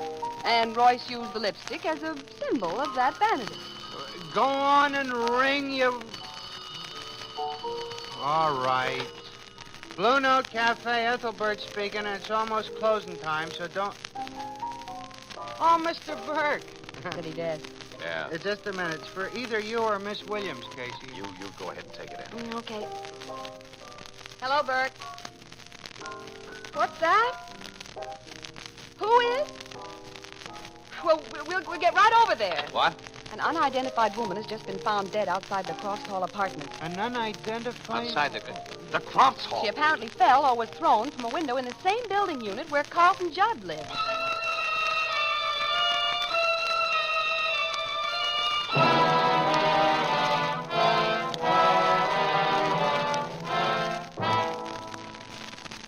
Has a dead woman been identified yet, Logan? Yes, Casey. She's a servant named Mattie Saunders who worked for a Mr. Robert Willis. Robert Willis? Well, that's the man who gave the party where Ralph... Coincidence, isn't it? What have you learned about this Mattie Saunders, Logan? Not much, except she was nosy and a tippler. Nosy? Have you talked to Willis yet? No, I got here only a short time before you did, Miss Williams, and see, Doc hasn't completed his examination of the body. Doc, how are you coming? Give me another minute, Captain. She fell in back of these bushes. Yeah, Casey. Where is the Willis apartment? Up on the top floor. You can see its windows up there, all of them wide open. Okay, Captain. Oh, what's the verdict, Doc? That woman's fall was no accident. No? She died between 9:30 and 10 o'clock last evening. Between 9:30 and 10? Yes, Casey. Bone fractures, obviously caused by the fall, occurred a considerable time after the woman was dead. The body was dropped from one of those windows up there to simulate an accident. Definitely, Miss Williams. I'm going up and have a talk with Ron Carrasco's friend, Mr. Robert Willis. Wait a minute, Logan. Wait. I think he'll save a lot of time by paying a visit first to the Carlton Judd apartment. Oh, Casey, Mr. Judd's apartment's on the opposite side of this building. Yeah, this Saunders woman couldn't have been tossed out of one of its windows. They don't face this way. Well, the other apartment on the Judd floor faces this way. And Judd told us the tenants are in Europe. So? Logan, didn't you ever make a snowball and roll it down a hill? You know how it picks up more snow, it gets bigger and bigger until it finally gets out of control? Well, murder can be like that. One killing can lead to another. I think the explanation will be found in Carlton Judd's apartment. Logan, are you going up there with me, or shall I go alone?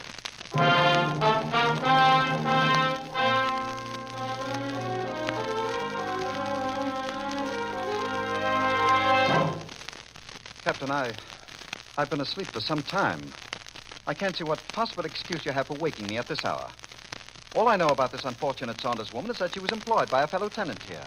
Why bother me? It was Casey's idea that we disturb you, Mr. Judd. I'm here in the role of innocent bystander. And so am I. Well, Mr. Casey? I see there's unmelted ice in this highball glass on your table. Say, you couldn't have been asleep very long. You had too much on your mind to make sleep possible. You brought me very disturbing news earlier tonight. I'm going to disturb you further by telling you a theory I have about the death of Mrs. Royce and her husband. What is this theory here? James Royce wasn't the only person who was jealous. Mrs. Royce was strangled to death here in your apartment. You're mad. The killer carried the body downstairs to the Royce car and was seen by this maid, Mattie Saunders, who had the reputation of being nosy. Go on. Thank you. I think it was the killer's intention to drive the Royce car containing the body to some out-of-the-way place and wreck it. But the snowball of murder was rolling. It had been picked up Mattie Saunders, who mustn't be allowed to tell what she'd seen.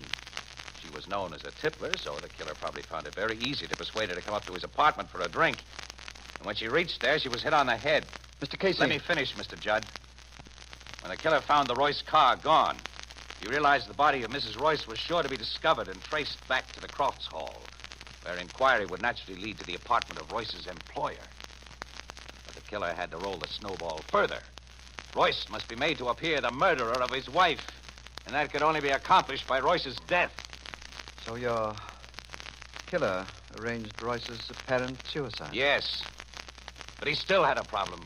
Mattie Saunders' body had to be disposed of. Pushing it from a window in the unoccupied apartment next door, which was directly under the one where she had worked, seemed an easy solution. Well, that's my case, Mr. Judd. It's a good case. Such a good case that I shan't attempt to deny my guilt. Would you admit? Yes, Captain. I am the killer. Casey. Carlton Judd, I place you under arrest. Oh, wait for a murder. minute. Hold it, Logan. Hold it. Mr. Judd hasn't murdered anyone. Hasn't? What? Mr. Casey, I've just confessed. Mr. Judd, where's your wife? My wife? She's not here. She left for California yesterday. That's what she told you. I swear. When we were here a few hours ago, this big ashtray was clean and empty. Now it's full of cigarette butts. You don't leave lipstick stains on cigarettes, do you, Mr. Judd? Is Mrs. Judd still in this apartment? Or did she go back to her hiding place next door? I'm here. Alice. Judd.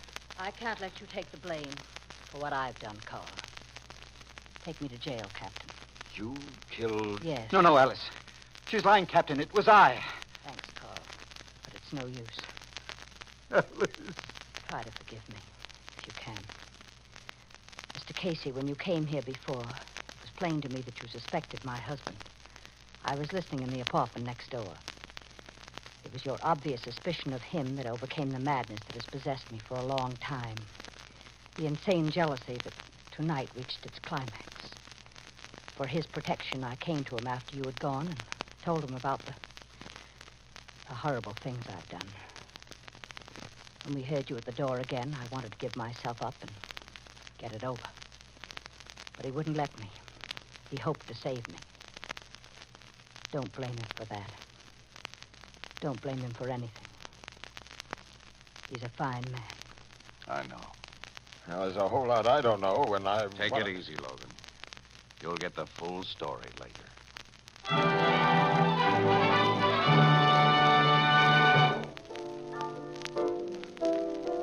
This Mrs. Judd gave her husband the idea she was going to California so she could spy on him, Casey, and maybe catch him pulling something? Yeah, Ethelbert. For a long time, she'd been jealous of her husband. And she'd convinced herself that he liked Mrs. Royce much too well. Well, Mrs. Judd hid herself in that empty apartment with her ear to the wall and her eye to the keyhole. And last night, after Royce got those contracts he was supposed to take to Mr. Judd, he had a violent headache. And he sent his wife with him to Judd's apartment instead. Mrs. Royce went there with him and let herself in with a key her husband had given her for just that purpose. And Mrs. Judd jumped to the worst possible conclusion, flew into an insane rage, and never gave Mrs. Royce the slightest opportunity to explain. She simply burst into the room and choked her to death. You know what happened from then on. Yeah, the snowball rolled. What made you finally suspect Mrs. Judd instead of her husband, Casey? That lipstick she used in that suicide setup? No, that wasn't the main thing that made Mr. Judd a difficult suspect in Casey's theory. No, it wasn't any. Well, what was? You see, the Judd Manufacturing Company makes electrical equipment. After I really started to think, I couldn't see a guy who was familiar with electricity rigging a phony suicide setup with gas. Seems Judd would have known that a faulty doorbell or a switch could throw a spark that'd blast the house to pieces and wreck the whole setup that he'd taken so much pains to leave. I see. Miss Williams, this Casey's a clever guy. Yes, Ethelbert, I agree with you. Hmm. Come on, Annie. Say something nice for a change. You're quite a guy, Casey. Thanks, kid. What a guy you'd be if you only had Mr. Judd's lovely manners and charm. Ethelbert, I'm almost sorry I didn't frame that mug.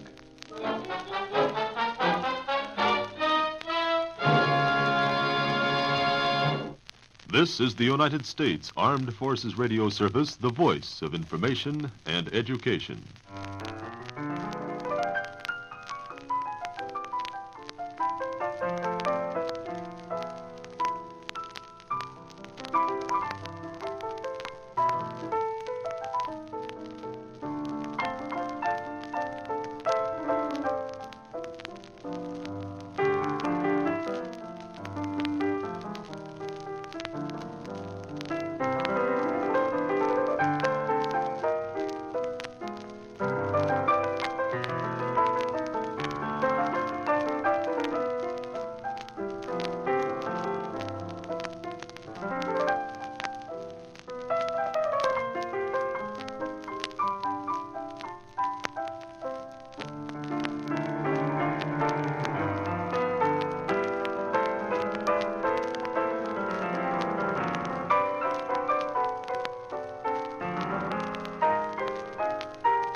The Anchor Hawking Glass Corporation brings you Crime Photographer.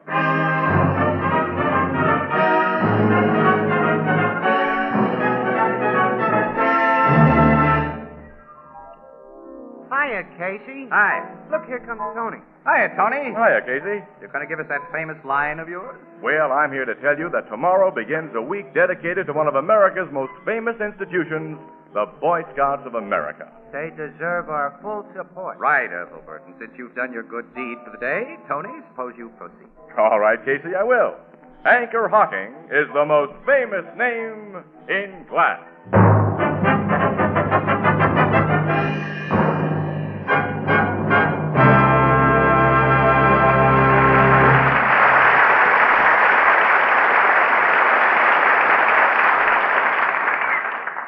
Good evening, ladies and gentlemen. This is Tony Marvin.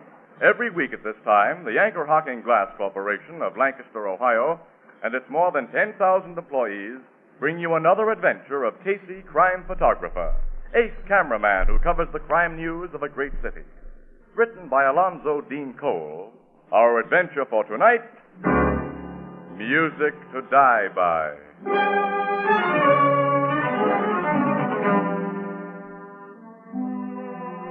9:30 in the evening. In the cheaply furnished living room of a small, cheap apartment, a woman, rather pretty in a drab way, is darning socks. Her husband holds a magazine that he obviously isn't reading. In an apartment above, a radio is loudly tuned in on a dance band.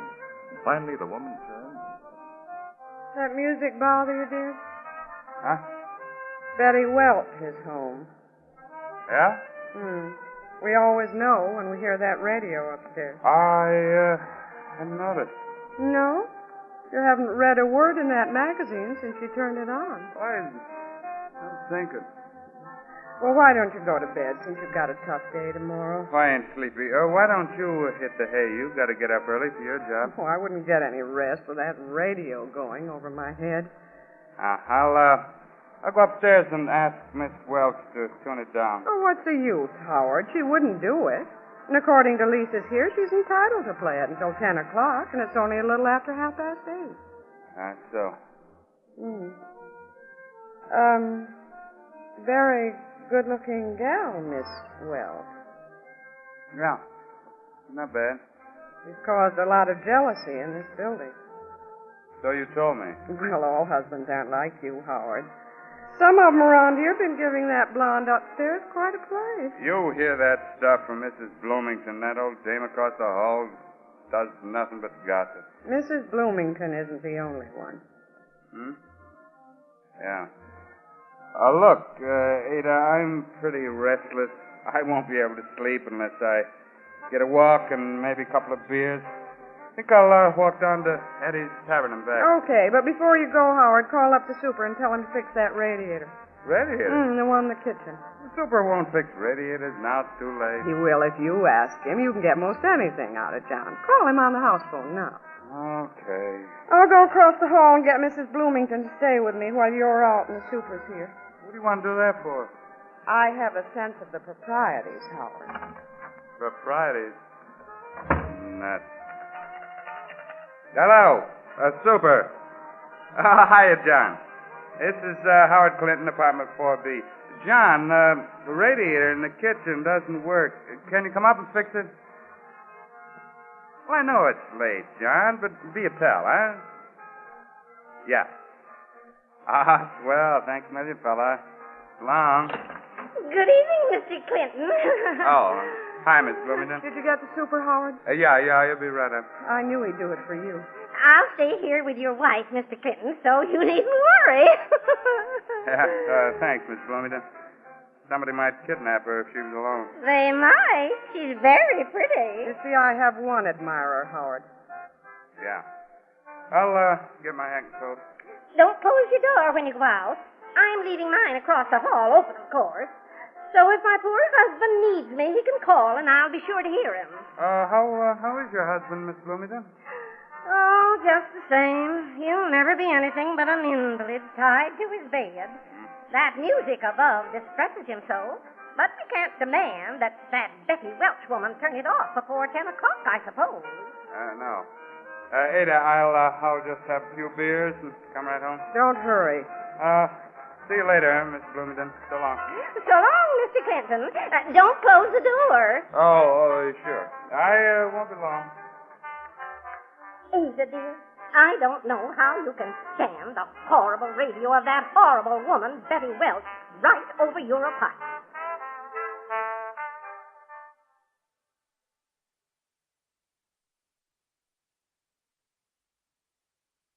Just a minute.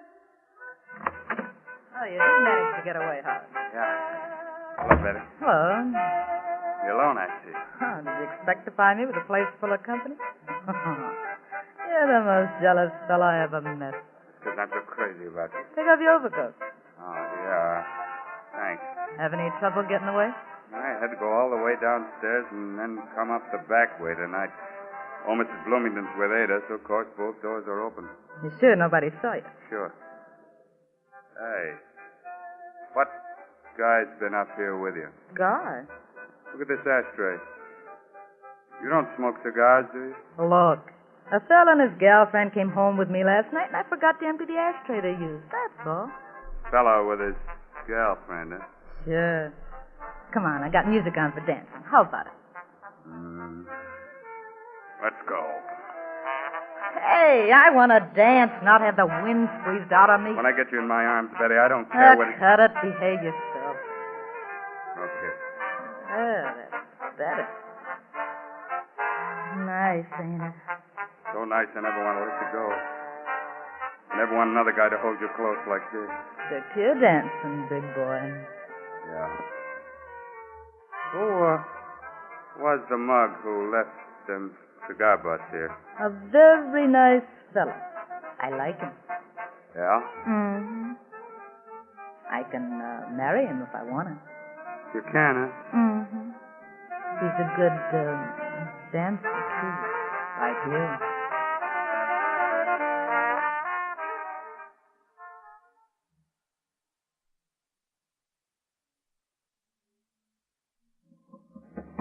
Miss Welch, open your doors. Miss Welch, this is John the Super. It's after 10 o'clock and everybody in the house is complaining about your radio. The woman doesn't even answer him, She's probably gone out. Miss Welch! You're just wasting your breath, John. Use your pass key and open that door. Yeah, I guess I got it, Mrs. Blue. Well, if you don't, nobody will ever get any sleep. Yeah, I'll go in and turn that thing off, Mrs. Clinton, right now. I tell her... Holy! What is it? What's the matter? Look! Oh, that girl! And my husband. There's a pistol beside them. Come away. I called the police. I think the two of them are dead.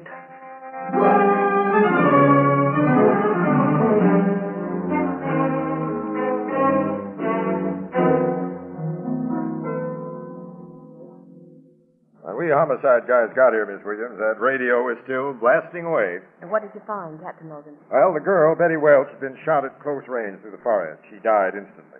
The guy, as so often happens in these murder and suicide ideas, didn't aim so good at himself. He only creased the side of his skull. He's alive then, Logan? He's hardly hurt, Casey. He just knocked himself out for a while. Have you questioned him yet? Oh, plenty. And he's talked plenty. He admits he killed the gal and then tried to bump himself off? No, he denies that. But he admits he was crazy about the girl and very jealous of her. Also, the murder gun's been identified as his, and the old dermal nitrate test shows that he fired a gun sometime today. Well, everything's over for him then, except the hot seat. Uh-huh. I wish all the cases I get were as easy to crack. Yeah, well, where is the guy? I want some pictures of him. He was taken down to headquarters just before you got here. But the murder gun's on that table. You probably want a shot of that. Oh, yeah. German Luger, huh? Yeah. This Howard Clinton brought it back from the war as a souvenir. He's an ex-GI. XGI, huh? Give me some more dope about him for my story, Captain. What do you do for a living? Why, he's a foreman at the big Adolphi greenhouses, a nurseryman and plant specialist. Mm-hmm. Hey, was he on the job today, Logan? Yeah? Captain Logan, tell me. Excuse me a minute, Annie. Yeah. Well, since he denies the killing, Logan, how does he explain it? He doesn't. He says something hit him and he blacked out, which isn't a very good story. Your fingerprint guys went over his gun, first thing. Naturally. The gun was clean. It's a little unusual for a guy to attempt suicide and then clean the fingerprints off his gun, isn't it? It would be most unusual if we hadn't found an initial handkerchief belonging to Clinton on the floor near the gun. For some reason, maybe he didn't intend to commit suicide at first, he had that Luger wrapped in a handkerchief when he used it, and the handkerchief showed a positive in the nitrate test. Yeah, well, Logan, he worked in a greenhouse where he handles fertilizers that show the same reaction in a dermal nitrate test that gunpowder does. You have no proof that Clinton did this killing. Look, I figured that fertilizer angle, Casey. Now, listen, amateur. It's Clinton all the way, because nobody could have gotten out of this apartment after the killing. No? No. This is the only apartment on the top floor here, and there's no outside fire escape. And nobody could have gone downstairs after Clinton came to Betty Welch's apartment without being seen. Why? Because Clinton's wife in the apartment below had her door wide open.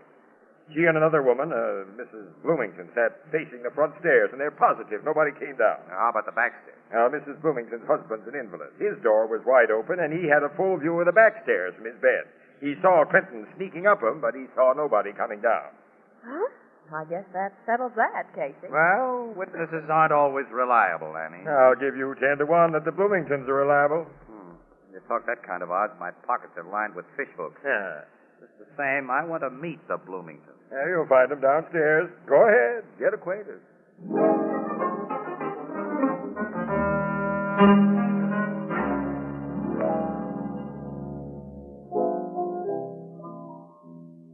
Take care of them customers down the bar, Walter. Excuse me, Miss Williams. You were saying about that Mr. and Mrs. Bloomington? Oh, that, to Casey's discomfort, Ethelbert. Yeah? They proved unimpeachable witnesses. Go right ahead, Annie. Rub it in. I'm going to. Mrs. Bloomington and her husband are terribly respectable, law-abiding people. And the last thing they'd do would be to lie about anything connected with a murder. I sized them up as okay. This Howard Clinton's goose is cooked then, huh? Yeah. But Miss Williams and I have been talking to him down at headquarters, Ethelbert. He's a big, strong-looking bozo who talks straight. I just can't see him killing a woman and then trying to kill himself. He didn't talk very straight to his wife. Well, after meeting his wife, I don't blame him for sneaking up to see that blonde. What's the matter with Mrs. Clinton? I thought she was quite good-looking. Oh, Annie, wait a minute. Looks aren't what count in women after you marry them. I know something about women, and I don't trust her. How do you know so much about women and marriage? Well, Annie, look. If you haven't suspected it as yet, we press photographers see you women at your best and your worst. Which is the reason you remain a bachelor? Which is the reason I remain a press photographer. Huh. Well, I know what Casey means, Miss Williams. It's the same with us bartenders. We meet so many phony dames that a guy gets afraid afraid of all the gals who ain't just like you, Miss Williams. I see. Getting back to the subject, this Mrs. Clinton had plenty of motive to shoot that blonde and try to shoot her husband, Casey. I think she had plenty of motive for the killing, but she didn't have the opportunity. Mrs. Bloomington was with her when Betty Welch was killed. So was the superintendent of the apartment house. Ada Clinton couldn't have done the job. Nobody could have, but Clinton himself, apparently. See, Annie, tomorrow morning, let's talk to Mrs. Bloomington again.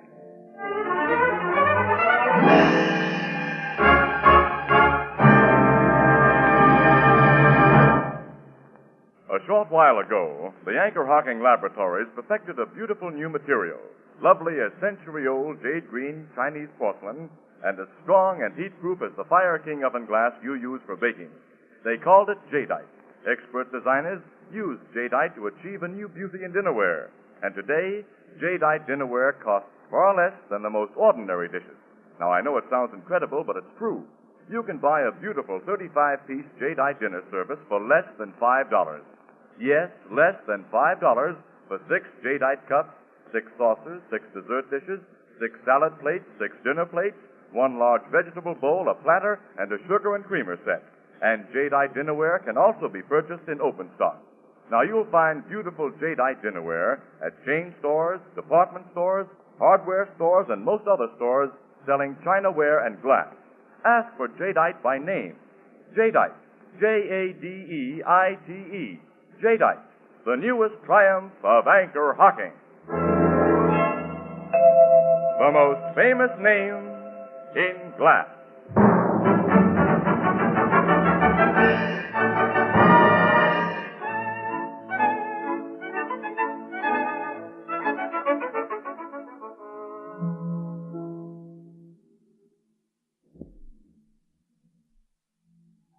Have another cup of tea, Miss Williams? No, thanks, Mrs. Bloomington.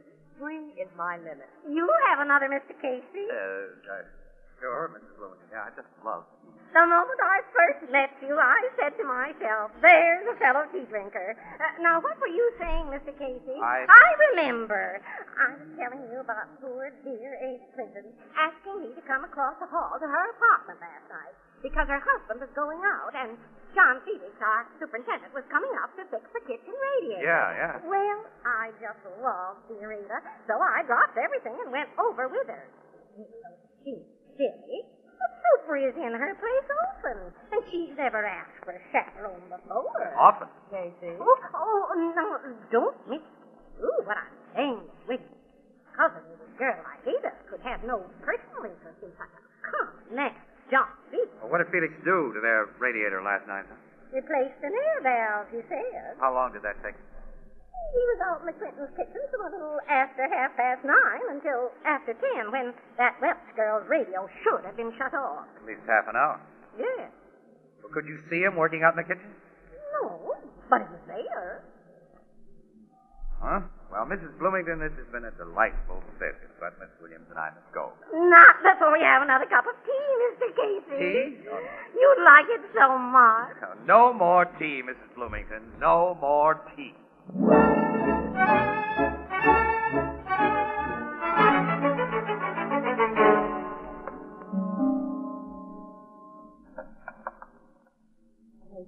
If we're caught doing this, Wait a minute. Mrs. Clinton isn't home this afternoon, honey, and nobody's prowling around the halls yet.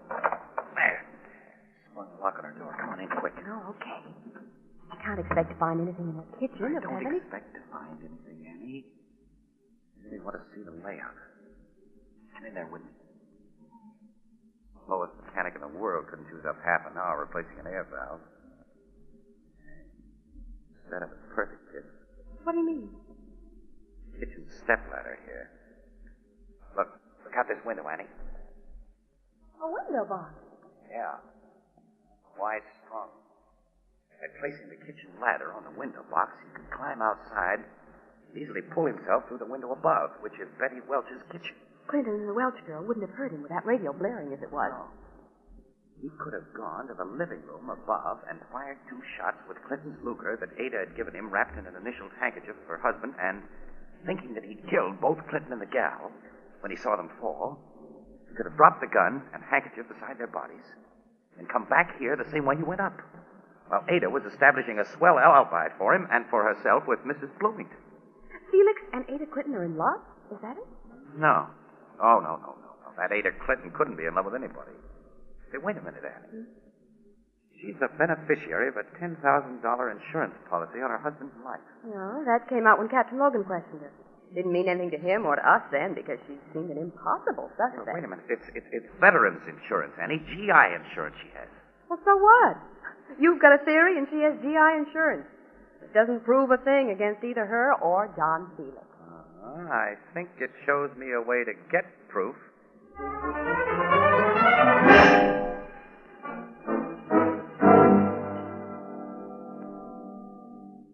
Thank you very much for letting me take more pictures of you, Mrs. Clinton. And for this second interview. You're quite welcome, Miss Williams, Mr. Casey. Frankly, it isn't easy for me to talk to newspaper people or to anyone at this time. We appreciate your state of mind, Mrs. Clinton. I don't think you really can. My husband's going to be executed for murder. He carried life insurance for you, Mrs. Clinton. Veterans insurance, $10,000. Only veterans insurance. That's all. Too bad. Why do you say that? Well, most people don't thoroughly read insurance policies, you know. Or if they do, they forget the provisions. Have you been like that, Mrs. Clinton? I don't understand what you mean. Well, it's my understanding of the GI policy that if your husband is executed for a crime, you get nothing. Did you know that? No. You've had a bad deal all around, Mrs. Clinton. I hope your luck changes. Well, let's go, Annie. Goodbye, Mrs. Clinton. Goodbye. Well, she's doing some hard thinking right now, okay? Say she is. Annie, 2 detectives are all set up in the next apartment with microphones. They've also bored peepholes in the wall. Let's join them and watch and listen.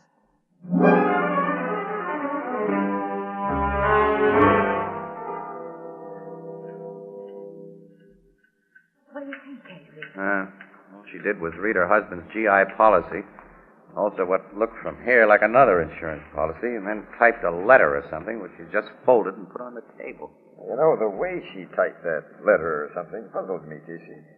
The gal holds down an expert stenographer's job, but she used the old Hunt and Peck system. Yeah, that's right. It's funny, isn't it? You couldn't see anything of what she wrote, of course. No. Uh-oh. It's the house telephone.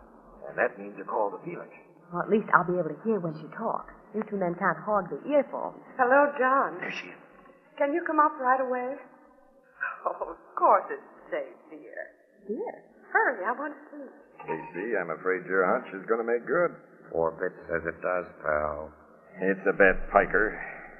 She may be merely romancing with this John. Neither may have had anything to do with the murder. There's her doorbell. Now we'll see. You two will see. I'll only hear. Hello, John. My beautiful Ada. Close the door. Yeah. You think it's all right for me to be up here now? Some of those policemen might be watching us. Why should they be watching us, honey? We haven't done anything. Casey? That anybody knows of. That Logan?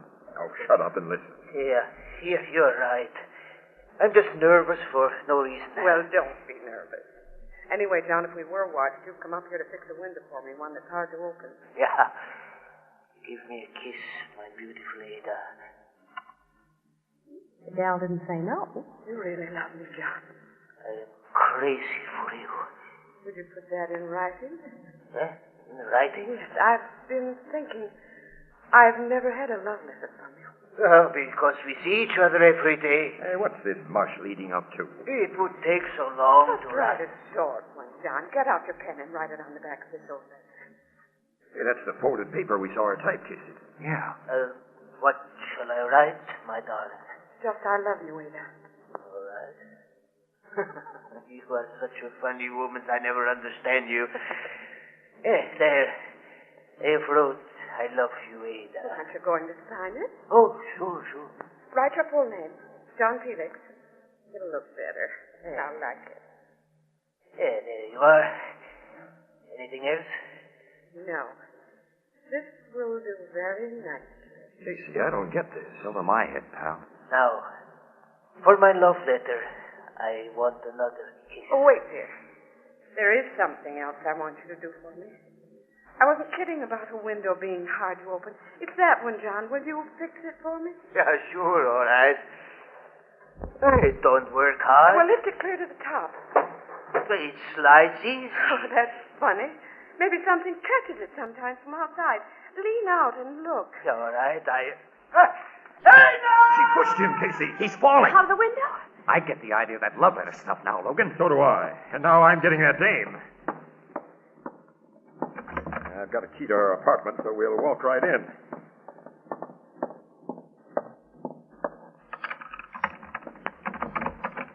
Hello, Mrs. Quentin. Captain Logan. I believe a man just fell out of your window. Oh, Captain, it was John, the superintendent. Captain, he didn't fall. He deliberately jumped. Tell us about it. Well, he came up here a while ago acting strangely and asked if he could use my typewriter. I said yes, of course, and he sat down and typed something on this paper that he signed, folded up and handed to me. Then he raised that window. Horrible. Naturally, you hadn't had a chance to read the paper he handed you. No, Mr. Casey, take it. Captain, you read it. I imagine it'll be John Felix's confession of the murder of Betty Welch. Don't you, Logan? I think so, Casey. Together with a declaration by Felix that he's about to commit suicide. Why do you say that? In appreciation of the act you just put on, Mrs. Quentin, I'm making you a present of these bracelets. You're under arrest for murder.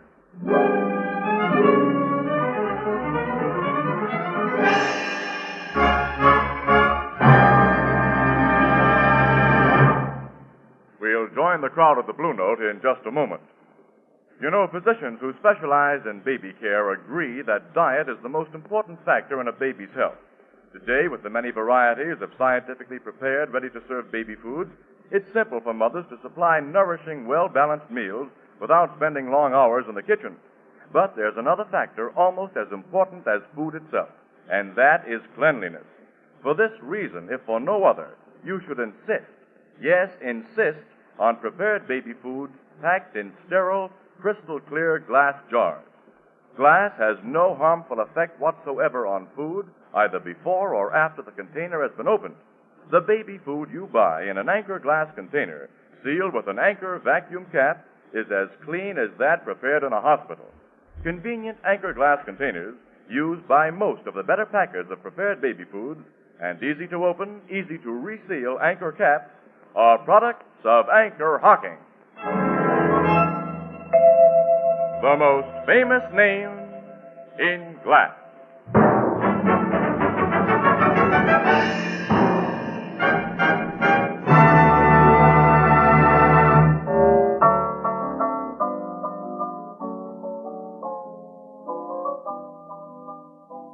So the Clinton dame made a full confession, huh, Casey? What else could she do under the circumstances, Ethelbert? Ada Clinton persuaded Felix to kill her husband while he was visiting Betty Welch, and they could provide themselves with beautiful alibis. Felix did the job as Casey figured, but of course he bungled it by not shooting Clinton as thoroughly as he shot the girl. The general result looked okay to Felix and his beautiful Ada, though. Because it seemed certain that Clinton would get the chair. It stopped looking okay when Mrs. Clinton found out she couldn't collect that insurance, That's huh? right. Well, this sap Felix was so crazy about Mrs. Clinton that he'd taken out insurance for her. At her suggestion. Oh, sure. So she decided that since she couldn't profit by the death of her husband, he was convicted of a crime, she'd free him and cash in on Felix. So she pecked out that letter on her typewriter in imitation of Felix's way of speech. The letter said he killed Betty Welch and was going to kill himself. Yeah. And Mrs. Clinton folded it so he couldn't see what was typed when he signed his name to the thing. Say, she's a real bad woman. Boy, I haven't met him any worse. Hey, wait a minute. That doggone Logan. What's the matter with Logan? Well, he didn't pay me that 4 bits.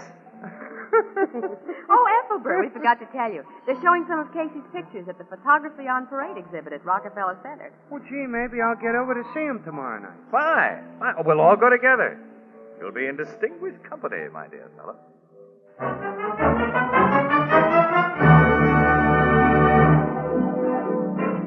Crime Photographer, starring Stotts Cotsworth as Casey, is brought to you each Thursday by the Anchor Hocking Glass Corporation, makers of Fire King oven glass, Anchor glass containers, Anchor caps and closures.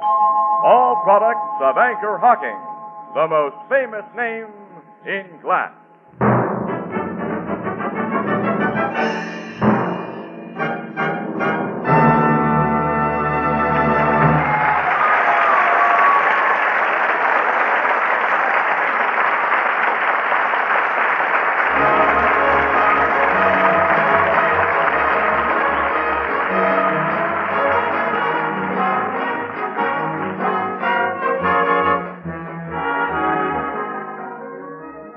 Crime Photographer is directed by John Deese and is based on the fictional character of Flash Gun Casey, created by George Harmon Cox.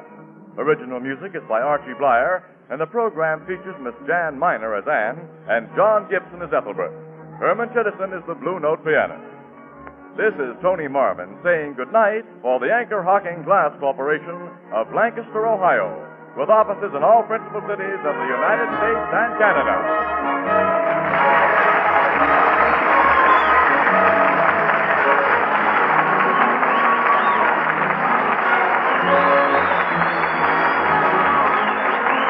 This is CBS, the Columbia Broadcasting System.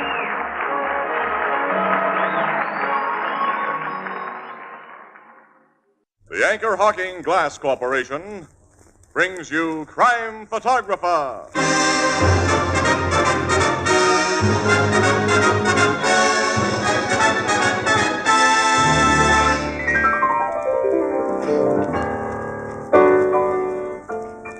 Casey, wasn't that hypnotist over at the Oddfellows Hall really something? Yeah, he sure had some surprising stunts, didn't he? Yeah, like when he put those guys to sleep. Then he wakes them up.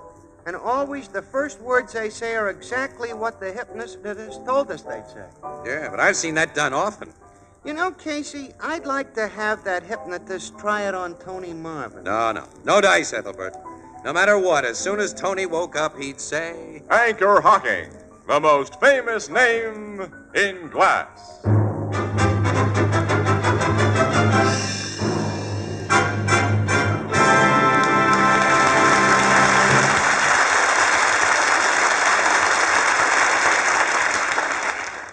Good evening, ladies and gentlemen. This is Tony Marvin. Every week at this time, the Anchor Hocking Glass Corporation of Lancaster, Ohio, and its more than 10,000 employees bring you another adventure of Casey, crime photographer, ace cameraman who covers the crime news of a great city. Our adventure for tonight, The Fix.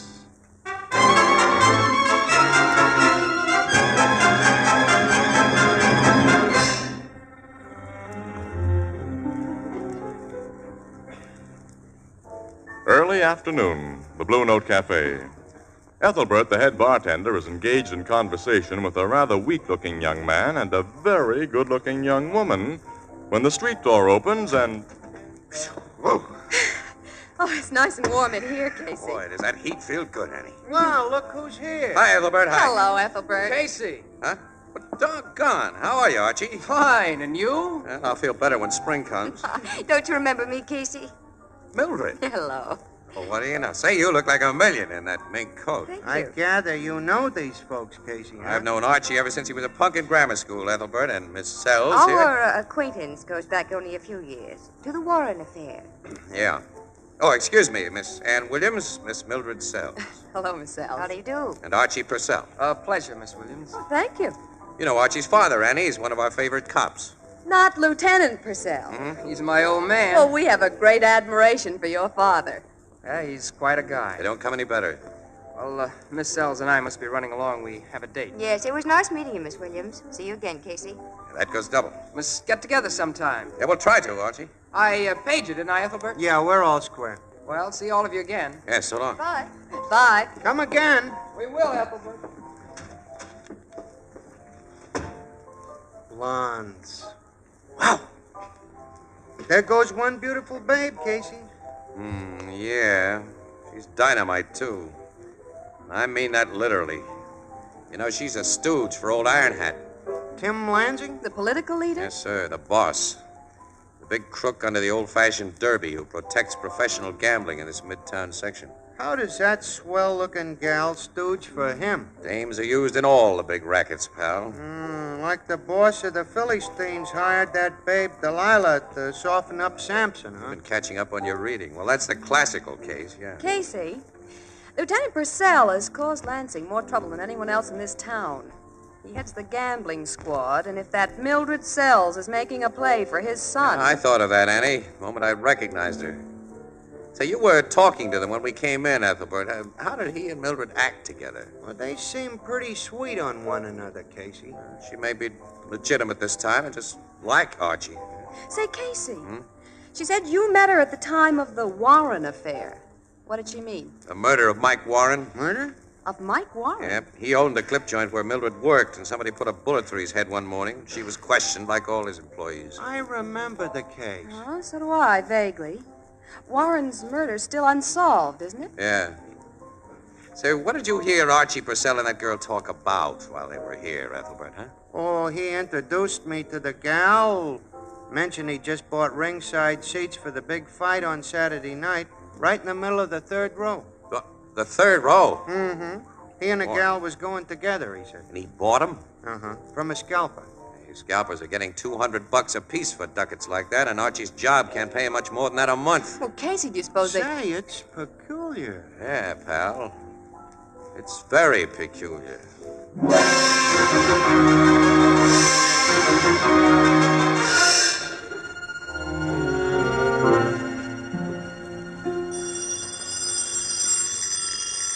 Will you answer that, Whitey?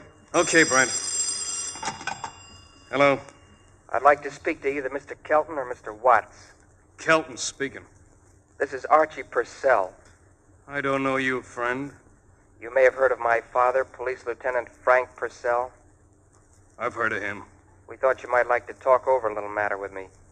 I'm downstairs in the lobby of your hotel right now. We'll be right down. What is it, Whitey? The shakedown we expected, but not from the source we expected. What do you mean? Down in Florida, they told us the guy who fixed things in this town was Lansing. The guy to be careful of was Purcell. Purcell's son just gave me the come hither. This don't sound right. We'll soon see how right it is. Put your coat on, Brent, and let's go.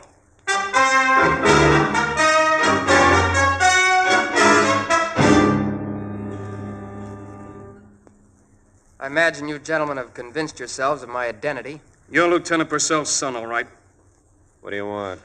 You two are professional gamblers from Florida. Don't you know this is a closed town? We're willing to play ball, but friends down in Florida told us we'd get a call from a gentleman named Lansing. My father is head of the gambling squad. I see. You mean there'll be no arrests if we play ball with you? Figure it out. You've identified this gentleman as Purcell's son, Whitey. Yeah. Okay. What do we kick in, Purcell? $1,000 a week. Hey, that's murder. We're not big timers. We run small games. $1,000 a week in advance. No. We're hooked, Whitey. Hey, the man. Okay, Brent. But remember, kid, this buys us complete protection.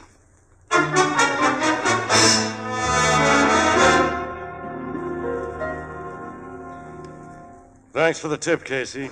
And to you, Miss Williams.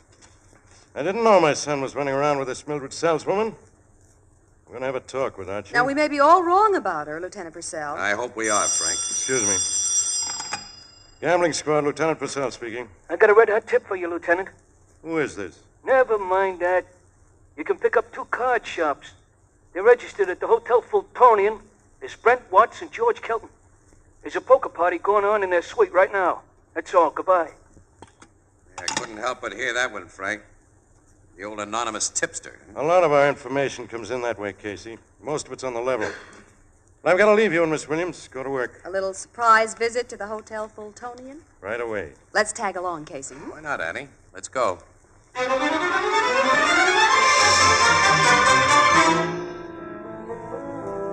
What goes on? What is this? Hey, what's the idea you cops busting in here? All of you men are under arrest. You're making a big mistake, fella. Before you make a bigger one, I suggest you get in touch with your boss. And tell him you've busted in on Brent Watts and Whitey Kelton. Tell that to Lieutenant Frank Purcell. Yeah?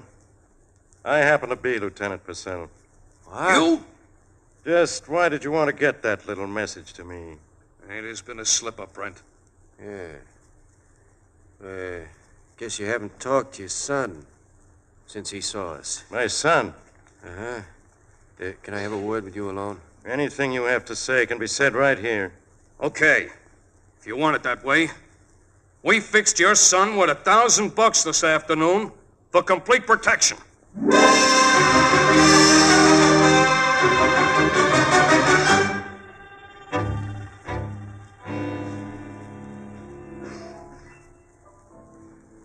What happened to them gamblers, Casey?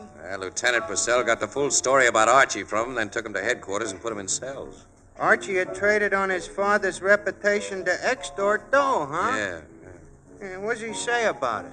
Archie, I mean. Oh, he hasn't been found yet. And Mildred denied that she knew anything about Archie's fix racket. Yeah, but the whole thing smells like old Iron Hat Lansing. One of his lawyers sprung the 2 guys this morning.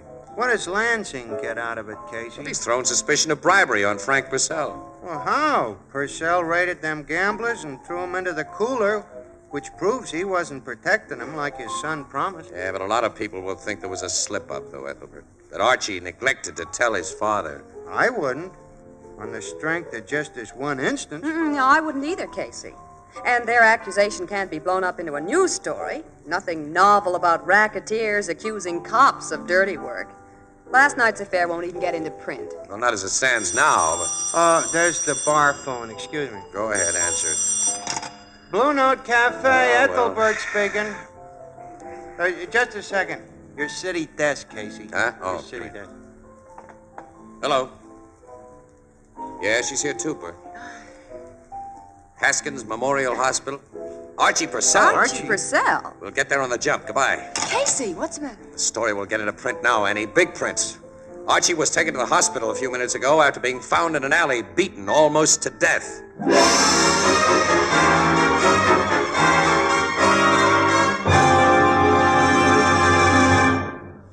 Perhaps once in a decade, a new material is perfected which changes our standards of value. Now, such a material is jadeite, spelled Jadeite, jadeite.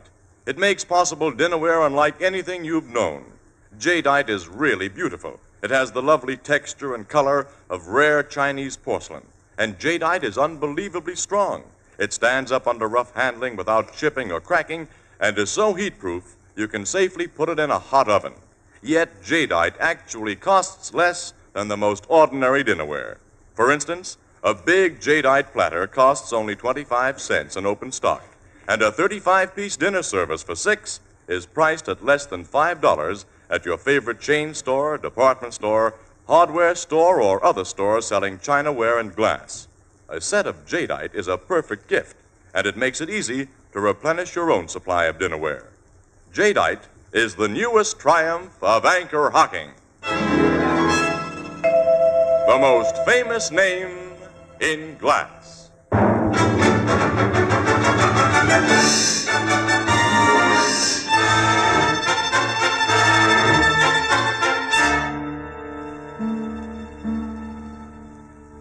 Since the doctors wouldn't let us see Archie Purcell, Captain Logan, suppose you tell us what he had to say, if anything. Well, he confirmed the story Watson Kelton had already told. Shook him down for $1,000. Yeah, Casey.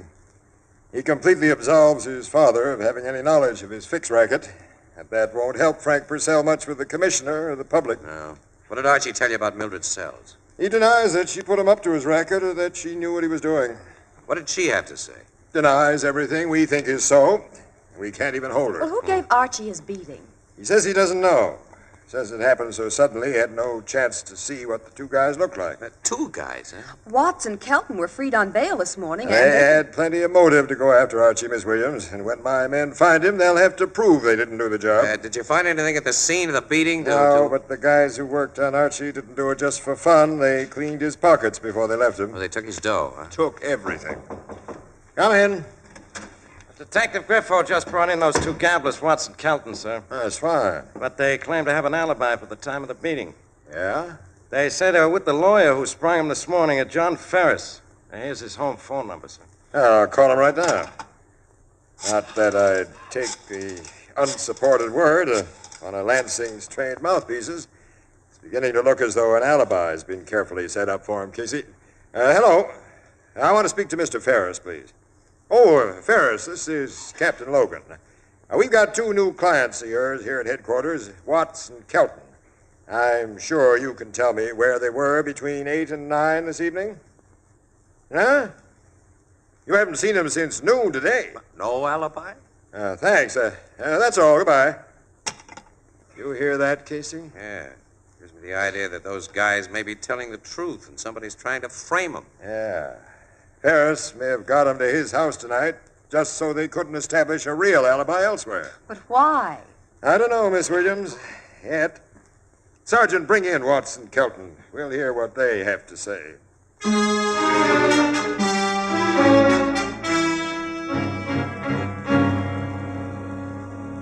Well, Logan, they said they'd been framed. Yeah, for a solid hour, they said it, Casey. Mm-hmm. And it sounded on the level. Well, the setup's fairly plain, Logan. Iron Hat's a shrewd guy.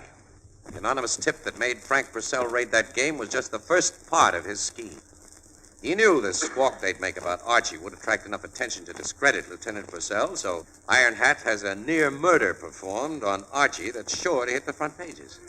And he makes sure it'll stay on the front pages by framing Watts and Kelton as the near murderers. Yeah, he's sure going to make it look bad for an honest guy like Lieutenant Purcell. What can you do about it? As things stand now, nothing. I'm not so sure of that, Logan. Archie's pockets were empty when he was found. Yeah. Well, I happen to know he had a pair of tickets for the big fight tomorrow night. It's 100 to 1 that they were on him when he was frisked. I'm wondering if the guys who took him won't use it. Hey, If we could pick those guys up and make them talk. Archie can tell us the location of those seats. Yeah, not for a couple of days. The docks have them filled with drugs, and the fight's tomorrow night. What? Oh, Now, wait a minute. Ethelbert said they were in the 3rd or 4th row center. There's over 20 sections in that arena, Miss Williams, and unless we know what... Wait a minute, wait. Mildred Sells knows. She was going to the fight with Archie. She won't tell. Well, she might tell me a lot of things, pal. She's worried about Archie, and she likes him. When I call on her, I have a hunch she may get confidential with a sympathetic friend.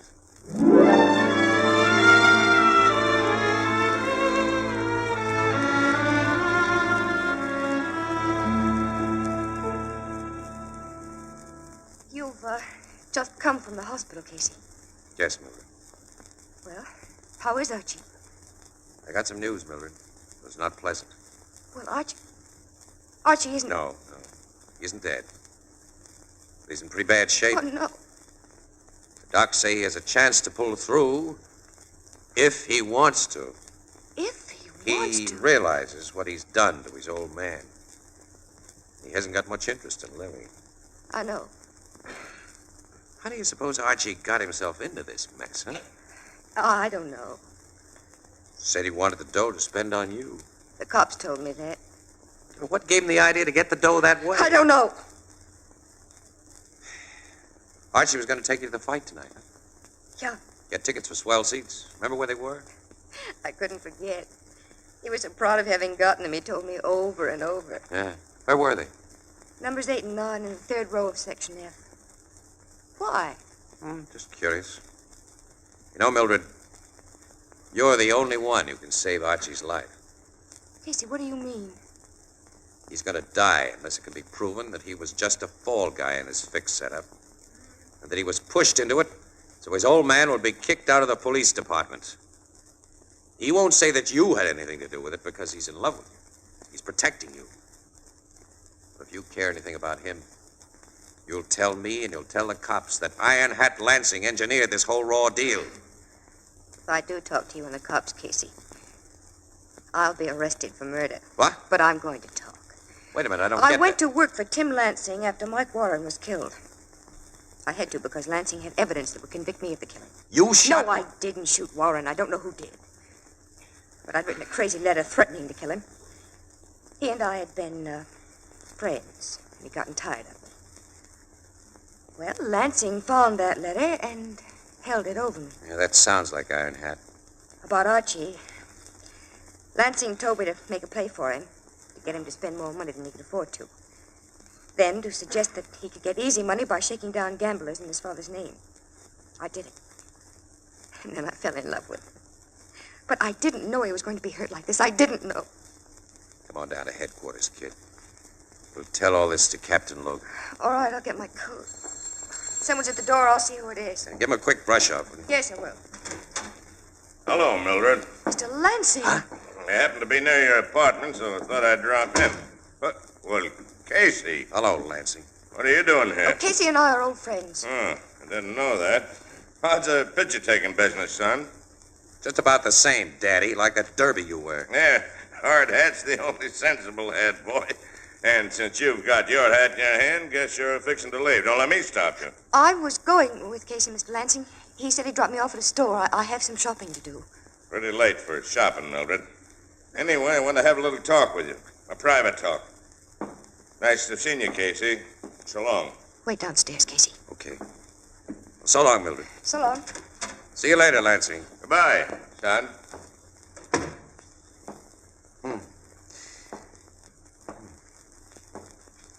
Don't ring for the elevator, pal. What? We'll take the stairs, you and me. That gun in your hand makes me agree to that. Yeah, I figured it would. What's this all about? Me and a friend are taking you for a little ride. A nice drive out to the seashore.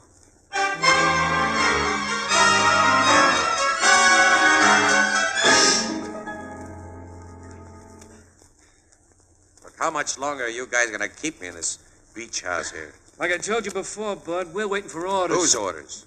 That's something we ain't saying. Yeah, I hope we get them orders pretty soon. I want to see that fight. What, fight? Yeah, me and my pal has ringside tickets to the big scrap tonight, Bud. Yeah. Ringside tickets, huh? Right down in front. Oh. Seats like that are hard to get. We didn't have no trouble. It was easy. Hey, car's driving up. Give a look out the window. Butch. He'll be bringing our orders. He's also bringing the cell dame. The Celtic. I see. Open the door for Butch. I'm doing it. Here's more company for you guys. Get in, sister. Casey! Hello, Mildred. I didn't know they had you, too.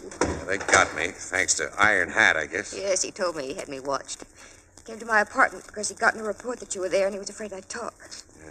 He had them grab me in case you had. Yeah. That's enough conversation for you two. Sit down, sister, and shut up. Hey, do we bump the two of them off, Butch? Yeah, but not yet. You guys will stand guard over until the boss comes out here after the fight tonight. He's going to the fight while we stay here? That's his orders. Look. Hey, we want to see that fight. This'll do as you're told. I'm heading back to town now. I'm going to the scrap myself. So long. Fault the lousy... It ain't fair, it ain't. Hey, why don't you gentlemen go to the fight? We'd be glad to stay here till you come back. Wise guy, ain't you, bud? Hey, got an idea at that.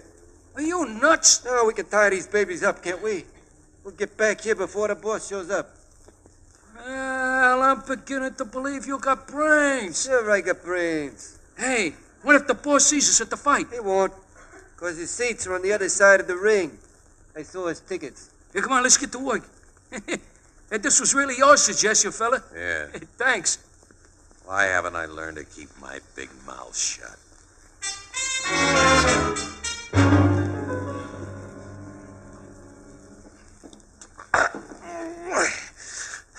I slipped the gag off my mouth, Mildred. Now listen, wait. I can see your hands. They weren't as careful with you as they were with me. I think you can get loose. Now go to work, kid. Go to work.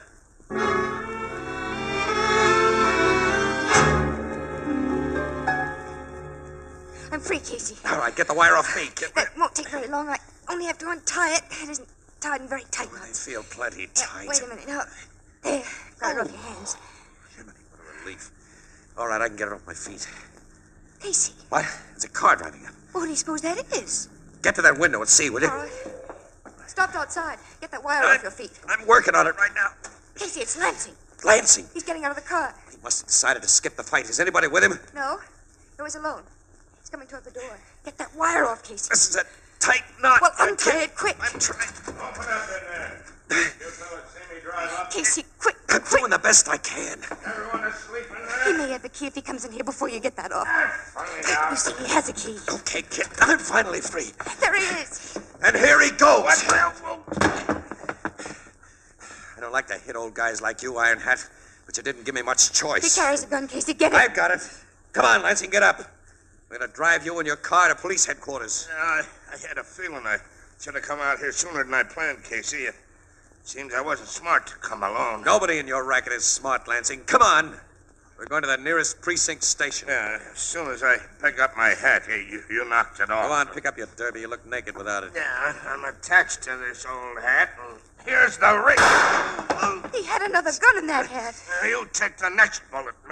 No, Lansing, you take it. I had your other gun, you know. Casey, you got him. You're bleeding.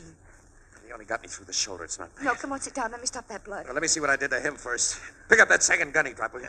Your name's as rotten as mine, Casey. I got it in the shoulder, too. That's swell. I don't like to kill even rats like you.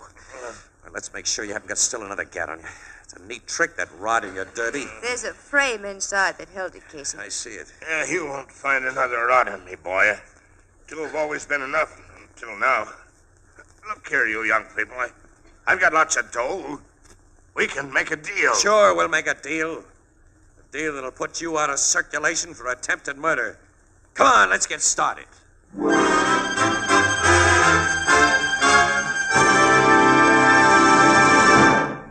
We'll join the crowd at the Blue Note in just a moment.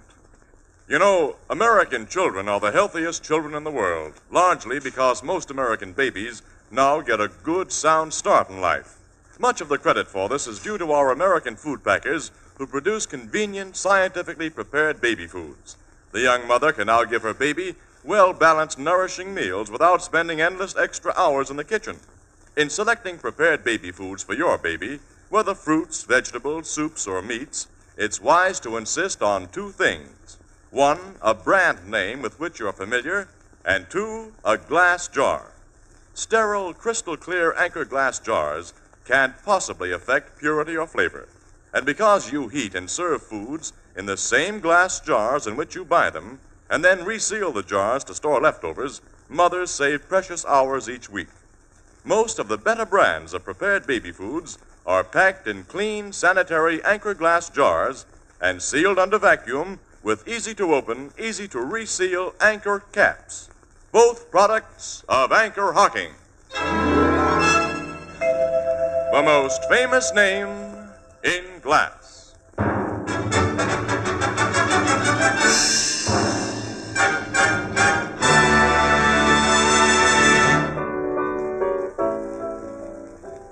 Mildred Sells ain't gonna be accused of the Mike Warren murder, huh? Nope, not a chance, Ethelbert. The very good reason that the bullet found in Warren's body years ago was fired from the automatic that Lansing wore in his iron hat. A ballistics comparison proved that beyond any doubt.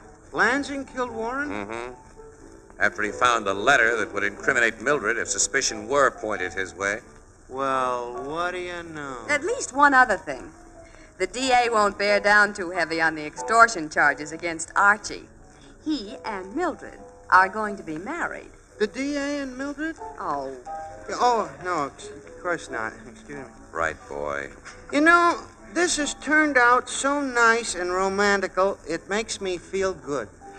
Almost like throwing a party on the house. Almost. With that big bandage on your shoulder, you couldn't lift the glass, Casey. Ain't it too bad? Yeah. Al, I got news for you. I got one good arm. And I've got two good ones to help both of us with. Why don't I learn to keep my big mouth shut?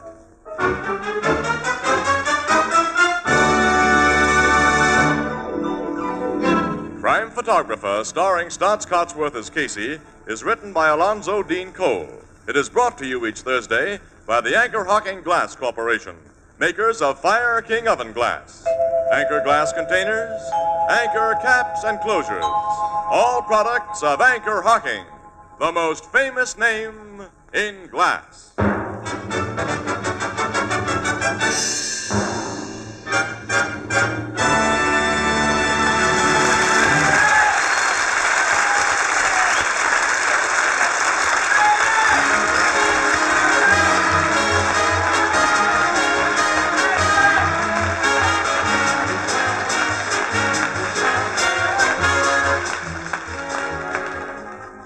Crime Photographer is directed by John Dietz and is based on the fictional character of Flash Gun Casey, created by George Harmon Cox. Original music is by Archie Blyer, and the program features Miss Jan Miner as Anne and John Gibson as Ethelbert. Herman Chittison is the Blue Note pianist. Once again, it is your privilege to aid in the increasing fight against suffering, disease, and disaster. Once again, your American Red Cross confidently appeals to American generosity to support its humane work. This year, then, give a little more, because the need is greater. This is Tony Marvin saying goodnight for the Anchor Hocking Glass Corporation of Lancaster, Ohio, with offices in all principal cities of the United States and Canada. This is CBS, the Columbia Broadcasting System.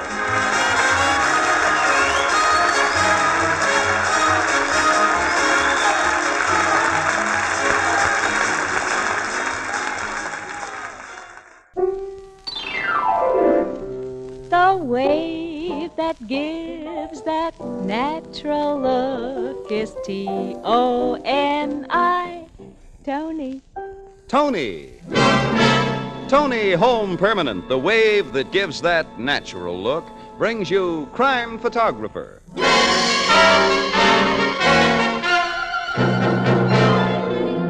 Good evening, everyone. This is Bill Cullen greeting you for Tony Home Permanent and inviting you to listen to another adventure of Casey, Crime Photographer, ace cameraman who covers the crime news of a great city. Written by Alonzo Dean Cole, our adventure for tonight, The Wolverine.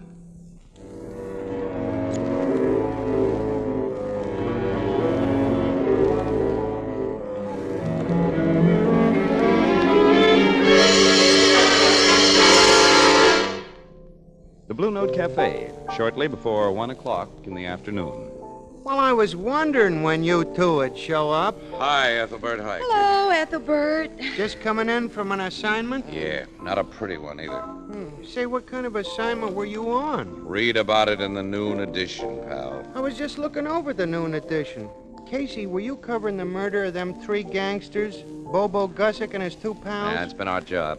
The paper said the cops learned their bodies could be found in that beach house through an anonymous phone call. That's right. You read my story, all right. What wasn't in your story, Miss Williams? The real lowdown, Well, strictly off the record, Ethelbert. Yeah? Joe Schuster's being very severely questioned about the triple murder. I've heard a rumor that Schuster was gunning for Bobo Gussick. How about clues at the scene of the crime? No leads were found except, well, it was a funny little thing. Most peculiar. What? Well, a crude drawing was found clutched in Bobo Gussick's hand. An amateurish pen and ink sketch of, well, it looked like a cross between a weasel and a bear. Oh, there ain't no such animal. I never heard of such a combination, Well, anyway. if the sketch is a lead, it's a very obscure one. Yeah. Oh, excuse me. Blue Note Cafe, Ethelbert speaking. Well, let's go to a table and get some food under our belts, Annie, shall we? Come on. Just a minute. Don't go away, Casey. It's for you. Who is it? Your city desk, Mr. Burke. Oh, wouldn't you know, nuts. Let's see what he wants. Hello, Burke. Well, listen, we were just going to have something to eat. Can't we even... Huh? Huh. Yeah. Well, okay, we'll be right over. What is it, Casey? Annie, Burke's just received a screwball letter to the editor that might turn into hot copy. The guy who wrote it says that he killed Bobo and his 2 pals, and he promises to knock off another couple of gangsters today.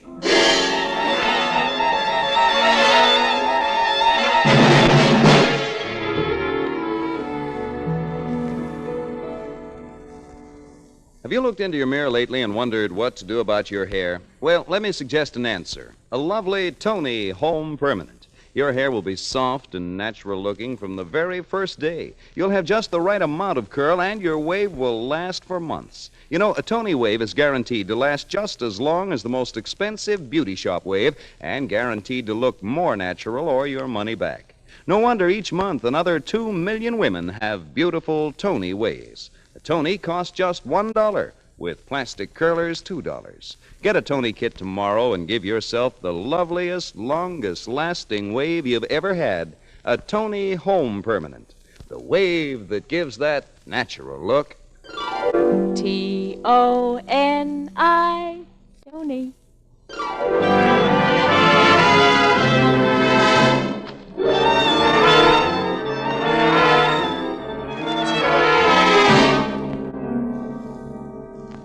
Listen to this letter, Casey. You too, Williams. Yeah, we're listening, Yeah, Burke. go ahead, read it. City Editor, Morning Express, blah, blah, blah, blah.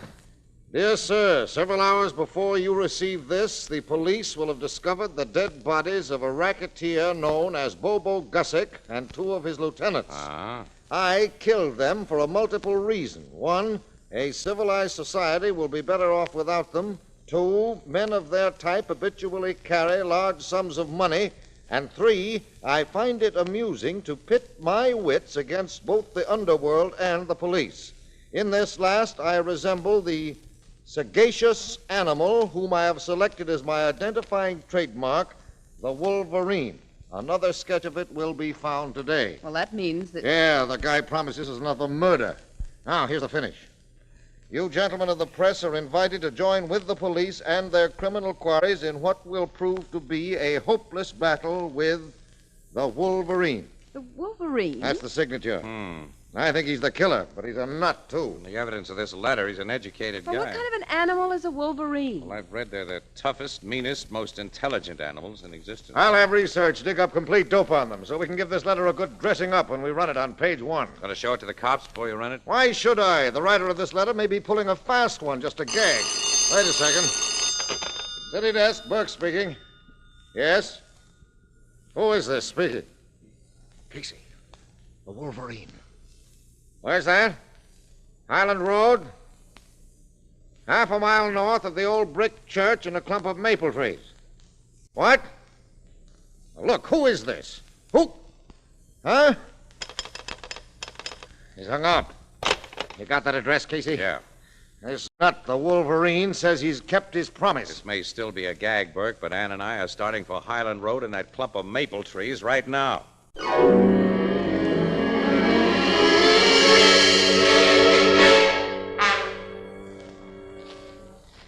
Find anything yet, Annie? Not a thing. The shade of those big maples is so dense, Casey. It's almost like night in here. Holy... You found something? Plenty. Come here. Practically stumbled over this guy's body. Body? Look at the holes in his chest. Apparently the Wolverine isn't just a gag. Casey, look. What? Over there. That foot. I see it. It's another dead guy. He was mostly hidden behind that tree trunk. Uh-huh. Annie, we knew this guy. I can't look at his face. It's Ed Mason. The numbers operator? Yeah, a racketeer like Bobo. The other stiff used to be his chief muscle man, Herb Frankel. Well, come on, Annie. I'll get my camera from the car and shoot pictures of this while you find a phone, call Burke and the cops. Casey? What? Something's moving over there. Coming this way. Yes, I hear it. I can see now. It's a man. Yeah. Maybe he's the Wolverine. He's not gunning for newspaper stiffs. Who's that there? Hello, Casey. I thought I recognized your car parked out there. Foster. Afternoon, Miss Williams. Oh, it's only you, Foster.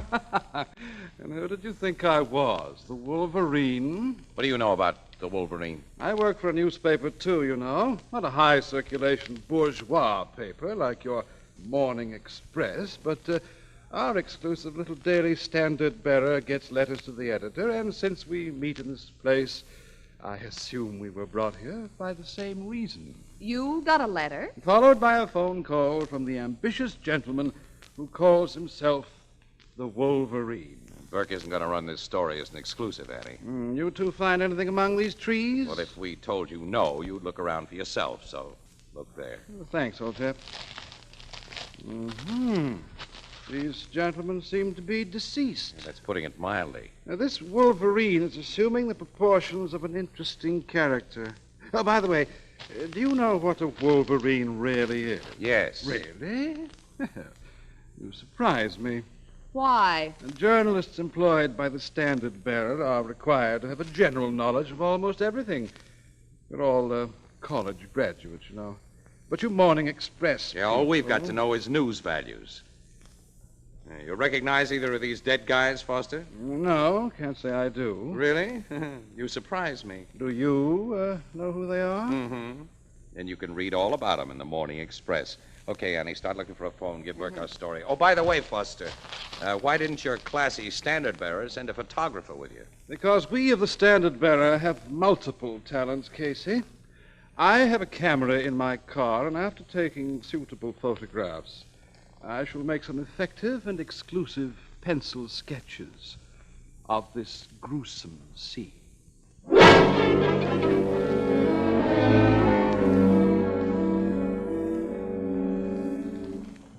These bodies are exactly as Ann and I found them, Logan. I didn't let Foster disturb anything. I made no attempt to disturb evidence, Captain. I didn't say you made an attempt. Your implication was clear enough. David! There's a piece of paper clutched in the hand of this dead guy. Look, it's the same bum sketch of a cockeyed-looking animal we found on Bobo Gussock. I wouldn't say it's a bum sketch, Captain. It's the most effective, impressionistic drawing of a Wolverine. Impressionistic, eh? Oh, yes, Foster knows. Among his other talents, he can draw pictures. Do you recognize these dead men, Captain? Yeah, Logan, this one's Ed Mason. The stiff over there was his bodyguard, Herb Franco. Oh, nuts. What's the matter, Casey? Nothing at all. Nothing at all. Now I shall return to my paper with a full story.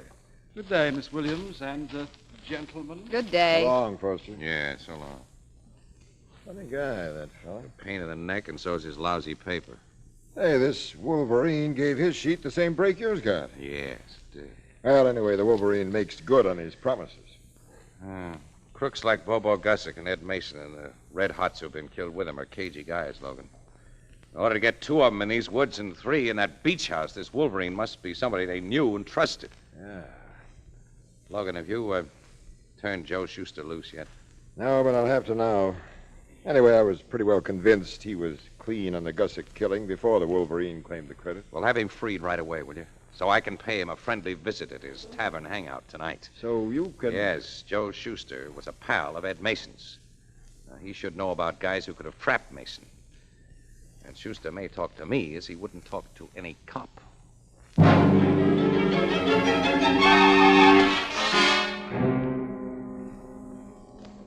Yeah, Joe Schuster's back in his private office, Casey, and he ain't in very good humor on account of the cops trying to hand him a bum rap for that Gussick bump-off. I don't know whether he'll see you or Well, not. tell him I'm not here on newspaper business, Leo. Say I want to give him a straight talk on the Gussick bump-off, Ed Mason's bump-off, and the Wolverine. Hey, you got any inside dope on that mug who calls herself the Wolverine? My paper carried a story about it. You know? Yeah. Just your paper and a standard bearer. The guy Foster from the standard bearer was here a while ago to see Joe. What? Yes? Yeah, Joe talked to him because Foster'd been a pal of Ed Mason's before he got bumped off. Foster was a pal of Mason's? Well, not a pal exactly, but he and Mason knew each other pretty well. But did Foster know Herb Frankel, too? Sure. Hey, Manny. Yeah? Come here and keep Casey company while I go and see the boss, huh? Yeah, okay, Leo. I'll give Joe your message, Casey. Yeah, thanks, Leo. Yeah, I'm drinking a Tom Collins, Casey. Will I have the barkeep fix you one? Oh, no, thanks, Manny. No. Leo says Joe Schuster isn't in very good humor today. Well, can you blame him? You know, them cops wasn't very nice to Joe. Yeah, Schuster's had a tough break. Yeah, but he'll stop burning after he gets a few laughs from Doc Avon. Doc Avon? Who's he? Yeah, the little Doc's with him now. He's one of them comical guys who don't mean to be funny. You ever meet him? No, I never met him. Well, you got it. He's a college professor. He's a college professor? Yeah, he teaches that psychological stuff. He's making a study of us guys in the rackets. And we're making a study of him. Yeah. Manny, I understand Foster, the standard bearer, knew Ed Mason and Herb Frankel pretty well. Yeah, that Foster's another one of them snooty, educated guys who's good for laughs. Hey, Leo's coming back. Boss will see you in a minute, Casey. Yes, well, Leo, thanks. Yeah, he's just about... Hey, Casey. Here's Schuster. He's come out himself to tell you the whole deal. Stick around. I gotta make a phone call. It'll only take a minute. Okay, I'll wait. You go out and talk to the guy's Doc. I see you later. Well, I'd like to ask you one more question, Mr. Schuster. If you step back in here. Okay, but make it snappy. Oh, I shall. Yeah, the boss is a sap for that Doc Avon. Yeah, why not, Leo? You know that little Doc is good for a million laughs. Not to me. I don't go for them there highbrows. Thank you very much, Mr. Schuster. Your answer's been most helpful. Now, I shan't trouble you any more. So the boss gave you the right answer, huh, Doc? Yes, Manny. He helps me immensely in my studies. Yeah, shake hands with Casey here. Casey, this is our pal, Doc Avon. Howdy, Doc. A pleasure, Mr. Casey. You are an associate of these gentlemen? Well, in a way, I'm a press photographer. Dear, how interesting. Hey, this guy a scream, Casey? I beg your pardon. No offense, Doc. Hey, how about joining me in a nice cold Tom Collins? Manny, I have told you many times that my stomach cannot tolerate the lemon juice that is a composite part of your favorite drink.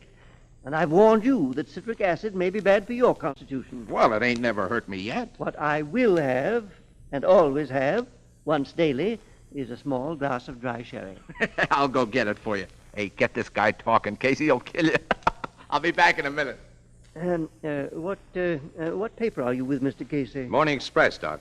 Oh, it carried the story about that Wolverine today. Yeah, in the final edition. It's a distressing affair. I was acquainted with the men he killed. You were? Yeah, Doc's got himself in solid with all the guys, Casey. It's kind of you to say that, Leo. I'm conducting certain psychological studies among people in, various walks of life, Mr. Casey. Yes, so I've been told. The boss should have finished that phone call by now. I'll go see what's keeping. Yeah, I wish you would, Leo. Well, have you succeeded in finding out what makes these gang guys tick, Doc? Well, I've arrived at some interesting conclusions, Manny, Mr. Casey. What? Come quick! Leo, what is Look, in Joe's office. Hey, the boss! Got a knife in his throat. He was lying like that when I opened up this door. Mr. Casey, there's paper on the floor beside Mr. Schuster's body. Let me see that paper, Doc. Here, it's a pen and ink sketch of a Wolverine.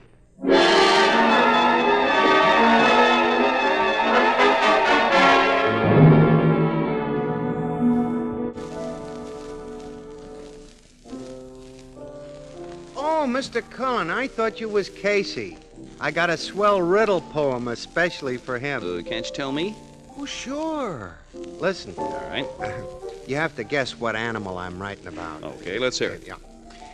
I ain't a weasel and I ain't a bear, but I mean murder, so beware. That's good. And if you read the Morning Express, what I am, you should guess. Oh, well, that's a wolverine. Picture one was found in a dead man's hand. I read all about it in the noon edition. Gee, you got it fast. Oh, you sure are smart, Mr. Oh, Cullen. you're the one who's smart, Ethelbert. How about doing a riddle poem especially for me, all right? Well, let me think. All right. I got it. Go ahead. Everyone thinks she has a natural curl, but the actual fact is she's A Tony girl? Yes, people simply can't tell which is the girl with the natural curl and which is the girl with the Tony. That's because gentle Tony waves actually look and feel like naturally curly hair. Over and over again, Tony users write of the same experience. People ask if their hair is naturally curly. Even on the very first day, there's no frizziness, no harsh effect. Tony waves look natural from the first moment, and they're so shiny, soft, and silky, they're so easy to set and style. You'll enjoy doing your hair when you see how beautifully it behaves with a Tony, and you'll be pleased with yourself when you look in your mirror, for you get such lovely results, sure results. Remember, Tony is the only permanent that gives you this twin guarantee. Your Tony wave is guaranteed to last just as long as the most expensive wave you've ever had, and your Tony is guaranteed to look more natural or your money back. No wonder more than 2 million women each month choose Tony Home Permanent. More than 2 million? Mm-hmm. That's a lot of women. Yes, each month another 2 million women have lovely, long-lasting Tony waves. How about you?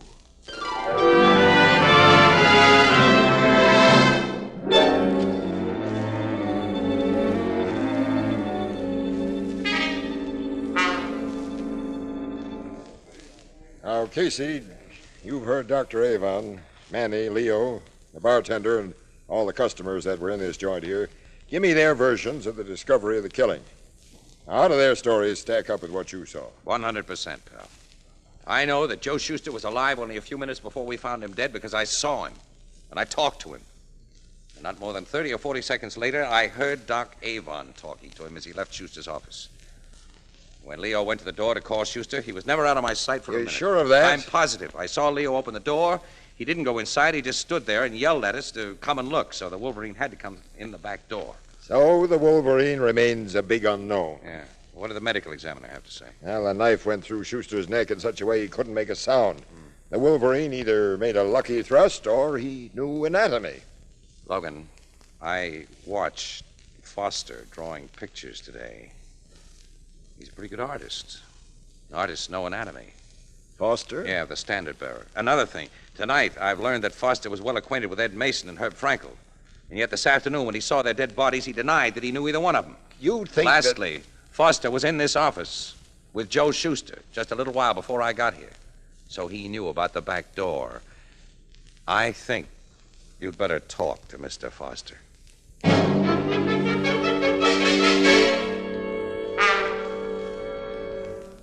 My dear Casey, I pretended that I didn't recognize the bodies of Mason and Frankel this afternoon simply to, pull your leg. It amused me to play on your conceited belief that you possessed knowledge I didn't have. Oh, yeah? You know, Foster, the Wolverine's letter reads a great deal like you talk. Which only means that he, like myself, is a man of culture. You admit it. Are you so naive to believe I am the Wolverine, Captain Logan? I may answer that after you account for your movements after you left Schuster tonight. I'll not only do that, I'll prove an alibi for the time of the Bobo Gussick murders and of the Mason killings, my dear Captain.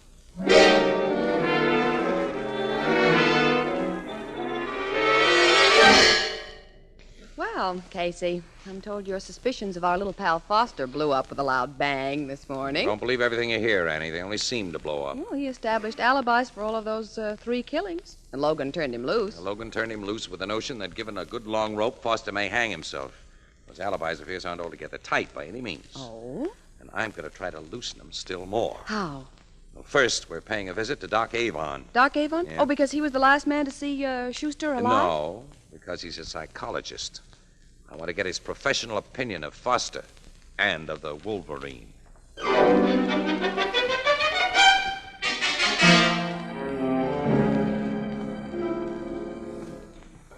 I'm really not sufficiently acquainted with Mr. Foster to venture an opinion of his character. I've talked to the gentleman only a few times, Mr. Casey. Yeah, but you're a trained observer, Doc. I mean, even in those few times, he must have left an impression on you. Well, yes. I'd say the young man is egocentric, perhaps with more than a touch of megalomania. You mean, Dr. Avon means that Foster likes himself, Casey. That he's obsessed with his own importance. Oh, thanks, Annie. Oh, well, that's the way we've had him pegged. From what we know of the Wolverine, wouldn't you say that he was the same kind of a guy, Doc? Oh, dear, no. Huh? Oh, I think his letter is quite expressive of his personality. He wants money, he has a contempt for common criminals, and he's a man of brains who, probably bored by a drab life, has decided to play a dangerous and exciting game. I wrote that brief analysis in my diary last night. I habitually make notes of my thoughts, and of course the Wolverine was very much on my mind. Oh, naturally, since you just come from a police inquiry over his latest victim. Well, I'm to deliver a lecture this morning, so you won't think me rude if I beg no, to of be... course not. No, we'll be on our way. Oh, no, you don't have to rush. I always have a glass of milk before I go to the classroom. Won't you join me? No, thanks. Oh, a glass of milk sounds kind of good to me. Fine. I'll get it from the refrigerator. As you see, when I move this screen, I have a little kitchenette in this one-room apartment. Yeah. Doc, I heard you say last night... Yes? You knew Gussick and Mason as well as you knew Schuster, hmm? Well, I've become acquainted with many of the criminal fraternity in the course of my studies. I find them most curious people. Here's your milk, Mr. Casey. Thanks, much obliged. Sure you won't join us, Miss Williams? No, thanks. The Wolverine must have lifted quite a roll from Schuster's pocket last night, huh? The police informed me that a search had revealed that his wallet was missing. Yeah. Well, thanks. We'll be running along now. Thanks for the milk and everything. Oh, you're quite welcome. What time will you be back here after your lecture, just in case we want to get in touch with you? In about 2 hours. Well, we may see you then. Yeah, so long. Oh, goodbye, Dr. Avon. Goodbye. Annie, hurry. Down these stairs. I want to buy an electric iron. An electric The iron? nearest hardware store. Then when the professor's gone, we're bringing it back here. What? I got a hunch Doc Avon is the Wolverine. Casey, by your own testimony, Schuster was alive when Dr. Avon left his office. I'm revising my testimony, Annie. I merely heard Avon talking and concluded he was speaking to a live guy. It takes only a few seconds to drive a knife into a guy's throat and grab his wallet. But because it was done so quickly and so cleverly, even I was giving Avon an alibi until I saw those lemons in his kitchenette. Lemons? Yes, last night. He said he was allergic to lemons. Now, Casey, have you gone crazy? Lemons, electric irons. Avon habitually makes notes of all his thoughts, Annie. I think you'll see the connection when we get back to his room.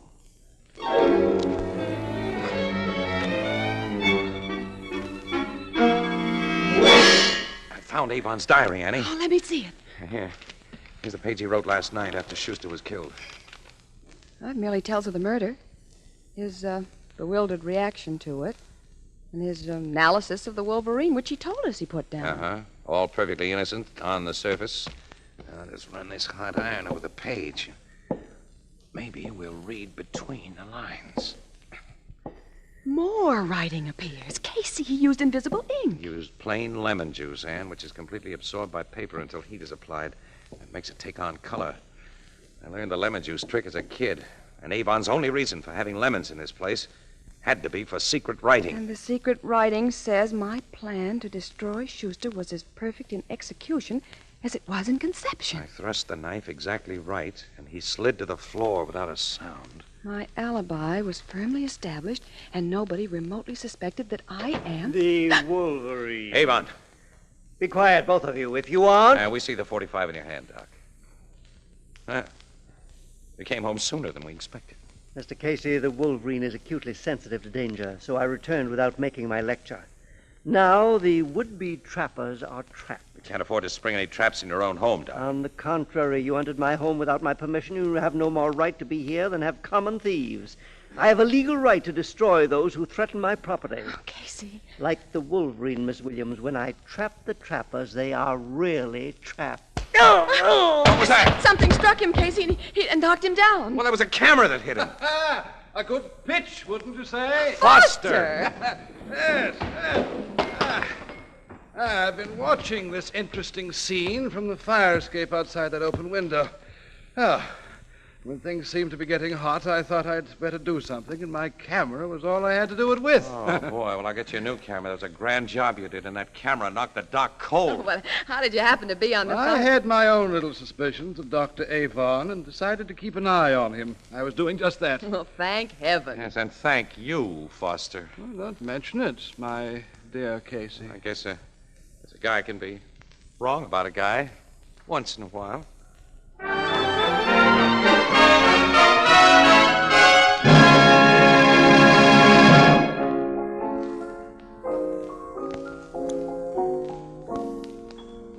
For soft water shampooing, use Tony Cream Shampoo.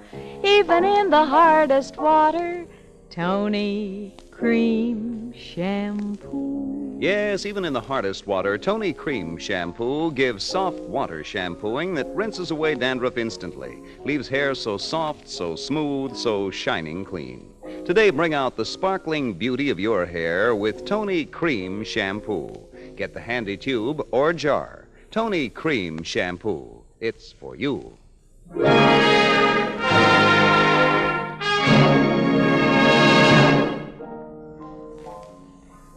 That Doc Avon had written all about his killings in that diary, huh, Casey? Yes, Ethelbert, in lemon juice. And now his habit of writing down his thoughts will put an end to his thoughts. In the chair. Just the same, you didn't do so good on this one, Casey. Until almost the very last, your big suspect was a guy who finally saved your lives. Yeah, I was sure all wrong about Foster, wasn't I? You know, that fella has the makings of a first-class newspaper man. Like you? Well, Casey won't go that far. Oh, only because great newspaper men are never snooty, my dear Miss Williams. Huh? Come on, Annie, should we be off? Well, see you in the comics, Casey. Yeah. Oh, hey, that reminds me. Oh, yeah. I want to tell our friends that the first issue of the Crime Photographer comic book is now on all the newsstands.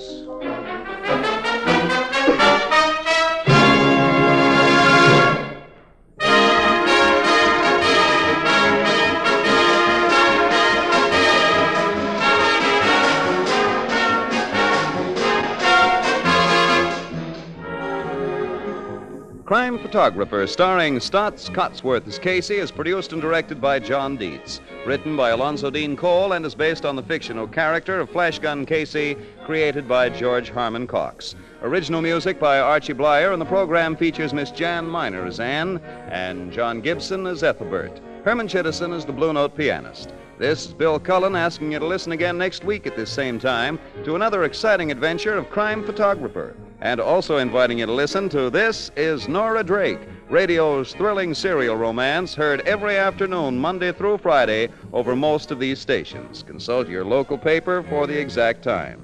Both of these programs brought to you each week by Tony Home Permanent, the wave that gives that natural look, and the new Tony Cream Shampoo for soft water shampooing, even in the hardest water. Next Saturday, be sure to tune in the Gillette broadcast of the annual running of the Kentucky Derby from 6:15 to 6:45 Eastern Daylight Time over most of these stations.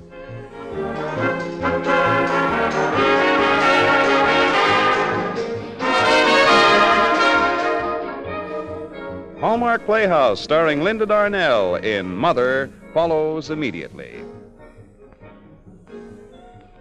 This is CBS, the Columbia Broadcasting System.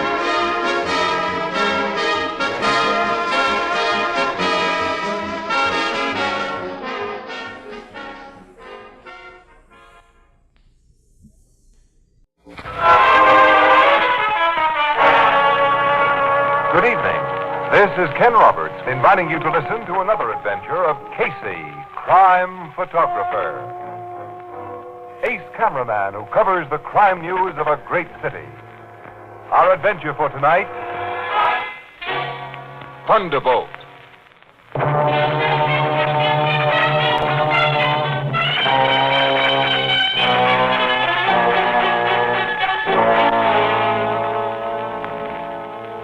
Night, a night of storm. A public garage in a neighborhood of deluxe apartment houses and stately city mansions. An expensive car is driven in as an alert attendant.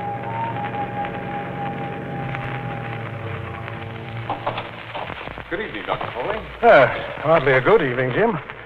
By the way, this thing will need a wash and polish before you put it away. I can see that, sir. It's pretty bad weather out. It's filthy. I'll get a man to run you home, Doctor. Don't bother. I'm dressed for rain and need exercise, so I'll walk as usual. Whatever you say, sir. No. Good night, Jim. Night, Dr. Foley.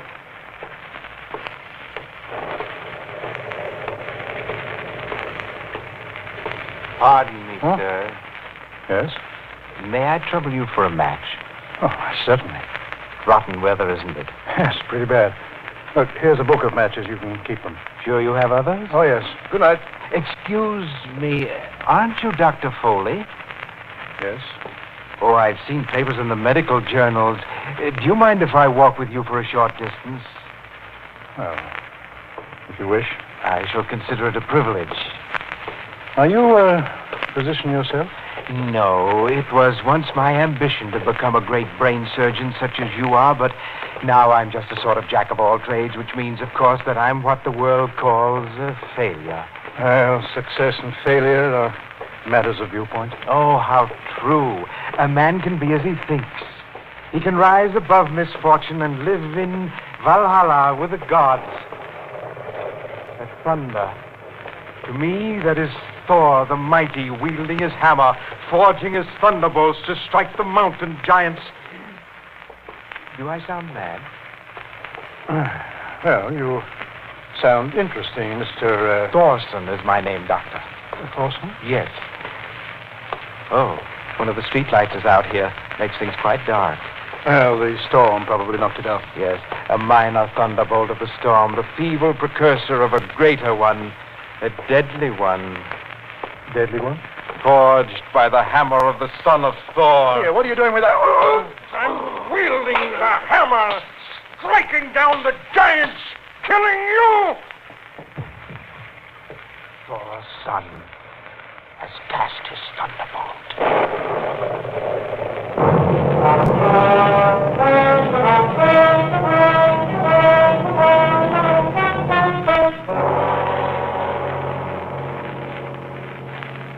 The murdered man is Dr. Bernard Foley, Captain Logan? Yeah, the big brain surgeon, Miss Williams. Casey, will this killing make headlines? I'll say. The kind of headlines that'll be followed by editorial blasts against us cops. That means you haven't got any leads, pal. All we've been able to learn so far is that Dr. Foley left his car in the Ardmore garage.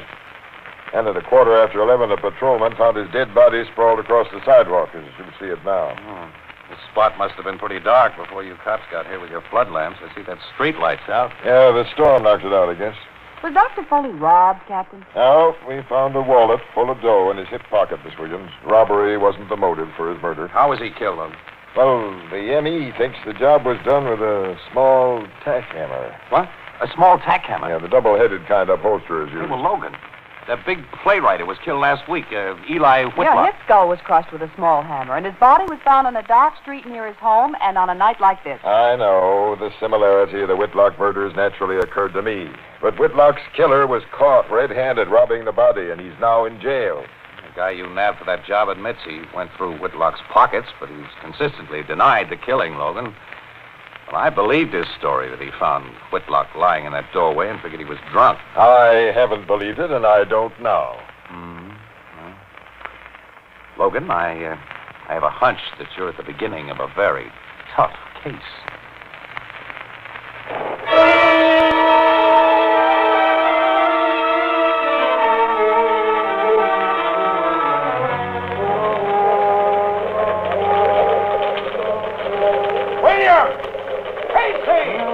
Death is calling us. Could I mistake our master's voice, Annie? Casey! Williams! We're on our way, Here we are, fella. Here All right, take over the desk till I come back. Now, you two come with me into the private office. Okay. Hey, why into the private office first? We'll soon find out. Close that door so we can have some quiet. All right. Now, you two covered the Foley murder last night Yeah? and the Whitlock killing last week. You know we did. Casey, from the first, you believed the cops pulled in the wrong guy for Eli Whitlock's bump-off. Yeah, and he was behind bars last night when Dr. Foley was killed. I so- think you had the right idea. Sit down. Now, I'm going to read you a special delivery letter that just came in. Listen to this. Dear sir, last week the much overrated playwright Eli Whitlock met death. Last night, the unduly acclaimed surgeon, Dr. Bernard Foley, met death in the same identical manner. I destroyed both of these frauds. Casey. Go on, Bert. Go ahead. And my thunderbolt shall soon destroy others. Thunderbolt? Shut up and get all of this. All right. The writer goes on. I concern myself only with the giants. Giants? Yes. But I shall slay other giants. On the next night of storm, another alleged giant shall die. Another? This time, a colossus of commerce shall meet his doom. A dealer in money, a seller of false security. Try to prevent his death, you will be powerless. That's all. No signature, of course. Hey, let me see that copy. Here, Letter. hold it at the corner. All right. Hand printed in block letters. You think it's on the level, Casey? Your guess is as good as mine, kid. The writer's obviously a screwball. Well, if but... the letter isn't a gag, the screwball must believe he's Thor. Who? The ancient god of the Norsemen. Thor. The thunderbolt. Don't you know anything about the classics, Casey? Thor, strongest of gods, a magic hammer. I know. Have you gotten in touch with the cops about this letter, Bert? If they get in touch with this paper when they get something hot, they can read about it in our next edition. Yeah, they'd be plenty sore if you hold out and something happens. And the letter says another big man will die. Sure. A dealer in money, a seller of false security. What does that tell you? The best protection for whoever it means is to read a copy of this letter in tomorrow's Express. Yeah, that's true. And, of course, the threat may be strictly phony. And anyway, the threat's made for the next night at storm. Sure, and the weather report for tonight and tomorrow is clear and mild. Bert. What? Look out the window. Huh? Rain. I hope, Bert, that this letter is as phony as your weather forecast.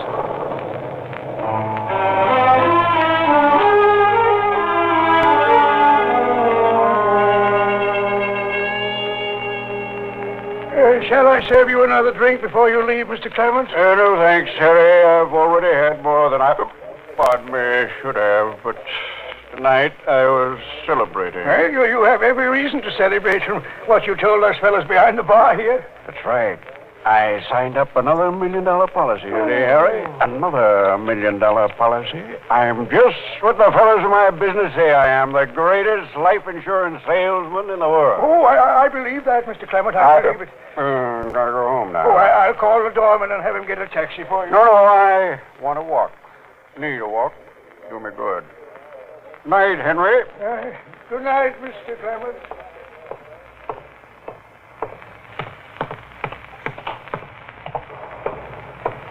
Leaving, Mr. Clement? Yes, George. Thanks for opening the door for me.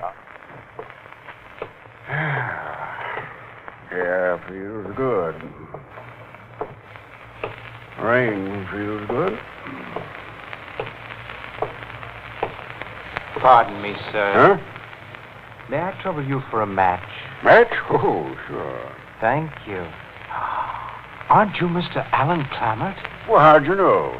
You were pointed out to me at the Underwriters' Convention several months ago as the greatest life insurance salesman in the business. That's so. Do you mind if I walk along with you? Oh, come along. Glad to have your company, Mr. Thank you. And my name is Thorson.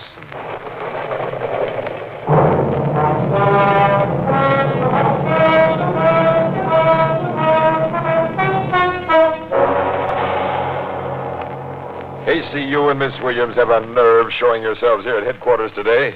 If you read the newspapers, you must know a guy named Clammert was hammered to death last night. Yeah, we've heard about it, Lord. And I've heard that you two knew about the letter threatening his life. Captain. You and your smart city editor wouldn't tell us cops about it. Oh, no, we had to see it in print. Too late. Now, listen, pal. Don't pal me. Get out of this office I and said don't listen. come... Now, what would you have done if you had seen that letter? Would it have told you that a life insurance salesman was the intended victim and a particular life insurance salesman named Clammert? And wouldn't you have been inclined, as we were, to dismiss that entire fantastic letter as a gag? Now, be reasonable, Captain Logan. Oh, I suppose you're right. Well, now all of us know the letter wasn't just a gag. Yeah. Burke's turned the original letter over to you. Are there any fingerprints on it? Only yours and Mr. Burke's. Yeah, we expected that. Was the same weapon used this time? Tack hammer, the doc thinks. You know, Logan, there's a very obvious pattern of murder. In its method, sure. Rainy nights, deserted streets, victims who habitually walk to their homes. All this crazy hammer swinger had to do was bust a street light on their route and wait for him in the dark. Yeah, our street light was out last night. Yeah, we figured it was much more than a coincidence this time, so we investigated and found a BB shot inside the broken globe. Air gun, huh? Or a slingshot. This killer isn't so crazy. He plans well in advance. But he is crazy. He clearly establishes his insanity by the absence of normal motive for his murders. Envy, Logan. Envy? Mm-hmm. Pushed to abnormal lengths by failure. You mean because the killer's a failure, he wants to destroy men who are successful? Well, to me, that seems to be his mania. Well, you may be right in your theory, but it'd take my guys forever to check up on all the failures in town. Well, I'm not a cop. This Thunderbolt screwball is your headache, Logan. And you newspaper mugs will be handing me anything but aspirin. You make me out a dope because we pinched the wrong guy for the Whitlock job, and the public will never be told your city editor held out that letter on me. We cops didn't even have a chance. Don't start that again now. Why Logan. shouldn't I? When I think of it, I start to boil and it... Come in. Hello, Captain. Glad to find you and Williams here, Casey. Well, if it isn't Mr. Burke, city editor. Yeah, Burke, you're an unpopular guy around here, you know. Get out, boss, while the going's good. I don't want him to get out. I want your city editor to stay until I've told him exactly what I think of him. Wait, Captain, hold everything. Come down here to make amends. With another Thunderbolt letter. Thunderbolt letter? Thunderbolt. Came special delivery like the first. Give it to me. Yeah. What's it say? Ryder brags about keeping his promise last night and promises another murder when it rains again. Another? This time he's more explicit about his next victim. I think he means to kill a press photographer. What? Yes. A press photographer? You, Casey. Burke, you're kidding. Read that letter and see for yourself. He isn't kidding, Miss Williams. Oh. Casey, this is just my headache. The second letter from that Thunderbolt nut says he's going to kill a press photographer, Miss Williams? It promises to kill Casey, Ethelbert. Huh? It doesn't promise anything of the kind. Only you, Logan, and Burke claim to see the inference in it. All right, well, let's try it out on Ethelbert. I want to see. Show him that photostatic copy of the letter, but don't you try to rib me now, pal. Here, Ethelbert, read this. Lincoln Photostat Company Incorporated. No, Ethelbert, down here. Oh. The next to fall by my thunderbolt shall be a very little giant. Little giant. Shut up, Casey. Let him read. He can't. He practices press photography, a minor art. A minor art, get that. He dabbles in a field other than his own, crime detection, in which they credit him with brilliance when the fool is merely lucky. Yeah, now that's something. The thunderbolt is forged and ready and will strike on the next night of storm. Now, I ask you, Ethelbert, as a pal, can you find anything in that bunch of dribble that could possibly apply to me? Casey, now I'm worried about you. What? The guy practically draws your picture and writes your name under it. He means you.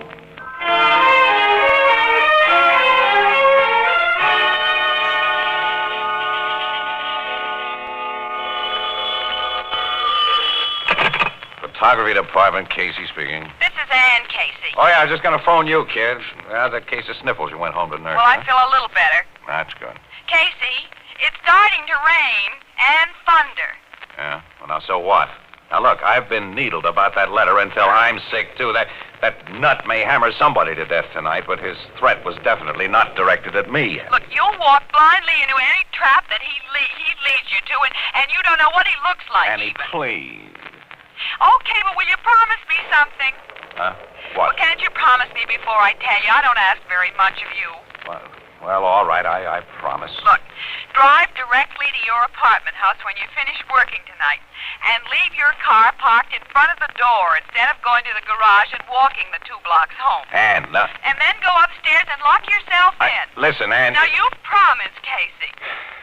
Yeah, I've promised. I'll phone you at 11:50. Now, be sure you're there.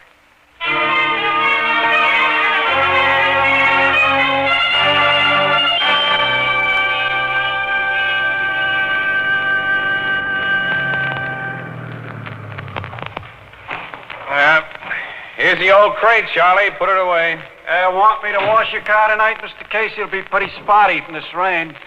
Who do you garage guys think I am, a millionaire? I bought a car wash from you a month ago. Hey, you're a hard man to make money out of, Mr. Casey. Go ahead, Charlie. Clean her up. Okay. Oh, wait a minute. On second thought, look, do that cleanup job tomorrow night, will you? And if Miss Williams ever asks you if I left the car here tonight, you tell her no, huh? I ain't seen nothing of your car tonight, sir. Right. Thank you, pal.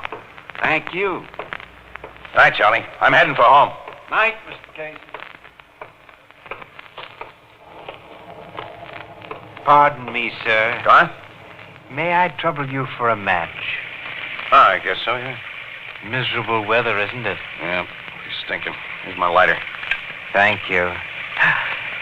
Say, aren't you Mr. Casey, the famous crime photographer? Well, I don't know about the famous part, but I'm Casey. I thought so. You've been pointed out to me at police headquarters.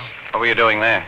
Well, nothing in the business way. I was paying a social call on a detective friend of mine, Sergeant McCloskey. Oh, you know him? I know McCloskey. Do you mind if I walk along with you? Why, no. I've long been one of your admirers, Mr. Casey. Huh? Little men like myself can't help but envy you giants. Giants? I borrowed the word from your paper's publication of those so-called thunderbolt letters. Interesting mystery, that. Yeah. What's your racket, Mr. Thorson is my name. Thorson? Thorson? I see. Streetlights out just ahead of us. Dark stretch there. It is dark. And listen to that thunder. An inspiring phenomenon, thunder. Yes, I've heard that like full moonlight, it does things to some people. Yes, to those whom the gods make mad.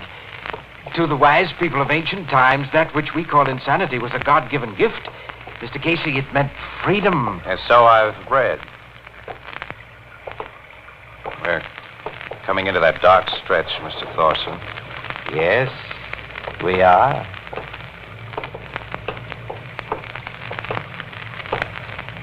Evening, Casey. What? It's me, Joe McCloskey. Oh, this is an unexpected meeting, Sergeant.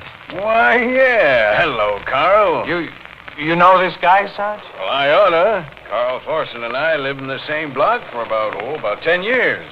Hey, what are you doing so far from home, neighbor? I've been visiting friends, Sergeant. I'm walking to the bus stop. You know, Thorson here's a great fan of yours, Casey. He's always asking me questions about you. You know Mr. Thorson well, Sergeant. Or so well that if he was anyone else, I'd be putting a pinch on him right now.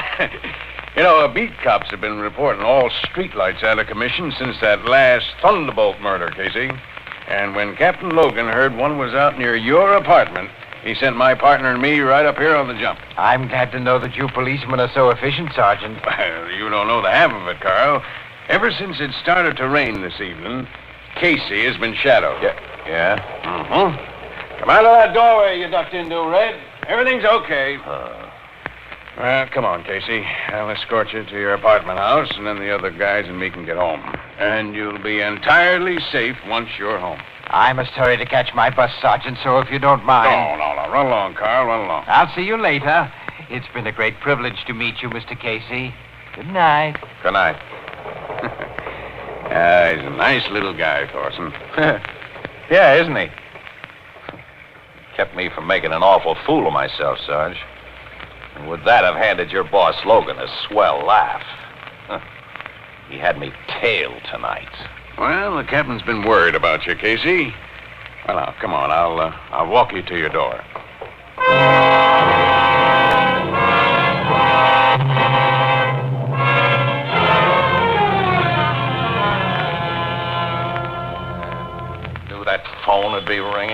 Till I unlock my door. Now, where's that light?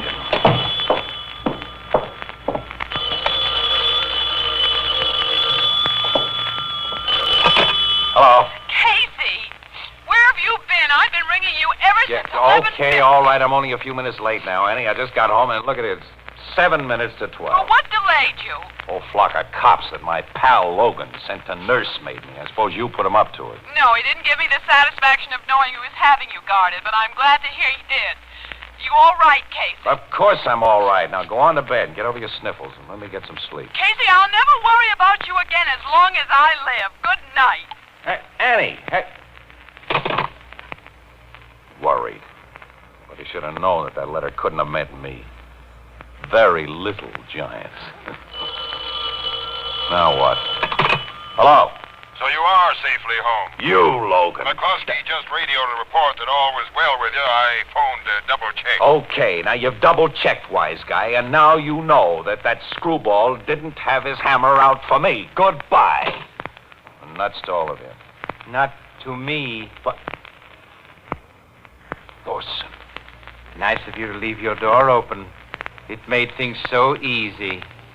I'll close it now. What are you... Be very still. As you see, now I'm armed with a revolver as well as my hammer. Yes, I see. Sergeant McCluskey and his fellow policemen made it impossible for me to stick to pattern, as he called it, but they went away. And I came back. Wasn't it fortunate that McCluskey is a neighbor of mine? He couldn't believe that the man he sees nearly every day is not the personage he thinks. You certainly threw me off the track. That doesn't matter. I shall keep my promise. Your promise? That you shall die tonight. Gods, unlike men, are bound by their promises. Yeah, I see. Well, of course, you know, you've got to finish me off by 12 o'clock. And I shall. Yeah, you've got almost 5 minutes, fella. Plenty of time. I'll watch the time. You're thinking, Mr. Casey, that when I approach you with my hammer, you'll seize it from me, and my gun also. But I shall throw the hammer as my father Thor throws it, with the speed of lightning and unerring aim. Yeah, but you didn't kill those other guys by throwing your hammer. You held it in your hand and you hit them many times. There was a reason for that. Yeah, but a guy can neither throw a hammer or fire a gun with any accuracy in the dark. You've smashed the lamp. Thorson, you've shot your last thunderbolt. Now, we'll turn on another light.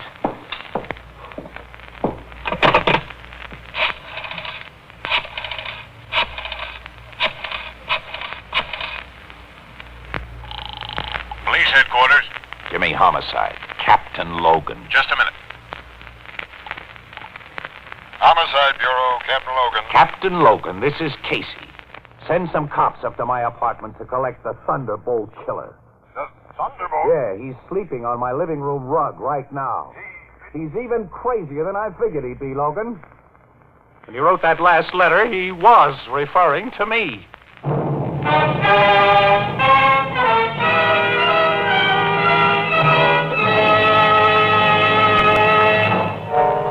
They took Thorson to the insane asylum, huh, Miss Williams? Yeah, he's safely tucked away in a padded cell. Ethelbert, what do you think of a man who's so eager to get his name into the obituary column that he disregards all warnings and even breaks a solemn promise exacted for his safety? No, I'd say that guy was a suicidal lunatic, Miss Williams. And I know just who you mean. Suicidal lunatic. That's pretty good. This is the United States Armed Forces Radio Service, the voice of information and education.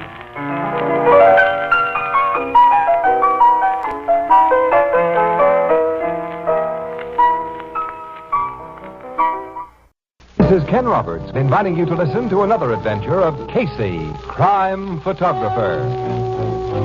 Ace cameraman who covers the crime news of a great city. Our adventure for tonight, Bad Little Babe.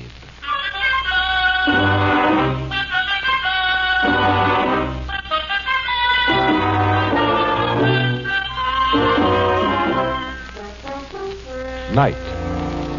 In his rather untidy bachelor apartment, Casey slumps comfortably in an ancient, overstuffed chair reading a popular mystery story. Oh, just when I'm about to find out who done it. Hello. Mr. Casey, Yeah? what time do you go to work tonight? Well, 12 o'clock. I'm on the lobster shift this week. Who is it? Then in about half an hour from now, you'll start walking toward the garage where you keep your car. Yeah. Don't do it. Don't? If you do, you'll be killed. Huh? Killed, I said. Men are watching your apartment house now, waiting for you to come out.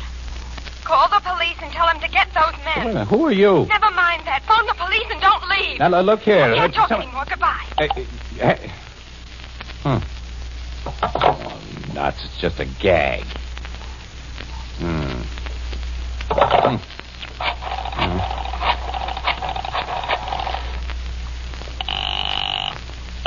Homicide Bureau, Captain Logan. This is Casey, pal. Oh? Say, look, I'm probably wasting your time, pal, but I just got a screwy phone call that might be on the level. Screwy phone call? Yeah, now, if this turns out to be somebody's idea of a practical joke, I know how you'll use the needle, Logan, but a gal just phoned me. I didn't recognize her voice, and she wouldn't give her name, but here's what she said.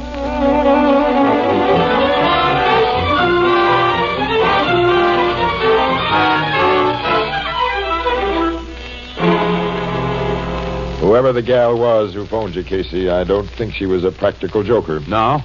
Now, before I sneaked up here to your apartment by the back way, Sergeant Brett and I spotted a car parked up your block with two guys in it who registered as Red Hunts, all right? Why should they be laying for me? You're always sticking your neck out, aren't you? If you'd stick to press photography. Nuts, Logan. I'm no different from any other newspaper guy on a crime beat, and I haven't been sticking my neck out lately. That remains to be seen. And we'll see when we land those bugs with the goods. Well, how are you going to do that little thing? Now, by the time you leave this joint, the street will be completely covered by cops. Now, you walk out of this building alone and start towards your garage. Sergeant Brett will instruct his men not to act until they see you definitely threatened. Definitely threatened? When and if the birds in that car or anybody on the street flash guns, the cops will close in. Yeah, I suppose they're there just a little too late on that close-in. Then I'll be the late Mr. Casey, I suppose. I'm hoping that won't happen, pal. Oh, you're hoping? Sure I am. Oh, put on your hat and coat, Casey. We mustn't keep your would-be killers waiting.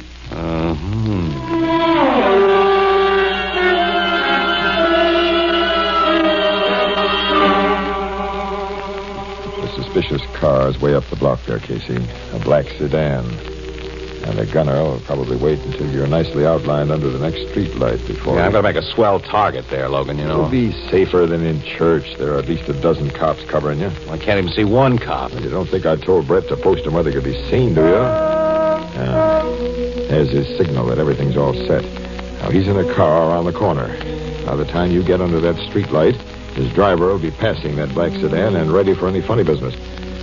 Okay, I'll step out of this doorway now and get going. All right. Here I go. Don't worry, pal. Oh, I'm not worried. No, not at all. Ah, well, the whole thing's probably a gag. Some dame with a moron sense of humor. There'll be a nice big clay pigeon under that streetlight, though. Well, this is it, I guess. Well, nothing happens. I knew this was just a gag. Don't do that! Hard into it, guys! Are you okay, Casey? Yeah, they seem to be all in one piece, Logan, but a couple of slugs whizzed by awful close. My guys have everything under control up there. Come on. Yeah, I want to see these mugs. Sergeant, what did you do to him? Well, we couldn't take chances, Captain. Both dead, huh? Well, you had no choice. Casey, take a look at these stiffs. Do you recognize them? No. Never saw either one of them before. That means they were hired to get you. But why? Come on down to headquarters, Casey, where we can look for the answer in comfort.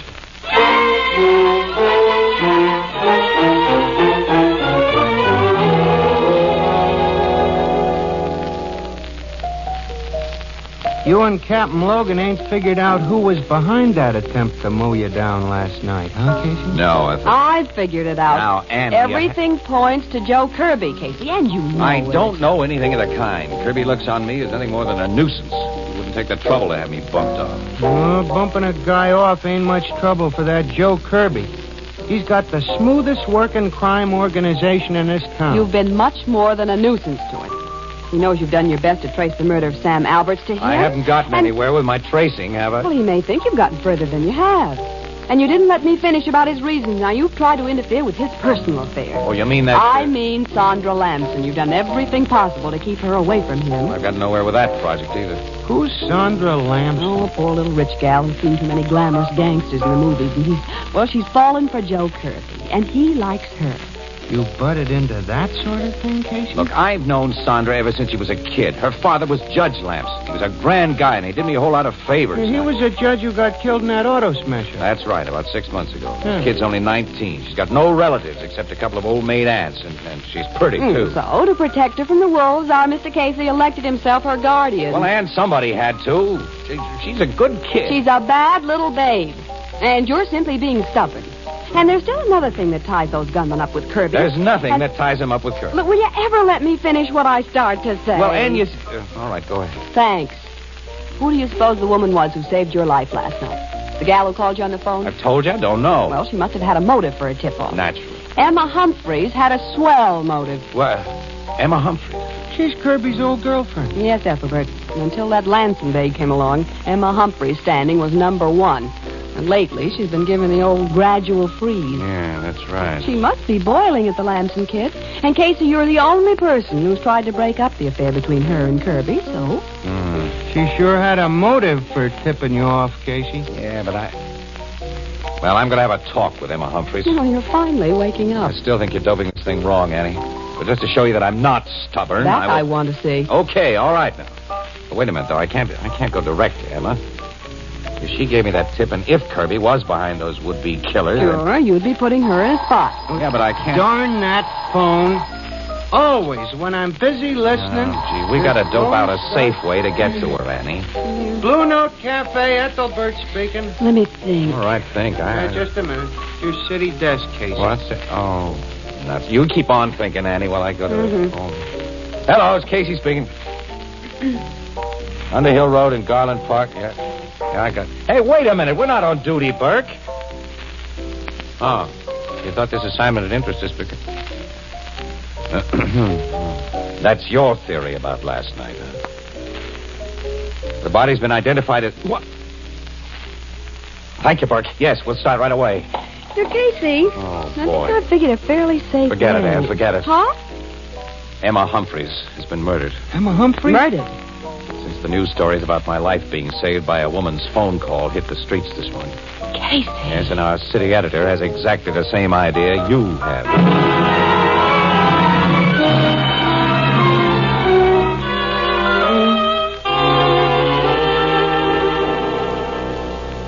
Emma Humphreys was taken for an old-fashioned ride, Miss Williams.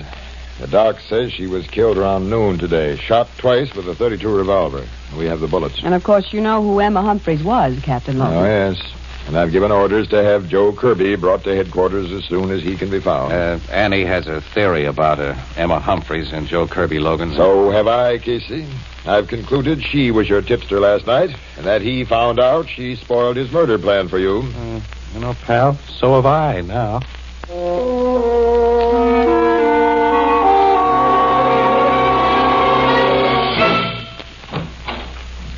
Kirby's here, Captain. Oh, bring him in, Sergeant. Casey, you keep your trap shut to this guy. I'm keeping my trap shut.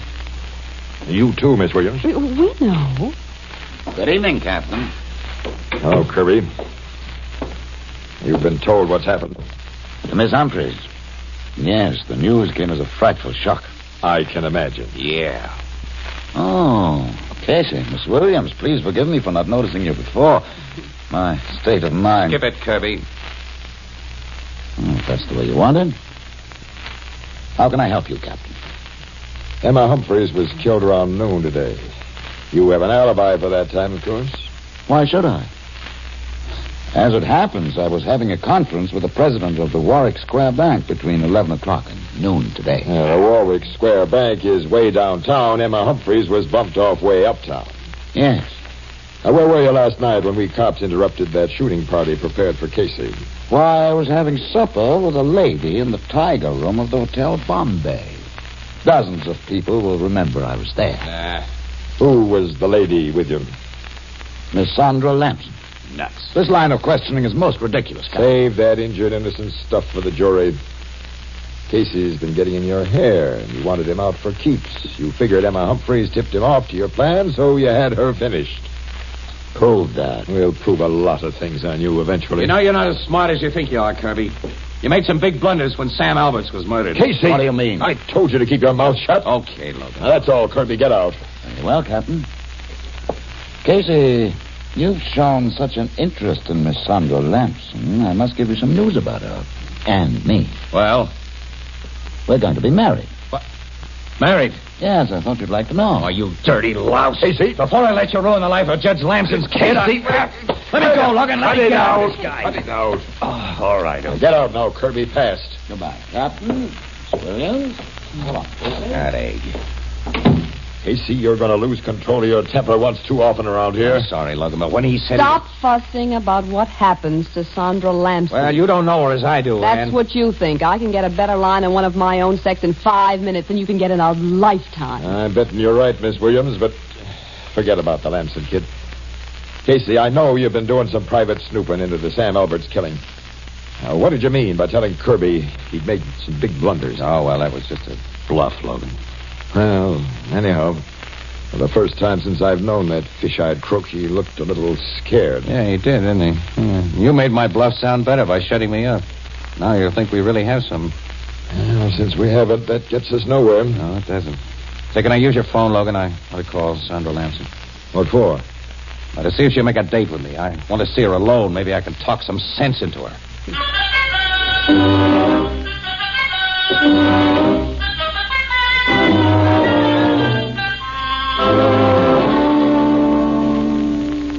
Come on into the library, Casey. It's more cozy in here. Okay, Sandra. I used to talk to your father in here. This was Father's favorite room. Sit down. Oh, all right, thanks. Not way over there. Here on the sofa with me. Oh. All right. I imagine you've been in touch with Joe Kirby since I met him at police headquarters yesterday, huh? I had lunch with him today. You told me you and he are going to be married. That true? Why shouldn't it be? Kirby's a crook. He's a rat and a murderer. So you've told me before. He's been lucky and clever, but now he's slipping. Slipping? He displayed bad judgment in attempting to have me shot night before last. He displayed even worse judgment when he had Emma Humphreys killed for tipping me off. He had nothing to do with either of those. Sandra, get wise to yourself. How dare you talk to me like that? What's the matter with... Because I was a friend of your father's. Because I think you're a right kid. Now, you listen to me, Sandra. Listen to what? I'm not a child. Give me some proof that what you say is true. You told me Joe was responsible for the murder of Sam Alberts. Casey, if you can convince me that he was behind the murder of Alberts, I give you my word that I'll never see him again. No? You want to know what the cops and I have dug up about the Alberts killing? It's your duty to tell me. Yeah. You just made a little mistake, Sandra. Mistake? Well, your hammy gestures knocked this lampshade crooked. Lampshade? Cute little microphone you have underneath. Let's see where the wire from it leads to. Casey! I see, a tape recorder. Hidden behind the sofa you insisted that I sit upon. Yes. You were to play nice and find out what had been discovered about the Alberts killing. Kirby had this recording outfit set up and showed you how to work it. Okay, Sandra. I'll leave the thing turned on and give your boyfriend an earful. Kirby, I don't care what happens to Sandra anymore. She's become the same sort of rat that you are. But get this, Kirby. Some way I'm going to pay you off big. You'll regret that, Casey. Goodbye, Sandra. You've been the biggest mistake I've made about this case. I'll try not to make any more.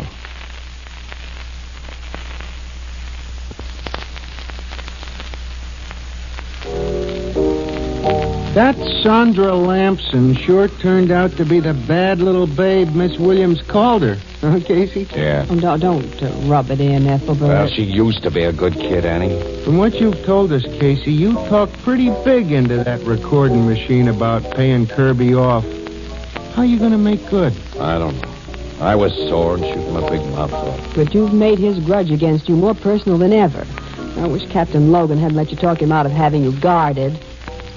Logan knows I got sources of information that completely dry up if there's a smell of cops around. You got some crook in mind, Casey, who No. But I've passed the word that the paper's willing to pay plenty for information, which it is. And in the meantime, you may walk into another trap. Forget it, kid. I'm keeping my eyes open. Mm. One of the few times in my life, as a matter of fact, I'm toting a gun. You really are? Yeah, Logan insisted on it. The darn thing feels like a lead weight in my pocket. Well, Annie, it's only 8 o'clock. We don't have to go to work till midnight. You like to see a movie? Excuse me. One down the street. No, I don't think so, Casey. Blue Note Cafe, Ethelbert speaking. Well, why not? Because I'm so worried about you, I wouldn't enjoy it. Just a second. You're wanted on the phone, Casey. Well, who is it? Well, a guy wouldn't give his name, but he said to tell you it's important. Oh, probably isn't. Hello, Casey speak. Yeah? Wait a minute. Who is this? Lou? Okay, I'll start right away. Where are you starting right away? Well, that was an old pal of mine, Annie. He wanted to see me. I promised to go over to his hotel. Well, I gotta hurry. So long, you two. So long. Casey lied to us, Ethelbert. Miss Williams. I think he did.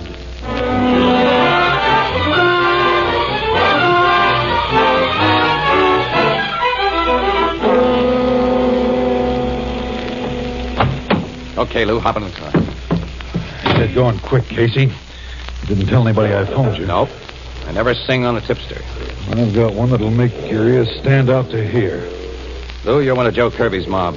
For all I know, you may be planning to pull me into a trap. Oh, I'd figure that way, too, if I was you. Well, here's my gun, Casey. Take it. That proves to you I'm leveling. Well, it helps. It just happens that I have a gap with me tonight, fella. It's pointed at your belly, under my overcoat. I'm going to continue to keep it handy. Word's going around that the rag you work for will pay high for information. That's correct. But I've never known you to sell information. I'm not selling it now. I'm giving it to you. I've never known you to give anything either. That's because up to now I've never had a good enough reason. Casey, I carried a torch for Emma Humphreys. What, you? Yeah. Oh, I never got anywhere with her. She was Kirby's gal, and Kirby was my boss. The guy can hope, can't he? I hoped that she'd give me a tumble after the boss began making a play for that Sandra Lamson babe and edging Emma out. I never thought the two of them would kill Emma. What? The two of them? Yeah. Kirby made the plan, and the babe did the shooting. Sandra Lamson? She hated Emma. She wanted her out of the way. When your paper told how you were saved by a woman's phone call that night, she offered to take Emma for our last ride. You're sure of that? I made it my business to be sure. But, look, now I bow out, Casey. You forget I ever talked to you. The payoff's got to be completely yours. Well, how can I prove anything? The cops have the bullets that killed Emma, haven't they? Yes. You're going to find the gap those slugs were fired from. Yeah, where? Sandra Lamson's bedroom in her home. She didn't throw that murder gun away. It's a gold-plated .32 that Kirby had specially made up for her. You'll find it wrapped in a silk nightgown in the second drawer of her bureau. How can you know that? I went to her house tonight looking for that gun. I knew this was the servants' night off and that she and Kirby were having dinner together downtown. Then they'll be at the theater for the next couple of hours. You'll have the joint all to yourself. There's a trellis you can climb to her bedroom window.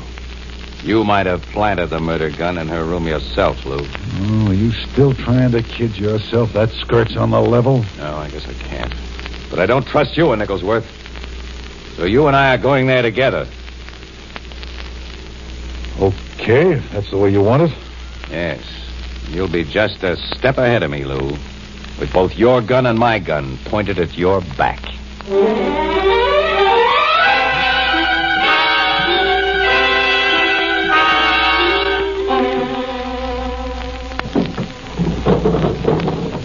I got the window up, Casey. Keep your voice down, Lou. I tell you, there's nobody home here. All right, we'll see. Now climb inside. Remember, I'm right behind you with these guns. Close the drapes over that window. And circle your flashlight around. Okay. You see, we're all alone here. This the bureau? Yeah. Second drawer. You open it. Sure. Well, here's the little gun wrapped in a nightie, just like I told you. Convinced? Yeah. You finally sold me on your story, Lou. Lou's a swell lie. What? There's a .44 you feel at your back, Casey. Drop those guns or I'll blow you in two. Okay, Kirby. I got him, boss.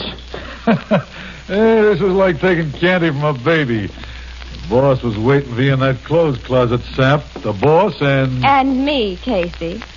So you're in on this trap, too, Sandra. I planned it. Give me my gun, Lou. I'm handling this. Here, Sandra. And go to it.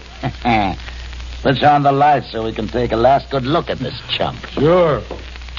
And what a chump you are, Casey.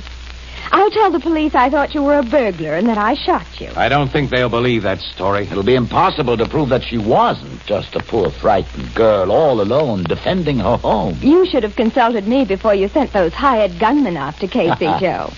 I might have had a simple and workable plan like this to give you then. I'll consult you about everything from now on, kid. You weren't allowed in on the first scheme to get rid of me, Sandra, were you? No.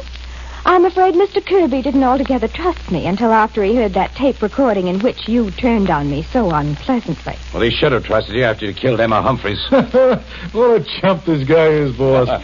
Still believes some of the yarn I told him. But you... I took Emma for our last ride myself. I did the job just like you wanted, didn't I, Kirby? You've always followed my instructions to the letter, Lou. Casey, how close have you and the cops got to me on the Alberts bump-off? You'll find out someday. Didn't expect a different answer from you. Well, I'm not too worried. Get this over with, Sandra. I will, Joe. Because you've spilled everything I hoped you would. What? Put up your hands, you and Lou. Put them up or I'll shoot. Boss. Sandra. Get their guns, Casey. The guns they were foolish enough to put back in their pocket. I got him. My own, too. But what is That's this? what I want to know. What is this double cross, Sandra? The ending of a game I've played ever since you killed my father, Mr. Kirby. He killed you. Crazy. No. You drove him to suicide. Suicide? My father deliberately drove his car into a tree because Kirby had been blackmailing him to force his consent to our marriage. He left a letter telling me what you'd done, Mr. Kirby. A letter I didn't let you know about until now, when I'm able to send you to the chair. If you think the admission Lou and I made here can convict us of anything, you're nuts. We'll deny everything. My lawyer can make liars out of both of you. He won't be able to contradict the evidence of your own voices. Oh, You taught me the value of recording machines, Mr. Kirby. One hidden under the bed has been recording every word that's been said here. Boss. You lousy little That'll rat. be all from you, Kirby. Sandra, you are one swell little babe. Call the cops.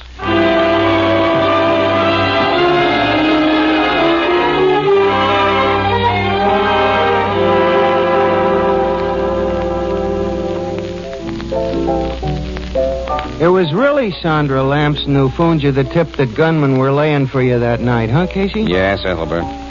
She had no idea, of course, that Emma Humphreys would be blamed and murdered for that tip. And Sandra purposely exposed the microphone under that lampshade, so I'd say, well, only what I did say. Miss Williams, you sure made a big mistake about that Sandra Lamson. Huh? Yeah. Well, let's not rub it in, Ethelbert. I'm not going to. It's so easy for these superior females to underestimate the character-reading ability of us men. Yeah. Women are very complicated females. Yeah. You know, men wouldn't have nearly as much trouble if it wasn't for all these women. Why, women... We could get along much, women... They're interesting, though, aren't they?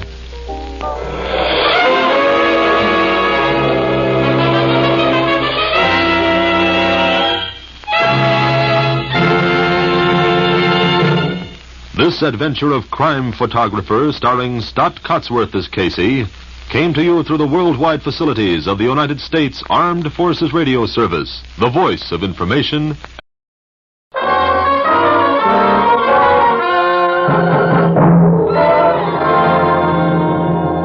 Philip Morris presents Crime Photographer.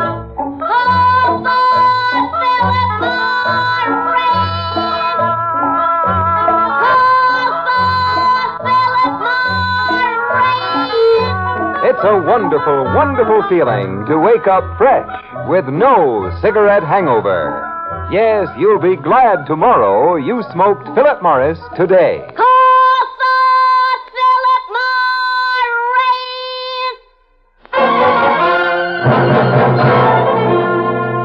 Good evening. This is Ken Roberts greeting you for Philip Morris. and inviting you to listen to another adventure of Casey, crime photographer, ace cameraman who covers the crime news of a great city. Written by Alonzo Dean Cole, our adventure for tonight, Sellout.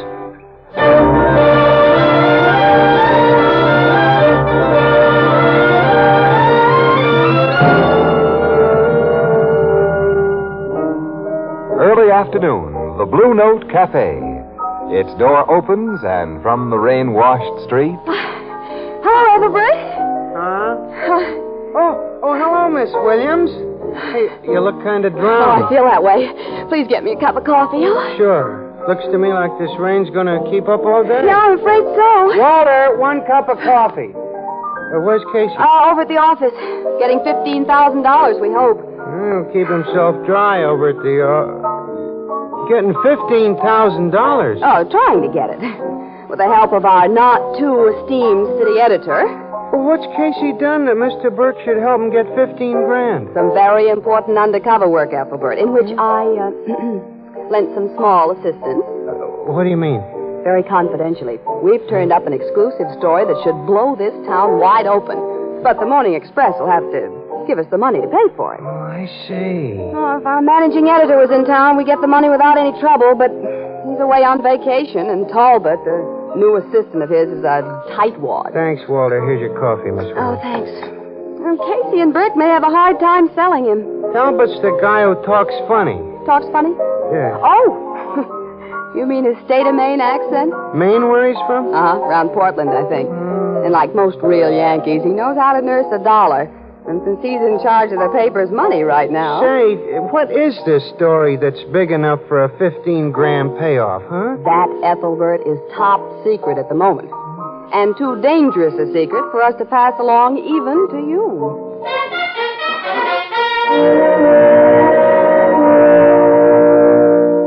Look here, Mr. Talbot. This story will be one of the hottest circulation getters the Morning Express has ever had. Burke here agrees with that. I certainly do. Talbot, such an expose of political rottenness will... Mr. Burke, I agree with you and Casey, but you're asking me to risk a large amount of this paper's money for an unknown quantity. Mr. Talbot, I've told you that... All you've told me, Casey, is that for $15,000, a man in confidence of Harry Fitzroy, the gang leader, will supply you with evidence that a number of important city officials receive a regular payoff from Fitzroy.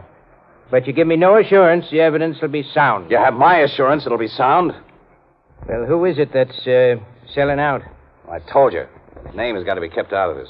Casey gave his word, Talbot. And the reason he has valuable sources of information among crooks is that he keeps his word. Thanks, Burke. Nevertheless, where I come from, we're taught never to buy a pig in a poke.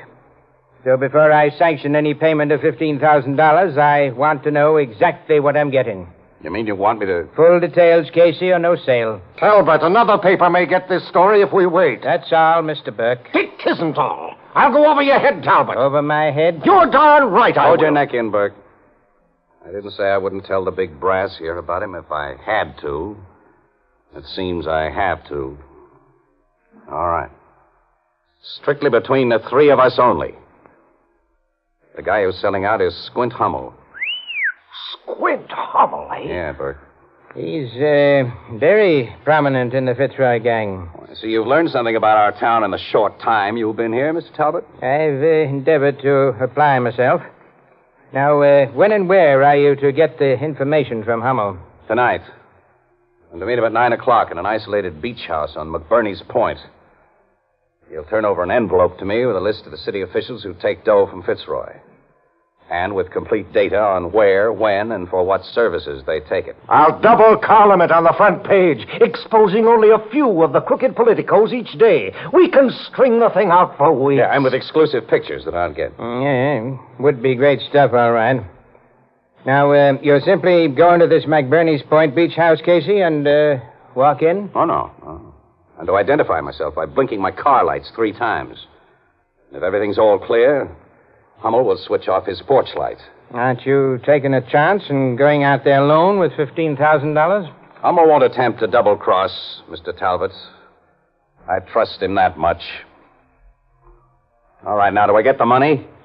Yes, I'll sign an order for you to the cashier. Swell. It's going to be in cash. Of course, Casey, but can I trust you that much?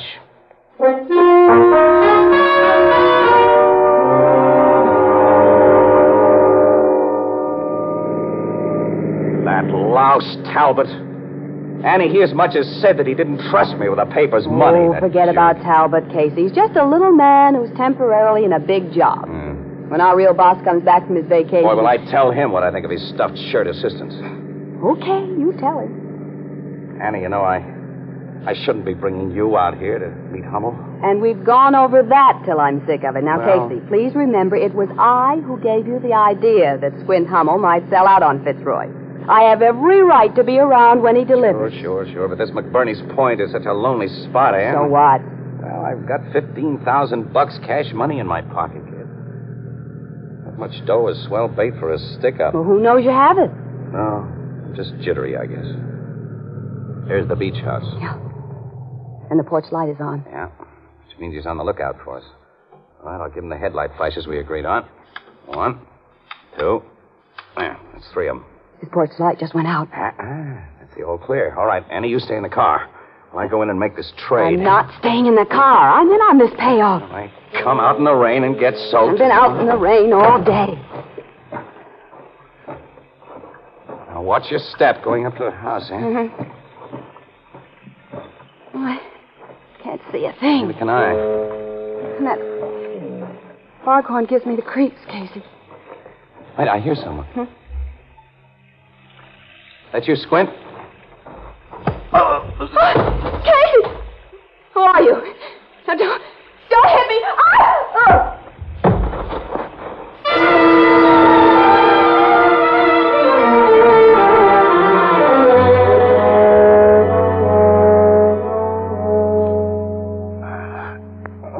Casey?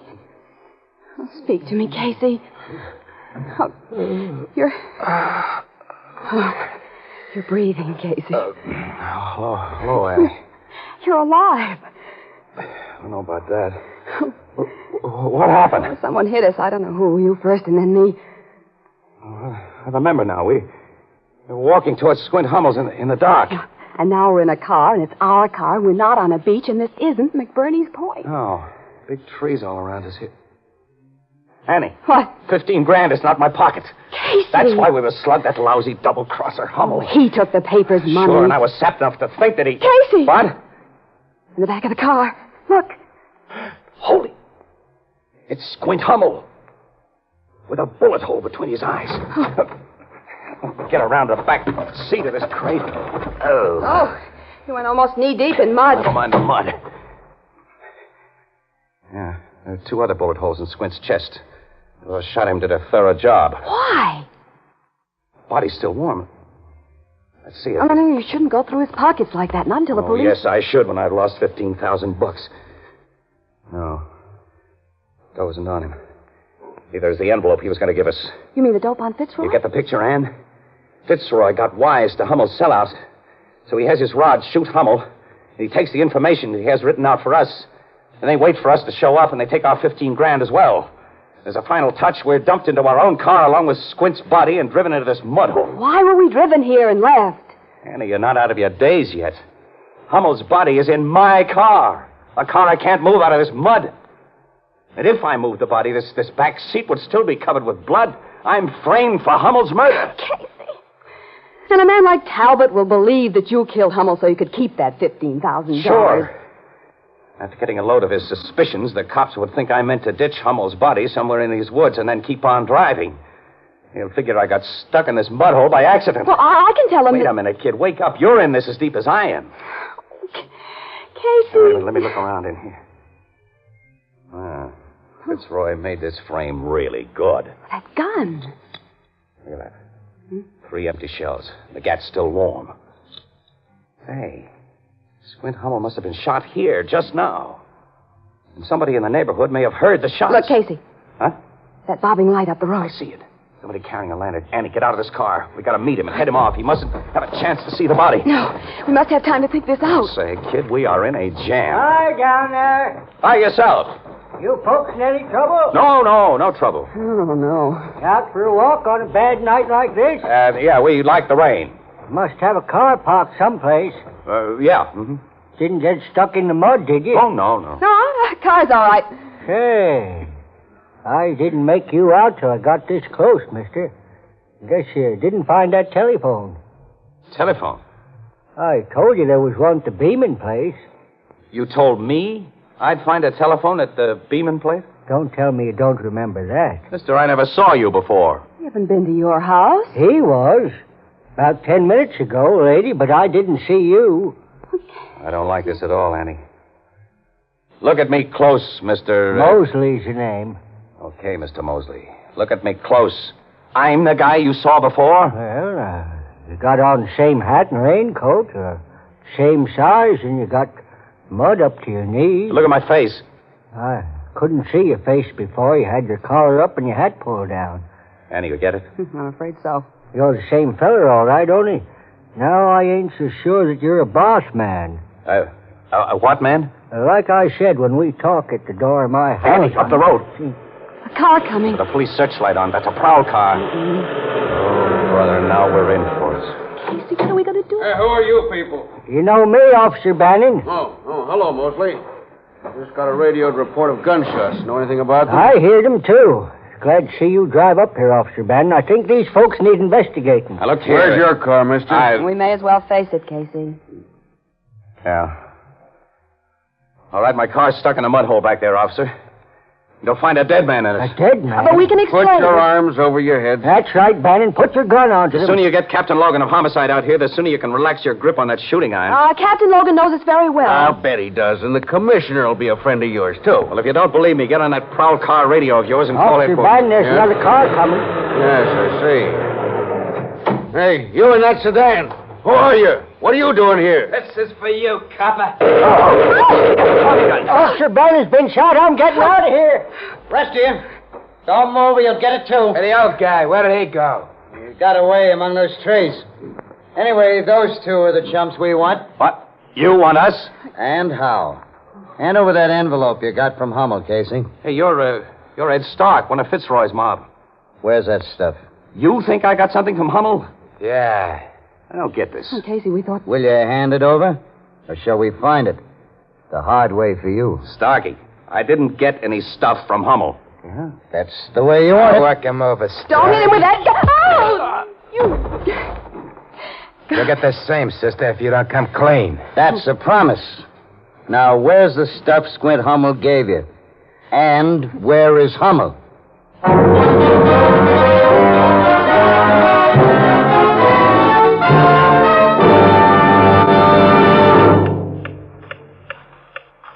Think back. Think back.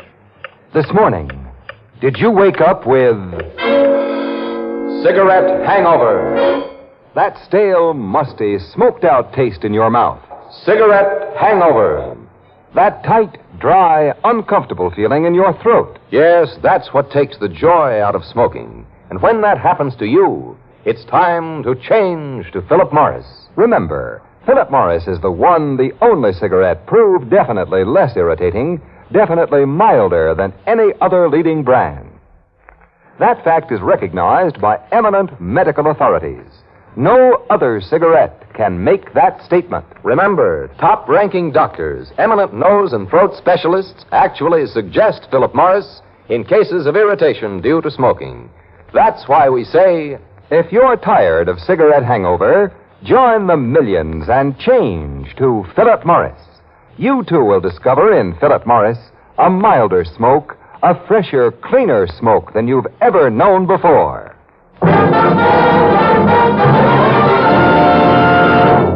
And now, back to Casey, crime photographer.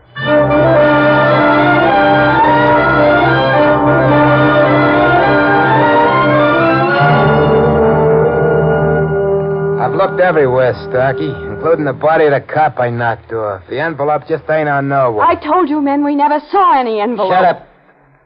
Sure you gave Casey's car a thorough going over, Bull? You saw me do it. Yeah. That boss isn't going to like this. Boss or no boss, we gotta get out of here. That old guy who got away may have phoned the cops by now. Casey's still out cold. Lift him into your car. Drop him in the back seat. Okay. Where are you taking him? You'll find out, Miss Williams, because You're going to the same place. What are you going to do? Make you tell us where you hid that stuff after Casey killed Hummel? He didn't kill Hummel. You told us a lot of bushwa. Casey's in, Starkey. And you get in, sister. In front. All right. You drive, Bo. We're on our way. Head for the Blossom Street hideout. I'll phone the boss from there. He's going to be awful sore because we didn't find his stuff, Starkey. Bringing him Casey and his gal, aren't we? He's lucky we have that much on the short notice he gave us. Well, he got that phone tip on such a short notice. Fitzroy? Got a phone tip? Yeah. There's no harm in telling you anything, sister, since you won't tell anyone else. Some guy who wouldn't give his name phoned the boss around 9 o'clock and spilled your whole setup. He told Fitzroy that you'd find us where you did find it? That's why we went there. But we expected to find Squint Hummel alive. You and Casey worked too fast for us. You didn't go first to McBurney's Point? McBurney's Point? Why should we have gone there? Now, look here. If you're telling the truth, somebody's double-crossed Fitzroy and you as Casey and I have been double-crossed. Now, please, believe me. If we did, or the boss does, you won't be any better off. You and this sleeper back here saw us shoot a cop tonight. And we ain't giving you no chance to talk about it. We'll make our chance. Hey, Bull, he's got my gun. Yeah, now blast your head off, Bull. Take your hands off that wheel. Straighten this car out. Okay. Playing possum back there. That's right. I was just waiting for Stark to get careless. Oh, you... Don't move, Stark. All right, now, Bull, stop the car. Okay. And take his gun. You bet. I've got it. Get out on the road, you birds. Get out. You heard me. Casey, aren't you going to take them to the police? We're throwing the clink ourselves for the murder of Squint Hummel. Well, you can't do nothing to us. Oh, yes, I can. I can give you what you gave me. Hey, don't hit me with that gun. Don't. Sure is nice to be on the sending end for a change. Gee, you're hitting so hard, Casey. Not too hard. And lie quiet there, and the cops pick them up. But you just said that we couldn't... We couldn't take them to a precinct station. That's true, but I can and will phone from one of the nearest drugstore. Without saying who you are? Yeah, I'll get back in their car. Annie, we're leaving. Okay. Where do we go after you phone the cops to get those guys? We'll go on the lam, kid, until we can deliver the real killer of Squint Hummel. Well, how are you going to find him? We have no idea who he is. Annie, old man Mosley saw the killer. The guy who wore a raincoat and a hat like mine.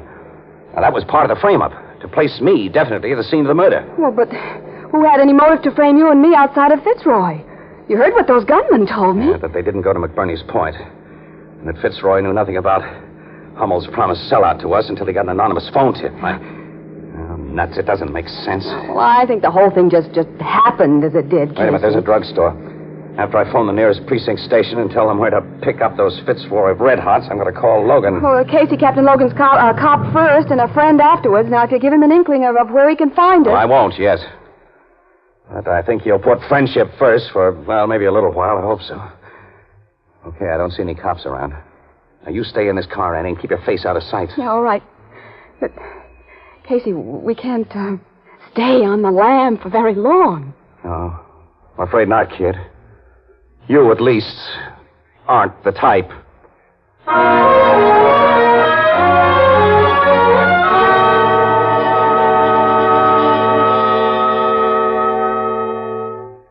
Casey, where are you phoning from? I've already said I won't tell you, Logan. You know I can put a tracer on this call. I'll be gone from here before then. Now, look, pal.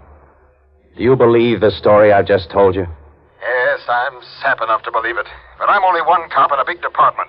And aside from the circumstantial evidence, that old guy Mosley nails you tight to the murder. Casey, you and Miss Williams come down to headquarters and give yourselves up. After you just said I'm nailed tight for something I didn't do? We're sure to get you, pal. Every precinct's alerted for you. And there are a lot of tough precinct cops who might not handle you with gloves on. I'll make things as easy as I can if you come down here. Well, I'll help you. Ann and I need your help before we come down, Logan.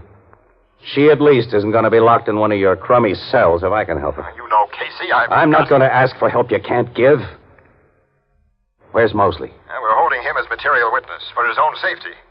Well, I want you to send Mosley home. But, Casey, the Fitzroy gang don't like witnesses. They'd bump off old Mosley. Logan, I sent a carload of precinct men to pick up the killers of that cop. Well, that's news. Now, I'm delivering them to you. In return, I want Mosley at his home. Why? Well, I can't talk to him very freely at headquarters. You can't change his story that he saw you after those shots. Give me a chance to try. Look, pal, you can guard Mosley yourself while I talk to him. Keep all other cops away. Okay, Casey. But the moment you come into Mosley's house, I'm placing you under arrest. All right. And, Casey, Yeah? I want Ann Williams, too. No. She's no part of our deal. Casey, Have handcuffs for one in an hour. So long, pal.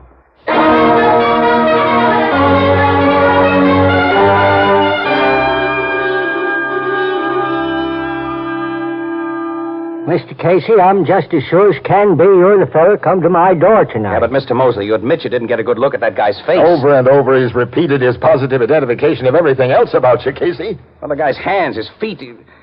Or wasn't there something about him that was different from me? You said his voice. People can change their voices. Casey, I've allowed you well over an hour, and you've gotten nowhere. Yeah, I know. I'm finished, Logan. I'm glad of that. I'd like to get a little sleep tonight. We'll be going, Mr. Mosley. Yeah. Wait a minute. There's one thing that bothers me about you, young feller. I could have sworn you were a boss man. Boss man? You said that once before. What do you mean by the boss man? Well, that's what the folks in the part of New England I come from call the folks that live east of them around Bath, Maine, on account of their way of talking. Logan, I've got it. I've got it. Got what? The answer to this murder frame-up. Logan, if you and Mosley will help me, I'll give you the real killer of Squint Hummel delivered to this house.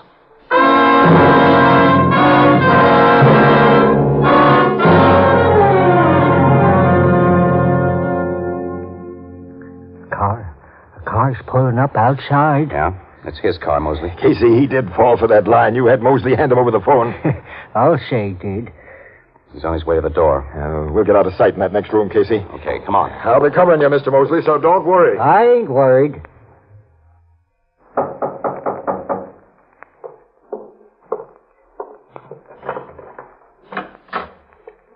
Good morning. I know who you are. Come in, mister.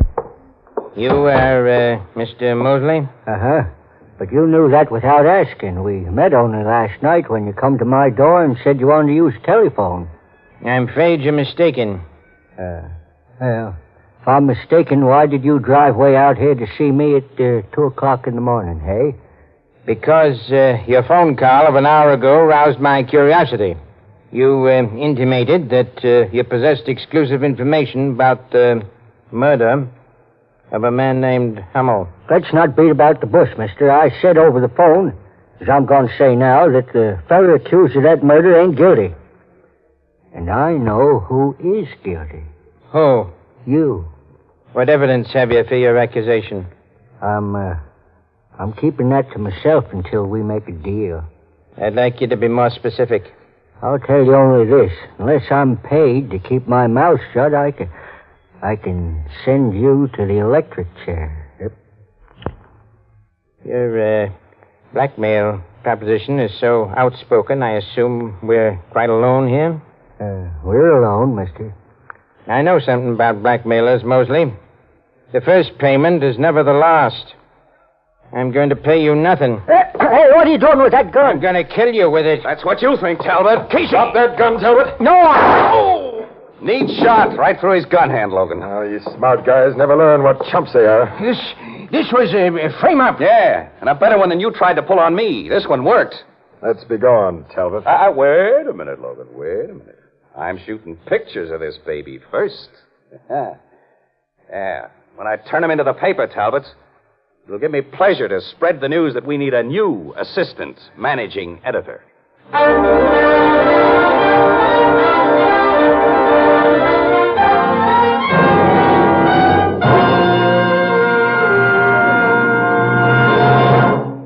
We'll join our friends in the Blue Note in just a moment.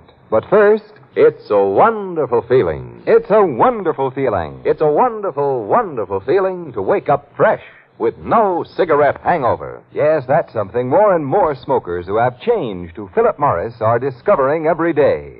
Millions of new smokers now enjoying in Philip Morris a milder smoke, a fresher, cleaner smoke than they've ever known before. And for a good reason. For in Philip Morris, they enjoy the one cigarette proved definitely less irritating, definitely milder than any other leading brand. Yes, it's actually suggested by top-ranking doctors, eminent nose and throat specialists, in cases of irritation due to smoking. Doesn't it make good sense for you, too, to try Philip Morris?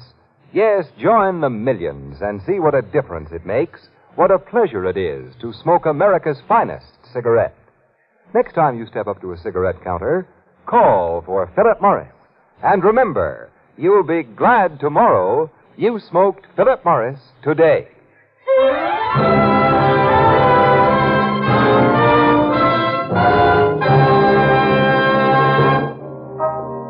Them state of Mainers say bath for bath, huh, Casey? Yeah, a lot of them do, Ethelbert. Especially around the town of Bath or Bath, Maine. And when Mr. Mosley said he first thought the man who came to his door was a boss man, a light broke in our Mr. Casey's brain. Yeah, it finally broke after he'd said it several times. And then Talbot was from Maine. He used that broad A. And he was one of the very few people who knew about our setup with Squint Hummel. Well, I figured our new assistant managing editor had gone in for a little murder. I can't understand why a fellow with a swell job like he had did what he did for only $15,000. Well, that was only incidental, a part of the frame on us. What do you mean, Miss Williams? Well, Talbot had $1 million blackmail scheme, and with the evidence Hummel was to sell us, he planned to shake down Fitzroy and all the crooked politicians on his payroll. I see. But now the cops have that evidence. Mm-hmm. And it'll be used to send Fitzroy and a lot of his trained seals to jail. Also, the cops got back the paper's $15,000. There's one thing I still don't get, Casey. What's that, pal? Why did Talbot make that anonymous phone call to Fitzroy and tip him about Hummel's sellout? Well, to make his perfect crime more perfect. If Fitzroy's gunman had killed us, everybody'd think that we'd killed Hummel and taken it on the lam. And no one would have ever suspected Talbot. Gee, we'd have sure missed you around here. Would you really know, pal? Well, that reminds me, Casey, there's a little matter of $13.20 that's overdue. Annie, come on. We're on the lam again.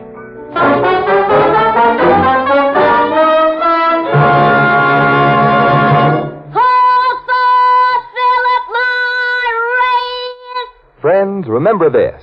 If you're tired of cigarette hangover, call for the one cigarette that gives you a milder, fresher, cleaner smoke. Yes, from now on... Good night, Johnny. See you next Thursday, same time, same station, when Philip Morris again will present another exciting adventure of Casey, crime photographer. Until then...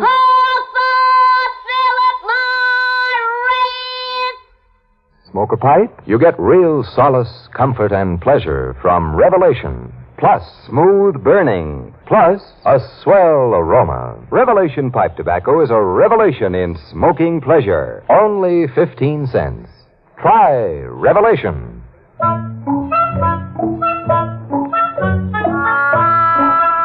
Crime Photographer, starring Stotts Cotsworth as Casey, is produced and directed by John Dietz.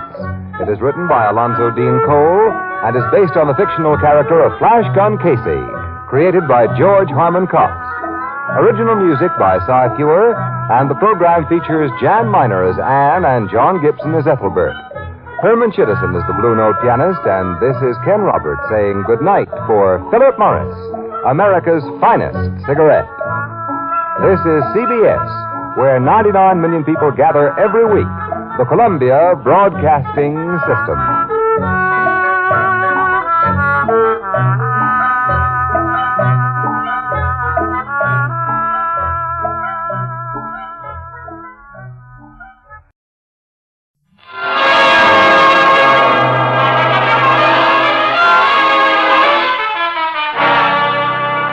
Good evening.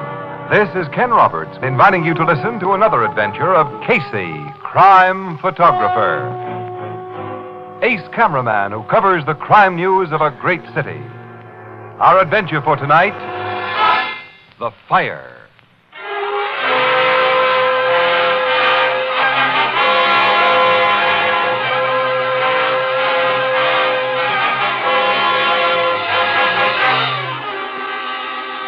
Morning. The first faint glow of dawn is lighting the sky. Inside a small, cheaply furnished apartment in a shabby, old-fashioned building glows the more sinister light of fast-spreading flame. Outside its locked door, firemen swing their axes at... The blaze is in that corner, Ed. We may kill it with a hand extinguisher, Chief. I think we can. Get into the bedroom, Joe. Anyone sleeping there's probably overcome. I'll attend to him. Chemicals over there, boys. We'll soon have this one licked. Yeah, but not if we'd got the alarm a minute later. You're right, Ed. This could have been a racer. Chief! What is it, Joe? Come here. Take a look. Where? Lying half under the bed. This guy. Oh, smoke got him. Smoke don't make a guy's head all bloody. Who? His skull's been crushed. Yeah, and that's what did it. That iron bar on the floor beside him. Hey, Joe, this man's been murdered.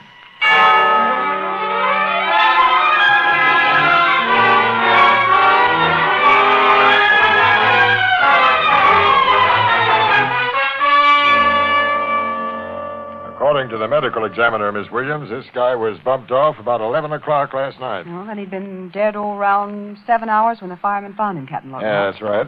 After the killer socked him with that hunk of iron, he proceeded to give this two-room kitchenette and bath a real going over. Yeah. Then he found what he'd been looking for and started the fire and beat it. That's the way it sizes up, Casey. He started the fire, of course, hoping to cover up his murder in search of the place. Sure. He started the fire in a pile of photographic film, Casey. You know how that stuff will spread ablaze. And how? I was looking at the few bits of film that weren't burned, old negatives, apparently. That guy seems to have gone in for photography in a big way. A lot of equipment in his kitchenette, enlargers, tanks, good stuff. That's so my tech man tell me. Have you found any lead to the killer, Captain Logan? None so far, Miss Williams. What could the killer have been searching for? That's the payoff question. What have you found out about the dead guy, pal? Not much. All I could learn here was his name was Henry Milton, a quiet guy who kept to himself and held some kind of office job with the C.J. Winber Company.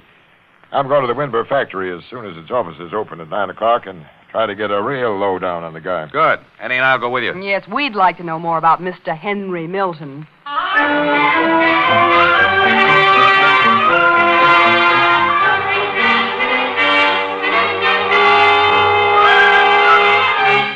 I'm shocked, deeply shocked to hear about the tragic death of poor Hilton, Sergeant Rogan. Milton was the man's name, Mr. Winber, and mine's Logan, Captain Logan. Oh, yes, to be sure, Logan, yes.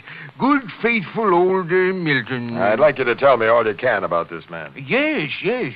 Well, I think perhaps I'd better turn you over to my executive vice president. He keeps in slightly closer touch with details and personnel than I do. Oh, not that I'm unfamiliar with the people who work for me, Captain. I regard them all as partners and close friends, but, You rang, Mr. Winber? Yes, Purvis, tell Mr. Haywood I want to see him. Yes, sir.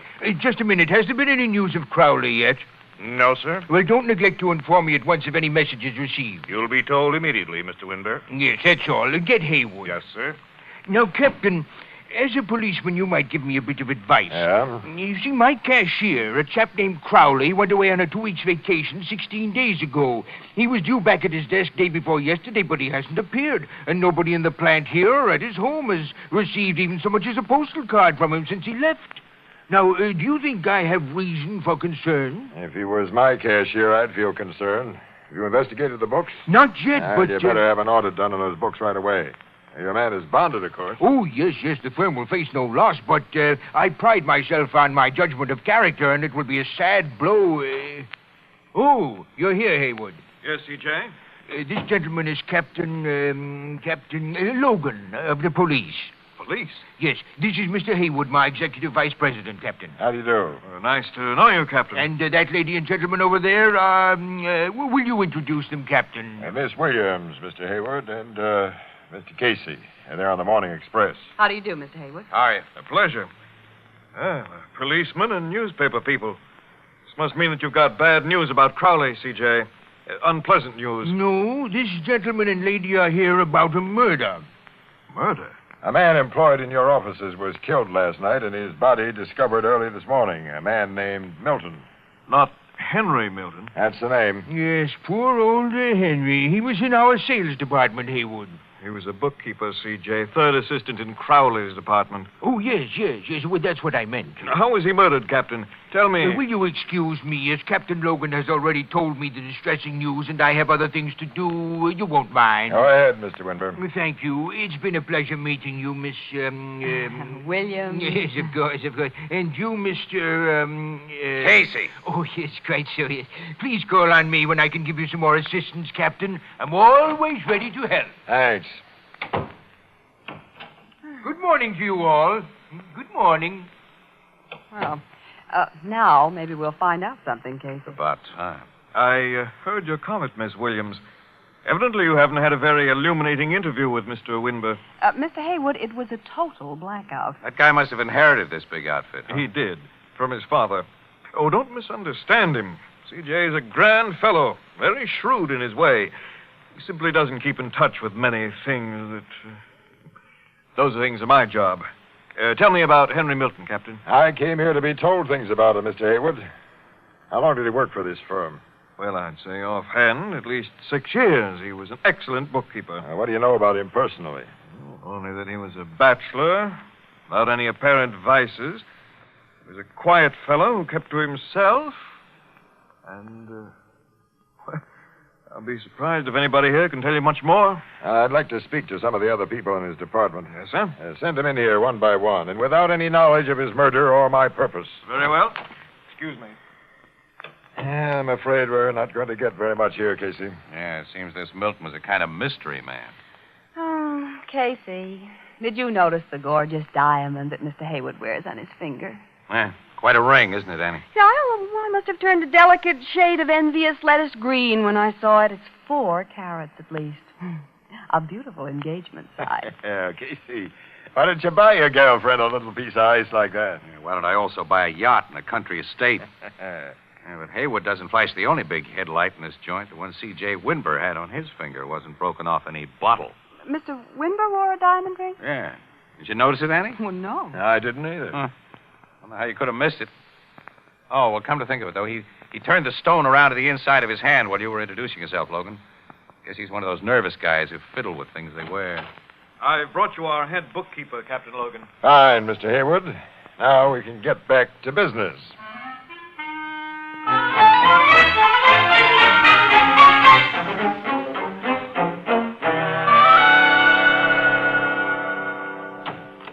Hop in the car, Annie. Mm-hmm, with pleasure. Well, time we've spent in the Winber plant's been a dead loss, Casey. Yeah, nobody knows anything about that guy Milton at all, except that nobody liked him. Which doesn't give Captain Logan much to work on. Well, we might as well enjoy the scenery, eh? What scenery? The factories on that side or the billboards on this side? This becomes a nice old country road after we round the curve just ahead, kid. Yep, we'll see spring busting out all over. Oh, I'm too tired to look at it. You know, someday I'm going to quit this newspaper racket and get married and live like a human being. Yeah? Yeah. Pick the guy?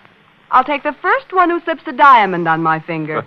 And it doesn't have to be the size of Mr. Haywood. Anything that shines just a little bit will do. Oh. So whoever gives it to me won't have to be in the country estate class. You mean, that leaves the field wide open, huh? Yeah. Well, personally, I got no use for diamonds. You wouldn't. You take my advice, kid, and hold out for a country estate. There, now you can look at some real scenery, Annie. Look down there on that valley below us, huh? So what? So it's nature in her fairest aspect. Budding trees, new grass, birds. And bees. Hey, nature pulled a sneak play there. Look at that. There's been a landslide. Part of the hill took a trip down to the valley. Must have happened very recently. I was along this road only a month or so ago. I ought to stop and ask that old guy sitting on the fence. I want to get back to the office, Casey, and then home. What do we care about an old... The slides messed up a view I've often enjoyed, Annie. Hey, Pop. Speaking to me, young feller? Yeah. When did this landslide happen? Just a little over 2 weeks ago. During that raining spell we had. Rain did it, huh? Yeah, I imagine so. It happened during the night, so nobody knows. How far did it slide? Quite a spell. As far as that, huh? Yeah, maybe a little further. I figure rain loosened the ground under a big rock it was here. And when the rock started to roll, it carried part of the hill along. You mean the big white rock that looked like a warty cucumber? That's the one. Yeah, it's a wonder that old cucumber rock didn't do a Brody long time ago, Annie. It was only sort of balanced there. Oh, isn't that interesting? I've been telling folks for years it was going to fall someday and take half the hillside with it. I always said, let a strong man stick a 8-foot crowbar under that there rock in the right place, give a healthy heave, and over she'd go. No man ever tried it, but the rain proved my point. Sure did, Pop. Well, let's get along, Casey.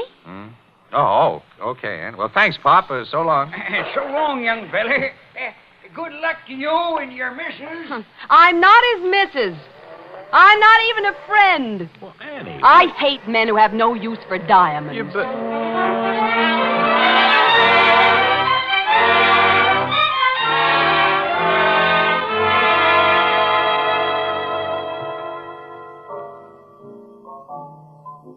Now, as you was saying, Casey, before I had to wait on that customer. Wasn't saying anything, Ethelbert. Well, you was gonna say something, wasn't you? You ain't gonna just hang over this bar and not talk. Got nothing to talk about. How about the Milton murder? Have the cops learned anything new since yesterday morning that... No. Where's Miss Williams? No. Well, the office, I guess. She, sore at you? Well, if you must know, yes. What was she sore about? I don't. Oh, women. Women. You never let a guy understand them, Ethelbert. You think they're kidding about something, like something like diamond rings, for instance. And then you kid back. Find yourself in the soup. I don't pretend to know much about women, Casey, but, if perchance it was diamond engagement rings you tried to kid about, I have learned that ain't a safe subject with the unfair sex. Us bachelors are natural prey for the female of the species, and all women are wolves. Is that so? Anne. Huh? Oh, Miss Williams, I didn't see you come in. Oh, that was evident. And how are you, Casey? Why, I haven't seen much of you since yesterday. Well, I've been around. Oh, have you? Guess I didn't notice.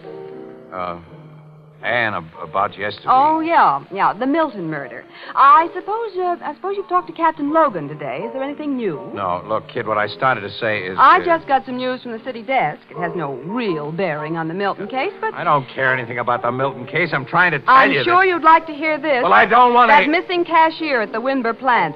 They just found out that he embezzled at least $100,000 from the firm before he left. Well, so what... He did? Uh-huh. And C.J. Winber and his bonding company have just called the cops to start a search for him. The guy's got over 2 weeks' start.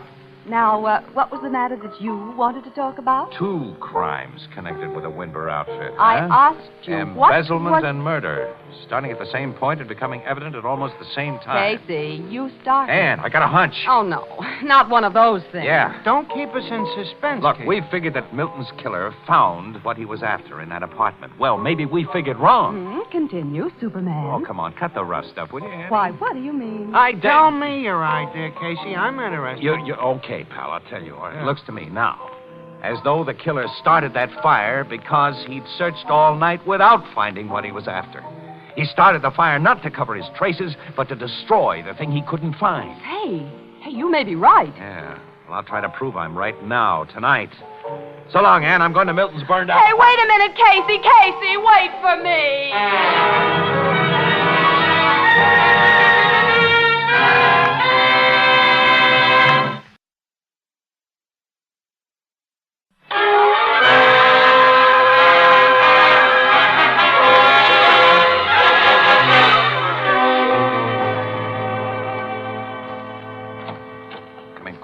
Let me close this door. Dark in here. Someday you're going to get into trouble for opening doors that you have no right to open. The cops expected to keep people out of Milton's apartment. They should have done a better patch-up job on the door the fireman busted down. You know, I expected a cop to be on guard out there. So did I. Homicide guys went over this joint so thoroughly, I guess Logan figured there was nothing to guard here. Yeah, they went over it so thoroughly that I can't imagine us finding anything that they missed. They didn't know what they were looking for. Do you? Not exactly. Well, never mind. Don't waste time talking. Now, let's see. The cops and the killer didn't search where? How about the plumbing? Hiding stuff in pipes and sink traps. An old gag. You can bet Logan's guys used their wrenches here. Seems to me they and the killer didn't overlook any possible hiding place. I think they did, Annie. Annie, look, the fire didn't reach this bedroom. And the curtain on this window's still in place. Well, nothing could be hidden in that curtain. It's net. We can see right through it. Yeah, sure, but the metal rod it hangs on is hollow. Hey, that's so. Well, let's see, anyway. Tubing isn't even fully closed in the back. It's an extension rod, see? And I pull it apart. Annie! Huh? You found something? Look. What is it? It's film. Rolled up film. The roll's no bigger than a cigarette. Stuck in the end of the inside rod. Where did I unroll it? Mhm. It's negatives. 35 millimeter negatives. 4, 5, 6 of them. What are the pictures on them? How can I tell in here? We'll take them out in the hall where there's light. Casey! Who are you? No! Don't hit me with that!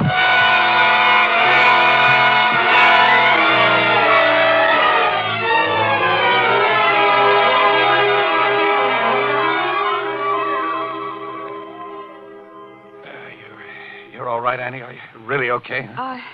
Yeah, Casey. How about you? Yeah, I'm all right, I guess. Who's the man who hit us? The guy who killed Milton. He came back here to go on with his search. When he saw us find what he was after, he went into action. And good. Did he get the films, Casey? Yeah. Oh, but when I came to, I found this little torn piece of negative in my hand, Annie. Guess I had a death grip on that one, huh? Oh, is there anything on that Oh, fragment let me that see. might... Yeah, there's something on it. Yeah. A big black shape, and isn't that a hand showing there? Closed fist. What good will that do us? Yeah. Well, Casey, you can enlarge it. Wait a minute. What? This big shape in back of the fist. I've seen that before, that shape. Oh, what is it? I can't place it. It's just something familiar. Wait a minute. I got it now. That's the warty cucumber. Warty The cucumber? rock, the big balanced rock that caused the landslide. Come on, kid. We're going back to the office where I can blow this thing up and be sure.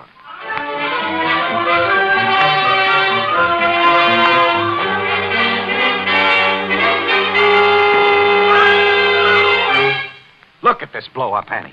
It shows the big cucumber rock and plenty more. What more? The hand. It isn't simply a closed fist. It's wrapped around a crowbar. Crowbar? Well, Casey, I Well, don't know you'll what... get it all in a minute. Look, what do you see on the hand in this picture? A ring. Set with a big stone that may be a diamond. Yes. And we've met two guys who wear big rings like that. Haywood and C.J. Winber. Either Haywood or Winber murdered Milton. And another guy. Another guy? Uh-huh. And either Haywood or Winber socked you and me just a little while ago. And I'm not forgetting that. But which one? Early tomorrow morning. You and I and Logan will go to the Winber factory and find out.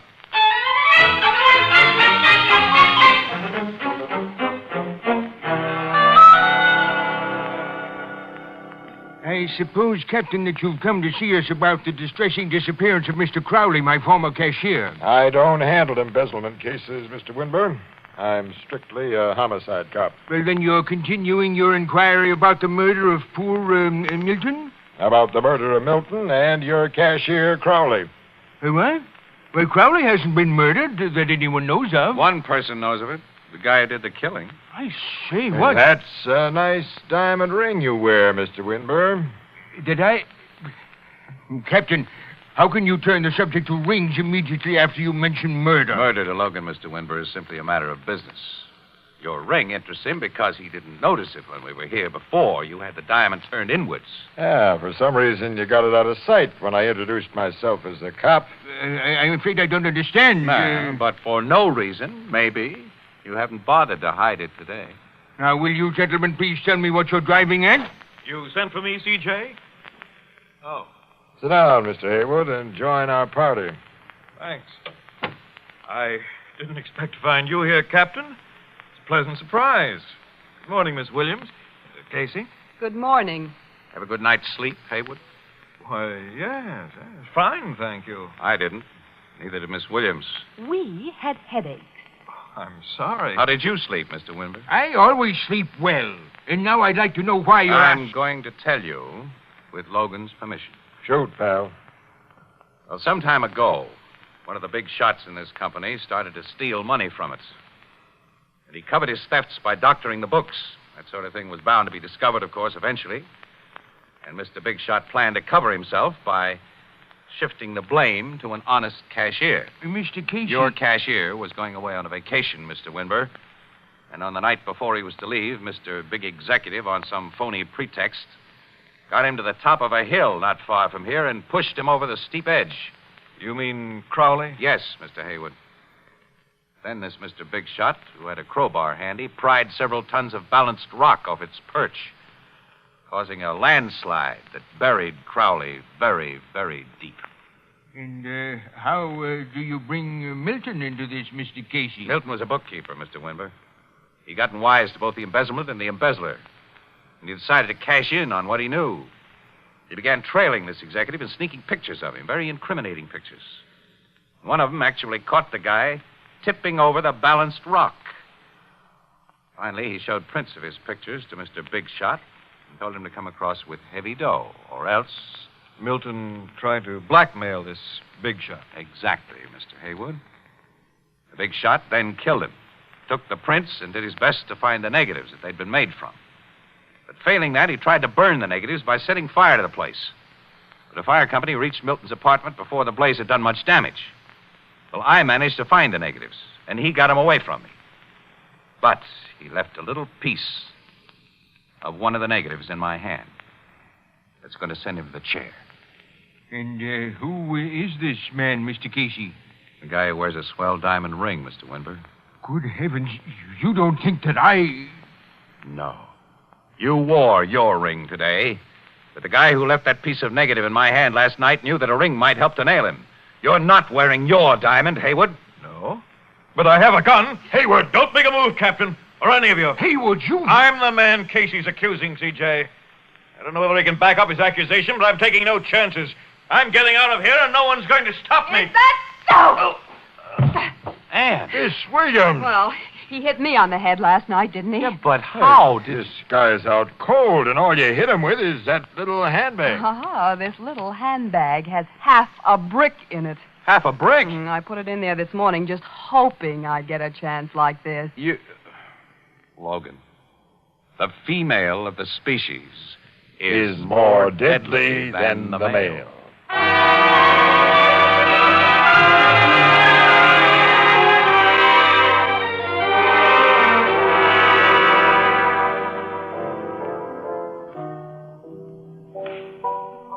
So now you're a KO artist, huh, Miss Williams? Haywood didn't come to till he reached the old jail. Well, I only gave him half of what's coming to him. Has he owned up that he killed that cashier and Milton? Mm-hmm. After a bulldozer went to work on that landslide this morning and uncovered the cashier's body. Miss Williams, that's a swell ring on your finger. Where did Ask Casey. Well, you see, it was C.J. Winbur's ring. He wanted me to have it as a reward for trapping Haywood, but, of course, I got no use for diamonds, so... So, Mr. Winburg gave it to me. It kind of looks like a engagement ring. Well, it isn't. Annie, I priced a beautiful little house today, way out in the country. A house. Oh, way out in the country. Well? I couldn't afford it.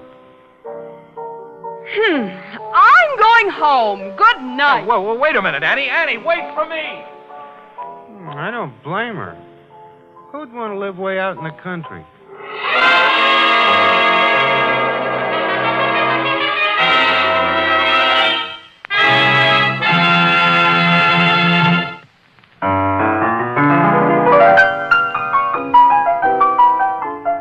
This adventure of crime photographer, starring Stott Cotsworth as Casey, came to you through the worldwide facilities of the United States Armed Forces Radio Service, the voice of information and education.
The Anchor Hocking Glass Corporation brings you Crime Photographer.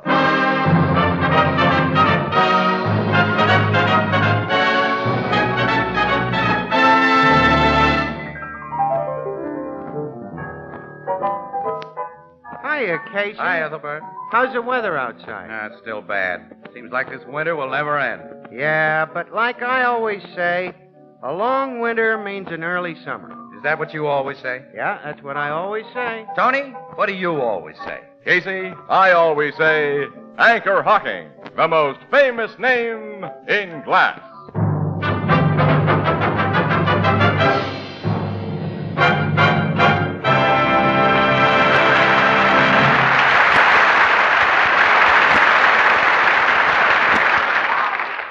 Good evening, ladies and gentlemen. This is Tony Marvin.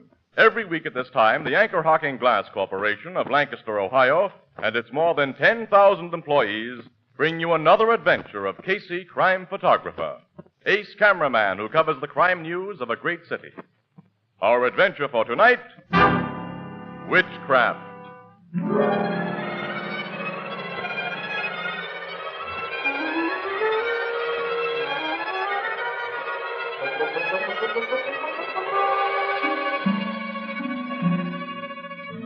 On the outskirts of our city, there's a queer rural community known as Frogtown, whose inhabitants resolutely combat the invasion of modern ideas and metropolitan customs. It's a section of small farms dotted here and there with a cluster of tiny houses. At about 3 o'clock on a cold winter morning, little groups of shivering natives peer curiously at a smoke-blackened shack that has just been the scene of a fire, and at the city policemen who are milling around it. Then a car with a press sign on its windshield pulls up at the curb, and a familiar voice. Hi, Sergeant Flanagan. What? Oh, so you're here, Casey. Sure, and before any other newspaper mug from the looks of things, at least I don't see any competitors around here. You're the first of your troublemaking tribe to get here. Yeah. I got a report that firemen uncovered a murder inside that shack after they got the flames under control. How about that? Oh, that's correct, Casey. Huh? They found the old guy who lived there dead in his bed. He'd been stabbed through the heart. Then the killer set fire to the place as an attempted cover-up. Any dope on the killer? You'll have to ask Captain Logan about that. He's inside the shack now. Well, I'll ask him after I shoot a couple of pictures of the place from out here. These people hanging around are neighbors of the dead guy, I suppose, huh? Yes, we've been questioning them, but nobody knows anything about the murder, they say. Oh, that's a great help. Hey, don't move away from the house, you people. I want you in the picture, if you don't mind. No. Well, hey, what do you know? They've all done a fade-out. You've covered news in Frogtown before, Casey. Didn't you find out the folks out here are kind of peculiar? They just don't want their pictures taken. Huh. Oh, well, nuts. I'll shoot the house with just you cops around it. Where's your sidekick, Miss Williams? She was out on another job when City Desk gave me a hurry-up on this one. Sarge, move over there. I'll put you in the foreground of my next shot. Oh, fine. Oh, I never say no to news pictures, Casey. The wife thinks my left profile is prettiest, so take me this way. Okay, Robert Taylor. Hold it now. Got it. All right, now I'll see what Logan has to offer. There he's coming out now, Casey. Yeah, with some old dame. I'll go back to your home, Mrs. Greco, and stay there. I'll want to talk to you again later on. Nothing more I can say, Captain. I have to tell you everything I know. You may think of something more later. Good night. Good night, Captain. I'm an honest woman. When I say I've told all, I have told all. I might have known you'd be showing up here, Casey. Hi, pal. Who's the old dame you just sent home? Name's Mrs. Mary Greco. She's a widow, lives in the shack to the north of this one. Her face is kind of familiar, but I can't... You've probably seen her in police court. She's arraigned every so often on swindle charges growing out of fortune-telling. Yeah. Old Gypsy Mary, they call her. Come on in, Casey. Yeah, Gypsy Mary, just a petty swindler who takes in the nickel and dime class. And she seems to be altogether clean in the murder of this guy, Jenkins. Oh, Jenkins is the dead guy's name. Yeah, Amos Jenkins. Came here from some backwoods section of the Ozark Mountains about 15 years ago. Kept pretty much to himself and was suspected of being a conjure man. A what? A conjure man? That means a male witch, pal, a wizard. He was suspected of being... Are you kidding? Talk to some of the people in this neighborhood, and you'll find they're not kidding when they talk about witches and wizards. They go for beliefs that belong back in the Dark Ages. Yeah, now I remember that a lot of farms out here have magic charms painted on the barns and houses to protect them from the evil eye. You'll see some anti-hex symbols right here in this room if you look around. The fire set by the killer didn't touch him, but they didn't protect the guy who put him up.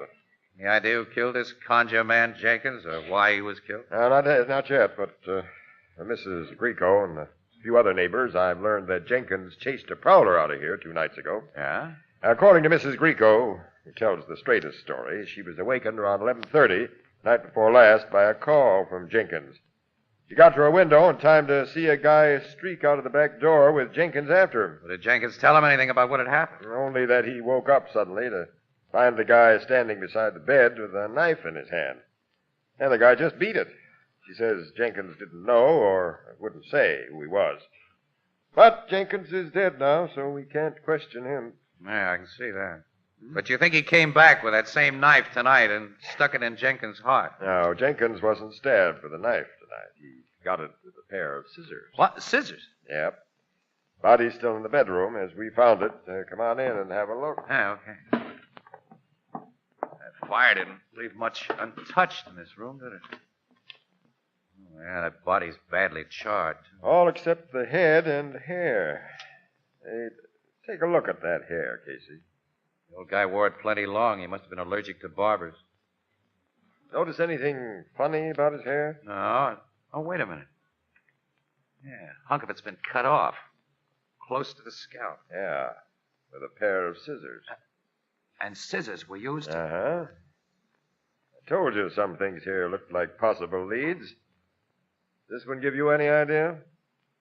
I'm completely dumb on it, pal, I'm afraid. There seems to be a connection. There must be one. You got anything else, Loving? Yeah. Something even screwier than that clipped-off hunk of hair. Here, have a look. Holy smokes. A human hand. Cut off at the wrist. Was that what a Jenkins? No, the doc says it's completely mummified and has been that way a long time. Where'd you find it? Under Jenkins's bed. Yeah. Huh. Must have something to do with the old guy's conjure stuff. It's probably a charm of some kind. Did you ask any of his neighbors about it? No, nor about the missing lock of hair. I'm keeping these 2 goofy items under cover for a while, and I'd like you to, too. Okay. They're off the record until you say otherwise. You know, Logan, I'd say the smart thing for you to do is to study up on witchcraft. That's exactly what I'm going to do. I think I will, too. Murder's gotten interesting. All you have to do is shoot pictures around it. I have to solve it. Which reminds me. Hey, I didn't say you could take pictures of that dead guy. Pal, he's the only Frogtown resident who hasn't beat it when I aimed a camera tonight. You can't begrudge me one subject who doesn't run off.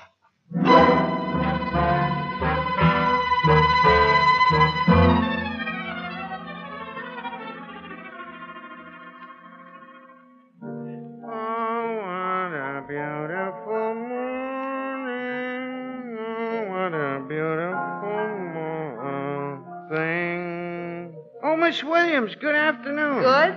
Is Casey here? I don't see him. Well, I don't either. He ain't been in this bar all day. Oh, that settles it. This makes the 3rd time in 2 hours he stood me up. If he really shows up sometime today, tell him I've gone and left no word. Miss Williams, wait. What for? Well, Casey don't break dates with you unless he's got big reasons. Ain't he told you what's keeping him? Oh, yes. Yes, he's got a wonderful excuse. He and Captain Logan are studying hex, black magic. Magic? Mm-hmm. And it's supposed to have something to do with that murder in Frogtown early this morning. Oh, I read about that, but the papers didn't mention nothing about magic. Well, Captain Logan is suppressing a lot of inside stuff on the case. Even I don't know what it is, because I haven't seen Casey, and I'm not going to wait any longer. I'm going. Hi, Annie. Hello, Ethelbert. Awful sorry to keep you waiting, kid. I just couldn't break away, though. That professor on witchcraft is the most interesting gal I've ever met. Gal? Yeah. Oh, boy, does she know her stuff, Annie. Annie, listen. There was a murder in York, Pennsylvania, 20 years ago that may be a ringer for this Jenkins killing. It seems that a conjure man, as the Pennsylvania Dutch call him, named Nelson Raymeyer, was killed by a guy named Blymer, and a lock of hair figured in that case, too. Her hair is blonde, of course. Whose hair, huh? You're fascinating, Professor. Annie, she's a little old lady. Yeah? Yeah, 70 if she's a day. Yeah, and I'm talking about the lock of hair that was clipped from Jenkins. Well, I don't know anything about that. Well, I'll give you all the dope as we drive out to Frogtown. We're driving to Frogtown. Yep, right away. Have you had anything at the bar that you owe Ethelbert for? No, I just got here before you came in. Okay, then let's go. Just a minute. Since you brung the subject up, Casey, you've been accumulating a little... Yeah. For 2 weeks.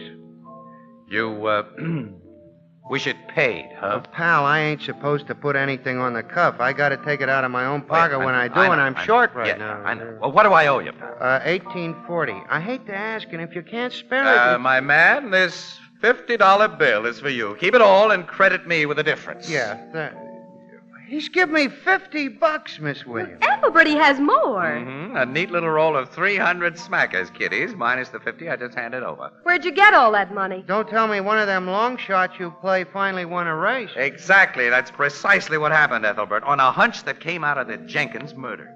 I stuck $5 on the nose of an egg called Hexmaster, and he paid off 60 to 1. Well, did you...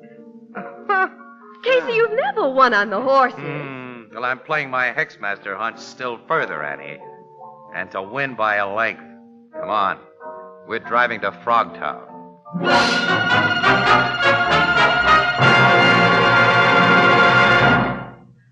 Perhaps once in a decade, a new material is perfected which changes our standards of value. Such a material is jadeite, spelled Jadeite, jadeite. It makes possible dinnerware unlike anything you've known. Jadeite is really beautiful. It has the lovely texture and color of rare Chinese porcelain, and jadeite is unbelievably strong. Why, it stands up under rough handling without chipping or cracking and is so heat-proof you can safely put it in a hot oven. Yet, jadeite actually costs less than the most ordinary dinnerware.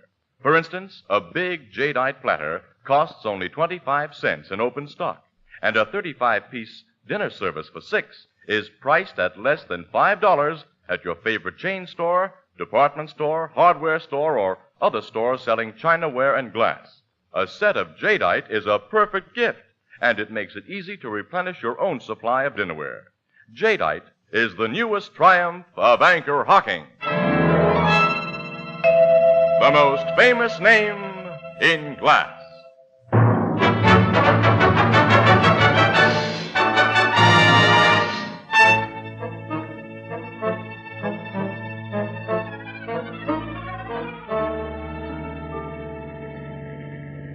Okay, now, Annie, there you are. I've given you a complete picture of what Logan found after the murder and of what the professor told us today. Well, it seems incredible that people in this country still believe in witchcraft, that they still practice it. And they still kill people because of it. What are we going to do in Frogtown? Something that Logan or his cops can't do quite as well as we can, Annie. That is, without risking a yell of frame-up and coercion. We're going to frame and coerce somebody? Those are hard words, Annie. We're going to throw a bluff that may lead to a killer. Oh, well, tell me more. All right. Now, Logan and I believe that Gypsy Mary, this Mrs. Grieco, recognized the guy that Jenkins chased out of his house 2 nights before the murder. Well, she's keeping mum because she's afraid? Yeah. Now, look, Annie, she doesn't know you. So while I watch outside her window in the dark with a camera, you have your fortune told and pass her a marked bill, see? And I'll get a picture of it, and maybe we can bluff her into thinking that we can cause her trouble unless she talks. Wait, it's blackmail, Casey. Well, a man is dead, Annie. His murderer is free. Besides, we're only pulling a bluff, kid. Okay? Okay.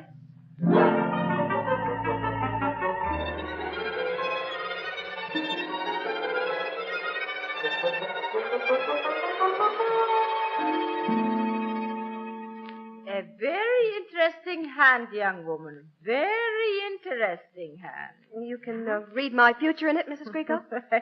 I can read many things. And not only in your hand. Well, tell my fortune. Oh, I'm sorry, I forgot. How much do you charge? Oh, the little lady wants to pay me? Well, of course. No, my dear. Put that money back into your purse. Old Mary will give you what she sees for nothing. For nothing? To begin with, my dear, there is a young man in your life who will be more comfortable if he comes into my warm house instead of standing in the cold outside my window. I've come inside, Mr. Casey, with your camera. Thanks. You'll find the door unlatched. Just push it open. There's lots of cold coming in the open window. I close it again. Well, young woman, how do you like the things Mary Grieco sees? You answer that one, Casey. All right, I will. I'll answer by talking straight. Mrs. Grieco, I think you can tell us the name of the prowler that old man Jenkins found in his house. Yes. Yes. And So? We want to know who he is. I tell the cops I do not know. We're not cops. I know who you are. You work for a big, rich newspaper that has much money to spend. Well, I can't read hands, but I can read minds sometimes. How much? How much you pay? Well, our city editor would have to answer that. If you want to buy from me, I sell now. I do not sell later or to anybody else. Well, look, I haven't any dough. Well, then go away. Now, Get wait a out. minute. Wait a minute. I know, wait. It is Casey, now or you have never. $250. Oh, $250. Oh, that belongs to me. It's not the paper's, bright girl. Give Annie. me $250 I'll and give I it to tell. her, Casey. It's worth it. Well, maybe the paper won't give it back to me. Of course it will. For a murder exclusive? Give me or get out. Okay. Stick with me, Hexmaster. Don't let me lose this role you won me. It's just 250. All right, now give me the dope you promised. I give. And the true dope. I not only see the man Amos Jenkins chase from his house that night, but my good friend Jenkins tells me who he is. All right, tell us. The man you want has a little farm on Barry Road. His name is Elisha Kraft. Elisha Kraft, Barry Road. That's right. You'll have no trouble finding him.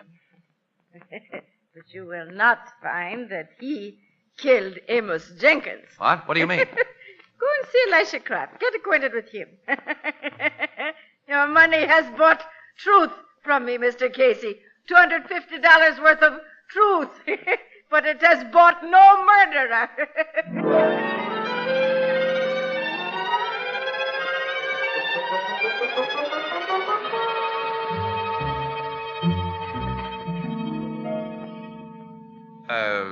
You are Elisha Kraft? Yes, sir. I just told you I was. Yeah, I just wanted to make sure. What you and this lady want to see me about? Well, we're on the Morning Express, Mr. Kraft, covering the murder of Amos Jenkins. Amos Jenkins? Mr. Kraft, a witness has positively identified you as the man Jenkins discovered in his house 3 nights ago. Mister, I admit I was in Jenkins' house that night, and I ain't sure how I got there. What? I'm a sick man. Sometimes I get spells, and I don't know where I am or what I'm doing. I didn't know I was in Jenkins' house until he hit me. Then I come out of my spell and ran. You had a knife in your hand. How do you explain that? I tell you, I don't remember. Besides, I ain't got strength enough to choke a kitten. I can't even do the littlest work around my farm anymore. I gotta hire fellas to do it for me. I'm sick, mister. I'm worse than sick. I'm dying. Casey. I'm sorry, Mr. Kraft. I had to do this. I wasn't in Jenkins' house last night anyway. I can prove it by my 2 hired men and Dr. Hoffman. I had one of my spells last night, a bad spell. Dr. Hoffman come at midnight, and him and the hired men they set with me till 3 in the morning. Dr. Hoffman, you say? Dr. Gustav Hoffman. Anyone will tell you where to find him, and anyone will tell you his word is better than gold. How long have you been sick like this? Going on a year now. It hit me sharp and sudden. Well, we hope you recover your health as suddenly as you lost it. Thank you, ma'am. I hope for the best myself. Yes. Let's go, Casey. Just a moment, Annie. Before we leave, Mr. Kraft, I'd like to take a picture of you. Picture? Yeah, for the paper. No. Why not? Don't believe in pictures. Don't like pictures. I know my rights. Nobody can take pictures of me when I say no. I gotta rest now. I'm a sick man. Yeah. All right, we'll go. Thanks for everything. You're welcome. Goodbye. Goodbye, Mr. Kraft. Hmm. Casey, even if his alibi proved phony, I couldn't believe that poor wasted midget of a man drove a pair of scissors through Jenkins' chest. Neither could I, Annie. I don't think his alibi will prove phony either. Although we'll check it, of course. Come on, get in the car, kid. Okay. I'm sorry, Casey. Sorry, for what? For $250. Oh. I made you give it to that old woman. The paper's tough when it comes to money. You don't think it'll allow me the dough I spent because we're not bringing in $250 worth? All we'll get for your money is a razzing. I'm not so sure Gypsy Mary swindled us, Annie. Well, now, how can you say that Annie, before I start the car, take a good look at Kraft's house and his barn and the chicken houses. Well, I'm looking. All right, what do you see? Well, a group of very well cared for buildings. Annie, listen. If you had a barn, for instance, would you have a fake window painted on each side? Has fake windows. Just painted on the boards. Yeah, they're to fool witches. To fool witches? Yeah. According to some popular hex ideas, the witch will be sap enough to try to get in the barn through those windows. instead of going to the door. Casey. Yeah. There are painted wheels on some of the buildings, too. There's a witch catchers. Our friend Elisha Kraft had hoodoo chasers hung all over him. You mean he's a believer in witchery? Yeah. And like Jenkins' neighbors this morning, he's afraid of being photographed, too. Yeah, I noticed that. Yeah. Well, I'm going to get pictures of that guy when he doesn't know there's a camera around Annie. And then I'm going to make him tell me who he paid to kill Amos Jenkins.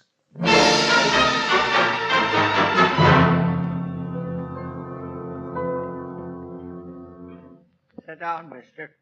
You too, lady. Thanks, Mr. Kraft. What you two come to see me about this time? Well, we figured we owed you an apology for our first visit 3 days ago, for the suspicions we had of you then, I mean. Oh, that's all right. We saw Dr. Hoffman. He verified your alibi. His word's better, I'll scold. Everybody we've talked to says that. He's not your regular doctor, Mr. Kraft. Regular doctor? Yeah, you told us you've been sick about a year. Dr. Hoffman says you've only consulted him a few times during the past month. Yes, that's right. Who's been treating you the rest of the time? Why, I've been taking care of myself. Have you, sir? Well, that was dangerous, Mr. Kraft. Dr. Hoffman told you require hospital care. He don't know everything. I'm getting better without no hospital. Have you felt better since Amos Jenkins died? What do you mean? Those sudden stabbing pains in the chest you've been having for nearly a year, have they stopped during the past 4 days? They haven't stopped, and they're not going to stop unless I stop them, eh? You? Here's the reason why. My picture? You got a picture of me? Yes, and I know powwow magic, and I know conjure magic. I am a hex master. There's pinholes through my picture, pinholes in the chest where I get them stabbing pains. No! Go ahead, tear the picture up. Tear them all up. I got other pictures of you, lots of others. And you and your body and your mind, your living image is trapped in every one of them by my magic. When I stick a pin through your image, you feel it in your chest. You'll kill me. You'll finish the hex that Jenkins started. Yes, unless you tell me how Jenkins was killed and tell me the truth. I'm a witch doctor. I'll know when you're lying. Talk. If I do, you lift the hex. You let me live? I'll lift the hex. All right, I'll talk. When I first got the pains, I didn't pay no attention. Then it got worse, and I went to see Lut Albrecht. Yeah, he's a conjure man, a powwow doctor. Yeah, he charmed me and gave me magic pills to swallow, but that didn't do no good. Finally, he says someone had put a hex on me. Finally, after you'd paid him much more dough, he told you Amos Jenkins had laid the hex, huh? Yes, the only way to stop it was to put a bigger hex on Jenkins than he put on me. You know, conjure, mister. You know we had to get a lock of Jenkins' hair to fix him good. Yes, I know. With a lock of his hair, which was part of his body, part of him, this Albrecht could work big magic. That's right. Well, I went to Jenkins' house at night when he was asleep. I had a knife to cut off a lock of his hair, but... Yeah, but he woke up and chased you. Yes. Then Albrecht went to get You it. don't know everything, mister. Look, Albrecht. I come in your house by the back, Elijah. I've been listening. It's nice to meet you, Mr. Albrecht. Even with that shotgun in your hands. I'm going to do more than just hold this shotgun, mister. I've been thinking Elisha might talk to someone more than was good for him. I've been watching him close. He won't talk to nobody else. And you people won't tell what he's already said. Ludwig, I'm going to kill the three of you. No, Ludwig. You're not much of a conjure man, Albrecht. If you have to use a gun to shut us up, why not try a little magic? If you was the conjure man I heard you claim to be, mister, you would stop me from using the gun. But you can't stop me. I'm shooting now. Good shot, Logan. Beautiful magic. Yeah. I hope I didn't kill him. You didn't. You only plugged him through the shoulder. And only just in time. You and them other policemen was watching outside the window? And listening, Mr. Kraft. You've been under constant observation since an hour after Casey and Miss Williams first talked to you. Hey, Sergeant, get a doctor for this guy. Yes, sir. Now, I'm going to take some exclusive pictures that are going to get me back $250. Dear old Hexmaster, he paid off all the way.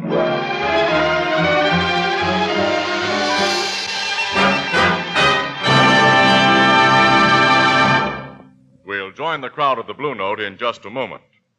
You know, American children are the healthiest children in the world, largely because most American babies now get a good, sound start in life. Much of the credit for this is due to our American food packers who produce convenient, scientifically prepared baby foods. The young mother can now give her baby well-balanced, nourishing meals without spending endless extra hours in the kitchen. In selecting prepared baby foods for your baby, whether fruits, vegetables, soups, or meats, it's wise to insist on two things. 1, a brand name with which you're familiar, and 2, a glass jar. Sterile, crystal clear Anchor glass jars can't possibly affect purity or flavor. And because you heat and serve foods in the same glass jars in which you buy them, and then reseal the jars to store leftovers, mothers save precious hours each week. Most of the better brands of prepared baby foods are packed in clean, sanitary Anchor glass jars and sealed under vacuum with easy-to-open, easy-to-reseal Anchor caps. Both products of Anchor Hocking. The most famous name in glass.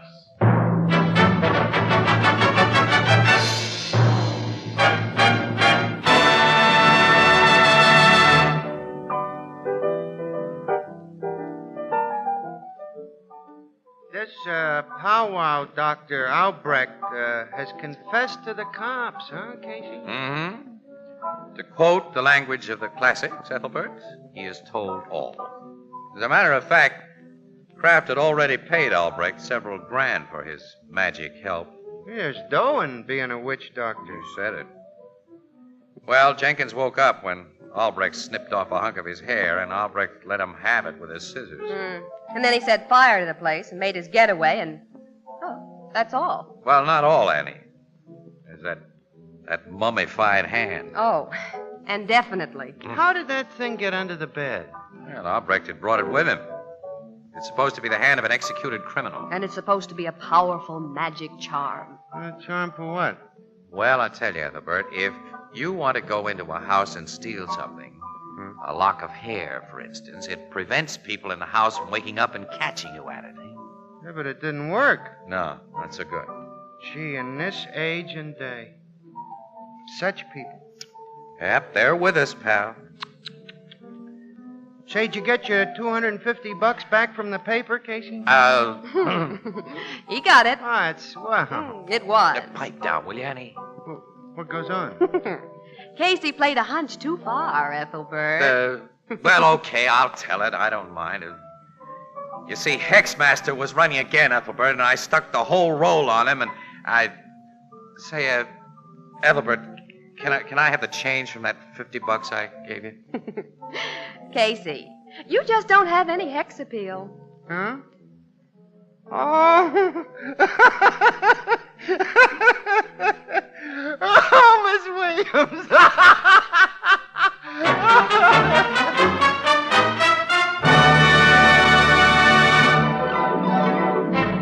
Crime Photographer, starring Stotts Cotsworth as Casey, is written by Alonzo Dean Cole. It is brought to you each Thursday by the Anchor Hocking Glass Corporation, makers of Fire King Oven Glass, Anchor Glass Containers, Anchor Caps and Closures, all products of Anchor Hocking, the most famous name in glass.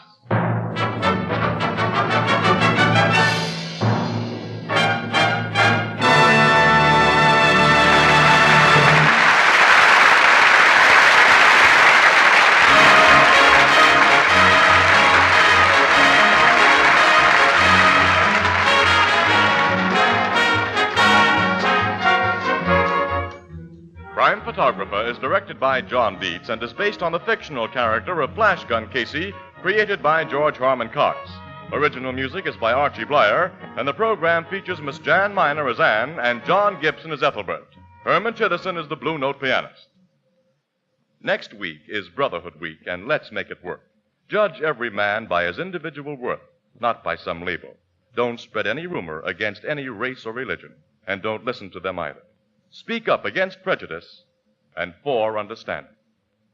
This is Tony Marvin saying good night for the Anchor Hocking Glass Corporation of Lancaster, Ohio, with offices in all principal cities of the United States and Canada. This is CBS, where 99 million people gather every week, the Columbia Broadcasting System.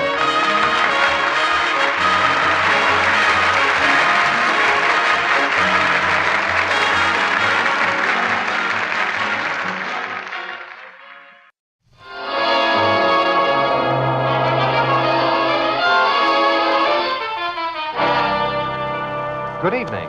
This is Ken Roberts inviting you to listen to another adventure of Casey, crime photographer. Ace cameraman who covers the crime news of a great city. Our adventure for tonight, The Upholsterer.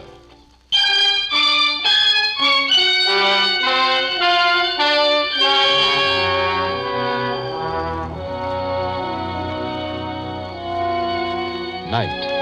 A gloomy street of small, grimy-looking shops, all of which are now closed and dark. In front of one of them... Goldblatt! Goldblatt! This is Perucci. Is everything all right with you? Goldblatt! Hey, what are you doing, Perucci? Why are you trying to wake up old man Goldblatt? Is that to your business? And what is a small boy like you, Joey, doing out so late? Late? It's only 10:30. Anyway, the old lady ain't home from work yet. Joey, maybe you should go find for me a policeman. You want a cop? I think so. What for? Because... policeman is coming. That's Carmody, the big flatfoot. Officer Carmody! Officer! Yeah? Come here. Come here quick, please. Something wrong, Perucci? I don't know. A couple of minutes ago, Officer Carmody, I hear what sounds like gunshots. Gunshots, huh? Gee. Where'd you hear them? I was just going to bed behind my shop next door. Suddenly, from the other side of my wall, from Goldblatt's place, I hear boom, boom. Then I hear what sounds like something heavy falling to the floor. Door's locked tight. I call him. He don't answer. Hey, maybe the old guy shot himself, Carmody. Or maybe he's been murdered. Hey, kick the glass out of the door, Carmody. Pipe down, kid. Perucci, isn't there a window at the rear of Goldblatt's store in the room where he sleeps? See, but he's got iron bars on it, so nobody can get in. You'll have to kick the glass out, Carmody. I hate to disappoint your destruction-loving little soul, kid, but I'm not going to do any expensive glass smashing. Then how are you going to get in? Well, there's a transom above the door here, just big enough for a runt like you to climb through. Me? Goldblatt keeps that transom nailed shut. He told me. We'll see. I'll boost you up, kid, and you try it. Okay. Give me the lift. Right. Here you go.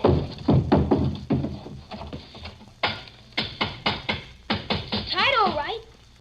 Can't move it a bit. Well, I guess we'll have to do some glass smashing. Swell. But it'll be cheaper to bust that transom than the door. Here, take my nightstick, kid. You gonna let me smash it? I can't reach it, and you can from my shoulders. I'll bust it for good. That did it. All right, now I want you to climb through, but knock out all the glass so you won't get hurt. Okay. I won't hurt myself. I'll crawl through now. All I want you to do is drop down and unlock the door. Hey, flash your light to the door glass, Carmy, so I won't be in the dark. Okay. Joey, I see a big chair lying on its side just inside the door. Don't skin your legs on it when you drop. I'll keep an eye on that chair, Prucci. All set to go. Made it swell. Now, you'd have to move that chair out of the way so he can get at the locks. I'm doing it. Now.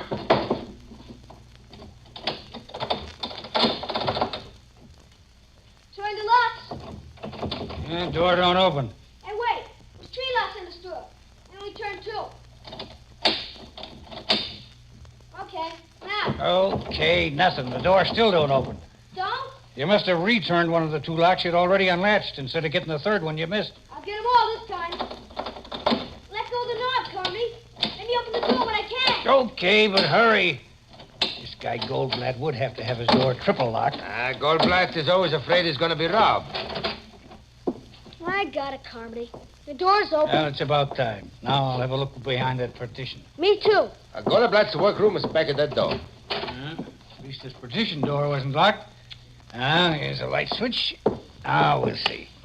Well, I don't see anything look wrong. Neither do I, and I didn't expect to. You imagined those gunshots, Perucci. Hey, look here behind this busted sofa. What? Holy. It's a Goldblatt. Officer Carmody. Is he dead? Guy has 2 bullet holes through his chest. He's dead, all right. He's been murdered. Just like the guys in the movies. Perucci, close that front door. The killer's still in this shop. He's not leaving. Lock that door. See, I lock him. Maybe the killer shook to me. No, he won't. I'm keeping my eyes open, my gun ready. Not many places here to hide. Yeah? Nobody under this bed, Carmody. No, nobody in this closet either. Hey, you duck under that bed and stay there, punk, if there's any shooting. I ain't afraid. Do as I tell you. Nobody back of this pile of furniture.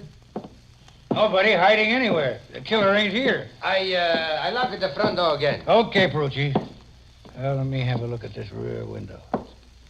Yeah, closed and locked from inside, and there's heavy bars on it, just like you said. Nobody could get through by that door in the front. Well, there's no other way into this place or out of it.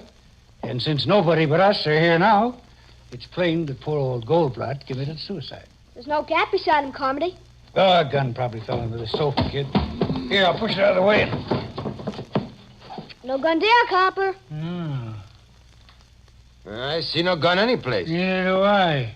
Must be under the body. I'll lift it up a little. Still no gap. No gap. Like I said in the first place, his job is murder. Yes, but if the killer got out that front door and locked it behind him before we busted in here, how could he have wedged that big chair back of the door after he was outside? And nobody could get out of that locked window in the back. Hey, this is a mystery, ain't it? Yes, and too deep a one for me. Thank the Lord, I'm just a plain uniform cop. I'm using this phone to call the station house. Let them turn the detectives loose on this one.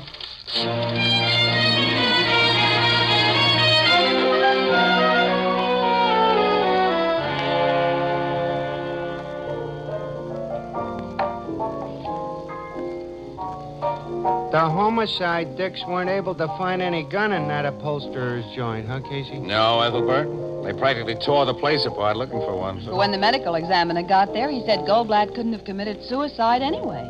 Well, if the guy was murdered, how did the killer get out of the place? Well, Captain Logan and his men are having a sweet time trying to figure that. Yeah, they're going nuts, too. Miss Williams and I just came from headquarters where we talked with Logan and also the kid and the shoemaker and the cop who found the body. They all tell a straight story? Well, it sounded straight to me, yeah. This has all the earmarks of a very baffling mystery. You and Miss Williams ain't been to the scene of the crime yet, huh? No, we weren't working when it was reported last night. But we're assigned to it now. Let's go to the Goldblatt shop and have a look-see, Casey. Okay, Annie. Yeah, Logan said he'd be down there about now. Maybe I can help the poor guy crack the case, huh? How you hate yourself. I? Why, Annie, how can anyone have anything but affection for a charming character like me?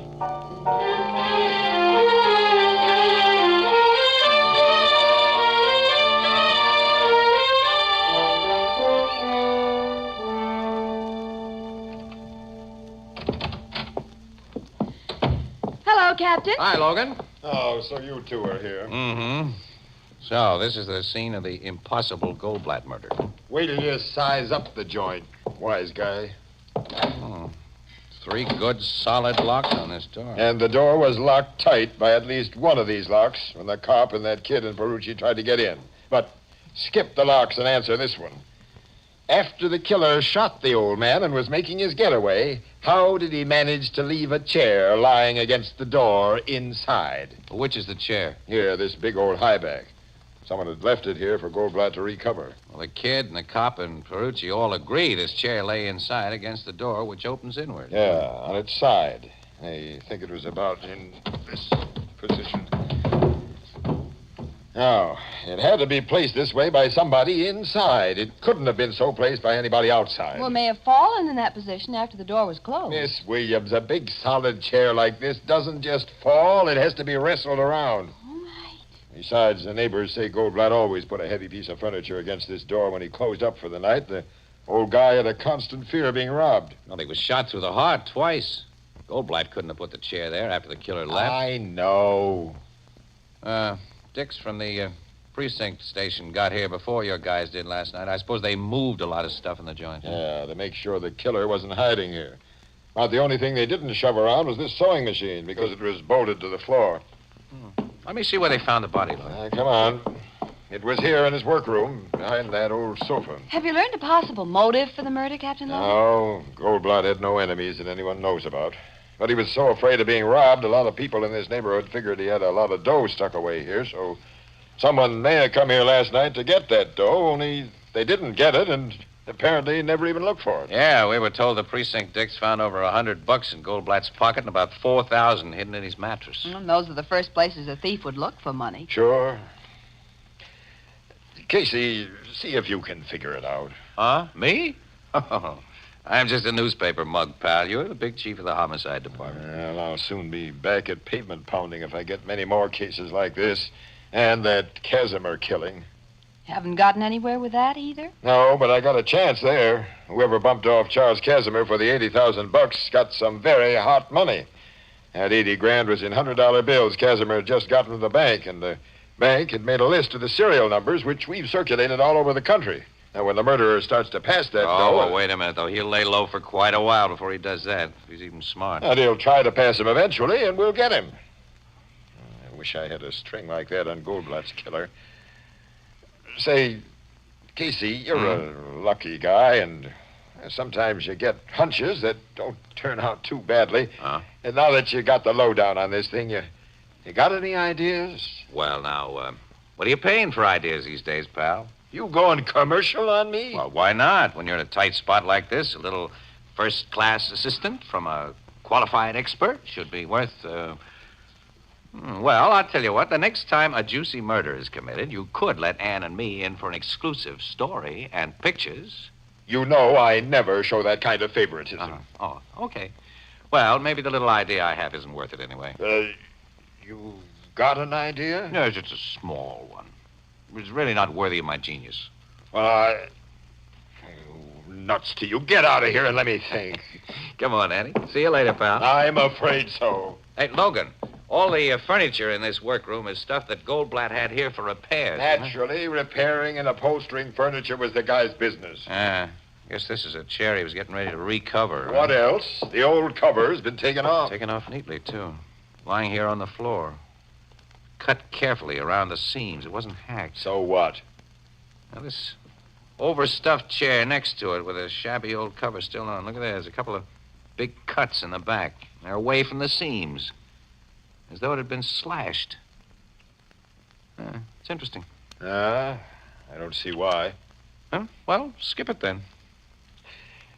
Say, Casey... you still don't want to buy any ideas or hunches, pal. If you're serious, I never give reporters or photographers of one paper preference over those of another paper. Okay, tough guy.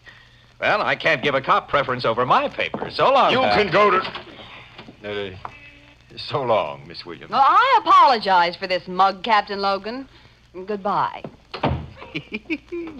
Logan's sore at me again, Annie. You have no right to rib him when he's in a spot like this. And I know you haven't even the germ of an idea that might break this case. Annie, I not only have an idea now, but I've got a hunch. Casey. Wait a minute. Let me write down something quick before I forget it. There we are. Okay. Huh? Come on, now, let's get in the car. We're going places.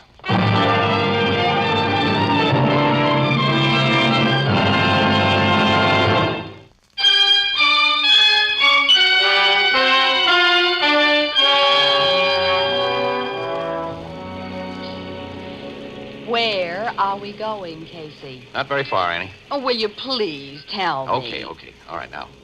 Here's the idea that Logan wouldn't buy. Giving it to him for free if he hadn't been so bullheaded. As it is, we'll prove it ourselves before he gets it. Well, what is the idea? Look, Goldblatt's neighbor, Perucci. He says that after he heard shots last night, he heard something heavy fall in Goldblatt's shop. Mm-hmm. And everybody, including myself, figured he heard Goldblatt fall. And apparently that's what Logan still figures. But, Annie, Goldblatt's body was found a good 20 feet away from Perucci's wall and directly behind a big overstuffed sofa. Now, Perucci didn't hear a body drop. He heard the crash of that heavy chair that fell behind that door as the killer ran out of the door and slammed it behind him. Well, Logan said that the chair couldn't have fallen. And I think he's right. It couldn't have fallen if it were resting solidly on its four legs, but suppose it was piled on top of another chair upside down. Now, there isn't much floor space in Goldblatt's joint. He must have had to pile stuff up so he'd have room to work. Mm-hmm. And if that chair was piled on top of another, it might have toppled easily. The vibration of a door slam would dislodge it. That's right. The precinct men had moved almost everything by the time that Logan arrived. He didn't see furniture in piles, and he doesn't always use his imagination either. And the killer didn't waste precious time locking that door either. But Perucci and the policeman couldn't open it. Because the chair fell between the door and that sewing machine that's bolted to the floor. It formed a solid wedge there until the kid moved it. Then, when he thought he was unlocking the door, he was really locking it. Okay. I'll buy that idea. Right.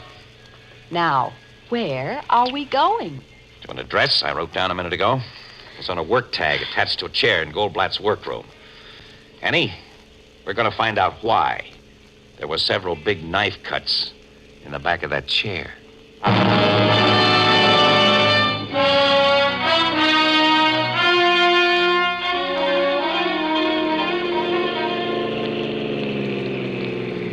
Yeah, there's the address, Annie. It's across the street there. Furnished room to let sign in the window. Yeah, rooming house. Mm-hmm. And it'll be the landlady who sent that chair to Goldblatt for recovery. Now, what's the full extent of your hunch about that chair, Casey? It tells me to get acquainted with the Mrs. Potter whose name was on it. And I hope that she'll give me some information. Now, look, Annie, you wait right here in the car. I will not. If there's information to get that may make news, I'm going to be where it's gotten. Annie, look, I'm not going to her as a newspaper guy. I'm going to let on I want to rent a room, see, and try to get her talking. Well, both of us can be renting a room. But together? I've heard such things have been done. We'll pose as husband and wife. Oh, well, that's something that hasn't been done yet. By us. Well, it's being done now. Huh? For very impersonal reasons. Come on. Oh, well, okay. Hope I can act like your husband. Oh, you'll never learn any younger. Maybe you'll never learn, period. What? Nothing. You must have some sort of a plan, so you do the talking and I'll just stand by. Yeah, that'll be best. Okay, here goes the doorbell. You'd better begin to look wifely, huh? Don't worry about me. Hey, someone's coming. Now, remember, let me do the talking. Yeah, okay. Good afternoon. How do you do? We're looking for a room and saw your sign. Oh, won't you and your husband come in? Thank you. I have a very nice double room on this floor that's just been vacated. Do you mind the lower floor? Not at all. Well, then come this way. Oh, what's your name? Mr. Casey. And Mrs. Casey. Oh, it's a pleasure to know you. I'm Mrs. Potter. Well, it's nice to know you, Mrs. Potter. Yeah. Well, now, let's see the room. One of my best. Was our back parlor when my husband was alive, but since I had to take in paying guests... Yes. Do you like it, Casey? You call your husband by his last name, Mrs. Casey? Why, It's a habit she got into before we were married. Yeah. Oh, it's a little unusual. Yes. Well, I have a most unusual wife, Mrs. Potter. One thing, she lets me do all the talking while she just stands by. I can see she's just a shy little thing. Shy. Shut up. Suppose you try it. Well, this is a comfortable-looking armchair. New, Mrs. Potter, or is this reupholstered? Oh, reupholstered. And by that poor man who was murdered last night. What? Murdered? Oh, there's a big piece about it in the morning paper. A little old man named Goldblatt. Why, we heard about that, Annie. Yes, we did hear about it, darling. Huh? Oh, they say it's quite a mystery, but it's given me a personal worry.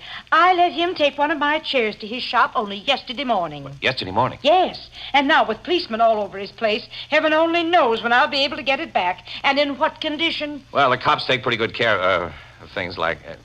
I believe they do. I hope you made note of the condition the chair was in when Goldblatt took it to his shop yesterday morning. Well, I mean, were there any tears or cuts in it? Oh, no. It was just terribly shabby and needed new covering. But my. Sending that chair out taught me something I'd never suspected. Oh, what was that, Mrs. Potter?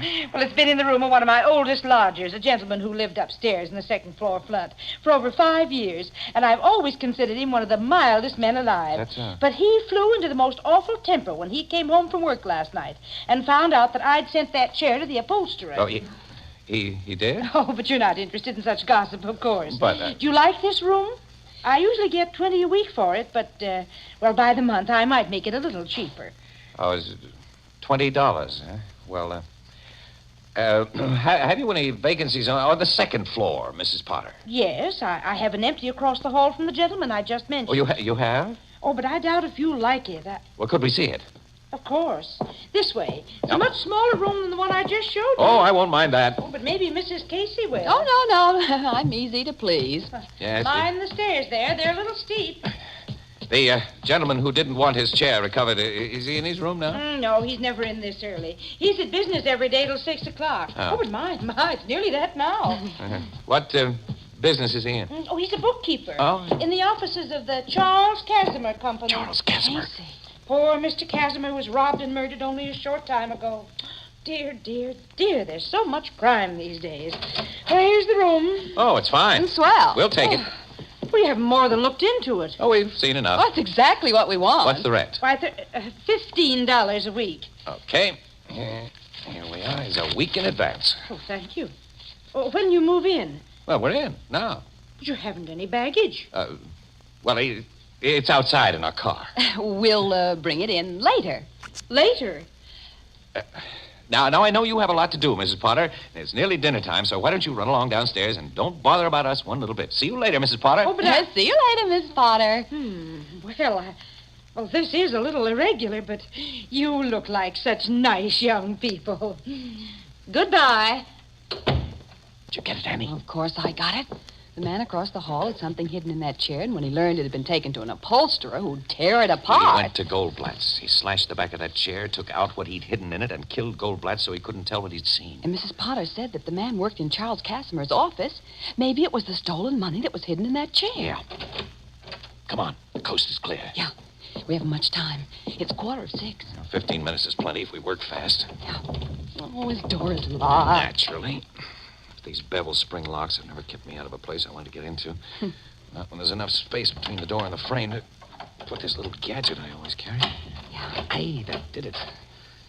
Come on, quick, so I can close the door again. Now what do we do? Listen, Annie. If this guy killed Goldblatt last night in order to get back the money hidden in that chair, he's had to hide it again. Now, 10 to 1, he's hidden it in here a second time. Yeah, so we search the place. Right.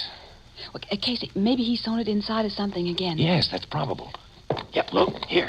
There's a sewing kit on the dresser. There's a needle stuck in the lid.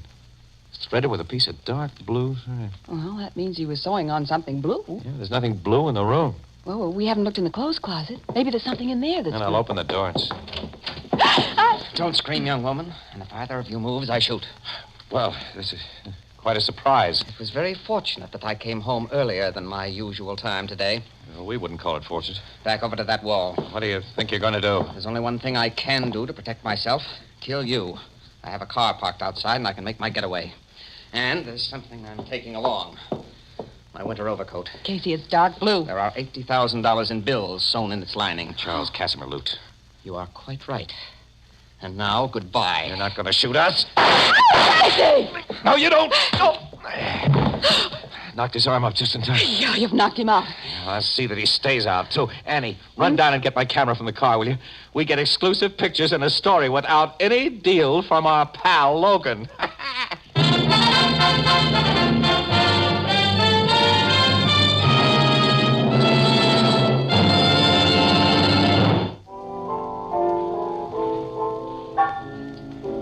So this guy was the killer of Charles Casimir as well as the murderer of that poor little Goldblatt fella, huh, Casey? That's right, Ethelburn. The Casimir job was his first crime.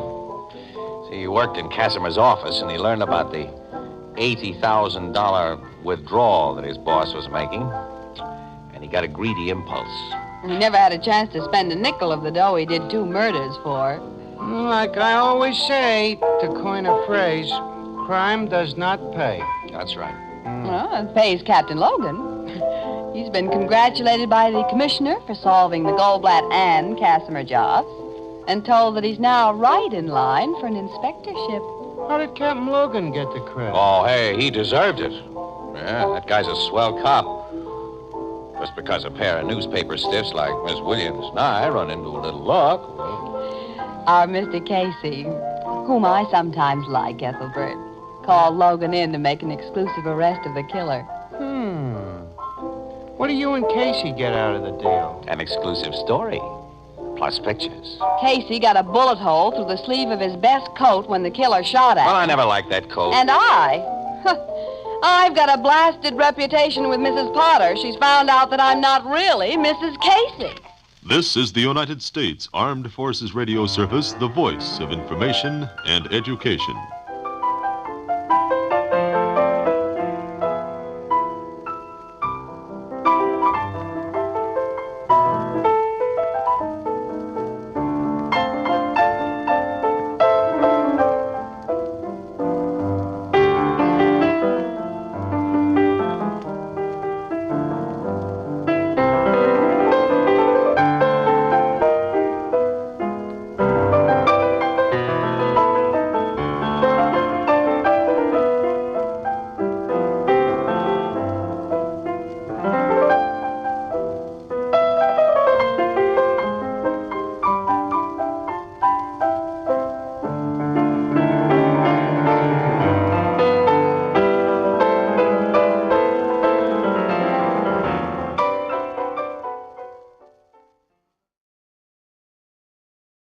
The Anchor Hocking Glass Corporation brings you Crime Photographer.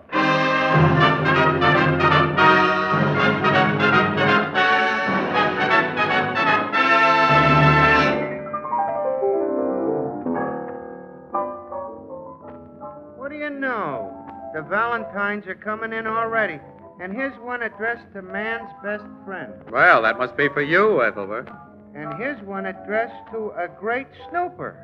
And that must be for you, Casey. And here's one addressed to the most famous announcer, the man you can always count on. I wonder who that could be. I wonder. Oh, I get it. They mean you can always count on me to say, Anchor Hocking, the most famous name in glass.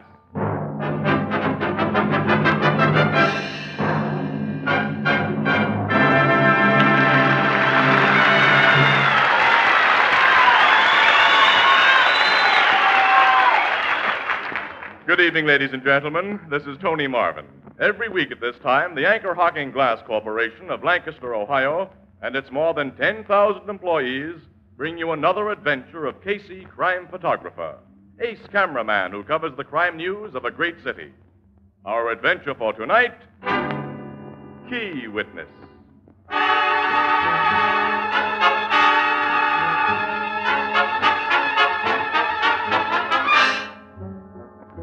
Night, and a most unpleasant night.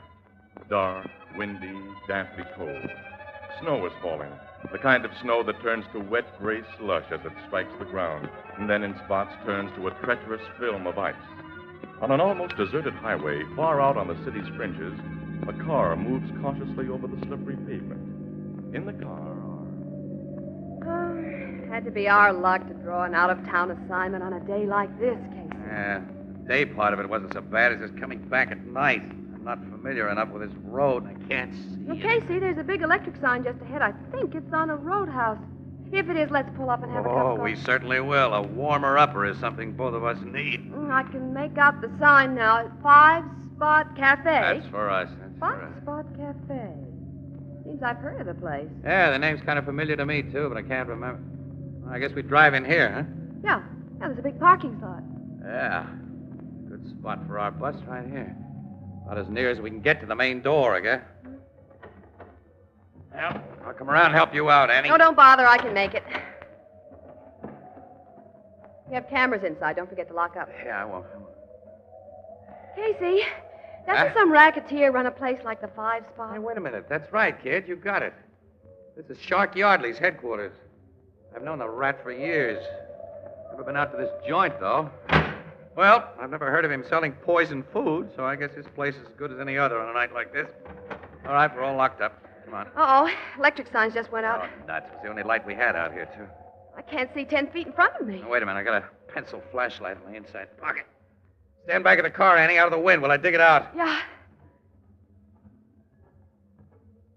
Careful with him, Pete. Oh, not being careful. Which is our car? I can't see. Yeah, I know where it is. Let's get a minute and get going. All right. Someone else is having a little trouble in the dark, Casey. More than we're having. You see that drunk those two guys had between them? They passed close enough for that. He could hardly stand. They were practically dragging him along. Well, he want to take the pledge tomorrow. Where's that darn flashlight, anyway? I found it here. Car's pulling out. Guess they got the drunk inside, okay? Yeah. Oh, nuts. Now it doesn't work. The flashlight? Yeah, the battery must be dead. Oh, again. we don't need it now. Signs come on again. That's a break. All right, come on. Let's get into that cafe. I hope there's plenty of heat in there and chill through. Hey, wait a second. What? Kicked something in this slush here. Huh? Oh, I heard it. Hotel key. At least it has a hotel tag attached to it. Yeah, wait, let me wipe some of this muck off it. Harwell Hotel, room 1118. Maybe one of those men dropped it who were taking the drunk home. Well, if the drunk dropped it, they're going to have some extra trouble taking him home unless they know his hotel and room number. He'll never be able to tell them. Well, I'll stick the key in my pocket and turn it over to somebody inside the joint here. Maybe inquiries for it. Let me help you on these steps, Annie. They're pretty slippery. Yeah, thanks. Oh, boy, it's going to get inside. Dining room's pretty crowded, Annie. Let's look in the bar. No customers in there. We'll get quicker service. We'll get the bartender to bring us coffee and sandwiches. Huh? Okay. Good evening. Well, it's really a very lousy evening, bartender. Yeah, so they tell me. You just drove up here? Yeah, give me a menu, will you? Okay. Here. Casey, where'd you get that blood on your hand? Huh? Blood? Yeah, look. Yeah, I see. Cut yourself, mister? Well, not that I know of. Annie. This hotel key I found. I thought it was simply wet with slush and snow. But look at it under these bright lights. Tag is streaked with blood. Hey, you found that key, mister? Yeah, to room 1118, Harwell Hotel. Well, give me it. Somebody might come and ask you for it. I didn't say I found it anywhere near here, did I? No, you didn't. Excuse me a minute, will you? Casey, how did fresh blood get on that key? I don't know, Annie. I don't know why that bartender showed such an interest in it either. I do know this joint belongs to Shark Yardley, who's made quite a few guys bleed plenty. The bartender just went into that back room. Yeah. Annie, I got a hunch we better get out of this place. So have I. Okay, come on. Well, the door of the back room just opened. It's Yardley, one of his rod men. Well, if it isn't my old friend Casey. Hello, Shark. Well, I never hoped to see you in this little joint of mine. It's so off the beaten track. We newspaper guys get around, you know. So I've heard. And I want you and the lady to have a drink with me. In my private office. Oh, thanks, Shark, but we're in a hurry. But I must insist you step into my private office. I want to talk privately to you about a key. I think I see the outline of a gun in your pocket. Casey. Shall we go to my office? All right, come on, Annie. Thank you. And be very quiet. There are guests in my dining room. I wouldn't want to stir. Yes, come right in. Well, sit down, lady. This chair is the most comfortable. It looks comfortable. Before I ask my friend Casey to sit down, frisk him, Nick. Okay, boss. I don't carry a gat, Shark. Guns aren't part of my racket. Oh, I believe that, Casey, but I'd like to be sure. He's clean, boss. Here's the key that was in his pocket. Where did you get this key, Casey? You undoubtedly know that I picked it up in your parking lot. You mind telling me why it's so important to you? You've no idea? No. I'm just a dumbbell. Because I don't believe you're a dumbbell, I'm keeping you here for a while. I'm leaving Nick here to watch you while I join my guests in the dining room. How long are you going to keep us here? We'll discuss that when I come back, lady. Now I must return to the cafe. You see, I have reason to wish that my guests see a lot of me this evening. Make Casey and the lady comfortable, Nick. I'll take care of them, boss. Now, excuse me, won't you? Looks as though we've walked into something, Casey. I'll say we have, Annie, and without our galoshes on. Yeah, and you ain't walking out of it neither. Shark told you to make us comfortable, Nick. That's not the way to do it. Oh, thanks for reminding me. Sit down and take a load off your feet. No, I'd rather stand. Sit down or I'll blast you. Since you put it so nicely, I will.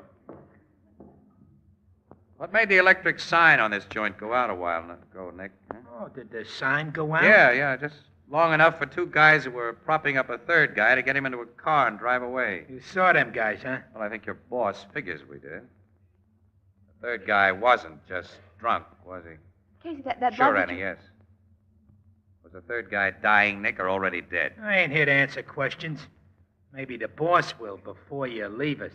I wish you wouldn't talk like that. Can't take it, huh? Well, it isn't easy to take, you know. Say, Shark said he'd stand us a drink when he brought us in here. I see a bottle on his desk there. 100 proof, too. Do you mind? Keep your mitts off that bottle. Say, look, the least you can do is let a guy have a drink. I need it, fella. To buck you up, wise guy? To brace you for what's coming? Well, put it that way if you want to. Look, can I have a shot, huh? Okay. Thanks. Wait a minute. Huh? What? Tilt that bottle slow and easy into one of them glasses. You try to lift the bottle or throw it, I'll plug you before it leaves your hand. I won't take any chances like that with you, Nick. This suits you all right? So far. Now put the bottle down. Yeah, just as you say. You poured a stiff one for yourself, didn't you? Yeah, I need it. Well, ain't you offering the lady none? I don't want anything to drink. And I don't want anything to drink. He threw that whiskey in his eyes, Casey. That's right, 100 proof stuff, too. All right, I've knocked him cold, Annie. I got his gun. Give it to me. Here. Tap him gently on the head with it so he'll stay out till we make our getaway. That'll do it. We can't go out this door through the bar. Come on, there's a window here.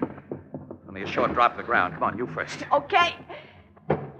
All right? Yeah, all right. Come on. Right with you. Now let's get to our car at the nearest police station.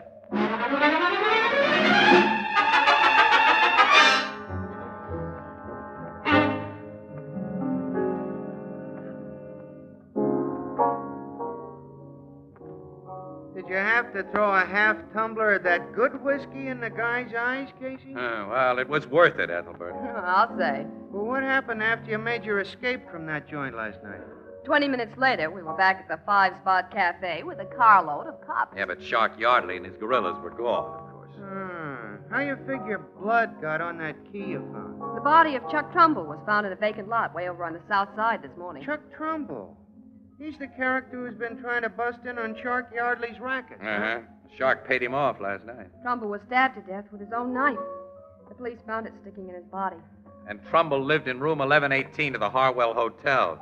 Well, then that key you found... When Yardley learned that we had the key with the blood on it, he knew it would put him on the spot for Trumbull's murder. And as he'd planned the murder, there was to be no evidence that Trumbull had been anywhere near the Five Spot Cafe. In fact, Shark Yardley's alibi would be that he was at the Five Spot when Trumbull was killed someplace else. Yeah, but that key to Trumbull's hotel room, found in Shark's parking lot, was proof he'd been there. Yeah, that's it. And when Yardley's brought to trial, Casey's testimony and mine about that key will send him to the chair. The cops ain't caught up with the shark yet? No, but they will. Until they do, I'd be pretty worried if I was you. Worried? The shark's a bad baby, Casey. This Trumbull ain't the first guy he's suspected of bumping off. No. Cops think he got Ed Clive last year. Yeah, with Clive's own gun. Like you think he carved Trumbull with Trumbull's own knife. And there was that gambler a couple of years ago, I forget his name. Oh, Ernie Hastings. Yeah. And the cops could never prove nothing.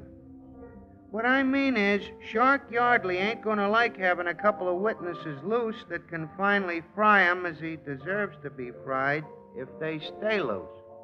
I'm not worried about the shark. He'll be too busy dodging cops to bother Ann and me. Besides, we've been witnesses against his kind of rats before. Well, he's a special mean kind of rat, Miss Williams. A special dangerous kind. Look, Annie, it's after midnight. It's time I took you home. Yeah, I'm ready to go home. I'm tired. Well, here's what we had, pal. Gee, you're paying for a change. Well, I always pay. Don't I? Well, eventually. Don't I? Yeah. Good night. Night, Casey. Night, Miss Williams. Good night, Ethelbert.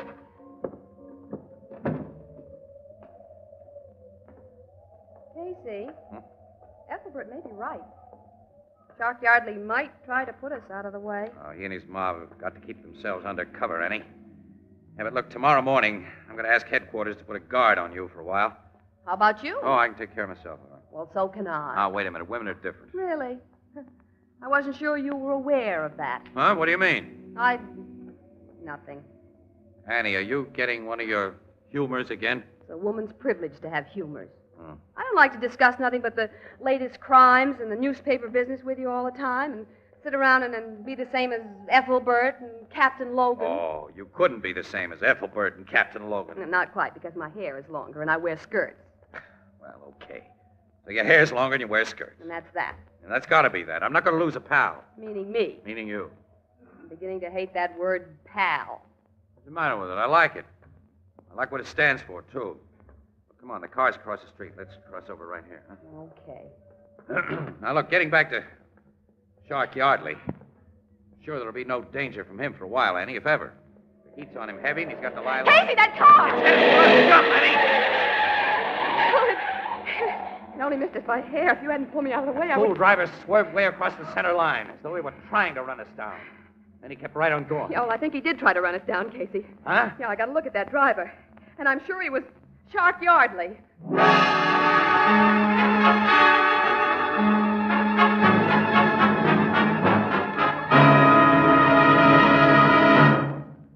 This is the season of buffet suppers and other informal entertaining.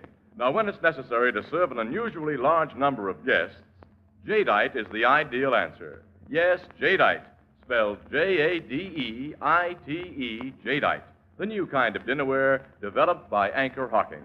You'll love its delicate jade green color, its fine porcelain-like texture, and you'll be amazed to find that jadeite is as strong and heat-proof as the Fire King oven glass you use for baking. Yet, with all its advantages, jadeite is incredibly low in price. For example, a jadeite cup and saucer costs only 15 cents in open stock. and a complete 35-piece dinner service for 6, including cups, saucers, dessert dishes, salad plates, dinner plates, vegetable bowl, platter, and sugar and creamer set, is priced at less than $5. Ask for Jadeite at chain stores, department stores, hardware stores, and other stores selling chinaware and glass. Jadeite is the newest triumph of Anchor Hocking. The most famous name in glass.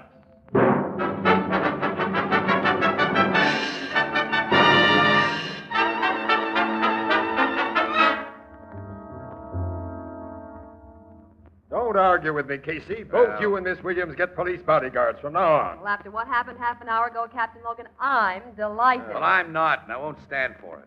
How could I have one of your cops at my elbow 24 hours a day, Logan? I'd feel like a sap. You rather feel like a dead sap who don't feel anything at all? Listen, the driver of that car may not have been Shark Yardley. Oh, yes, Casey. I think he was the driver, and I don't think this will be his last attempt to get you.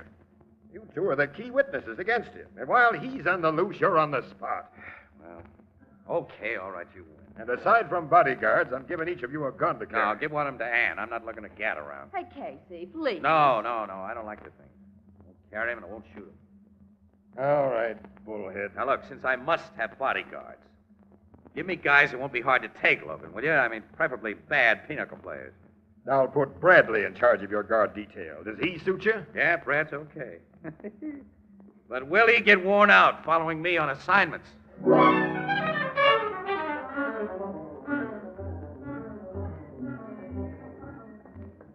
Come on, hurry up, Brad. City desk says there's a rest job. We left my car down the street here. Oh, where are we going now, Casey? City Hall. An appointment assignment to take pictures of the mayor's newly appointed park commissioner. Say, you get all the dirty work? Who takes all the pictures of those pin-up gals I see in the papers? Oh, the very old press photographers. Well, you've been my shadow for 5 days now, Brad. How do you like it? I'll be glad to get back to the straight detective business. Yeah, say, look, Logan's making saps out of both of us. Shark Yardley hasn't tried anything, and he won't try anything. They tried to make a hit-and-run morgue case out of you. Yeah. I think Miss Williams only imagined that Shark was in that car. And nothing's happened since. Logan's just wasting your time and the city's money, Brad, and that's a fact. Well, here's the old bus. Let's get in, get going. Okay. Casey, huh? Don't step on that starter. What? Don't touch the starter. When we left this car half an hour ago, its hood was covered with snow. Yeah? Most of the snow's fallen off. Maybe because somebody raised the hood. I'm going to see. Well, why would anybody raise the hood? Somebody did. And put this underneath. What is it, Brad? Look. It's attached to your starter. I think it's a little TNT. Bomb, huh? Uh-huh. The old gangster gag. When you started your car, Bluey. Bluey, yeah. Oh, thanks, Brad. Guess maybe Logan was right.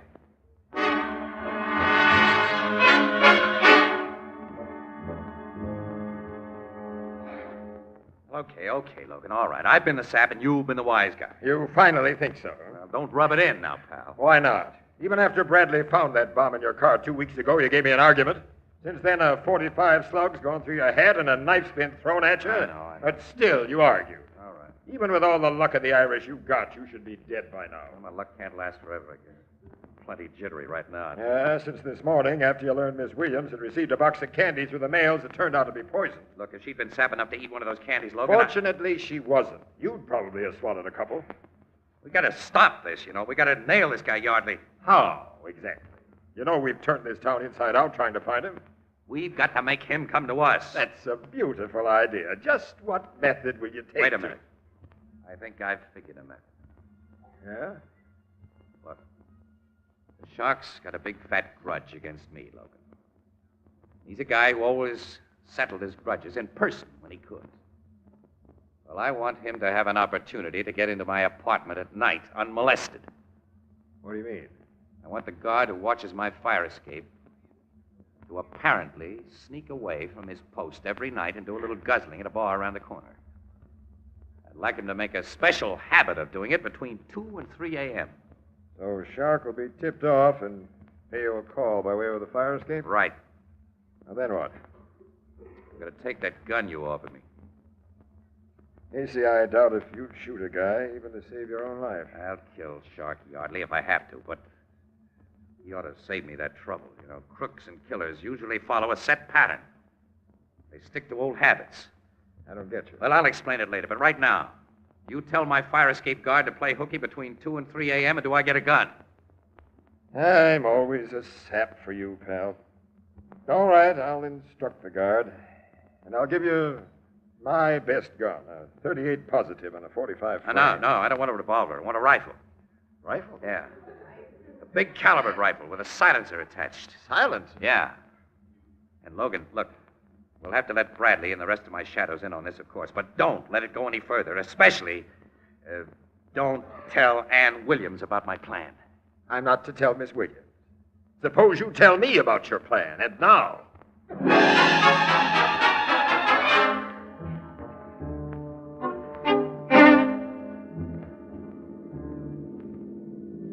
Well, okay, Brad, here's the old homestead again. Time to go through our usual routine. Yeah, well, I don't like the routine that's become usual during the last week, Casey. Yeah.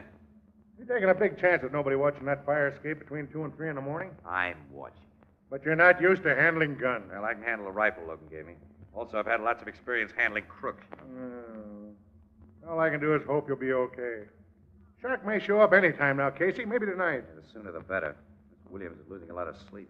She's got nothing to worry about. She hasn't a fire escape. Well, come on, Brad. Let's get out of this car. You come up to my apartment as usual, look the joint over as usual, then come back here down to the street as usual. Then you'll turn out your lights as usual. And I'll seem to be sleeping soundly between 2 and 3 a.m. What if you do fall asleep, Casey? Well, in that case, well, I won't.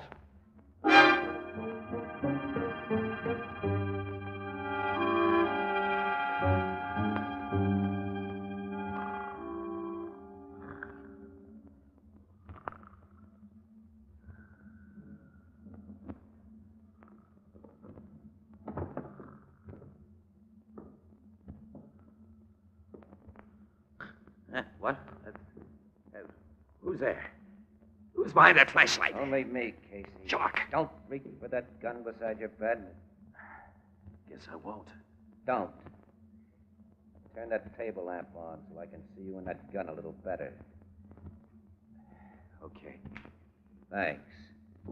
Well, you look like just the same sap who butts into things he should keep away from. Oh, that gun of yours.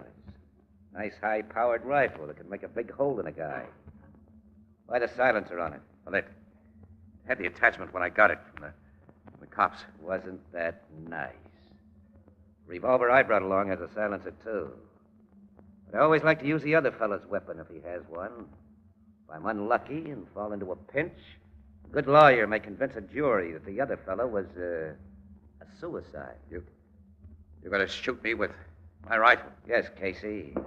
After I've made sure it's loaded. It is. And now... Don't, Shark. Yellow, aren't you? Afraid to take it? Put down that gun. Putting the muzzle against your head, the cops will be sure this was a suicide. It will be if you squeeze that trigger. You're suicide. What do you mean? You looked to see if it was loaded. It is. You didn't look to see if the barrel is clear. It isn't. It's been plugged. So the shell in the chamber will blow up the gun. Yeah, this is a bluff. You can't get away with it. It isn't a bluff. Nuts. Take what I came to give you. You snapped the trap yourself, Shark. And I can't say I'm really sorry.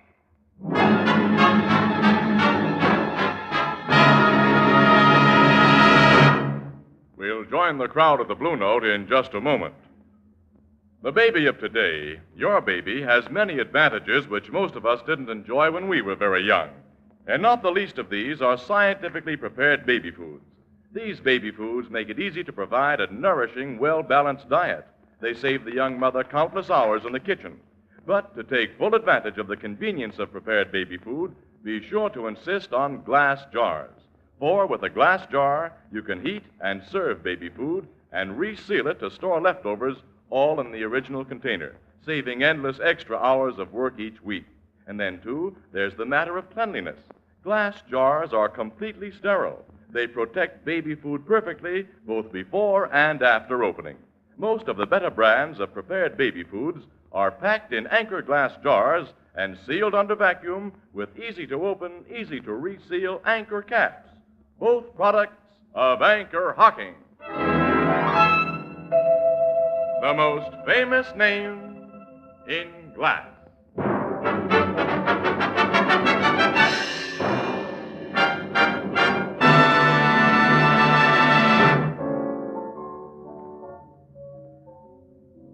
Well, the explosion of that rifle didn't kill the shark, huh, Casey? No, Ethelbert, miraculously enough. The docs will have him patched up for his trial on a Trumbull murder charge, and he'll be able to walk to the hot seat afterwards. But how could you be sure he'd try to shoot you with that rifle instead of his own gun, Casey? Look, now, he'd killed Trumbull with Trumbull's own knife, huh? Yeah. And Clive with Clive's own pistol. Yeah. Well, that was Shark's murder pattern, don't you say? That's right. Well, I'm awful glad it's over, Casey.